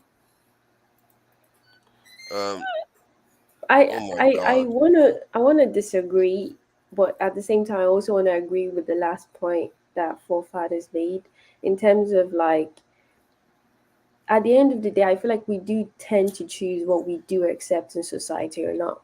I think the whole idea of what is natural, not natural, is just based on what your society deems right or wrong, But this is not. But if there's one thing I will disagree with 100% is, the whole pedophiles, young and extremely old people. That's just wrong because there's no way you can justify that because a child does not have the ability to say yes or no to certain things, to consent. But if it's totally between two adults, then it's your life. Do what you want to do. But just like forefather says, that certain communities tend to accept certain things and also not accept certain things. I wouldn't force anything on anyone, like to say, force anything on you or then kill you all because. Is it the same person? Sorry, this is crazy, man. This black guy has gone far.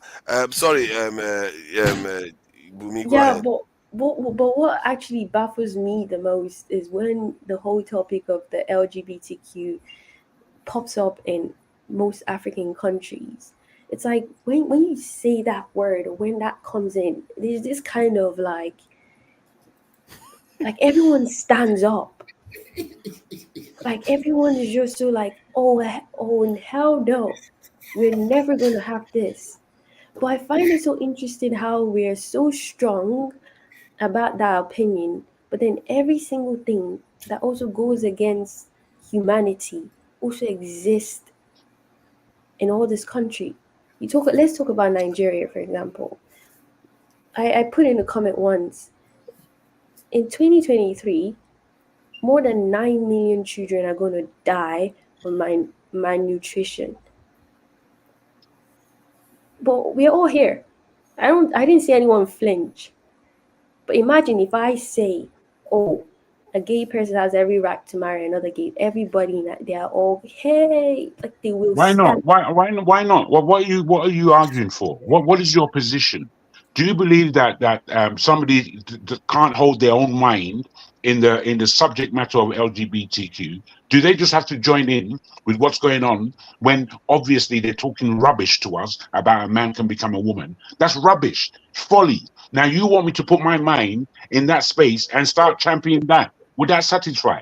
You Please know, let her answer. Yeah. my argument is that I feel like you can have the same anger about not liking the people in the LGBT 100%. That's, you can have that opinion. I'm not against that opinion, but I wonder why that tops the fact that we as a society are not functioning. No. You It don't doesn't know top that. it.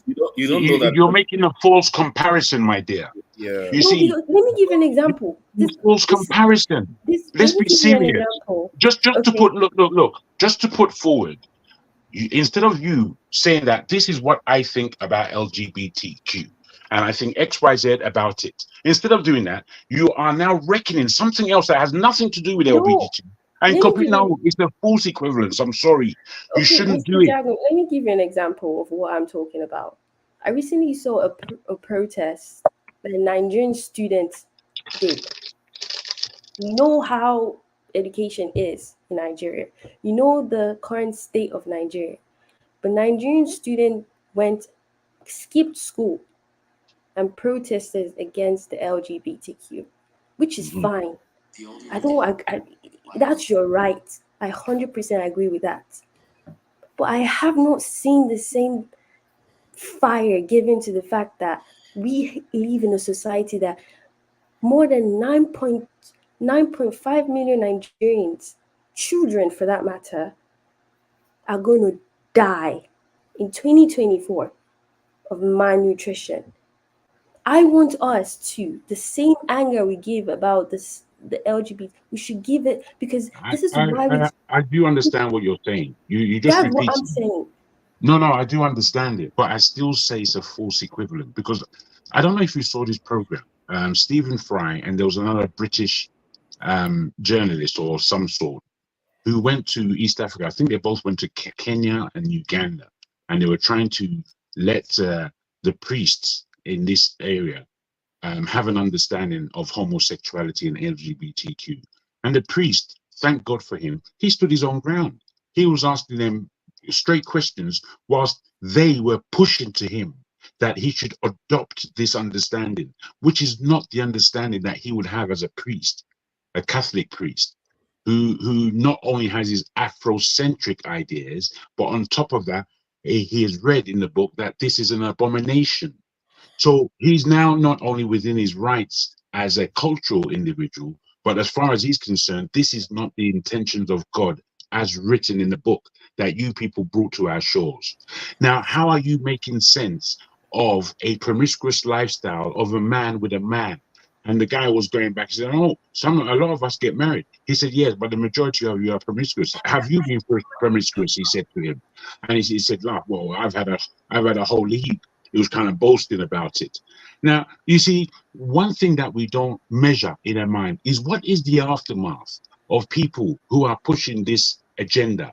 Those people who have self-mutilated, those people who have lost their families, those people who have suffered a lie and they've stopped halfway. We don't hear anything of those. Bring that as your argument, because that is the real argument. Okay, you're saying LGBT is natural and good. Okay, now within 5 to 10 years of those people who grew up in a two parent family, have you heard about the children who have suffered under this two-parent family issue? You've not heard, you don't ever bring it up, but you don't know how Let me play detrimental it is. that one you were talking about. I think I will remember this video. One of the that wasn't the one I'm talking about, but there is this as well. To leave now. Thank you guys for the Julian Onzima. All right, thank you for coming in, Ed. All right. Why are you gay? Who says I'm gay? You are gay. You are a transgender. What shows that I'm gay? You are a transgender, and you're a gay rights activist and an outspoken lesbian, homosexual. How can I describe you? Now we're looking at the raging debate. You're a gay rights activist. Why should someone be gay? You're having a girlfriend. Yes. Do you perform the natural obligations? I'm not sexually active right now. So what are By you doing with choice. this lady? By choice. By choice. Yeah. I've just not. I've chosen not to engage. Doesn't that make you gay? What do you mean? Doesn't that make me gay? I am Confusion. male and attracted to Confusion. So who is gay? To ask. Pure confusion.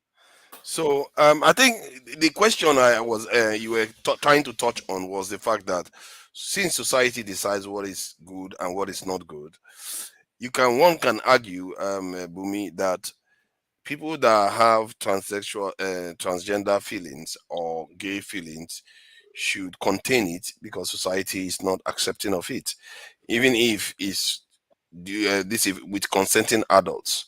You see what I mean? And as a matter of fact, Western society don't accept certain things with consenting adults, like polygamy. They still don't accept it. So, and I'm sure there are other things Western society that tell us to accept consenting adults doing these things.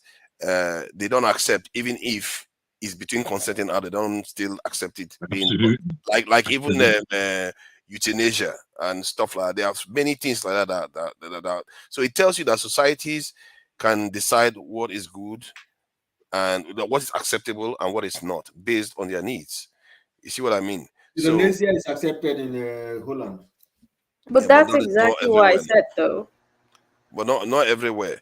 What did you say? What about forefathers' point as towards marriage between one man and 3 women, and marriage between men and men? What about the aspect? How is marriage in the West seen in that respect? Is it not frowned upon? I think he's asking you. Yeah. Oh, me. But that's not my argument, though. My argument is not advocating for. My argument is that why is it that when this topic comes to, I'm specifically just going to focus on Nigeria, we will riot for this. But the things that actually no, don't repeat yourself, because I understand where you're coming from. I'm asking because the equivalation that you're making in your argument, I'm saying they are 2 completely different things and they shouldn't be forced together just to make a point. What I am saying, though, is that when you look at the sexual desires of male and male, which happen, we know it happened over generations, but in today they actually want to get married. And then there are traditions that say a man can marry more than 1 wife. This is an equivocation, and globally it is seen poorly if a man has more than 1 wife. Globally, that's how it's seen. Yet, where a man and man can marry, does that make sense? It's like it's not globally, though. It's mostly just in the Western country. If you go to other societies, the West is what holds this whole planet. If you're not aware, the West I think is the running. Asians are bought into it too. The whole world has. Yeah, but the whole world has. But that's what I'm saying. Point, I get his point because not to cut you off, Bumi. Did you have something you wanted to finish saying? No, you can continue.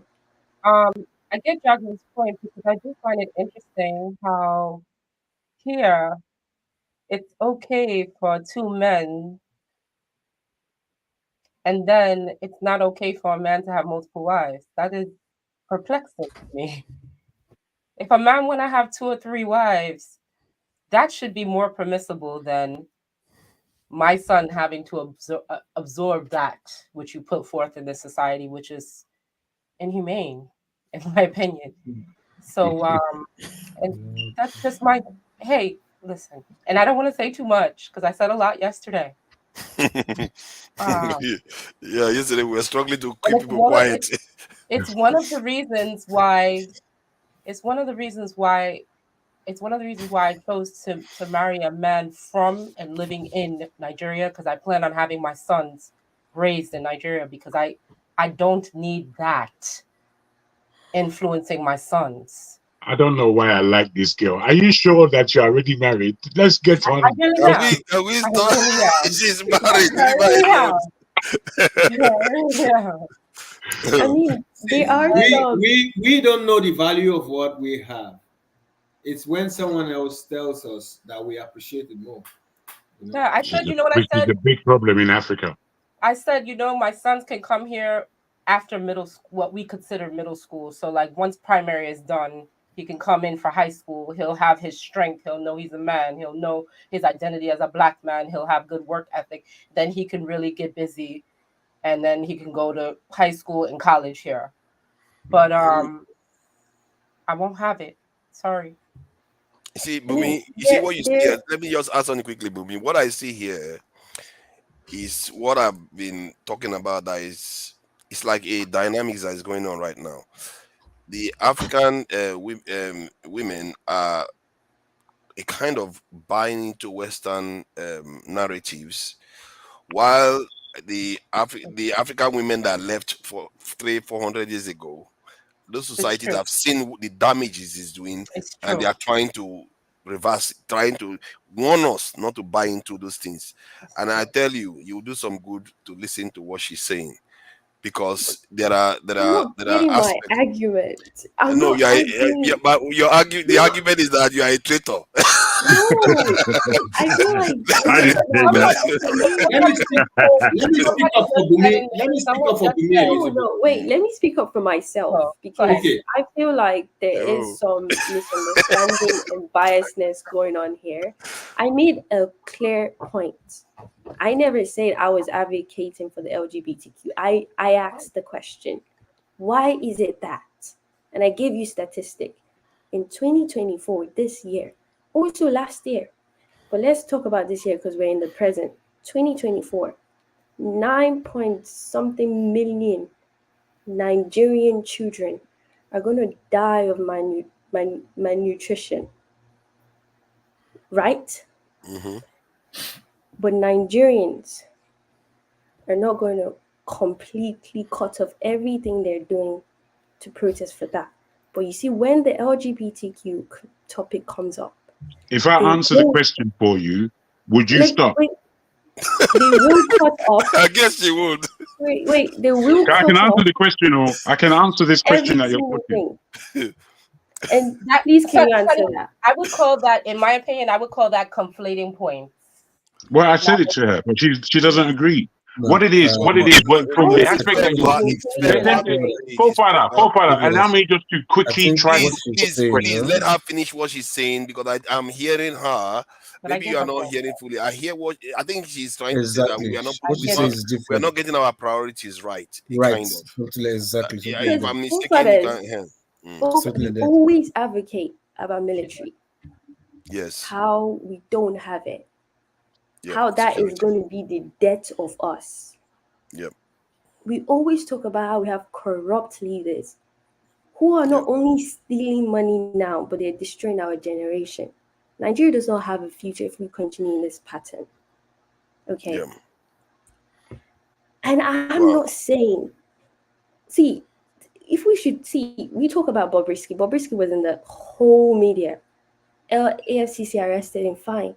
But there is no one LGBTQ, at least we know of, in the Nigerian government. There is no law in support of any LGBT whatever in the Nigerian constitution. But so why is it that as a school child, I will skip school? You know how education is in Nigeria. Mm-hmm. Don't even try and skip school because it's not worth it. I have to be allowed to answer the question. I will skip school and go and protest for that, knowing there's nothing in our constitution, no LGBT, whatever. But the things that affect, you mentioned how there was recent strike, uni strike, that lasted 9 months or almost up to a year, for decades been happening. But we don't gather as a nation to protest those things. But once the LGBTQ topic comes on, we automatically just arise like robots and focus on that. Why is it? Okay, I'm going to answer. Me personally, you've labored that point. You say a couple of times, I've told you that there is a deflation, but you won't accept that. Fair enough. Let me answer your question. The fact that the matters you speak about in the Nigerian historical causation. Where we are today, many things have been talked about, many things are deep, many things have caught us out.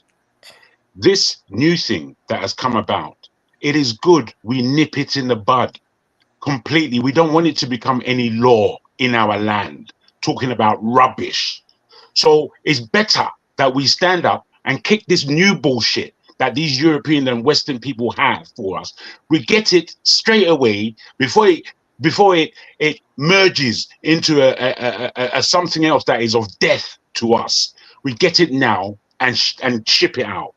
That is, if that answers your question, maybe that's okay. If you understand what I'm saying.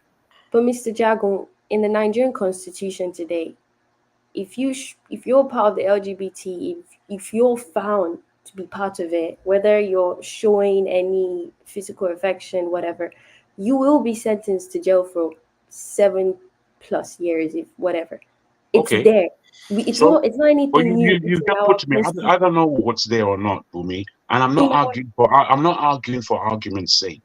Yeah. I'm saying no matter what it is that individuals feel about their own individual self as to their sexuality, this thing, therefore, has been going on for neons, and we have never needed laws this way or that way for this predicament.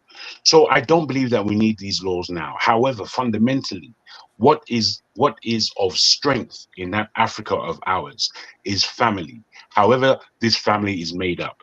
It's normally made up of a man and a woman, or a man and several other women, or in some aspects in Africa, there are a woman with several other men.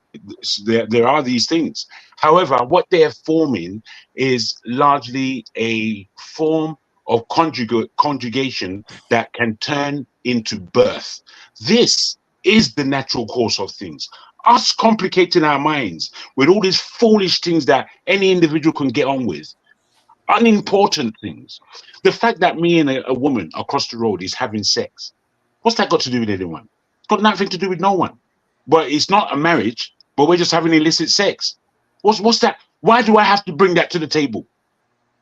Why don't I bring to the table, I want to be the most promiscuous individual ever, and I want to be recognized for this because it's my sexuality. What kind of argument talk is that? It's nonsense. And then you're coming to bring it to the table like we're going to eat off it. I cannot eat off that table. There's nothing nourishing there. Nothing nourishing. Mr. Jago, I know you feel strongly about it. I get where you're coming from. Okay, see, Mr. Jago. my point is this, right?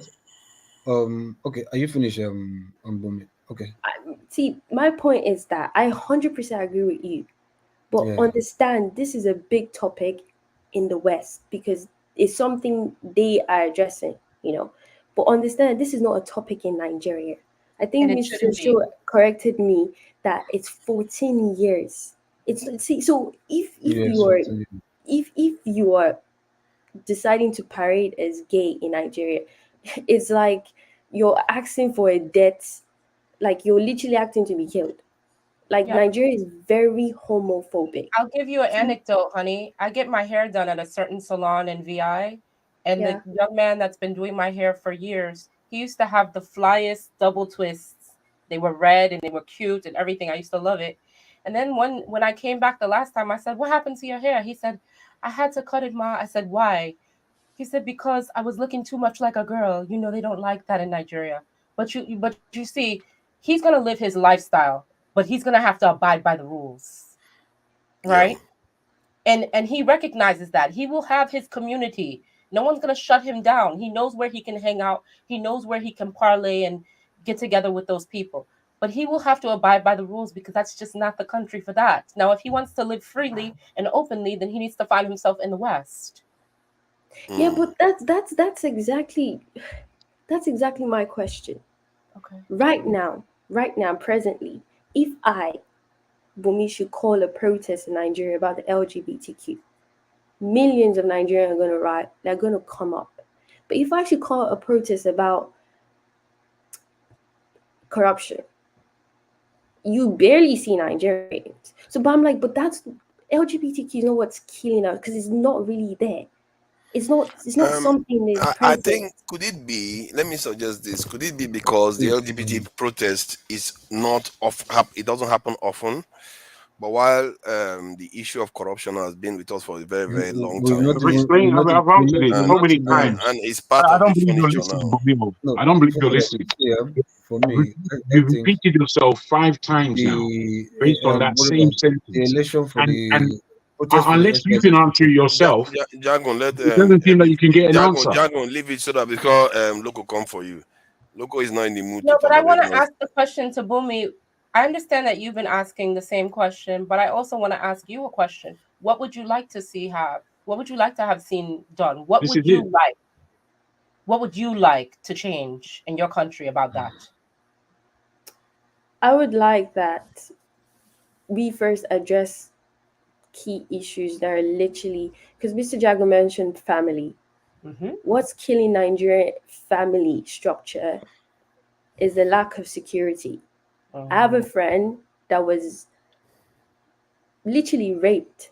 That's what's killing in Nigeria. Like, literally went to school and kidnappers came, stole the money. But that's what's killing society, present day Nigeria right now. It's what's killing us. So this is not me trying to say Nigeria should accept LGBTQ. Understand, that's not what's killing us. It's if you have a list of things, that's low probably on the number 10. priority. Yeah. Exactly.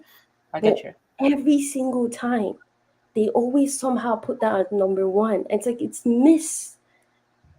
Well, you see, that is what I don't get. Why do you say every single time? Because it's not every single time. It's not that It's many not number 1 times. in Nigerian aspects. Nigerian aspects, where it comes to this discussion, they are far more It flares forward up now and thinking. again, but the thing that is flaring up Yeah. is security, They corruption. are far more forward thinking than Ghana, Yeah. Kenya, Uganda, and all these other countries that have it as a proper political aspect. In Nigeria, it's not that much of a political aspect. It's just that the people know that they don't want this pushed upon them. They know that they don't want it pushed upon them. Hello, speak the truth. The thing is, but they have more anger for that compared to others. Leave them now. It's okay. Leave them with the anger now. What's the I problem? see. I have the same frustration when I saw them protesting about Mubad. People respond to what they feel emotive about at the time. And I think they are a little bit tired, or there's a term for it. Kind of jaded by a kind of protesting for corruption and security and all those things. I think they've done it, but it's like they're exhausted. That's the fatigue that fatigue. I think it kind of. See, the thing is, for me, I think what Bumi is trying to say, I understand quite clear, very clear. She is not saying what Jagun is saying is not correct. She just probably maybe wants equal balance to like, hey, look, there's this other aspect that is as in danger coming on this direction. If we don't put attention to it by now, just the way we are putting attention to this LGBT stuff, that it will end up becoming disastrous in the nearest future. And these are little ones, generations, 5 generations, or they're probably the next future of Nigerians.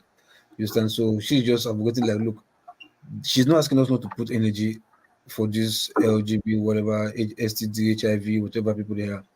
She's just saying that, look, this is another endemic that's coming on the way in the future. Just like people advocating for climate change, saying, no, look, please, there's climate change on the way. We have to protest. We have to this. We have to that. Even at that, people are still not even coming out to protest for climate change, so to speak. But there are people who are fully convinced that, look, if we don't focus on this climate change, it will come and wipe the whole country or whatever, the whole world away. This and that. So, and people are putting more effort. Look, climate change. So she's just coming from the aspect of that angle, not notwithstanding the fact that what Jago or every person saying about protests of against LGBT, you understand, or Jago will say like nip it on the board now before it gets too deep. She's also saying that this one to nip it on the board now before it gets too deep. She's not asking you also to abandon one and focus on another one. Yeah, she's just like, hey, this is also coming, put effort into it. So that's what I understand she's just trying to say. So basically, we are all in the same, saying the same thing, or in the same boat, fighting for the same cause. One thing I found out local was that societies actually do regulate certain things that they want. Like I was watching this documentary when they were talking about the the American tribes that when there is a time for many, there's a lot of resources in the community, that they reduce the age of consent for the girls, and I think maybe the men too, so that they can procreate more. But when things are tight, they increase the age of consent because they don't want to be having many children that they cannot feed. So societies can regulate themselves based on that, and that gave me an insight into that societies are meant to be regulated based on what they need. It's not, there's nothing fixed. And that's why if we are like Bumina at her age, when she goes to the West, she has to understand that most of the things they define there is for their society. If you translate some of those things to our own society, it might do harm. And that's something we have to be careful about and filter out the ones that are beneficial to us when we are talking about these things. Yeah, she's not saying you shouldn't. What she's just pointing to you like, hey, look, there's one danger in this corner coming. Just like people protesting for climate change. You might say in Africa, like climate change, what's our fucking business with climate change? You understand? But the world is like, hey, man, this is happening out there. The ozone layer is coming down, or whatever is getting destroyed. And in the nearest future, maybe the next 50 years, if we don't do something about it, we are all going to be in a mess. Just like climate change. But now we will not see the danger in it. So I think for me, my understanding is this is what she's just trying to say, that look, this is a time bomb that's waiting to happen, because in other places, children are being just like this pedophilia or this what's it called, child pornography that they're trying to exploit in the world right now. America's been crying, people have been crying in America, bringing out this hidden code, like I think what's it called, Black Beauty, you should have heard this, the Balenciaga saga and others for trying to introduce children into sex pornography or children, whatever. So this is an endemic that most of the world do not know. But there are some people who are like conspiracy theorists in America who are bringing this out. Like, look, this is what we're trying to do. But larger population will not see it. So that's Well, where the in you ending there, because I was listening to you, I think Bumi spoke very well for herself. She stood up very well for herself, even though I'm in disagreement with her.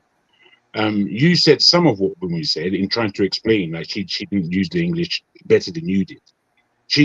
I want now to know where you ended in saying that there are deeper levels to these things, which is to say that there are conspiracies. When you say there are conspiracies coming out that tell us that there is an agenda with the political and the economic forces who are pushing this thing. Given that aspect of your knowledge, where does your balance lie where Africa is concerned? That's why I use climate change, for example. You understand? That's why I came up with climate change. That you no, think but I want it in this aspect, because climate change is going to confuse us in that it's another old discussion. Because I may object to what you're saying about climate change. We don't want to go down that road. We don't want to go down that. We just want to stick to the aspect of this aspect of family values against personal individual choices for sexual relationships. That's what we're comparing at this time. Yeah, that's individual choices for sex relationships can still kill family values. You understand? If you understand what you mean by personal sexual relationship, which is talking about maybe transgender or gay or homosexuality or whatever, those also still kill family values. They do what? Sorry? They can still destroy family values. Okay, indeed. Yeah, they can still destroy family values. But what So I'm saying is like this is the real crux of our argument. Our real crux is that how valuable is this LGBT philosophy to our African society, especially at the time when there are so many other things that are far more important. So when our governments and our people reject the ill value of LGBTQ, that means it's a right thing, not necessarily a thing that we should argue against. No, But it it's the seems right somehow thing. we're arguing against it. No. Okay, from my understanding, we are not, right? I'm fighting against it 100% correct. But she's just like, okay, why you are fighting that, right? Oh, climate change is coming. Oh, let's also see fight for that too. She's not asking you to soft pedal on that fight at all. Well, could it be from that understanding. And this is just a question, could it be that the protest that you're looking for regarding the children, that the topic itself is too heavy? So when we're like emotionally, that topic is very heavy, very hard to rally people around that. Whereas the LGBT stuff is a little more lightweight. People can digest it easier and they can read to it faster. Whereas you talk about generations of abuse of children, now you're getting into something that is very deeply culturally This is ingrained what I'm and it's saying. very The heavy. things, Maybe that's that's why right. they don't jump to protest about it. Listen, I answered the question, but I don't think you listened to the answer. These things have to be nipped in the bud because we have learned so much. We have learned so much from what they have done previously to us in the introduction of a new culture to our lands. So when these foreign cultures are coming in, we should be sharp to know that that is poison, more of that bullshit poison that they bring to the table.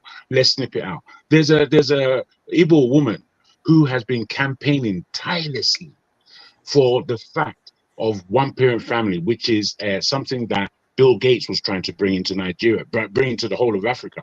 And she was going around seeing that the medicines that they were using within these family planning or arenas, that these medicines were actually poisonous to the ladies. So many people have died. So many people were getting miscarriages. All these kind of dooming clauses. We have to be careful about vaccines, so. She just came on and said no more, and she's been fighting for this. These are vigilant people. We need to be vigilant. We can't be accepting what is unacceptable. I can't see any. Okay, let me just. This is a hypothetical or thought experiment here. I'm thinking that the reason why people tend to respond viscerally to LGBTQ stuff is because it threatens the fundamental. It threatens every single person that wants to get into a relationship. They feel threatened to an extent by it because it's changing the equation between men and women. And so it's not like only for rich and poor; it's for everybody. Do you think climate change does the same thing? Do you think climate change does the same thing? Climate change doesn't, because it doesn't necessarily. They don't think about it on a daily basis. But almost any grown adult thinks about the opposite sex. And if they feel anything is threatening that, it's almost visceral. They respond to it more quickly than they would respond to even security, because security, not everybody experiences security the same way. But in terms of relationship between man and woman, it's almost universal within society, apart from the groups that want to change it to an extent. See what I mean? Same thing with children pedophilia. It's a big Bumi, thing. please go ahead. Same thing. So I hear what you're saying in terms of like the family side of this, and fine, okay. But I'm trying to say is that there are things that equally, based on your arguments, there are things that equally affects our family values, even way more. And I give example too. The 200 and something girls that were recently kidnapped. That's family, okay. Yeah, but not my family. That's the thing. Most of the people in Lagos are fine. They don't care. You see, that's the thing. Now that's. But that LGBT one threatens every single one of them. They feel threatened by it to an extent, not overtly. They feel threatened by it because even in their own bedroom they feel it. But that actually affects us even way more, because understand, we don't have human rights in Nigeria. It does. We say it exists, but in theory, it really doesn't exist. See, I'm not sure human rights is actually is a kind of concept that applies to people in the West. It's a kind of concept. Let's face it, they apply it very differently. It depends on who is affected. If you look at the conflict recently, it's so obvious. Where the one Israeli does, the coverage is different. All the stuff you're hearing this week is just about 7 Western people that died. Why 37,000 died? So it tells you human rights is a concept that is applied differently, different contexts. Yeah, I agree with you, but I'm talking about the Nigerian context right now. It doesn't really exist. Of course it exists. That's what I mean. It applies differently. You have to admit it does exist. It just applies differently. I understand it's not to your standard of living in the West, but it still exists. People in Nigeria, if you go to Nigeria and live there for 1 year, and then from there, I took you to Afghanistan and lived there for 1 year, you'll see that Nigeria has human rights. You'll see clearly. You'll see be clear like, as day. you be Are like, you Nigerians are saying, Mr. enlightened. Jago? Abio. Are you saying, When you go to Afghanistan, you be like, Mr. Nigerians Jago, are the Renaissance. Mr. Jago, are you saying that you fully accept the current human rights standard in You know I Nigeria? don't. Okay, so, and I'm that's my argument. I no, don't no, accept I'm it. not saying we shouldn't be fighting for our human rights, but to Mm. say it doesn't exist is to be fundamentally flawed. You are No, wrong. but obviously, it doesn't exist to your standard. It doesn't exist to my No, it standard. It doesn't. doesn't exist. Exactly. But I So know I can live in Nigeria. I can live there now with all the craziness that's going on. I can live there. You see, I now ain't you, people stepping. can you also live in contextualized Afghanistan it right to an now. extent now. People can I also can. live in Afghanistan right now. Yes, Yeah. yes, they can. However, it's you as a woman in Afghanistan, you know the score. Me in Nigeria as a man, I know the score. So I can live in if I'm in Afghanistan and I'm somebody that basically does not like Islam. I don't like it for nothing. And I want to practice being a Christian or whatever other religion. I am going to be harangued there, if not put to death.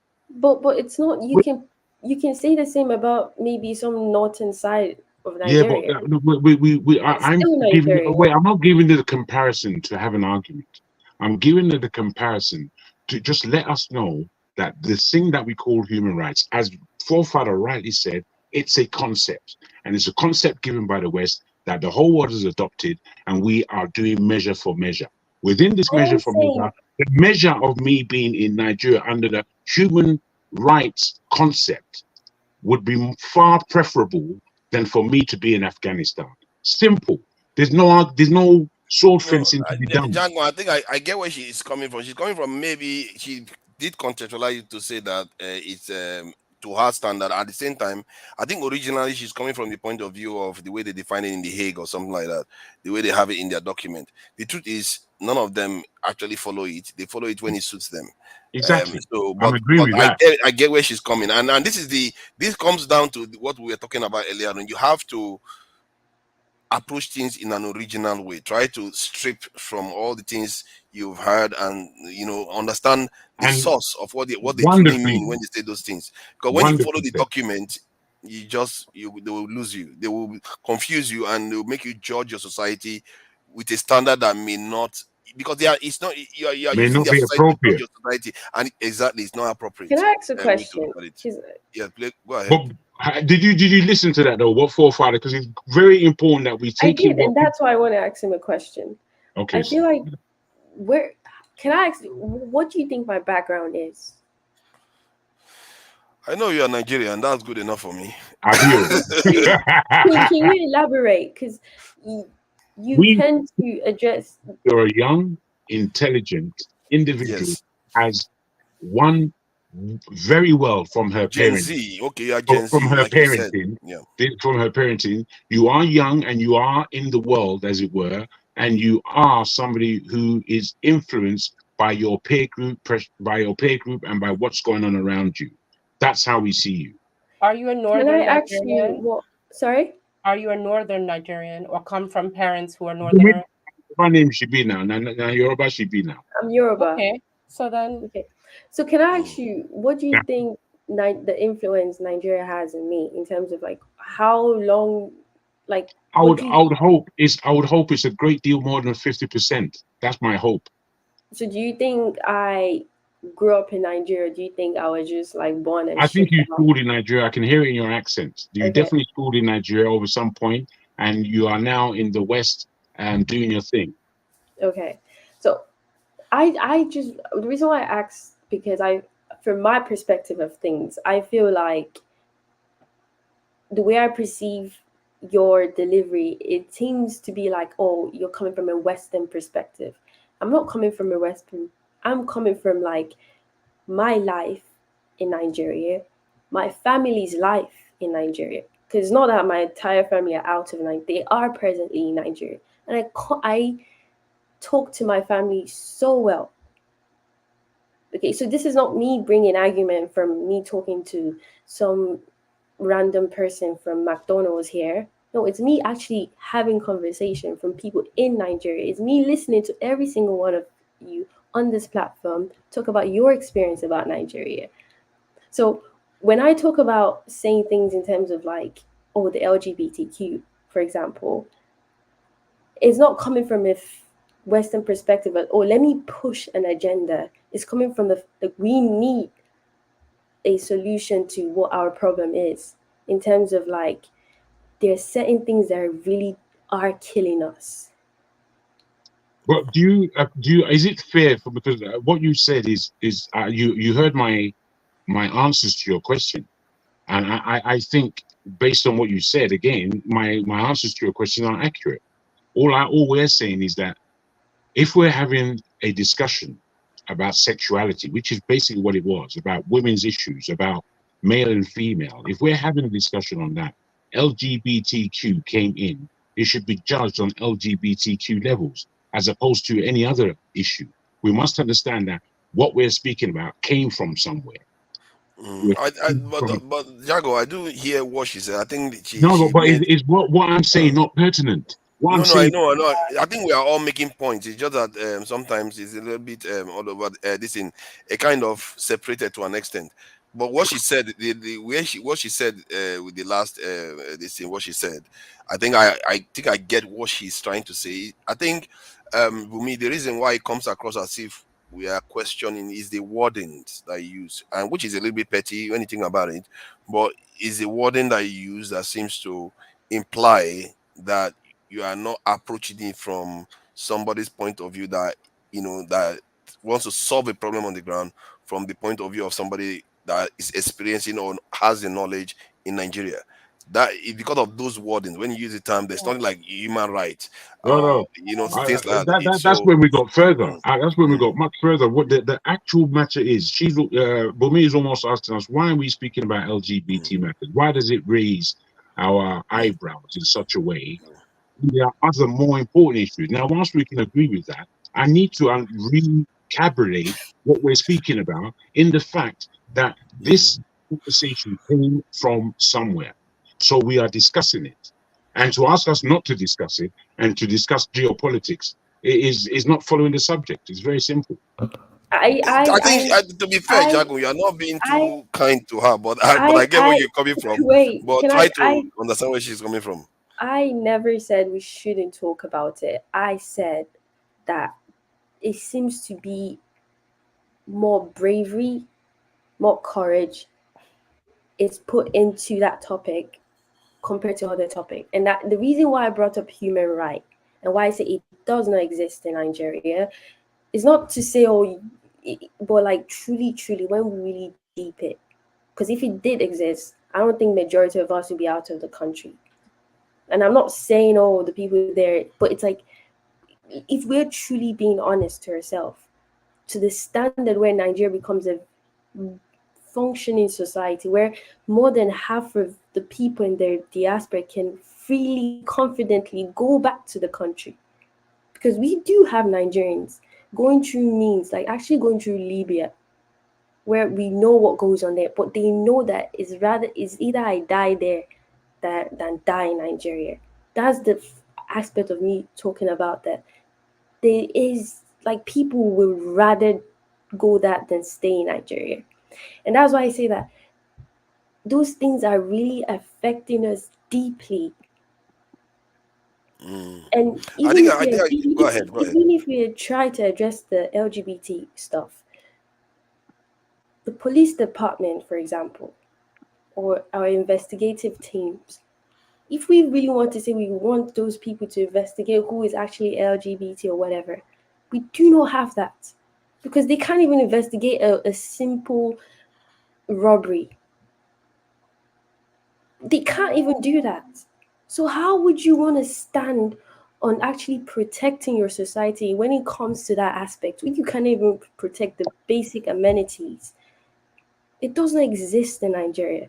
And that's why I feel like this LGBT, this topic is such a Western thing, because that's what they're dealing with. They've gone through so many things. They have standards. So it's like, okay, what's the next thing that we can argue about and debate about and talk about, waste our time on? Because they have other things. Well, We don't have those things. Speaking as a Westerner, I would like to say that LGBT is kind of almost like a smoke and mirror here. It's almost a bit of a distraction that's used to manipulate people's minds so that they are not paying attention to more relevant topics that impact, for example, their taxation rate, their ability to buy a home, their ability to get approved for financing, etc. So when you say that they don't have many things to argue about, I disagree with you. There are plenty of things to argue about here in the West. And because we're so, distracted with Diddy's trial and with LGBT, we don't have the energy mentally to focus on the things that matter. So I would challenge you on that statement. Mr. Jackie, do you agree with what she just said right now? I think that she has a point. I believe that the LGBT agenda is an agenda. It's an actual agenda. It didn't. If you read history, then you would have an understanding of where it actually comes from. Once you've done that, then you bring it to the present day and look at what's actually happened and what's happened over a quite quick season. Over 10 years now, people's minds have changed completely. Now, when I see this kind of thing happening, as somebody who's older than, probably the oldest on this stage right now, the truth, you can't be that sure. freedom, You and think this might be. You don't know that. You can't be that sure. Keep saying that. No, I barred myself from you guys. Yeah, I'm not talking that at me. Anyway, what I'm saying is that because I've seen these changes and I recognize them for what they actually are, I would put it in a much deeper way than even Black Beauty put it, which is to say that these things are actually demonic. And if you have any semblance of spirituality in you, you would understand where this demonism comes from. And it is placed nicely into our year by year. And we're swallowing it. We're swallowing the poison, which is what we've always done. The people who stand up and say, hey, you are swallowing poison, normally they're not listened to until it's too late. It says it in all of our books. So that's how I'm looking at this thing. Thank you. See, Bumi, I'm sorry.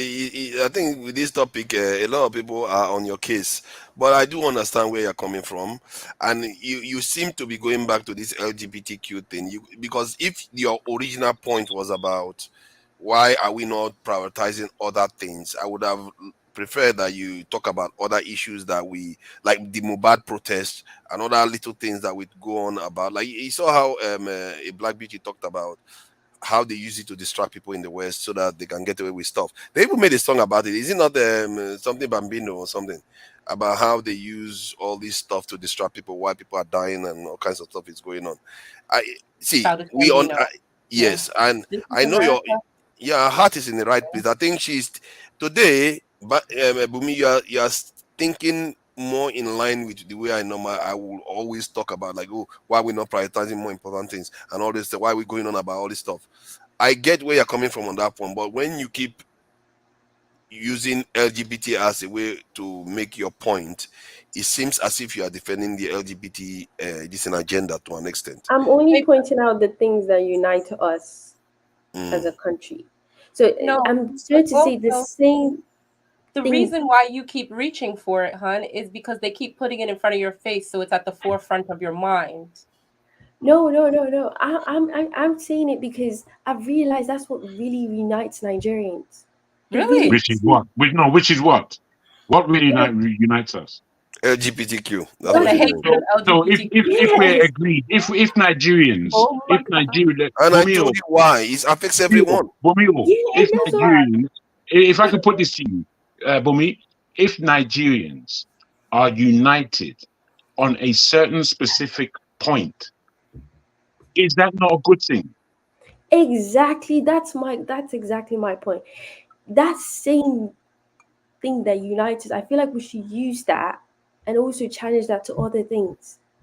Like that's what? Why I say, how do you think we should tap into anti-LGBTQ unity in Nigeria to solve other problems? And that's why I brought an example. I never thought I would ever ask such a question, but it's all right. And that's why I gave an example about school children, because aren't they the future of tomorrow? Okay, they protest against that. And I'm saying the same children should actually protest about children dying in Nigeria. That same energy should be put into place. It shouldn't be left It's to my not a bad. It's parents. not a bad idea you have. Therefore, now that I'm That coming to your understanding, but we also know that with that kind of idealism that you have, when you have idealism like that, it's not like when they just tell forefather you go and do it. But when that you have this kind of idealism, because it took a long time for us to get to understand what you're saying. And if you have that type of idealism that would adjoin a power play to other position of note in our society, then maybe it's you that need to stand up Exactly. and fall. But she's not a man. Mr. Jago, that's why I asked you. I'm just surprised Mr. why Olamide, how come some of you are getting what she's saying right now. Mr. It's Olamide, okay. It's before okay, you bro. come in, Bumi, that's why, Mr. can I Olamide, weigh in on this one? Sorry. before you weigh in, I'm Before just you gonna do, say, bros, let her finish, bros, please. and that's why I Come asked you, on, Mr. Jago, Jago. you've been I'm on saying about please, this. though. I'm saying please let her finish, not let me Let her finish. finish now. Is that a bad thing? Okay. And Mr. Jago, that's why I asked you, why is it that when this comes, we put so much effort, but then why this? Because it seems like we do tend to ignore the fact that, yes, this is a bad thing, but we ignore the fact that a bunch of people do die in Nigeria. And fine, let's forget those ones. Let's start with children. If we truly value children as an important part of the family, like you have truly mentioned, the family structure has to do with children. How is it that we live in a society that we say nothing to 9 million Nigerians dying of malnutrition? Mr. Bumio, you have to understand that, as I said, now I am clear that your utterances have not been to push the LGBTQ agenda into Africa, but you're saying how this power base may relate to other areas where we can push further or push just as unified. I can get with that. But the architecture to putting that together, since this was birthed in your mind, if there's any originality that you have come forward with, is the birth of that positioning. You therefore you are gifted the governance over operating such an allegiance within courses. It's something that we see in the internet age done all over the world. So I would say that study what you're dealing with. Study those things that actually need a lot of attention being drawn to it, and how the power base of family, LGBTQism, and how these things may or may not relate.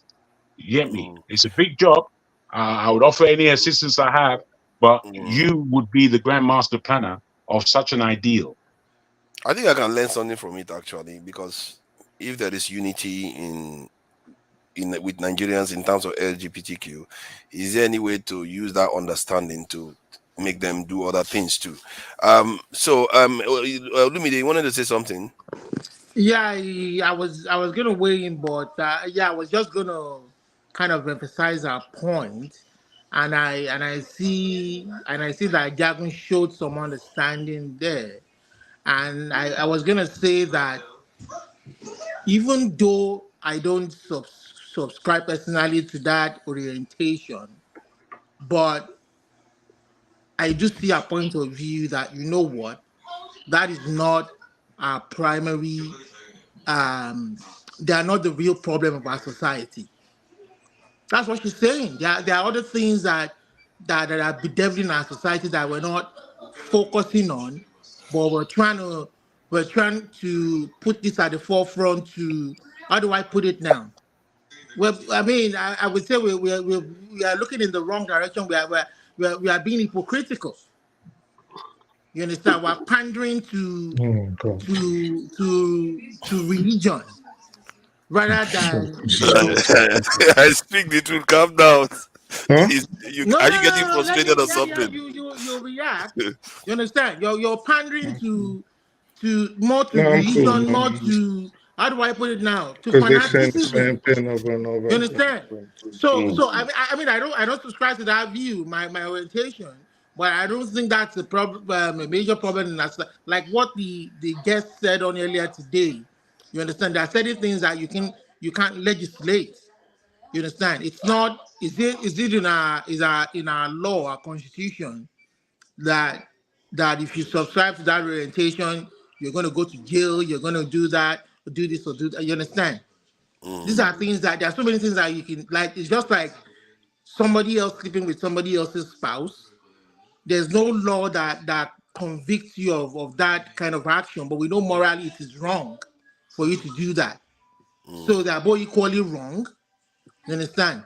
Hold on there. Traditionally, was there a punishment for that? Traditionally, I can tell you. Probably. I mean, probably. No, I'll tell you the fact. I'll tell you the fact. Many homosexuals live amongst us in this time. We know this. No. I mean, adultery. Like a man goes and sleeps with a married woman. Was there a punishment for it traditionally? I'm sure there is. I don't know that. Sorry. Some cultures, it might depend on different cultures. Some cultures may frown at it. Some may not. It depends. Banishment. Something like that. Flogging, some may not ostracizing people. But nobody, personally, no man or no spouse is going to be happy that someone else is buggery wasn't part of the punishment. There was no buggery going on. I think like just to round up, I do see a point of view that you know what. I don't believe that. I mean, we should be more tolerant. You know, they're not the real problem. In as much as you don't want a closed family, or you don't want a daughter subscribing to that orientation, but let's be tolerant. Do you know how many? Nigeria is one of the most tolerant countries in the world. It is indeed. So I've been listening to y'all for free. Do you know how many universities? Please, you don't want to trigger. I speak the truth today. No, nobody's triggering me. I just been listening to. Yesterday you were wild, though. No, not really. I have to get out of there. Anyway, sorry, bro. Anybody else that was on there, everybody was just having fun, you know. But I think both sides is just a lot of hypocrisy. Okay, so what Bumi is saying, and I hope she can hear me, and I wish she could come, is one of the reasons why I never subscribed to the BLM movement nonsense, which in the end everybody seen was a farce and it was fake, and only 4 people benefited by buying houses in the hills of San Bernardino. After linking the LGBT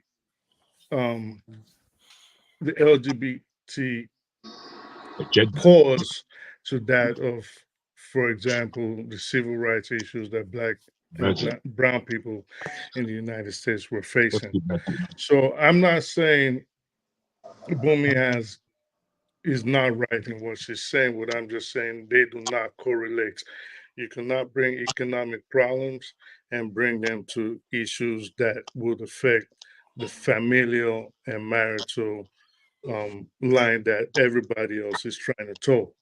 So saying, well, they don't talk about corruption, but they talking about LGBT, 2 things can be right at once. So they can talk about the LGBT issue, and they can also talk about corruption.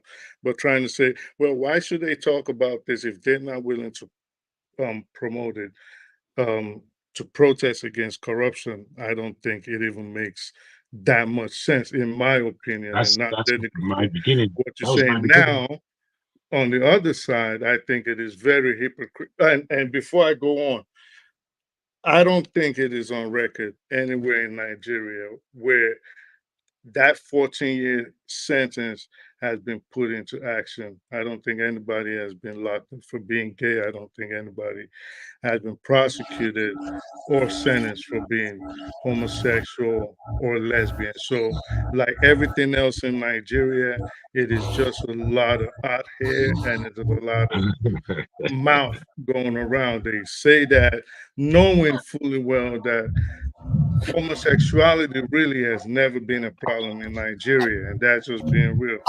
We know people, especially say in the north of Nigeria, they have certain groups that were known to be gay, Like the society knew them, as harsh as they want to pretend. Jago, is that you, or who is that from?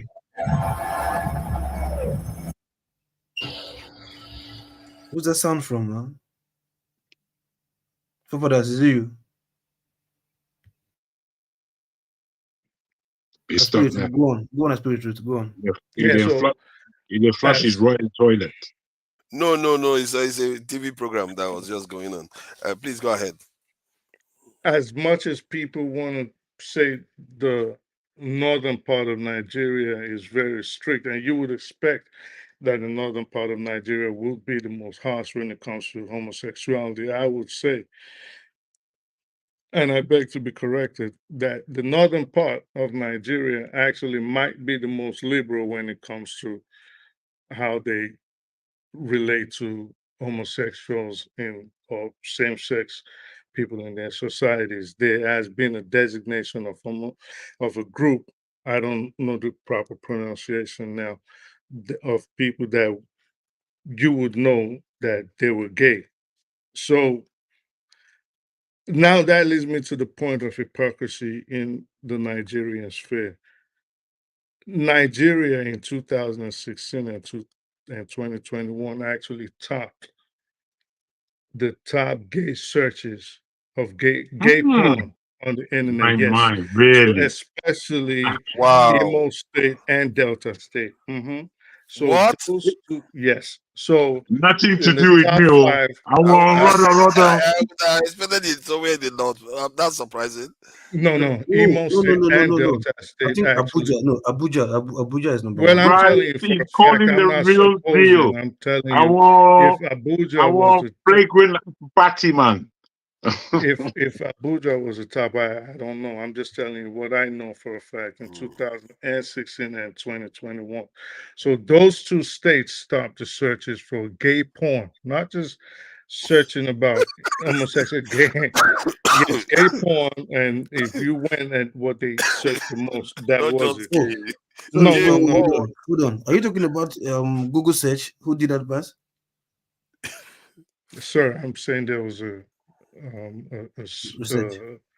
research done. Bros, you won't see whether your name there. I mean, which one is the interest. No. I think it's the hold on. No, sorry, but what I thought I heard, right? Like the practice right now. That's what I thought I had. The practice. I didn't hear it was the search. No, the searches that came out of those areas. What topped who topped the searches for gay porn in the world? Was the top five was Nigeria. Nigeria was in the top five. And of those top five, are you serious? Imo State and Delta State topped. Oh, I thought you were saying practice. Who is practicing it in Nigeria? Oh shit! Fuck. No searches on gay porn, watching gay porn for fun. Just going to the internet and just satisfying yourself. How do you know it's just for fun? You keep repeating that They watch line it now. over They and want to over go and and over and practice over it. again. So how has that affected the country now? So please don't talk to me. So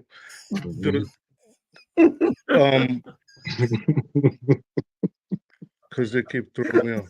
So I think that part, I think there's a lot of hypocrisy that goes on the side of Nigerians. Now, what I always have a problem with the LGBTQ thing, and when I see a lot of people in a certain generation, what I would assume that Boomy is probably a little younger than me, or maybe quite younger than me, is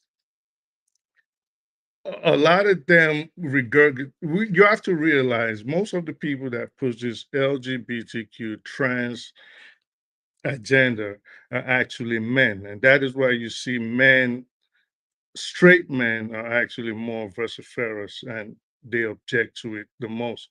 So most of this white men, and this is at the risk of, sounding racial. Most of the people, the white men that push this agenda, they do it through their wives, and then they have the rest of society just follow through. This is why you see them, now you see trans men trying to compete in women's competition, trans women trying to compete in women's competitions, knowing that the only reason they're doing that is because they could not compete with their fellow men. So, for example, you had that trans woman, 459th best in America. Fallon Fox, that was a Yeah. UFC fighter and couldn't fight in the men's competition, but was going into the women's competition and basically destroying them. And they tried to make this person a phenom. In the end, just to round it up, I'll just say a lot of Africa should be careful about buying into the trans agenda, the LGBTQ agenda. We have to be very careful. And why I say that is everybody has the right to do whatever they want. And if you believe in a higher power, then I say all of us have been destined to be what we are going to be regardless. So we're destined to like men, you like men. You were destined to like women, you will like women. That aside, but we also have to remember the perverse nature of this culture that they're trying to push on us. This is not us. Again, like I repeated and like I said in the first half of my speech, and I'm gonna reiterate again, homosexuality is not new to us. We knew who these people were and we accepted them. We did not ostracize them and we did not punish them. I We speak did the not truth. denigrate them. We accepted Can them. I ask you a question? No, you can't ask me a question. Talk is cheap. We accepted them into How do you society. deal? So we accepted them into society. At the same time, So we accepted these people into our society. But what we have to look out for now is this issue of them trying to make us promote it and push it on us. And when you look at it, how do most people, when you speak to people that are of same-sex orientation, usually how did they become of that aspect of their sexuality? Usually it was either they'll say that I was born that way, and you can actually talk to someone and see this person was actually born this way. But a concerning aspect of it for me is that a lot of them were Does it take abused. that long to A round lot up? of them Jesus were Christ. abused into it. Are you gay? Are you angry because I'm saying something that's There's a level of ticking you off? trauma there. I want to ask you a question. So I, don't ask me a question. I think he interrupts question. everybody. It doesn't So matter a what they are lot of talking about. a lot of Olumide, a lot calm of down now. Put it backstage, oh. Let him finish. How long is he going to? But let him ask the finish. question. A lot of people. She a said lot that you're of- traumatized. Did you? What you can't think what?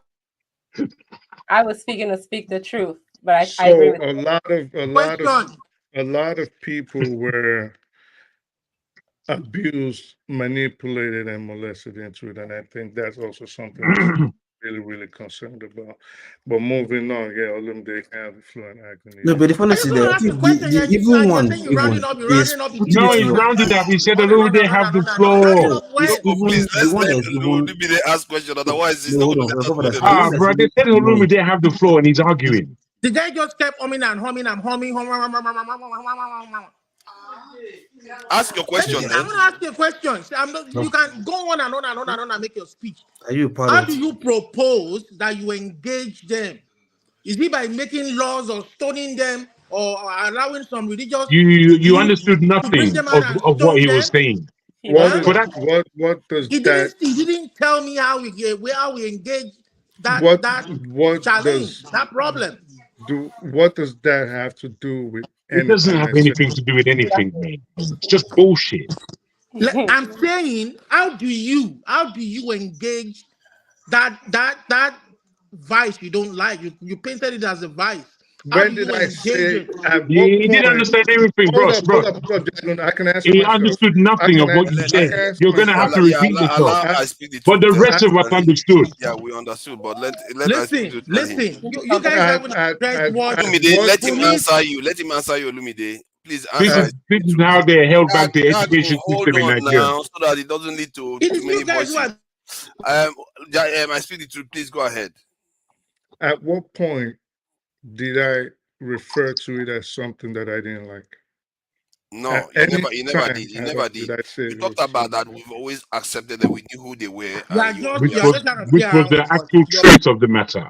That is the You understand? You're just trying to play what around True with words. said is the actual truth. If you grew up in Nigeria at all, but for me, where I live, there was one guy who I always used to see as homosexual growing up, and he was always around the women doing effeminate kind of things, and he behaved effeminately. And I asked my sister, I said, okay, this guy's not gay now. She said, oh, he's not gay. I go, he's very feminine. Why? He's a feminine, but he's not gay. I said, look now, in England, this will be a gay man. You know what I mean?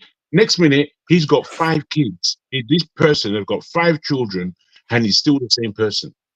So, you know, I that is have to look at interesting. all these That things. is an interesting point. Hold on. I think that triggered something in my mind anyway.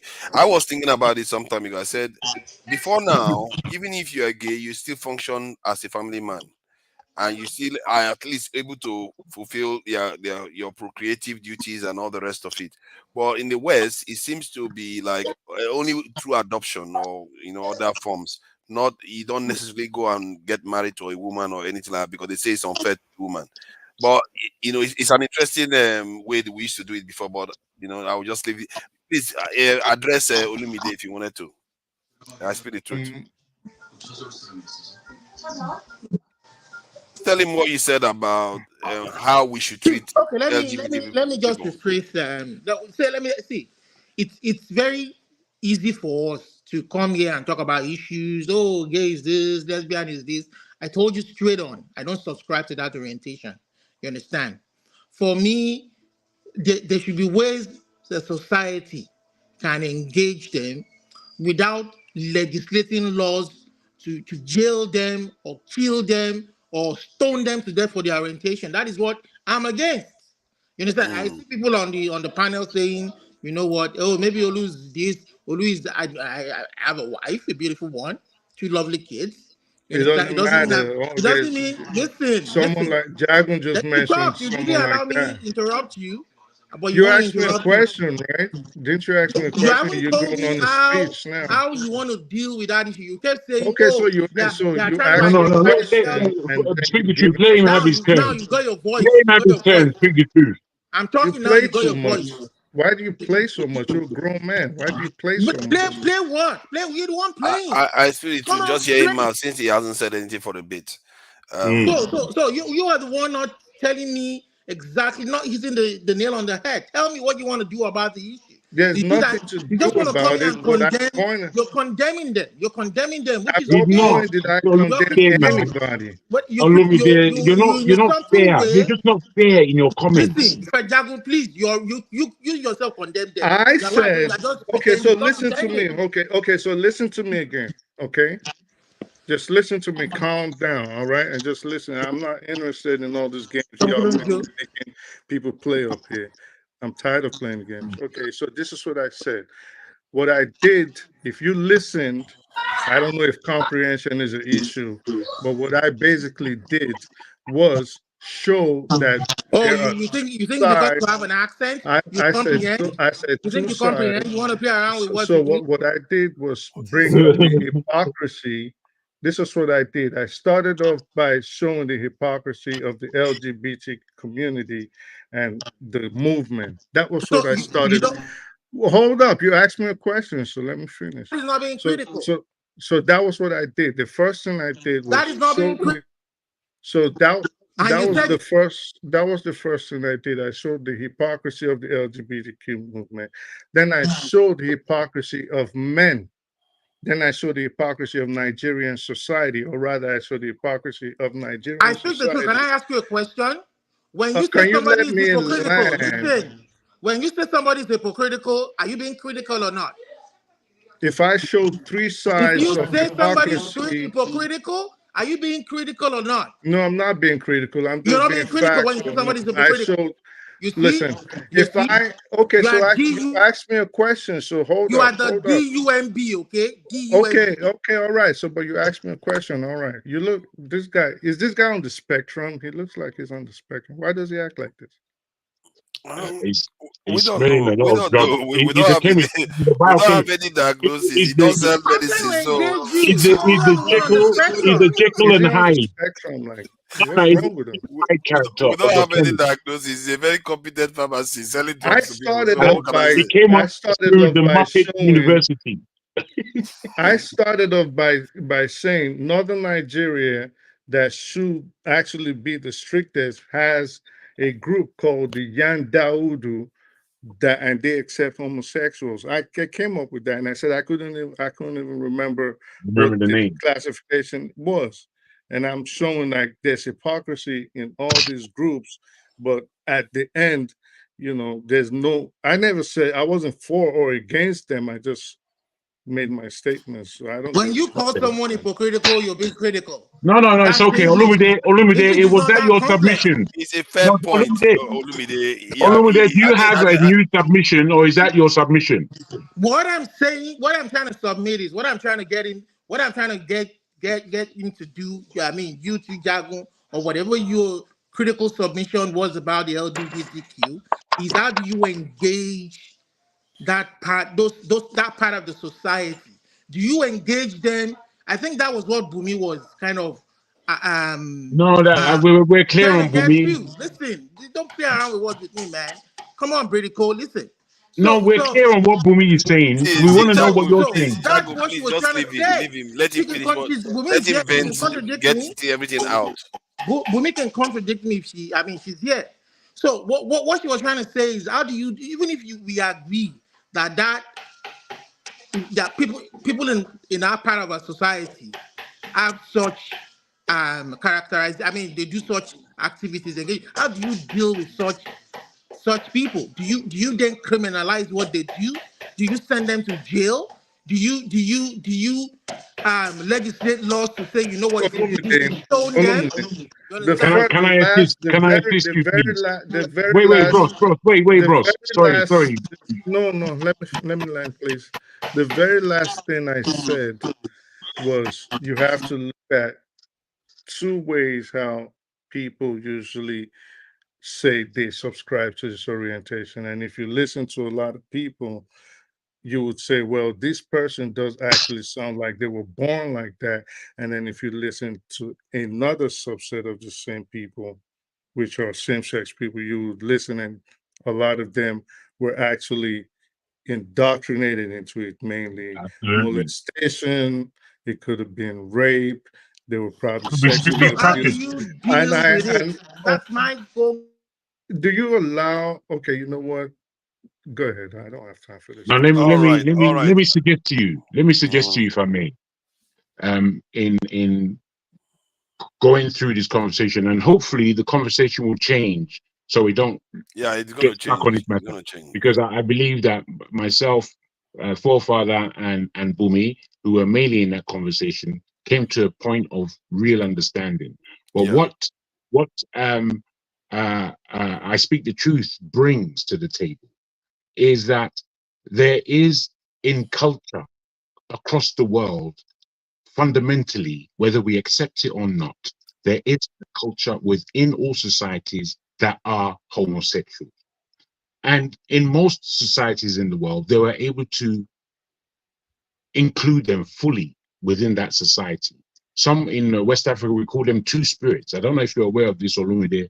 We call them double spirits. I do agree with, yeah, go on. If I disagree, I'll let you know. No, as I'm coming really from where I think Speak the Truth gave a lot of clarity. Within this, moving forward, we don't need to adopt a foreign ideology in order to have that as an aspect in our community, because we know what it is. We don't need to be told by them, but we are allowing ourselves to be told by them. Instead of that, we know that these people aren't just there being gay. They are doctors, lawyers, gold, whatever. They do things. They're houseboys, who, whatever they are, they're already in the society. We don't need to narrow, man, what we're going to do for these homosexuals. That's not practical. That's why the actual. That's why the actual sentence. Where you got me off track now was when you said, now I agree with the fact that you told me they are in all societies, all culture. You understand? So what I have learned myself personally is that no matter where you go, even the most religious cultures in the world, you go to Saudi Arabia, you go to UAE, you go to India, they are there, black, white, that Bro, subscribe to this you're agreeing. orientation. You're interrupting with an agreement. I don't quite understand. I'm agreeing with that part that they're in all cultures. You understand? So what ideology are they then bringing again? That's what I want to understand. I don't think the ideology of any country, if a country is robust and real, is the ideology of the culture of that country. It doesn't need to change because white people decided that there's something called LGBTQ, which basically means gay, gay, gay, and gay. It doesn't mean anything more than that. What it is in LGBTQ, L is lesbian, which is gay. G is gay, which is gay. Bisexual is gay, which is gay. In terms of if you can have sex with a man's underneath, I'm sorry, you are gay. What's the other one? LGBTQ, which is largely pushed by men who like other men, which is again gay. So all they're doing is throwing out complications for idiots to deal with. Well, people like myself who can see these things clearly don't get into the stupid, idiotic, skipping around with Batman all day long, like you're progressing anywhere. All right. I think today is Sunday. If I start introducing another topic, we are going to go too long, and some people are going to be late for work and all the rest. So today, for one, I'm quite happy that we have two solid ladies on panel to the end. I salute them both. They did extremely well. I think today Bumi got a bit of a grilling today, I must say. He did well, mate. You're welcome. Bumi did extremely well. Yeah, of course. She was always bound to. But she's seen how we roll here now. So it's all in good because we all came to an agreement in the end. So that's very, very good. And ladies, I really appreciate your time here. A Black Beauty, I really appreciate you coming, joining us, and sharing, very competently with us. Bumi, the same too. Expert, and you all see that's the beauty now. You see, we all have a conversation, try to understand each other. It's just that Olumide, I can't still understand you fully, but it's all right. It's all right. I've never truly understood you. I speak the truth. It's a shame because normally me and I speak the truth. We really have a bit of time to have a conversation normally, and the conversation slows down and he starts asking questions and I answer, go to and fro. I do enjoy those our sessions together. Maybe next week we'll have the opportunity to do that. Yesterday was too hot, and 12 hours, people were saying shut this show down because this this is a little topic was getting a little bit too hot, so we didn't get the chance to extend it. So I really appreciate your time here. I speak the truth, and Jago, as always, as incisive. We British, we do know we own the English language, and no, we don't own them now. I don't know what's wrong with those people over there. From the point of view of the British, we Nigerians don't own it. So, but the way Jago uses it, I must say I have to commend him the way it comes across, and you are quite incisive, quite a lot of time. And also for that to one of the panelists points there, AB. I'm Yoruba. Yeah, I don't hate any tribal. I don't hate anybody. Of course not. You raise issues, I bring fire to your feet. That's just no. That's true. That's true. You don't hate anybody. I think that's one thing you can say about Olumide. He's not. Although next time you do not like Fulanis. This guy doesn't like Fulanis. No. I don't hate Fulanis. It's just that the way their influence. I mean, if they want to be a part of the society, obey the laws. Don't take laws. Gentlemen, we have one law. Thank you. We truly appreciate you. You're a star here now, so you are always welcome. I don't hate Fulanis. I just I just feel that the way the country has been led in the last couple of years and the way things are right now. I mean, I want to be made to believe that there's no agenda, there's no hidden agenda against the indigenous, not just the Yoruba people, but the indigenous people of All Nigeria. groups have an agenda. You understand? All groups do. But the It's English, just we're that talking about, it doesn't dominate their approach to life. but That's all it by is. killing each, we're not going to solve issues by killing each other. We Killing all each know other that. has We to all know solve it. that. So So that's let me just acknowledge my. the people in the chat, Olumide. I've seen a new name. You Good wanted to night, say something? everybody. I'm gonna Yeah, go. Bumi. Night, Yeah, Bumi. man. As always, please Thank join you, us. Bumi. Please join us. And the way you stood your ground today, that's how it's supposed to be. And so that because you have you for a while there, you were representing about 4 billion women. So and you did a good job. Thank you for coming in. Appreciate that. Oscar Blackbone, I see you there. Thank you for joining us, Oscar Blackbone. As always, Chibike, that's a new name. I don't think I've ever said that name like that before. Chibike, thank you. I see you there, Chibike. Loco, how did I miss you? I think you were not on stage. Thank you for joining us, Loco. I really appreciate you. And you come in and you didn't say too much today, Loco. But you did come and try to get us to understand what Bumi was saying. So I really appreciate you for coming in and spending time with us. And I hope you have a great week ahead. I know you're a very busy man in London. I hope you have a great week. And let me go to Olga. I see you there, Olga. Olga, you are not being very mean today. Olga is always very mean, but today it was a bit nicer. Thank you, Olga. Show. I see you there. Show. Thank you for joining us. Thank you for being in the chat and all. And I really appreciate the time you spent here too. Tope man, she was on my case today about wig. I didn't bring the wig. I didn't bring the issue up today. I don't want to get controversial. That's why I didn't come on stage, because if I had asked a few questions, that They were still peppering you when you were away. Yes, they were. I was in the chat that they wouldn't let me rest. They were like, "Oh, you see," they were like, "Do you see how weak? What do you have to say about that?" It's like they just want me to come out and get into trouble with them. It's unbelievable. All right, justice.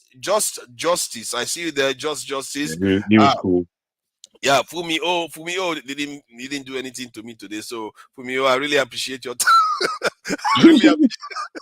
I really appreciate your time. Yeah, thank you for joining us, Fumio. I really do appreciate your time. To be fair, she's been with us quite a long time, and that's just man. She's traditional. Yeah, Tope O there, Chibike. Let's see who's new there.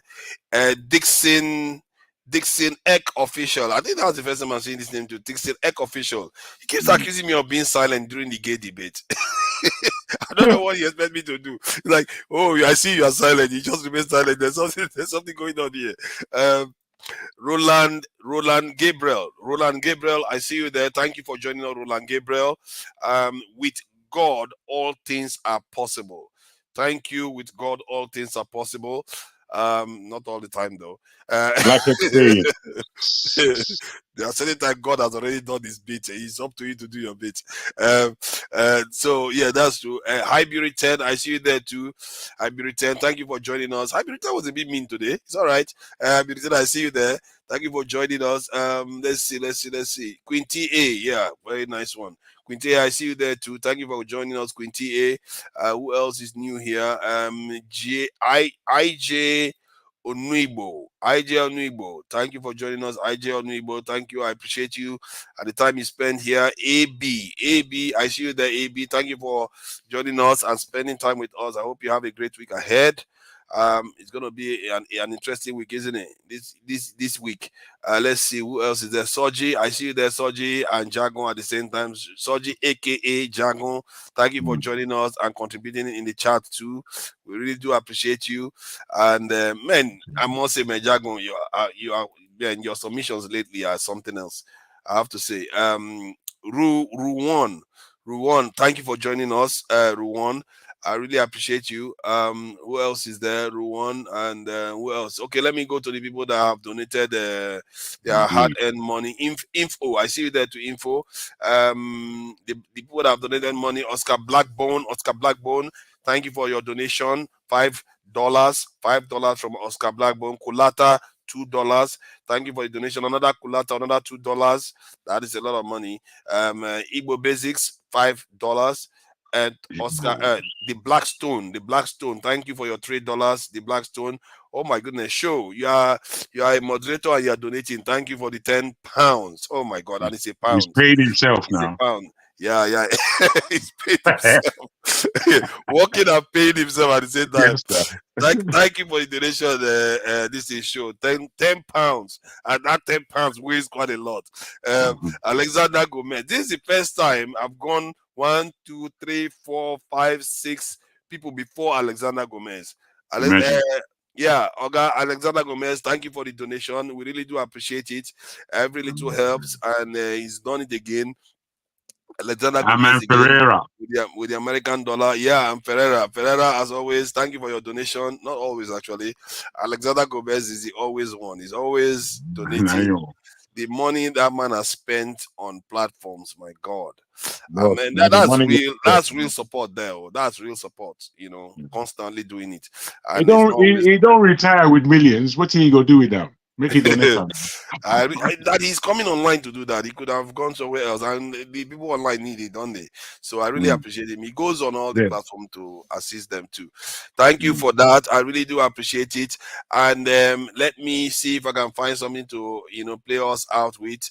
And I really do appreciate it. I must say, Forefather, this for me, I like this part of your show when you close out and give everybody a nice shout out. It's very nice. Yeah, thank you. I appreciate that too. And so let me just introduce some of the highlights of the week regarding the news from yesterday.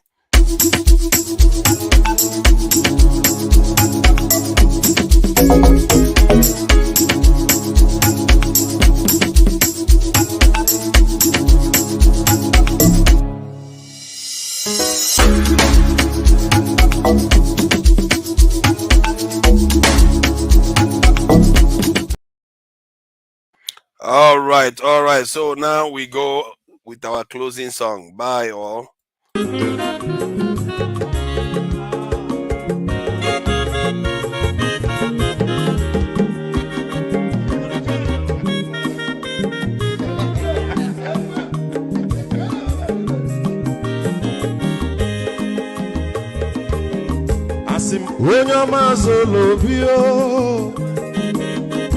Akwa nwa zoro bio Max ibia bunye go kwanu mo no fube nazo olaga ni biazugo mmanwu olaga do ni biazugo akwa nwa wilochi o biko rapuzo kona bazia onyo mazoro biko sorry. Ibia unyane gwana mo Ulaga doni biazigo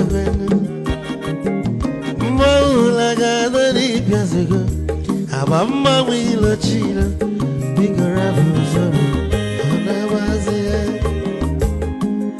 Mazi weko mamu Odoguna kwerezu neka Onyoma niga delemo Mazini biazina Ibu go with melody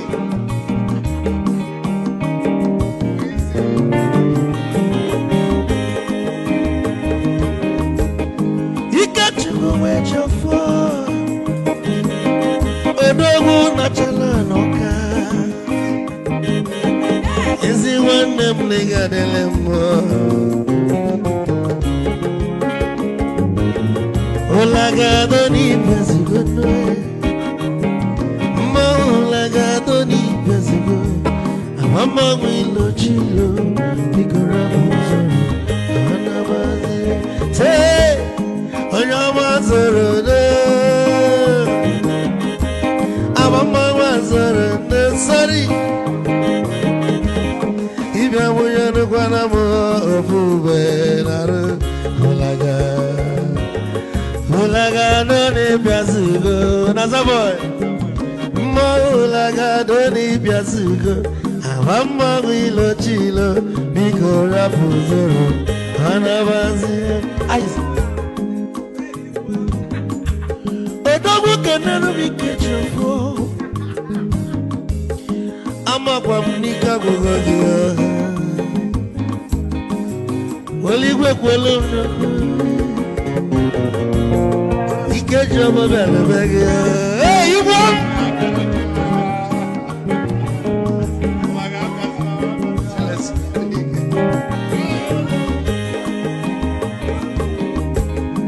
Eku kampune kene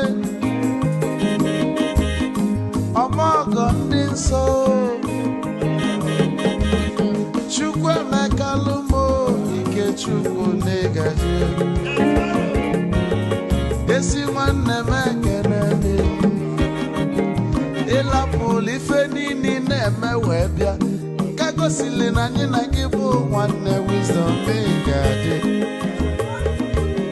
Ka nye gị maịkị ka ogobanya bụ egwu Isili maxi ọ bụ na-etiri egwu a Malụkwa malụ n'imego m ife ọjọọ Wee sị gị nwanne m ife ọkụ na ịchọlụ na ngeme Wisdom onume ekene gị Ọbamanwụ iyi